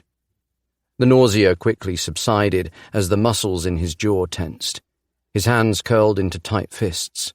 This wasn't his fault. This was Martin's fault. His muscles twitched. He wanted to punch a hole through the nearest wall or flip the table, but held it in like a growing electrical charge. "This isn't my fault," he whispered through gritted teeth, as if the dead man could hear him. "Mosbane did this," said the Flash. "But where's Amy? How can we find her?" "She might be down the corridor," said Andrew, jabbing a thumb towards the hall. "I overheard one of them say someone called Liam was going to be picking her up soon." "They must be doing the deal right now." The Flash let out a short call. Biffa and the dogs crowded through the door and surrounded them. Dan stepped back nervously. The cat called again and the dogs formed a line. "Give them the frog leg," the Flash said. "It may still hold the old man's scent." Dan picked it up and held it out. The dogs all squashed in to sniff. Their enthusiastic panting filled him with anxious energy. The Flash meowed and Biffa stalked out of the room. He followed as the dog sniffed his way up the dark corridor to the door at the end. He let out a short bark when he reached it. "Shh," said Dan. He squeezed past the other dogs. Each lay waiting, their noses pointed at the door. He pushed it open just enough to see what was on the other side. A tarmac backlot ran the length of the brick building. Bordering it was a back fence that was roughly twice a man's height. A wall of dark, neatly clipped laurel bushes stood tall beyond. It was like the deliveries depot behind the supermarket where he had worked as a teenager. "How big is this place?" said Andrew. Dan pushed the door open further, conscious another motion sensor light could give their position away if he wasn't careful. To his left, roughly 20 meters away, 4 large halogen lamps bathed the area in bright white light. 2 stood on posts by the fence. Another 2 were attached to the main building. Men in overalls were carrying crates from the building to a lorry parked at the end of the row of cars. Shady men loading trucks in the middle of the night deep in the English countryside didn't fill him with hope as to the legality of the operation. What other nefarious activities were Gatsby and Martin into? Drugs? Guns? Organs? He'd read somewhere that kidneys could fetch a high price on the black market. Beyond the idling lorry, several 4x4s and white vans were parked up against a fence. "What are you waiting for? Move to destroy them," said the Flash inside his head. Dan looked to his shoulder and whispered so that Andrew couldn't hear. "We need to make sure we're not spotted. What happened in the kennels was a one-off. You can't just go around beating people up." "Why?" "You just can't." Dan felt like he was talking to a robot. The Flash just didn't understand. "You think too much. You will lose her if you idle." He was right about that. He crept through the open door, followed by Andrew and the dog pack. To his relief, there was no sudden flash of illumination, no hidden security light. From the shadows, he studied the men loading the truck. They moved back and forth like ants taking food to their queen. "What's the plan?" hissed Andrew. Dan looked at him and shrugged. He remembered his father's words from the dreamed memory the reptile had shown him. "When you're the one in the dark, and they are out there in the open, you have the control. Especially if you have a load of riled-up fighting dogs on your side," he thought. A car engine grunted to life and the tail lights of one of the 4x4s lit up. Next to it, an SUV did the same. He could hear 2 men talking between the cars. The 4x4 reversed and turned. Gatsby was in the driver's seat, his elbow resting on the open windowsill. He took one final look at the operation, threw a wave towards the SUV, and pulled away.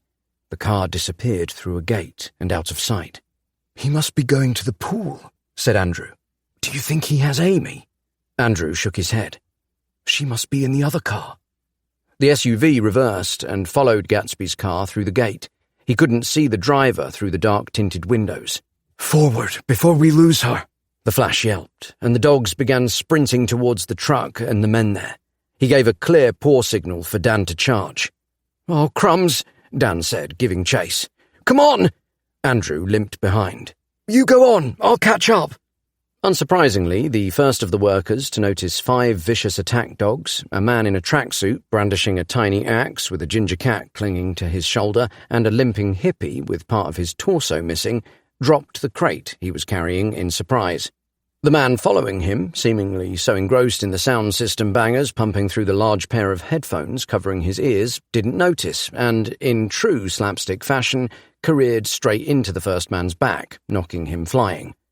Biffa went for the headphones guy first, jumping high and tackling him to the ground. "Hey!" came a shout from inside the building. Several other thugs in overalls came running through a larger roller door. Behind them were hundreds of short green plants. One man clicked a radio on his belt. "Lads, we've got a situation in Packing. A couple of knobs have let a bunch of Martin's dogs out." 5 more men came running from the room that contained the plants.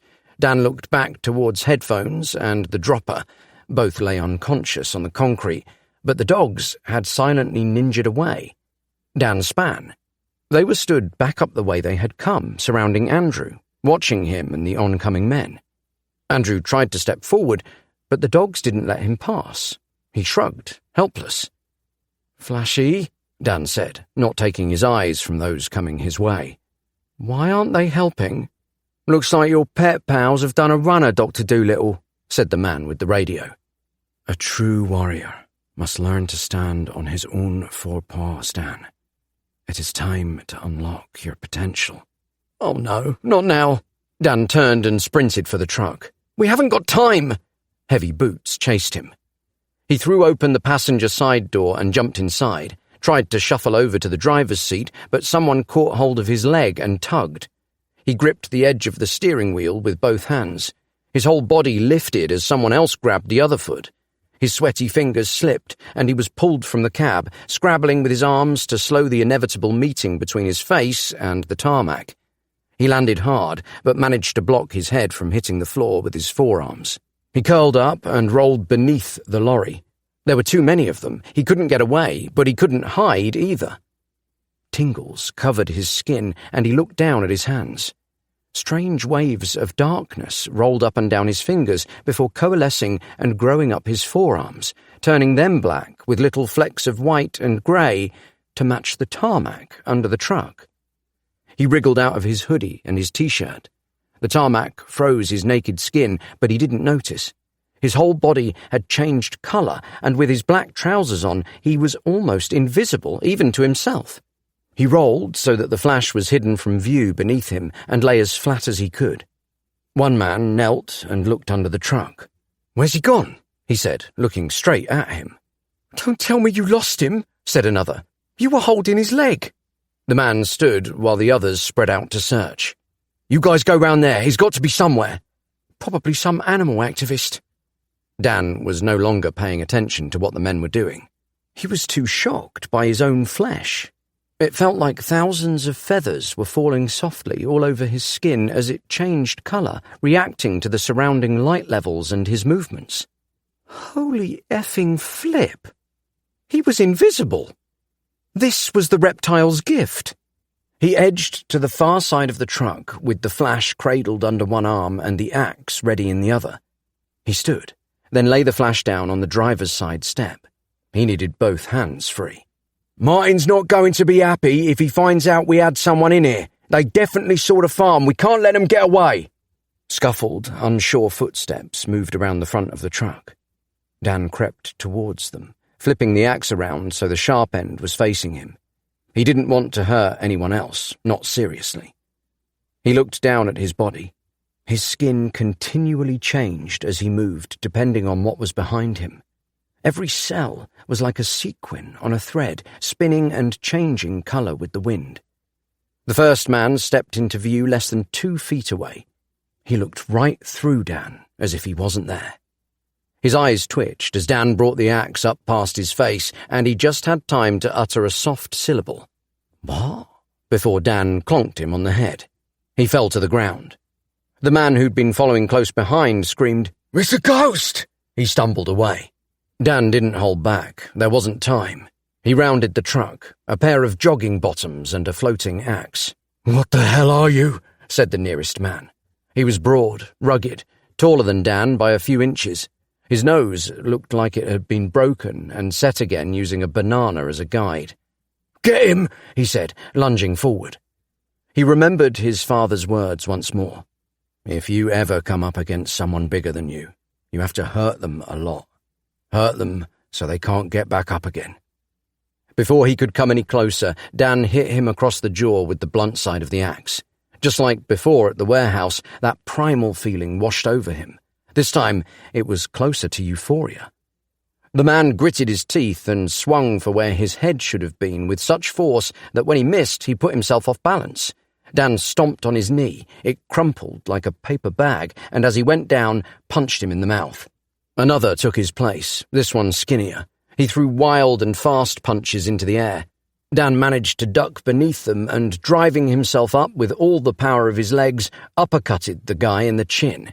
He screamed as he stood, giving the blow as much force as he could. The skinny guy lifted off the ground, already unconscious before he fell like a rag doll to the floor. From there, instinct took over. He jumped forward and caught the next man by his wrist, threw him to the ground, hammered a heel into his face. The others, faced with an invisible assailant, just turned and ran. He gave chase and managed to grab another by the neck of his overalls before he realized what he was doing. He found himself staring into the frightened eyes of a man who couldn't have been long out of his teens. The boy whimpered, and Dan released him. He rushed after his fleeing friends, none of whom looked back to check on him. Dan tucked the axe into his waistband. His fists were throbbing and already beginning to swell. "Wow, you're amazing, dude." He jumped around. Andrew stood watching him with the dogs. "Thanks." "And you went invisible?" Dan grimaced. "I have to catch up with Amy, but we can't let Gatsby and Martin get any more frogs." "You take the truck. Get Amy. I'll go get the car we came in. Maybe I can find that woman who's looking for the frogs. Maybe she'll be able to help stop George." "Are you sure?" "Yeah." "You have to be careful. There might be more of Martin's men around." Andrew jabbed a thumb over his shoulder. 10 minutes ago, I got totally marmalized with a shotgun." He shrugged. "What are they going to do that's worse than that?" Dan fished in his pocket for the keys to the car he'd left on Martin's drive. He threw them, and Andrew caught them awkwardly with his left hand. "Please don't go to the pool alone. I'll meet you there once I've found Amy." Andrew nodded. "Give 'em kung fu hell." "Will do." "Good luck." "You too." Dan returned to the truck and jumped in through the passenger's side. He crossed to the driver's seat, opened the door, and scooped up the Flash, placing him carefully onto his lap. He started the engine. Biffa climbed up, looking to get in too, but the Flash put up a paw. There was a moment's silent communication between them. The dog dipped his head in submission before stepping down. Dan watched through the windscreen as the pack disappeared through the open gate up ahead. "Merspane is tracking her," said the Flash in his head. "I can smell him." Dan slammed the axe down on the dashboard. "They're in a car. He won't be able to keep up." He wrangled the gear stick into first and powered the truck through the gate. To the left, he could just make out the dog pack as they disappeared into the dense wood that surrounded the road. "You do not know what my brother has become. He will catch them, and they will die screaming." Chapter 46. Amy in the Boot. Amy knew she was dreaming. She had to be dreaming, but she just couldn't seem to wake up. Having a nap in the day was never a good idea. Her head throbbed and her throat was dry, but she didn't have the energy or moisture to swallow. She must have slept for hours. Her limbs felt so heavy that she couldn't bring herself to move. Catman and the Flash were nearby, She could hear them purring. The soft rumble seemed to vibrate the entire room. She smiled. She was safe. They were close. The dream of the man in the parka, the one who had pulled her into the van, and the other in the wax jacket who wouldn't stop touching her leg, was fading, their faces covered by the mask of waking. It had been an awful dream. The sound of voices and the radio came from behind her. Odd. They didn't have a radio in the living room. She tried to call for Dan, but the tape covering her mouth muffled the strangled moan that came from her lifeless vocal cords. Her eyes sprang open. A firm yet clammy hand patted her roughly on the head. She couldn't move. Her body was numb. She'd only ever felt this way once, the morning after she'd gotten so drunk at a house party that Dan had to give her a piggyback all the way home. She was in some sort of box. No. She was lying in the boot of a large SUV. She could just see the back window above her in the corner of her vision. The car was moving. Her nose, pressed to the carpet, caught the scent of rich, fruity shampoo with an underlying hint of something else, something she didn't much care for. An iron tang. She tried to look down at her hands, but couldn't move her neck. Her muscles felt burdened. In her lower peripheral vision, she could see the glimmer of reflected light in the silver tape that bound her wrists together. Her arms were heavy. Her hands, like dead weights, pressed into her pounding chest. Her body was locked in a fetal position, and for a moment she nearly couldn't breathe, panicking as her mind frantically grabbed for answers. She took a deep breath and let it out slowly. The frayed tape covering her mouth tickled her nose with the vibration of the escaping air. What was the last thing she could remember? Had she really seen Dan in a white clinical room? That was where the man in the wax jacket had taken her. She'd spent hours tied up. There had been no way to tell how many. It had been dark, and there were no windows. Who was the man in the wax jacket? She trawled through her memories, trying to unravel what had happened. Dan had gone to his gig, but he'd seemed distracted. He'd been acting strangely ever since the cats had come back. She'd planned to cook him a roast on Sunday. A nice dinner always cheered him up. She had gone to the shops to get supplies, but when she arrived home, Dan's van had still been there. Parking had been a bit of a squeeze, but the man in the parka had guided her into the spot. She had opened the boot to unpack the food, and that was when he grabbed her and forced her into the old man across the road's house. He'd pulled a bag over her head, and she'd felt the duct tape being wrapped around her hands. Then, some time later, she'd been shoved into a van and driven away. Dan had come just before she'd passed out. He'd been brought by some brute of a man dressed all in black. She thought she recognized him, but couldn't quite put a finger on where from. Dan looked exhausted, worse than she'd ever seen him. His shoulders slumped as if not just the whole world, but the entire universe had been thrown down upon them. For the seconds that she had been able to focus on him before passing out, she remembered wanting to tell him she loved him, if only to make him smile. It was harder to see loved ones in pain than suffer yourself. And now, where was she? And who with? She forced her eyes to look as far to the left as possible to try to glimpse whoever had just touched her head, but she was stuck facing the interior of the car boot. Her eyes stung from the strain, and a slow tear ran down her face, sliding into her ear. It was no use. She couldn't see anything except the heavily tinted back window of the car above her, and through that was blackest night. She listened. That was all she could do. Good morning to those of you who are sharing the early start, or maybe for some it's the late finish. We've got some lovely mellow tunes to take you into sunrise. There was no other sound. The voices she had heard before had stopped. Something thumped on the roof. Bloody branches. This voice had a thick French accent. I still don't know why we had to come all the way out here to pick up one girl. Martin's just doing it 'cause he can. The second voice rumbled through the chair behind her, possibly the voice of the man who had touched her hair. He's got no respect. That was it. The man in the wax jacket was called Martin. He was creepy. He had repeated the words, "Don't touch the goods," under his breath a number of times while he sat with her in the room. She had caught him leering at her with the tip of his tongue pressed against the groove under his nose. Her stomach turned at the thought of what was going on behind those eyes, then groaned audibly. A swish of cloth on leather.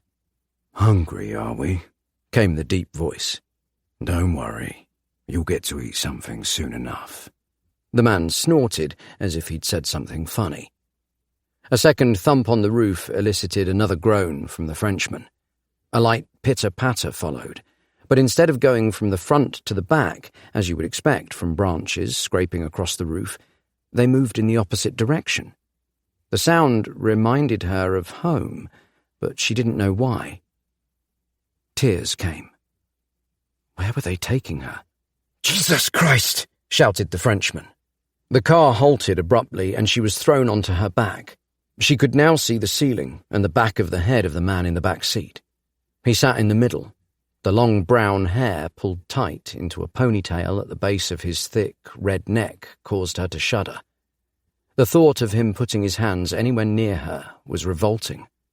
The uncomfortable clamminess of his touch still resided on her skin like a slug trail. "Vince, did you see that?" "What was it?" He leant forward out of sight. "Something slid down the windscreen off the roof. It's in front of the car." "We'll flatten the bastard. We don't want to miss our crossing." Something hissed, and the right side of the car started to subside, as if it were sinking slowly into mud. "That's the goddamn tire!" The Frenchman's voice rose. "It's popped the tire! Do you know how much those cost?" There was another hiss, and the left side of the car sunk too. "What was it?" said Vince. "What was on the windscreen?" "I don't know. It was big, like a black cloth fell off the roof onto the glass and then slipped off the bonnet when I hit the brake. But it had eyes, glowing green eyes. It looked right at me." There was a quiver in his voice. "Sabine, wake up!" A patting sound, a hand on someone's coat, preceded another French accent. A woman. There were at least 3 of them in the car. "What?" She sounded sleepy at first, before becoming more coherent. "Are we here?" "No," said Vince. "Liam hit something, and now the tires are flat." "I didn't hit anything." Something struck the boot door with a thunderous clang, and for a second Amy thought another car had rammed them. "Is that her?" said Sabine. "Shut her up, Vince." The man turned around fully. He leant over to look at her. She held her breath as his staring eyes darted up and down her body. His face was red, and full veins stood out at his temples. He looked like a bodybuilder that had eaten too much beef and was well on his way to Gout Town. He frowned. "No, she's still wrapped up tight." Vince jumped as another clang rang out on the back door. Amy sensed a movement from the plush leather lining as the metal behind it dented inwards. "Something's banging on the boot," said Vince, turning back. He opened his door and started to get out. There was a high growl from outside, a momentary panic in Vince's eyes. His spasming fingers fought desperately for purchase on the headrest as he was ripped through the door. His scream was cut short with a terrible wet gurgle. The night air came in through the open door, cooling the tears on Amy's cheeks. She tried to blink away the snapshot of Vince's final moments. She closed her eyes and listened. A soft crunching came from outside, and once again she was reminded of home, reminded of making dinner in the kitchen with Dan and the boys. "Sabine, shut the door." Liam's voice wobbled. "You shut it," came the fearful reply. Amy imagined the 2 of them at the front of the car looking at each other with wide eyes, hoping the other would take the risk. Whatever it was out there, it was hungry.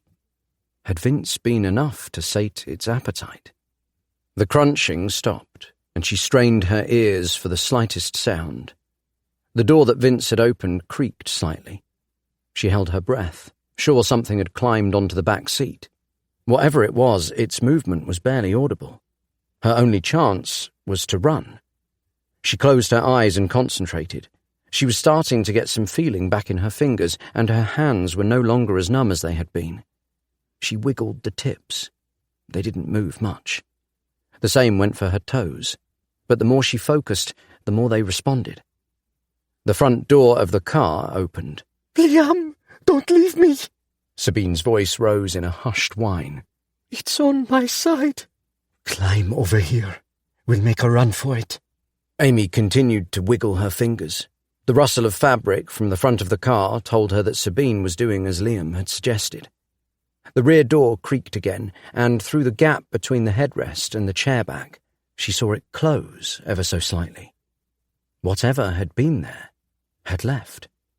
The delicate sound of claws scratching on dirt travelled around the back of the vehicle. She would have mistaken the sound for dried leaves blowing in the breeze if she didn't know it so well. No, get back in quick," said Liam. The sound of a scuffle followed before the door slammed shut. A powerful hit shook the left side of the vehicle, and the whole car rocked on its suspension. I saw it. Each sentence surfaced between deep, laboured gulps for air. "Panthère, can't you just drive?" shouted Sabine. "We won't get far on the rims. Just get us out of here." The engine started and shifted into gear. An unbearable grinding sound came from the wheel arch behind her head, and the car lurched forwards as what was left of the rubber around the rims gained traction. The back left door slammed shut as their speed picked up, but Amy sensed slow, careful movement on the other side of the seat. It was already inside. Two large black paws, about the size of her hands, popped up on the headrest, similar to the way Vince's had minutes before. It took her a few seconds to recognise his face, a face she had seen almost every day for the last few years. It had changed so much. Catman leapt over the seat and into the boot with her, the fur around his mouth slick with blood. His body was roughly the length of Amy's curled form, making it a squeeze for both of them in the back of the car. There was no shout from the front to indicate Liam or Sabine had seen him. Amy sighed. As Catman snuggled into her chest, her fears dissipated, flowing away on her exhale. "Is this far enough, do you think?" said Liam. "Whatever it was, it's probably not going to follow us if it's got Vince back there. Let's get her out and walk until we find the nearest house. There's a couple of nice places up here. We'll steal a car and continue to Folkestone." Folkestone? They must be heading for the Eurotunnel. Amy had done it once before with Dan. He just drove the car right inside the train. There were hardly any checks. "Go get her," said Sabine. "We'll go together." Both front doors opened, and she heard them head towards the boot. Through the tinted windows, they wouldn't have been able to see the danger that lay in wait for them on the other side of the door. The handle clicked. Catman started to purr. To Amy, it sounded more like a jackhammer. She closed her eyes. She didn't want to see what happened next. What she heard was enough. Chapter 47. Following the Trail. The interior of the truck was filthy. The storage holes in the door were stuffed with chocolate and crisp wrappers, and the footwell was littered with old coffee cups. Crusty bits of food and dust filled almost every crack and crevice Dan could see. Littering the dashboard was a selection of not-so-reputable newspapers, the kind with more nudes than news, as well as not one but 4 old McDonald's bags. Dark grease stains soaked the brown paper. The smell of fat and salt sent his stomach into a rumbling frenzy. He was ravenous. For a few seconds the hunger was all he could think about, and in a moment's mania he opened all the closed compartments in the cab in a bid to find something without a bite taken out of it or a dusting of mould. He wasn't going to be picky. Not less than 24 hours ago he'd eaten a raw frog. Anything would do. A half-eaten packet of beef jerky was all that met the criteria, and he split it with the Flash. "Is Catman nearby?" he asked as he raced the truck along the road as fast as he dared. The Flash stared at him from his place on the double-sized passenger seat, his poor broken legs curled up beneath him. He raised an eyebrow as if to say, "If you want to talk to me, you know how." Dan reached out and touched a hand to his head. Immediately, the Flash spoke. He is not far ahead. He couldn't take his eyes from the road for long. The slim country lanes wound treacherously between bushes and overhanging trees, but he didn't want to take his foot from the accelerator, not with Amy still out there. He kept one hand on the Flash's head as he drove. Was Hitler, the cat that we found at the warehouse, were they, together? She was his mate, yes. His life partner. He has sworn a blood oath to destroy all who had a hand in her death, and all who threatened harm on the Master. And you? I will aid in any way I can. But my body is broken. I have shut off the pain, but I doubt I shall walk again. Couldn't you just eat another frog? It'd heal you like it did Dimitri. I don't think they work like that. Oh, I'm sorry. He took a deep breath. It shuddered as it left him. How are we going to handle Gatsby? It was beginning to dawn on him that although he had fared well against the men at the compound, Gatsby might be a very different story. And if Martin had eaten the other frog, then he would have to contend with them both. You saw him. He was massive. He and his son must be put down. No emotion, no pity, answered the Flash. They are bad humans. There is no other way of dealing with them. Dan glanced down at the hand holding the wheel. His skin was still fluctuating, trying to camouflage with where he was. At the moment, it looked like it had been run through with a black bar the same colour as the steering wheel. He didn't know if he had it in him to kill Gatsby, mentally or physically. The Flash seemed to sense his thought. It is not your duty to save everyone. It is your duty to save those you care about. He nodded, unsure. I can't believe I trusted him. He slammed his fist on the steering wheel. The roads were starting to straighten, so he put his foot all the way down. His leg jiggled uncontrollably as he willed the truck to fly faster along the deserted country road. Far to the east, the sky had lightened, the onyx of night gradually fading to the cool blue of the morning. He wrestled the truck around a tight bend that he had been going too fast for. Several loud thunks crashed on the trailer behind as he swerved under a low-hanging tree. Once straight again, something in the road made him slam his foot on the brakes. The truck stalled to a halt, and the Flash slid off the chair and into the footwell. The thing in the road looked like someone had dumped a bag of clothes. He turned on the full beams. A large man lay sprawled in the gutter, his white shirt covered in dark spatters of red. The Flash squeaked from the footwell, and Dan leant down and picked him up. Mousebane did this. The Flash watched out of the window with keen eyes. We are on the right track. Keep going. Dan started the truck up again.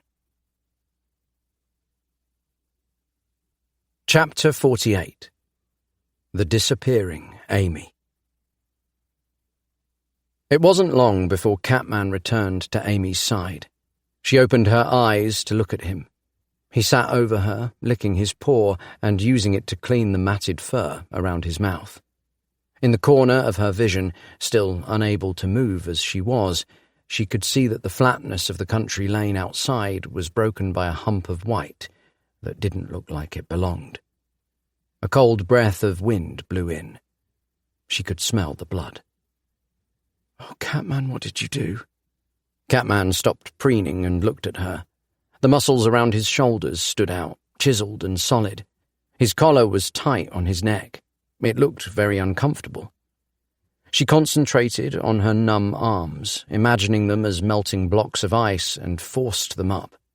A dull ache built in her biceps and forearms, and, with great effort, she brought her hands up slowly to Catman's neck. She hooked a finger around his collar and removed it. That's better, she said. Something caught her eye. A little black coin had been stuck on the inside of the collar. It had a flickering S shape that shimmered on its surface in the dim interior light of the boot, and a raised area that looked like a button. She pressed it with her nail just as the road beyond filled with light, a truck coming around the corner. With the press of the button, Something, or everything, strobed white, as if lightning had suddenly shot from the heavens. The air surged around her, filling her ears with hissing static, and she felt a sensation much like the hurtling rush of a big drop on an extreme roller coaster. Her stomach lurched. The air around her thickened. She couldn't see anything but Catman standing over her like a guardian as the world went mad. A black sentinel against the blinding flare. His fur whistled around him. The blistering wind forced her eyes shut. A deep sub-bass note sunk lower into a grinding throb which vibrated the teeth in her head. Catman hugged himself tightly to her chest as the floor beneath them hardened. She opened one eye. Tiny coloured dots speckled her vision, but as things came into focus, she realised it wasn't her eyes playing tricks on her. The space all around them had changed. Hundreds of tiny multicoloured LEDs twinkled like millions of stars where the ceiling of the SUV had been. She was no longer in the car. Chapter 49. So Close. Further along from the man's body, chunks of black dotted the road in two parallel lines, bits of tyre, as if someone was leaving breadcrumbs for them to follow. Around the next corner was the black SUV. It had a French number plate. It stood there in the middle of the road, its red tail light still on. The engine puffed out plumes of exhaust smoke, which hung in the still night air. 2 more heaps lay in the road. He stopped the truck roughly 15 feet away, climbed down. "Wait here," he said to the Flash. Somewhere in the distance, he could hear the descending moan of a large vehicle at speed. The night smelled familiar, that melting plastic, electrical aroma, the one left over after the woman had disappeared at Andrew's house. The air felt charged, heavy like a storm was building. It had to be a coincidence. Surely the disappearing woman and Simon hadn't been here, too. He'd left his hoodie back at the complex when he'd lain under the truck, and his naked skin prickled with goosebumps. He rubbed his arms. The boot of the car was ajar. Could Amy be inside? Had Catman saved her? "Amy?" he called. There was no answer. He didn't want to look at the bodies as he stepped past, but his curiosity got the better of him. His eyes flicked over them. A man in a tight-fitting leather jacket and white t-shirt. The woman in a light pink peacoat.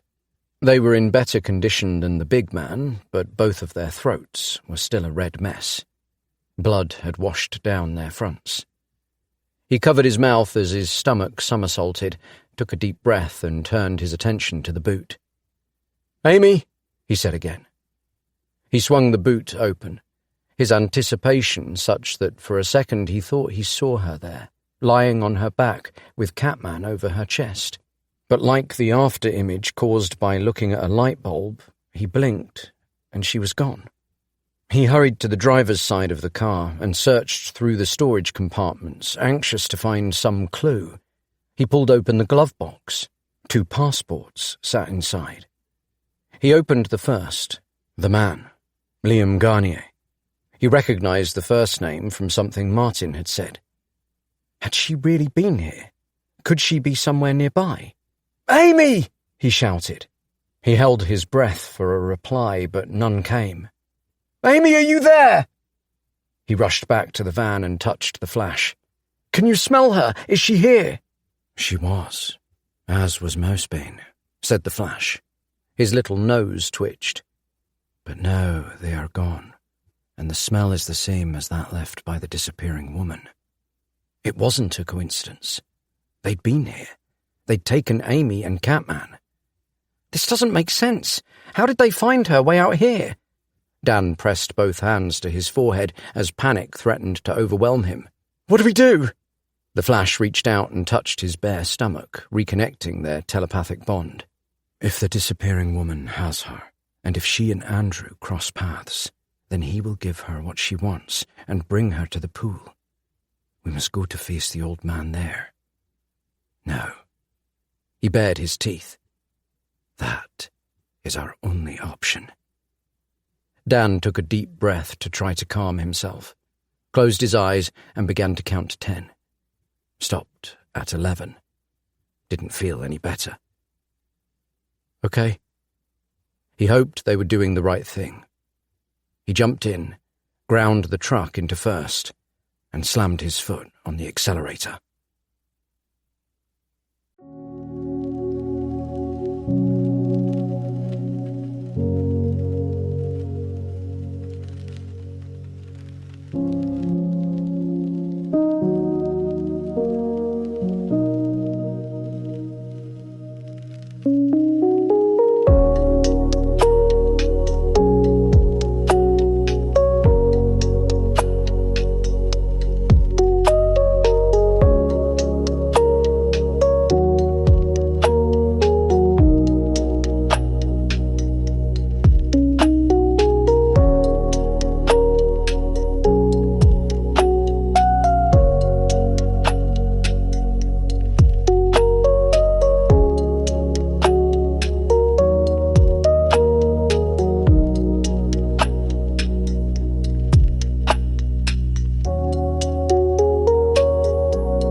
Chapter 50.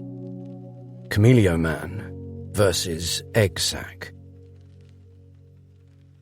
By the time they pulled up on the dusty road outside the warehouse, the sky had brightened considerably, and the last stars were fading into the dark blue of early morning. Pink swathes of cloud crossed the sky, their edges shadowed with deep red, as if God himself had dry-brushed them. Birds sang, their perky chatter declaring to the world that it was time to wake and make the most of such a glorious Monday morning. Dan wanted to stomp on their tweety little heads. For those who haven't yet slept, the sound of birds in the morning is the audible equivalent of sand in your eyes. Sand is fun for building castles, and between your toes it's just lovely, and eyes are useful to see said castles and look out across glorious oceans, but bring the two too close, and disaster occurs. As such, bird song is often a wonderful soundtrack to the morning, but mix that with a sleepless night, and it suddenly becomes grating at best. Birds starting up before you've slept stands for an opportunity to rest missed. An unpleasant day ahead. Usually, if he was awake at this time, it was because he had driven through the night to get home, maybe made a few wrong turns and had been hit by road closures and traffic on the way. He hated this time in the morning with a passion, and the sound of the birds having a lovely morning tweet was like nails on a chalkboard. He parked next to 4 grassed-over piles of gravel that marked the point where the road ended and the field began. Next to the gravel mounds was Gatsby's Jeep. The back, left, and driver's side door were still open. He placed the flash once more onto his shoulder. "You going to be okay up there?" he said, climbing out of the truck, conscious it would be harder to hold on without his top. "I'll manage." The flash gripped his bare shoulder. Dan tried to ignore the sharp pain of his claws. As he skirted around Gatsby's car, a movement caught his eye. Broken police tape streaming from the warehouse gates like a long flag in the wind. Everything that had happened here had been forgotten. The dogfight, the pain, the suffering. The criminals had somehow escaped justice. They were here even now, back at the scene of the crime. And where were the police? Too busy fighting the symptoms of a sick society, burdened by never-ending budget cuts and time wasters. There had to be a better way. Perhaps the Flash was right. In a civilized society, how did you deal with people like Gatsby and Martin who would kill for money? He pushed the driver's side door fully open and leant inside of Gatsby's car. The smell of rot and stagnant water was nearly overwhelming. The back seat was an absolute mess. For a moment, he thought an ambitious and busy spider had constructed a home, stringing thick webs between the front and back seats. But it wasn't web. A clear, viscous liquid covered the cream leather interior. Dangling from the strings of goop were strange black spots which reminded him of the S-shapes that had covered the back of the final frog. They were moving. He threw up his beef jerky across the window of the car. The spots were fat, writhing tadpoles. He cleared his throat and looked at the warehouse. What had happened to Martin? What would he find here? He stalked around the fence and into the shadow of the ancient and gnarled oaks that stood at the edge of the forest. His skin tingled as it changed again, rippling to a mix of lush greens and autumnal browns. Striped colours of the forest shifted and changed as he moved. The transformation felt more complete than before. He felt he had more control. He rubbed a hand over his skin. It felt dry and scaly, similar to passing your hand over a sequined dress. To make the most of his camouflage, he hitched the ankles of his jogging bottoms up to his thighs, creating puffy, thigh-hugging shorts, the likes of which Shakespeare might covet. The Flash sniffed the air. Gatsby first moved to the warehouse, where he left his son. Then he proceeded into the forest. No Amy? The Flash sniffed again.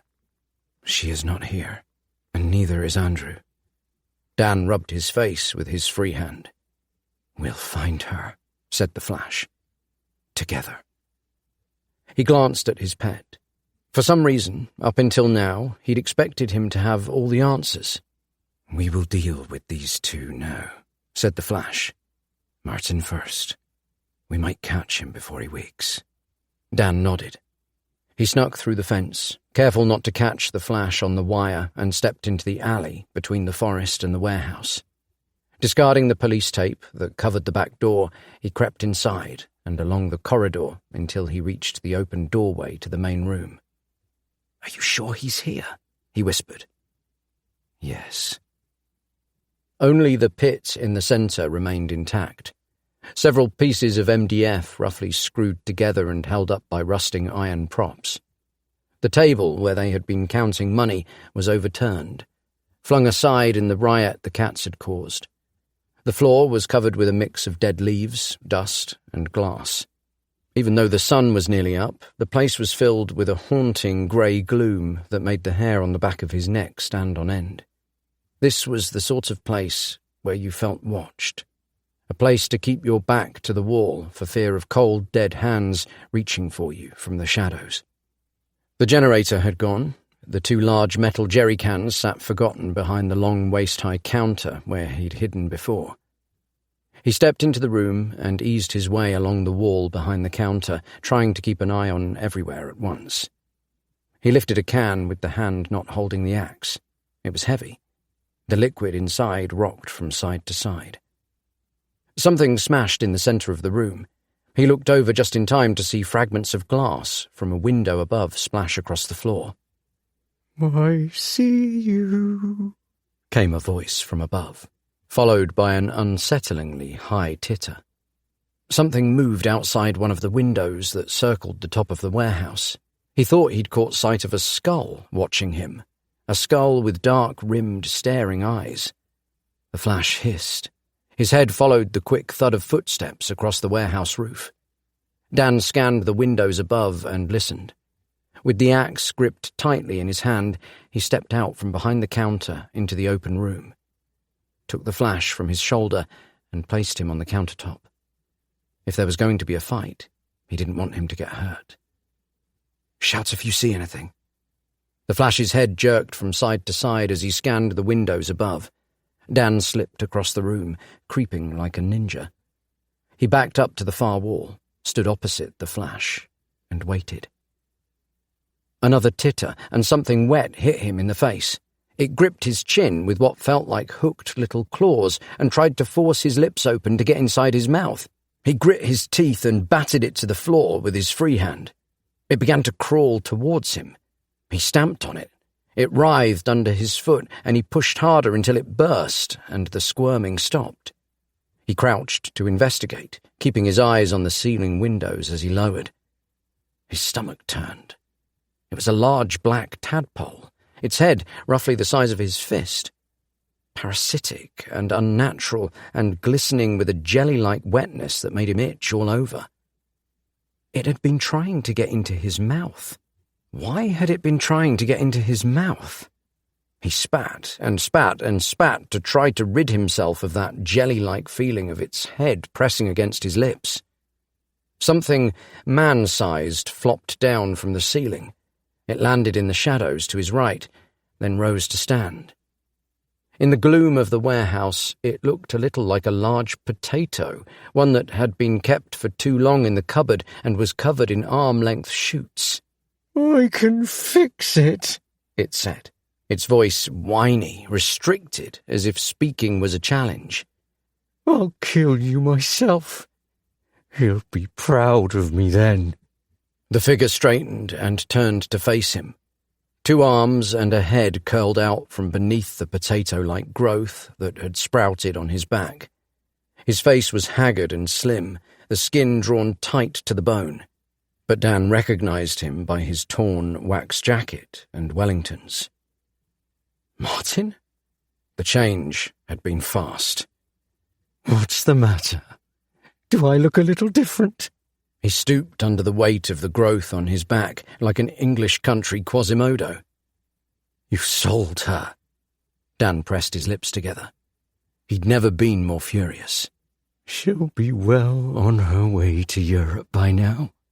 I told Liam to sell her to the filthiest Arab he could find."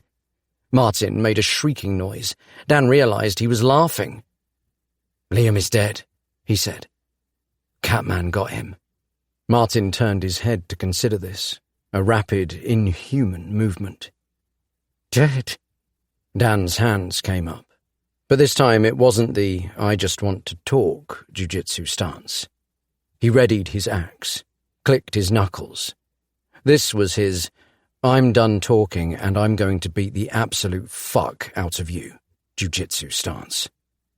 Martin spluttered and made a sound like a vomiting Wookiee. Another fist-sized tadpole oozed out of his mouth and onto his hand. Although it was possibly the most revolting thing Dan had ever seen, he didn't gag. His lip curled into a sneer. Martin curled his arm and threw it. Dan ducked. It careered over his head and splattered on the floor just behind him. With caterpillar-like movements of its dexterous tail and a surprising and unsettling amount of speed, it scrabbled across the floor towards him. He booted it like a football, and it smashed into another wall before continuing at him, this time at a reduced pace. Martin coughed again. Dan sprinted and rugby-tackled him. His shoulder connected with Martin's soft stomach, and he rammed him into the wall. The blow was softened by Martin's cushiony back. He let out a pained gasp, and a strange ksh noise escaped him as they fell back further, almost as if the wall had given way under the force of Dan's attack. The confidence in his wall-smashing ability quickly evaporated as he felt a gooey wet spray across his arms, and his nose was assaulted by an all-encompassing stench of putrid water. The doughy shape on Martin's back had burst. He looked up into the pasty white face. The tight skin across his angular features made it look like he was wearing some phantom mask. Martin winced in pain. His breath smelled worse than the swampy water oozing from his back. "Bad idea," he smiled, revealing black gums. Martin gripped his waist and held firm as 6 or so writhing tadpoles eased their way out of his cracked backsack. Dan's arms were trapped beneath him. He couldn't move. "Don't fight it." Martin's grin widened. His eyes gleamed, dead white orbs surrounding black pinprick pupils. "Just let them inside." Dan rocked his body up and down in a bid to break free, only managing to squeeze more of the ooze out of Martin's back. Fist-sized jellies wriggled up his bare skin, cold and wet and travelling up his spine like the decaying fingers of a long-dead lover until they were at his face. He felt them squirm across his ears towards his mouth, pressed his lips and eyes closed as the tadpoles slid down his cheeks. Martin laughed and gripped his waist tighter. "The reptile told me each will lay eggs, each will grow inside of you. It is my duty to care for the spawn. My spawn." Dan wanted to scream, tell Martin that he had gone insane, but he couldn't. Frantic and half-mad himself, he jerked his head from side to side, trying to flick the tadpoles off, but they gripped on with those itchy little claws. The first began pushing through his sealed lips, firmly butting at his teeth, trying to get through. He could taste the salt of the oozing slime. Just as another began to press his teeth apart, a slap of warm fur brushed across his face, and the tadpoles were batted aside. He opened his eyes. The flash lay protectively over him. He slashed at Martin, catching him with a claw, and the taut skin across the man's pale face split, peeling back like an unfastening zipper. Dan jerked his head forward, butting Martin on the nose with a jarring crack. His grip loosened, allowing him to roll free.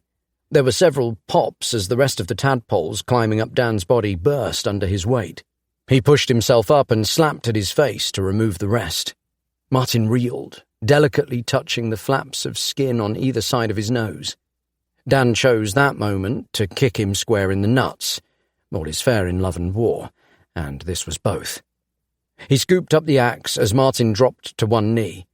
He pictured Amy as he held the weapon ceremoniously high. This was for her, and embedded it into the top of Martin's head. Martin twitched before going limp, then fell to the ground, dead. The mutated sack on his back sagged out on the floor around him, its limp yellow surface with its black stalks, similar to a gruesome asparagus omelette that Dan had once burnt. He wrenched the axe free. The body jerked again as he did, and he sprung back ready, but nothing more happened. The thing that Martin had become was grotesque, a blubbery lump that looked more like the frog he had eaten than a man.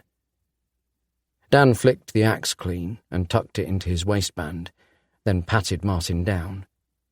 a pack of cigarettes in his left coat pocket. He opened them. Tucked securely next to the remaining two was an orange lighter. He discarded the box and the cigarettes and slipped the lighter into his pocket. He picked up the flash and secured him to his shoulder, then stepped around the cabinet and picked up the 2 fuel cans. What are you going to do with those? If that woman doesn't tell me where Amy is, I'm going to burn the pool, the frogs, everything. No one gets to use them. Chapter 51. A Dragon to Fight. The birds were up and really going for it now. Their incessant dawn chorus was both sweet and infuriating. Dan jogged along the broken trail towards the firs, hoping Gatsby wasn't hidden somewhere, watching. Behind, he could hear the sub-bass rise and fall of the industrial estate coming to life. "Is Gatsby still here?" said Dan. "Yes, he has moved towards the pool," said the flash from his shoulder. How did he know where to go? "I don't know." As he jogged, the bones in his nose ground together. Broken when Gatsby had hit him earlier. Sticky, drying blood encrusted his top lip. It hurt like hell. Most of his body hurt like hell. "I am proud of you, Dan," said the flash. "You didn't hesitate in the final moments. You did what needed to be done." "I don't really want to talk about it." Fighting for real wasn't anything like he'd practiced with Sensei Martin.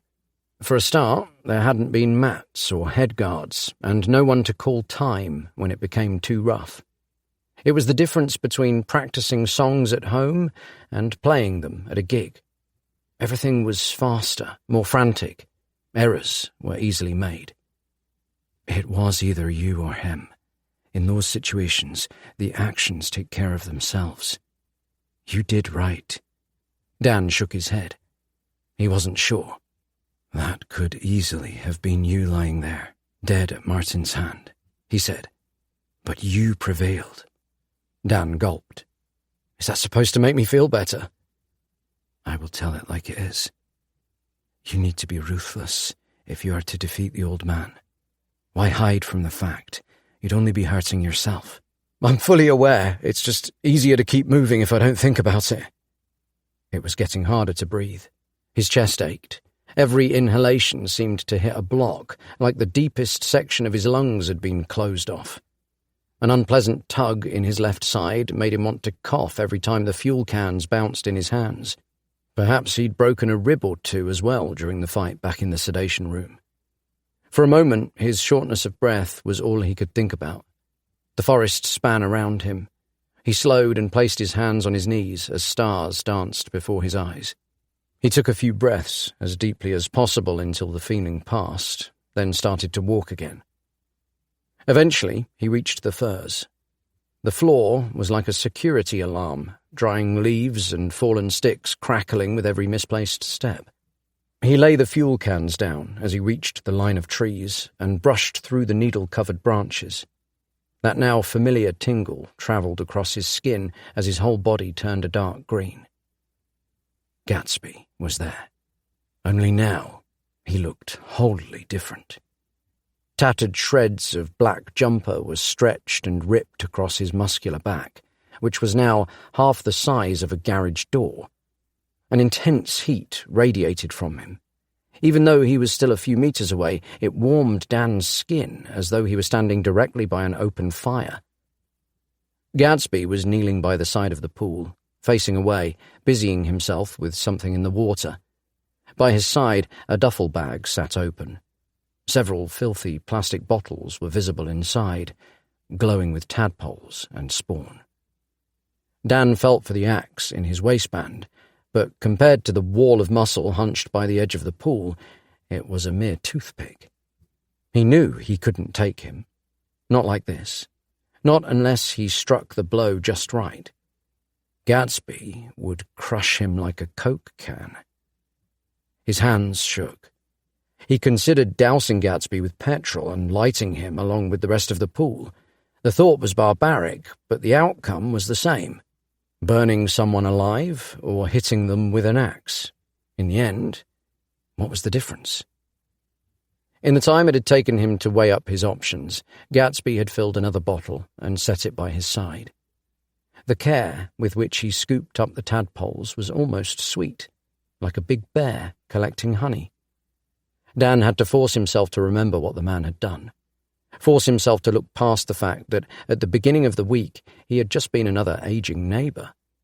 If Martin was anything to go by, Gatsby was a murderer and a human trafficker, and from what he had learned at the barn, this was his operation that he had started. He deserved everything Dan was about to give him. He returned through the firs and retrieved a canister, then stepped carefully out onto the soft mud until he was nearly within arm's reach of Gatsby.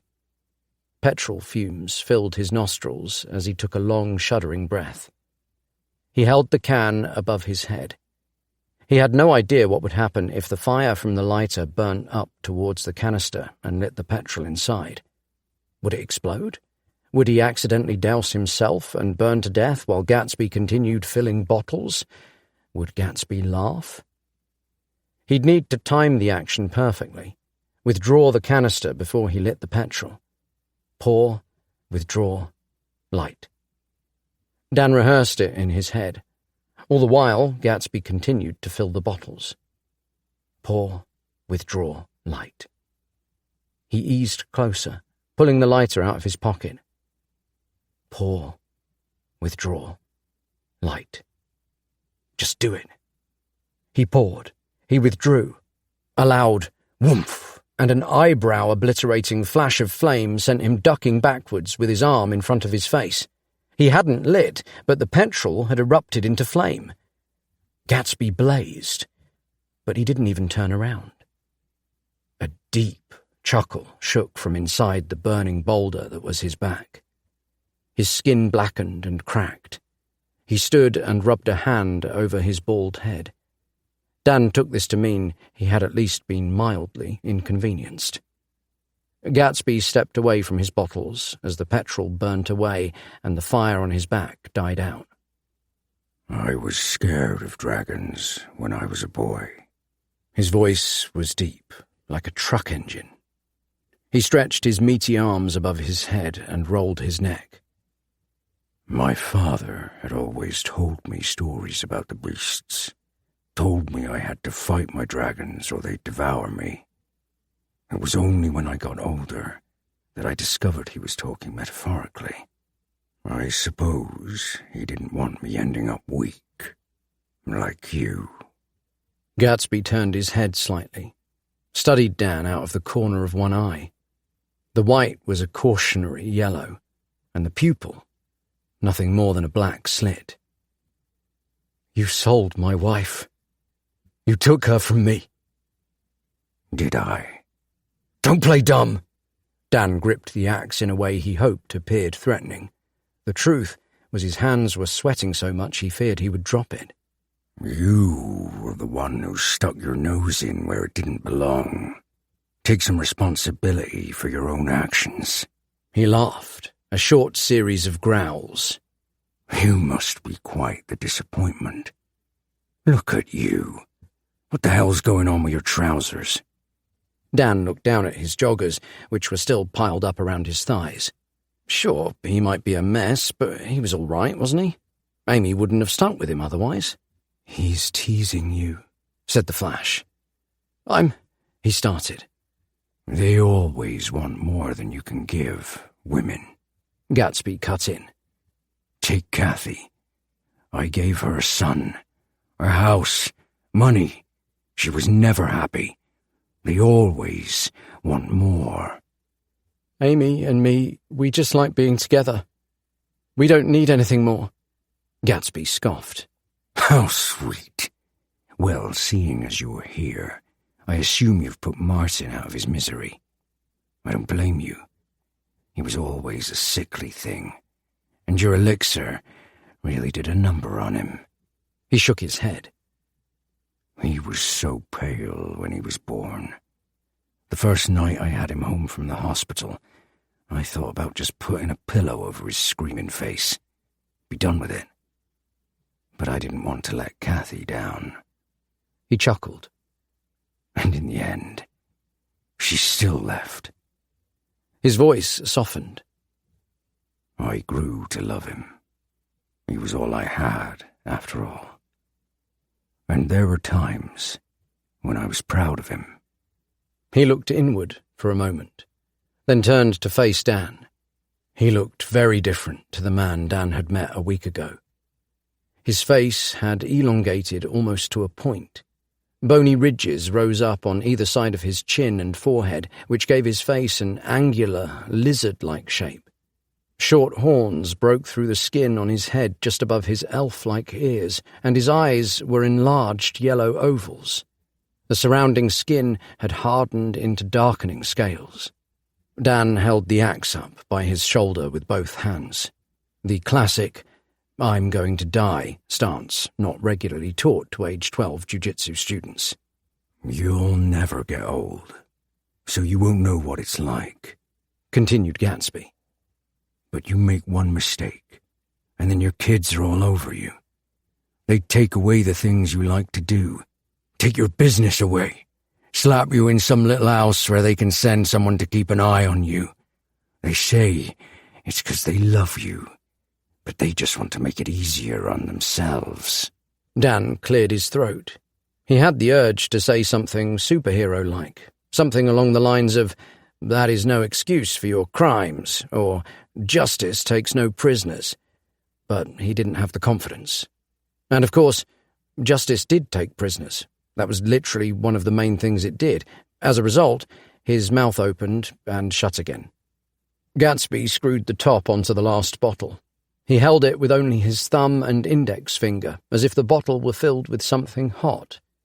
Strange black marks covered his fingertips. He dropped the bottle, letting it land perfectly in the duffel, then made his move.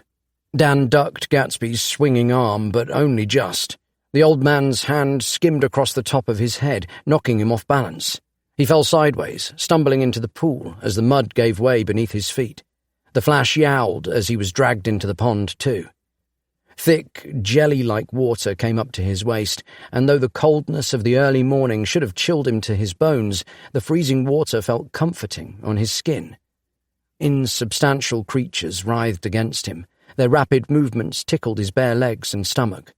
Arms wide and with a fiery snarl on his face, Gatsby stalked around the edge of the pool. Come out and fight me like a man. Are you kidding? You're huge! Dan span, tracking Gatsby's movements before wading towards the small central island. The frogs, which had made their home there, leapt away and into the water. His hands slipped and sunk into the gloopy mud as he pulled himself up using tufts of hardy reeds. Gatsby continued to circle, but didn't come within a foot of the water's edge. It wasn't deep. Something was stopping him. "Why don't you come and get me?" He frowned and tried to get a better look at the marks on Gatsby's hands. The ends of his fingers looked like black drooping ash, the sort you'd get on a cigarette left to burn. I'm not going to bother myself by coming in for you. I'd rather watch the hope die in your eyes when you realize you've got nowhere to go. Why wait? He gave no answer. Look at his fingers, Dan, said the Flash. The water has marked him. Dan dipped the toe of his trainer into the pool and flicked a little water in Gatsby's direction.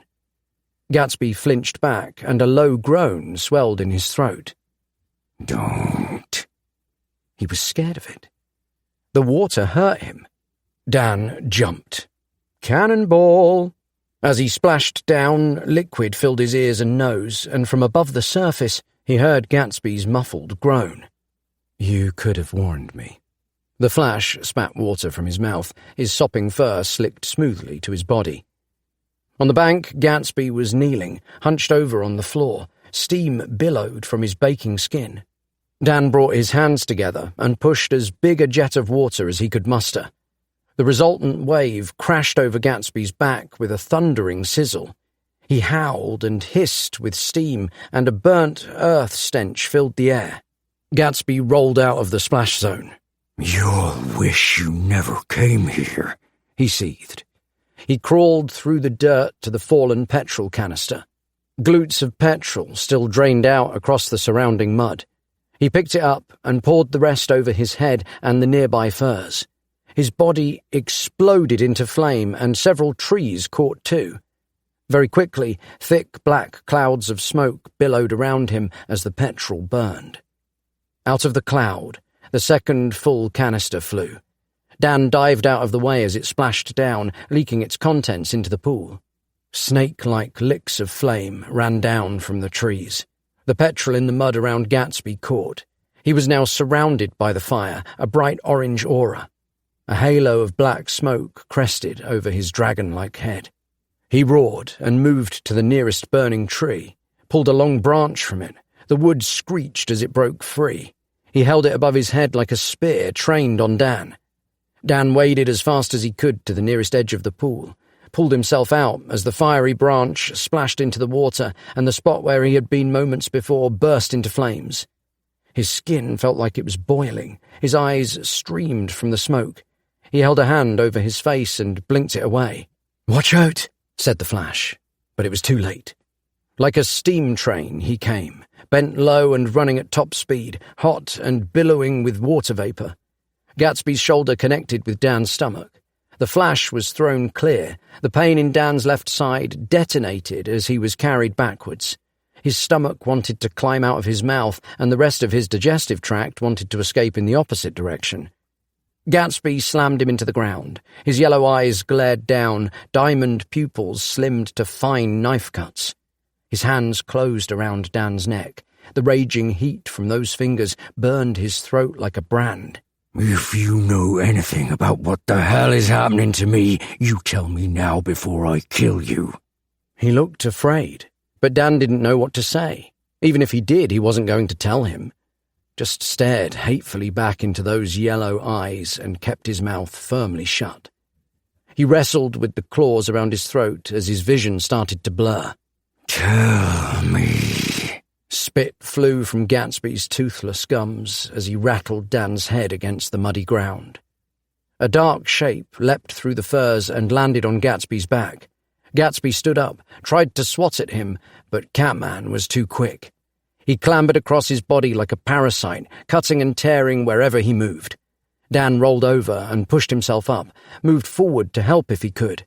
"There he is," said a familiar voice. He turned to see Andrew coming through the furs on the other side of the pool. "Dan!" Andrew's eyes were wide. He looked back over his shoulder into the woods beyond. "Quick, they're here!" The disappearing woman emerged behind him. She held her camera ready, clicked a button on the top. With a ph-tung, a long silver needle flew into Gatsby's neck. His head bounced, eyelids fluttered. He shook his head and raised his hands, continued to stretch his fingers towards Dan's throat like a zombie. Catman jumped from his back to land at Dan's side and growled. "Ph-tung, ph-tung." 2 more darts appeared in Gatsby's chest. He blinked, leant forwards like a drunk walking into a powerful wind. Dan stepped forward, and with every last ounce of his strength, Spartan kicked him in the chest. The mud under Gatsby's feet gave way, and he stumbled backwards into the pool. The water all but exploded with a hiss of steam as his skin touched the surface. White clouds of vapour billowed up from where Gatsby had fallen. The fire on the surface of the pool was extinguished, and the whole clearing was blanketed in an impenetrable white mist. Dan looked around, but he could no longer see Andrew or the disappearing woman. He could hear Catman yelping ahead, so he crouched low and followed the sound. Found him with the Flash, who was clinging to the mud at the pool's edge, his back legs in the water. Dan scooped him up and cradled him in his arms. The water continued to fizz and boil as if the world's largest effervescent vitamin tablet had just been thrown in. "Andrew!" called Dan, but he did not hear a reply. The mist thinned. Gatsby's body floated in the pool, face down. Aftershock ripples rocked his drifting form, pushing him closer to the edge of the water. His back was black and cracked, like crumbling ash. Catman approached, stretched and tapped him with a paw. No reaction. Steadily, Dan placed a foot on Gatsby's shoulder and pushed. His body drifted away, and eventually washed up on the island in the centre, scattering the frogs that had once again sought refuge there. The water no longer glowed. Another rustle from the bushes, but this time to his right. Ptung! Something punched into his neck. He blinked and looked around. The disappearing woman stepped from the undergrowth. With the last of his energy, he placed the flash down next to Catman. "Where is she?" he said. He realized he was falling, as if in slow motion. He hit the soft mud, unable to fight the oncoming grey. Chapter 52. The Source. As he woke and moved, lamps faded on over where he lay. He shielded his eyes with his arm. He was lying on what appeared to be a hospital bed inside a square room with pure white walls. There were no windows. The far wall contained floor-to-ceiling glass cabinets, several of which contained test tubes and bottles filled with unknown liquids in varying colours. Another contained a large fish tank with about 3 inches of murky water inside. Skittering around in the water were several large frogs. Next to the fish tank, an unusual-looking cylindrical machine hung from the ceiling.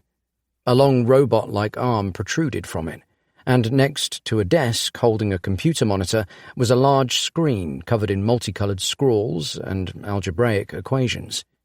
He stared for a moment, but couldn't understand any of it. Someone else was in the room. His heart raced when he saw her. He felt almost giddy with relief. Amy sat on his right, fast asleep in a one-seater leatherette chair. Her head rested on one hand, her hair a scattered mist that hung over her face. He always thought her most beautiful when she slept. He watched her for a second as her chest gently rose and fell. The relaxed curve of her face made her look so innocent. That sweetness always gave him butterflies. It made him fall in love with her day after day.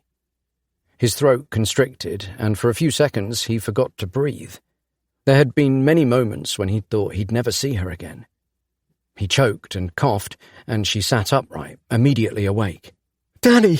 She threw her arms over him, resting her head on his chest. His ribs howled, and he held back a gasp. He closed his eyes. It was the most painful, most welcome hug he'd ever received. He pushed the pain away so he could remain in her embrace a moment longer. "Oh gosh, sorry," she said when he eventually gasped at the ache in his ribs. She picked up a metal cup from the side table next to her chair and brought it to him. "Drink this." He did.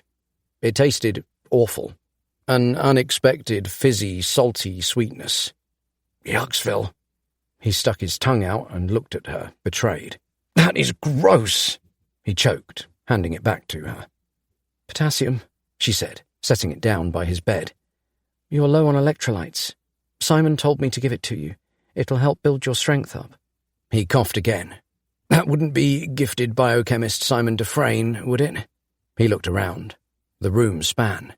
"How are you here?" "It's a long story." She picked up his hand and held it firmly. "He and Pippa work here. They are nice. As soon as they found out what had happened to me, they wanted to help." "Am I in a hospital?" "No. I think this is where Simon and Pippa work. It's some sort of laboratory. I think we're underground. There aren't any windows anywhere." He pressed his eyelids hard. His brain felt like it had been shrink-wrapped. He couldn't think. "Pippa? She's the disappearing woman, isn't she?" "The what?" Amy frowned. "They didn't tell me much, so it might be best if we wait for them to come back. We have to leave soon. They said they wouldn't be long. They were just having a look at Andrew's shoulder, then they're sending him home. Apparently he was shot or something." "He was. Is he all right?" She nodded. "He looked fine to me. When Pippa was taking me home, there was a note stuck to our front door for her, which said to go to his. It was all very strange. He took her to the pool where they found you. Then we all came here. He told me about your little adventure." Dan snorted. It was a pretty big adventure. She gave a cheeky smile. You know, I think he's a keeper. He folded his arms and gave a casual shrug.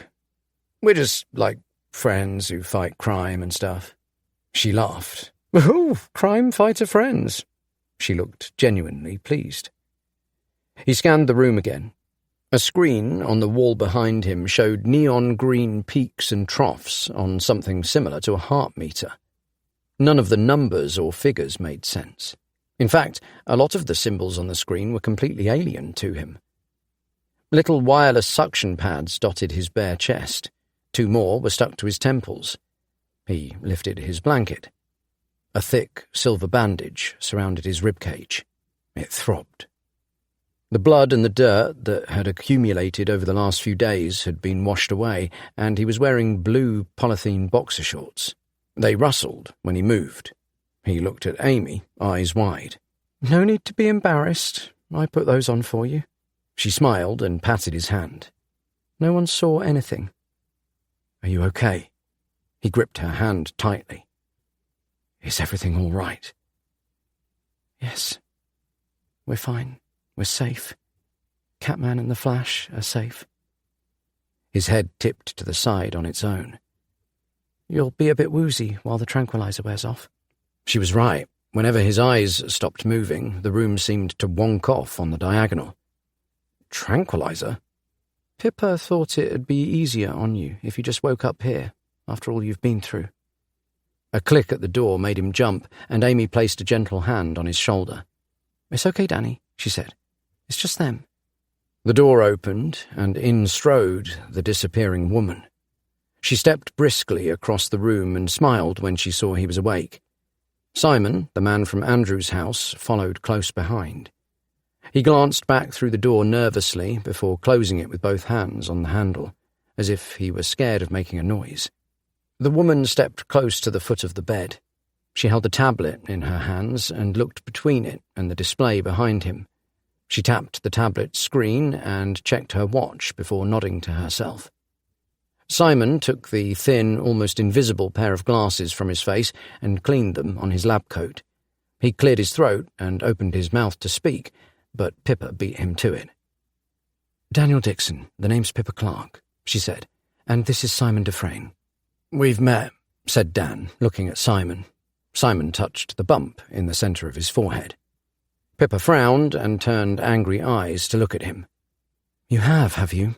He smiled, sensing Simon hadn't told Pippa about their little rendezvous. Simon mumbled something Dan couldn't hear. She moved closer to the scientist and, in a hushed, almost aggressive tone, hissed, I told you, if I was going to help you sort out your little mess, you had to share everything with me. Sorry, Pippa, he said, with his chin placed firmly on his chest. She turned back and smiled as if nothing had happened. I'm going to serve it to you straight.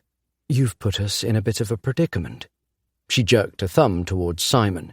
This nincompoop lost his latest science experiment and asked me to help him find it. Unfortunately, you got there first, which makes things slightly tricky for all of us. It's been 20 years since an outsider found out about our organisation, and luckily for that guy, his mother worked for us, so we couldn't exactly erase him. She shrugged. Erase him, said Amy. Her hand tightened around Dan's. Pippa waved a hand as if she were swatting a not particularly bothersome fly. Don't worry, we're not going to erase you. We stopped doing that sort of thing in the 90s. You're too important to us, as you are. In fact, Daniel, you're too important to the world. She hunched her back, lifted both hands in front of her face, and wiggled her fingers at him. You and your cats are like a little petri dish of discovery. You could save hundreds of thousands of lives the world over. What do you mean? What's happened to me? Pippa turned to Simon and, with a jerk of her head, suggested it was now his time to speak. Simon stepped forward. We're not going to lie to you, Daniel Dixon. He paused. Good, Dan said, narrowing his eyes, waiting for whatever came next. There was a moment of silence. He looked between Pippa and Simon. And? Simon looked at Pippa, suggesting that was all he had. Then added, It's very complicated. His lips perked into a slight smile, as if his job were complete, then stepped back. Dan raised his palms to the ceiling. "Is that it? It's complicated." "You realise that everything we do here is highly confidential," said Pippa. "But you must be able to tell me something. Is this permanent? Is it dangerous? What are you going to do with me now?" "We don't really know," said Pippa. "You're the first human to go through it." "To go through what?" said Amy. She looked around at the three of them. Simon looked at Pippa. She nodded, then looked at her watch and twirled her fingers in a hurried, "Go on" gesture. He took out a cloth from his breast pocket and wiped his face with it before folding and tucking it away. "As I said before," his apologetic eyes momentarily flicked to Pippa, "when we met at Andrew Giles's house, the frogs contain something I like to call the reptile." "The voice I heard in my head," said Dan, sitting up. "It said it was me." "It technically is you," Simon nodded.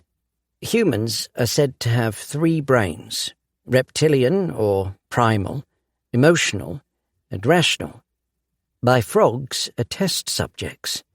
I loaded them with a serum designed to embolden the reptile part of their brain, the part that is in control of their self-preserving behaviour patterns. The reptile would be allowed to take control." "Why would you want to do that?" "The main aim was to eventually make the serum safe for humans.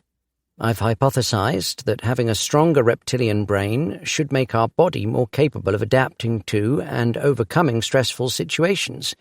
It was originally meant to help victims of certain diseases heal faster, but—" He cleared his throat. "It appears to have other applications." "It certainly does," Dan agreed, then frowned. "But what happened to Martin? How was that him adapting to a stressful situation?" Simon looked down. "I believe Martin Shields came into contact with one of my mother toads. The dark batch, as I said to you at Mr. Giles's house, were different. I had done a little more tinkering with them. My aim with those was to coax the frogs into passing the serum down via their genetics to their offspring." Not for the first time, Dan felt like he might throw up. "You're telling me that if I'd have just used a dark frog instead of a light frog, then what happened to Martin would have happened to me?" His lips itched with the feeling of those creeping, clawing tadpoles. Simon wrinkled his nose and nodded. "I'm sure the lighter ones have limited negative side effects." "But I found and touched one of those frogs," said Amy. She looked at Dan, her innocence plucked at his heartstrings. "And I don't feel any different." He wrinkled his nose. Yeah, I kind of ate one." She looked horrified. "You what?"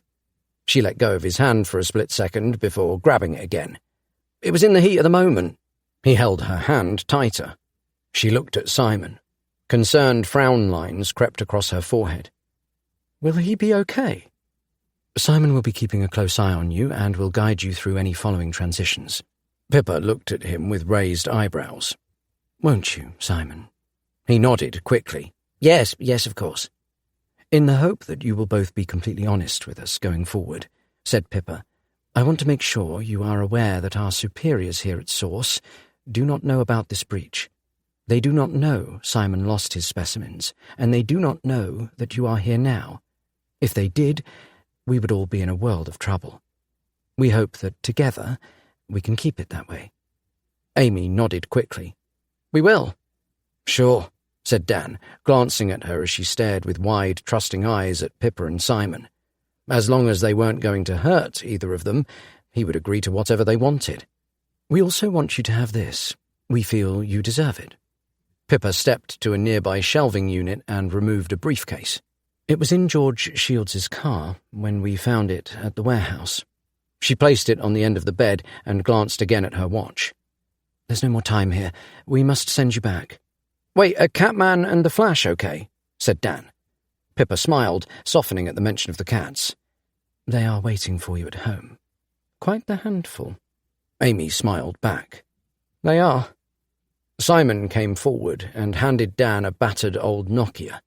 I will need you to keep me up to date with any other changes that happen to you or the cats. My number is the only one on there. Or if you have any questions about anything, said Pippa. This must have been frightening for you both, and we want to be as helpful as we can. He frowned and slowly picked up the phone as if it were a bomb about to go off. But isn't this a top-secret lab? Aren't you supposed to keep us in the dark or have us murdered or something? Dan, hissed Amy.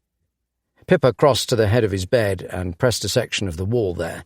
With a hydraulic hiss, a small panel slid out of the wall. It glowed bright blue, reminding him of the pool. Would you prefer that? She asked, while pressing several holographic projections there. A section of the ceiling above the bed slid backwards into the wall. Behind it, the ceiling flickered with hundreds of multicoloured LEDs. An increasingly intense hum built up, and his whole body started to tingle. "No, not really," he shouted over the noise. "What is this?" "Give it a few days, then call us if you have a problem," said Pippa. "We'll be watching over you." She smiled. For a moment, her tone seemed more threatening than comforting, but it was hard to hear her above the escalating noise in the room. He opened his mouth to speak, but before he could get the words out, there was a bright flash. He squeezed Amy's hand. Air rushed past him. His body was a dandelion clock, a collection of seeds blown away one at a time by the wind. It wasn't an unpleasant sensation. Chapter 53. Home Again. The low-descending hum ground away into nothing. "Wait!" Dan looked around the room. They were home. He patted himself down to check he was still all there. Looked down. Still naked save his shopping bag pants. At least he was visible. Amy stood next to him. He pushed himself up to stand, ignoring the dizziness that came to claim him, and threw his arms around her. Together they stumbled, propped against the wall of their hallway. He took her face in his hands, kissed her over and over, his heart fluttering like a frightened bird as she held him tightly. "Amy." He held her for a moment at arm's length, just to look at her, to take in all he thought he'd lost. His breath hitched in his chest. "I thought I'd never see you again." "Me too." She looked him up and down, brushed her hands over the skin of his arms and chest. Those frown lines, the ones he'd always loved, appeared on her brow. "You feel different." He swallowed, took a breath. I am different." He didn't know how to tell her. "But you're okay." He nodded, hummed in the affirmative. "Think so." Something squeaked behind him.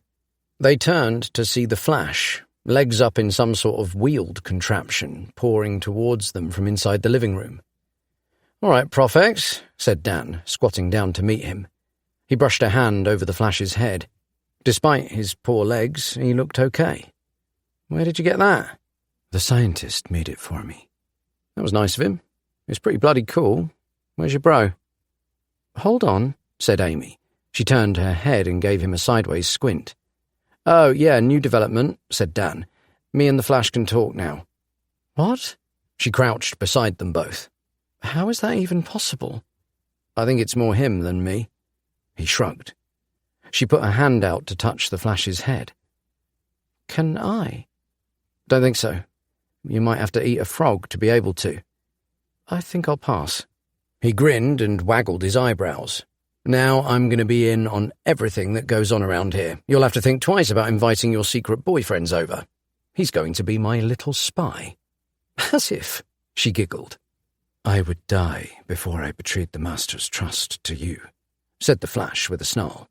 He nuzzled against Amy's leg, and she bowed her head to hug him. He began to purr, and in his mind's eye, Dan received a wave of pure contentment. "What?" scoffed Dan. "After all we've been through together?" "What did he say?" said Amy, watching the Flash. "He said of course he would spy on you for me." The Flash nipped his finger. Amy laughed again. "Why didn't you tell Simon and Pippa?" she said. "I have a feeling it would be a good idea to keep a few things to ourselves for now." He held his breath for a moment and looked at her. She leant her head to one side. What else are you hiding? He held his hands up, started to sweat a little. I don't know if it'll... His whole body tingled, and suddenly his skin changed colour to match the magnolia of the wall behind him. Amy gasped and stepped back. What? It's okay, he said. It doesn't hurt or anything. Like Simon said, it's just an adaptation to the stress I was in. And you don't think we should tell them? She gently picked up the flash and his wheels and backed into the lounge. Not yet, he said, following her. We don't know if we can fully trust them. She nodded as she sat on the sofa. I agree. She sat with the cat on her lap, stroking him while she looked over their living room. He smiled, watching her, then realised he was freezing. I'm just going to put some clothes on. He turned to head upstairs and, in his haste, kicked something hard. It clattered into the wall. He caught himself on the banister and looked down to find what he'd tripped on. The briefcase from Gatsby's car. It had burst open upon hitting the wall. You okay? Said Amy. Yeah, he said, trying to remember exactly how much Martin had said he'd been able to get for an English girl. £50,000, wasn't it? The cash that had spilled out of the briefcase covered the floor. What is it? She said as she crossed the living room towards him. You know you said you wanted me to take some time off, he said. How does a year sound? Why? She gasped when she saw the money, then turned up her nose. Is that all I'm worth?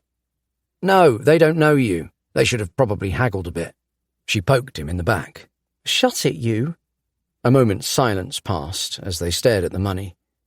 Then she said, We're safe from them, aren't we? He swallowed, then nodded. Yeah, me and the boys sorted them both right out. We don't need to worry about Gatsby and Martin ever again. He didn't take his eyes from the cash, except for the attention of the apparently benevolent secret organisation of world-class scientists that turned me invisible, Catman into a puma and the Flash into a genius. We should be able to just go on with life as we'd planned. Is that what you really want? He paused, chewed the question over. The answer that came surprised him. He shook his head, then put his hands on her hips and looked her in the eyes. What I really want is another dragon. What do you mean? I want to make sure what happened to us never happens to anyone else. Oh. She wrinkled up her nose, looking a little miffed. I thought you might say we could just take all this money and blow it on spa trips and new clothes. He snorted. Oh yeah, before I go off saving the world, we're definitely getting you some new threads. A superhero can't be seen going out with just anybody. She flicked him on the ear. A superhero, are we now? You do realise you can't do that without talking to people, right? Quite the opposite. We superheroes dwell in fortresses of solitude. We work only at night. We are silent and deadly. He grinned. For me, it's perfect. A knock on the door startled them both. The smile that had been on Amy's face slipped away. Who is it? She whispered. It's me, Andrew, came the voice from the other side of the door. I have exciting news.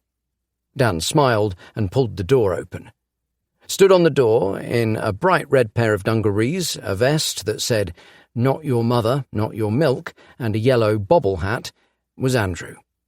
He held something cradled in his arms, which for a brief moment Dan mistook for some sort of furry hand-warmer. Then a pair of golden green eyes opened. Dimitri? Dan couldn't help but laugh. Andrew smiled wide. He was there when I got home. He lifted Dimitri high into the air like a Disney baboon showing off a baby lion. There was a bald patch on the cat's side where he'd been shot. He's just like me. Like daddy, like son. He snuggled Dimitri to his chin and happily closed his eyes. The Flash joined them on the front step. Dan picked him up. Look, Flashy, Scratchtacular's here. The Flash began to purr. This pleases me. Now where's your brother got to? He'll be happy to see his friends okay. Chapter 54. Mousebane. They call me the night, the shadow that stalks behind, the dark one. The battle is won, but the war is far from over. I still smell him. Beyond the grey smoke that belches from the back of the people movers, beyond the tempting salt and fat aroma of their food, beyond the sweet wet mould of the leaves fallen from the trees, deep down below the earth, like a drop of blood in a great river, I still smell him.